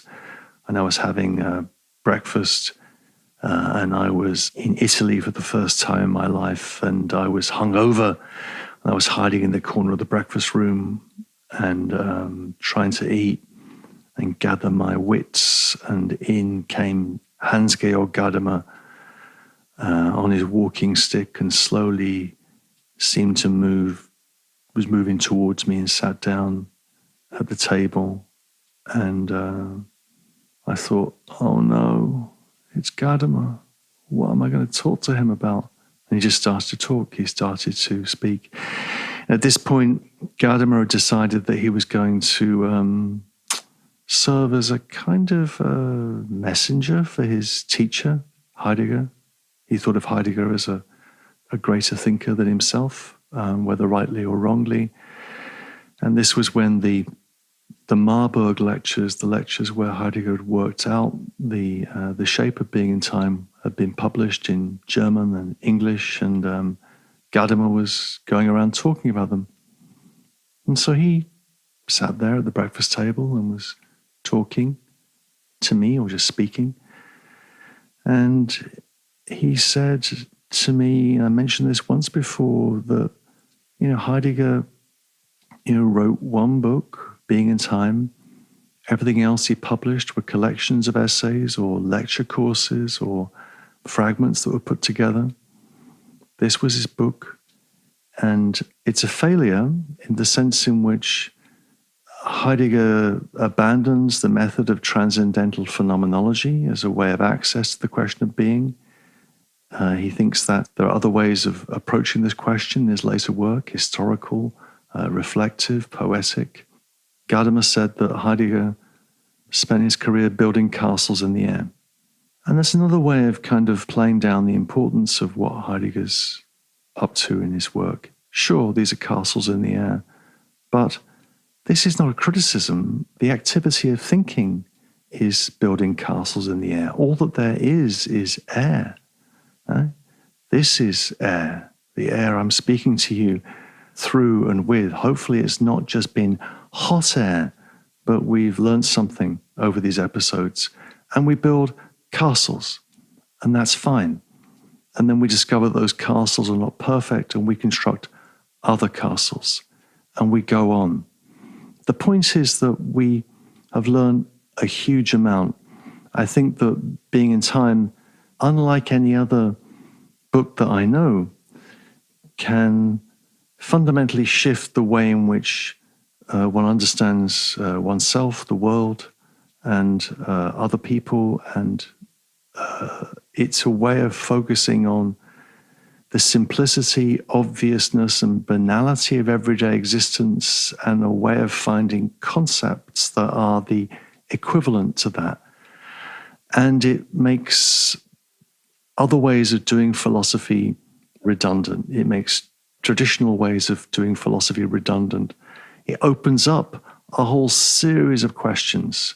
I think Heidegger's work initiates that tradition of thinking continued in figures like Sartre, Merleau-Ponty, and then Levinas, Derrida, which they're all thinkers who raise questions to Heidegger, but from within the framework which Heidegger has established. There's a remark that Levinas makes, and maybe I'll finish with this. This is at the end of a book that Levinas published in 1947 called From Existence to the Existent, De l'existence à l'existant, which itself is a kind of provocation to Heidegger. Heidegger's trying to take us from the human being to being, and Levinas is reversing that direction, taking us from the question of existence to the existent, back to Dasein. He says at the beginning of that book that we must leave the climate of Heidegger's thinking. We must leave the climate of Heidegger's thinking for obvious reasons, reasons which are at least political and also conceptual. But, Levinas goes on, we cannot leave that climate for a philosophy that would be pre-Heideggerian. We have to leave the climate of Heidegger's thinking, but not for a philosophy that would be pre-Heideggerian. Namely, that what happens in Being in Time is a paradigm shift in the way in which we see the basic questions of philosophy and thinking. Once we accept that paradigm shift, then we move on and develop those questions in freer, more interesting, and more independent ways. And that's the task that awaits all of us individually in the thinking that we will go on to develop. And I hope that that thinking is influenced by Heidegger's work. If you've got to the end of this marathon, then thank you for listening. And I hope to speak to you again at some point before too long as we have the time. Okay, thank you very much. And bye-bye for now.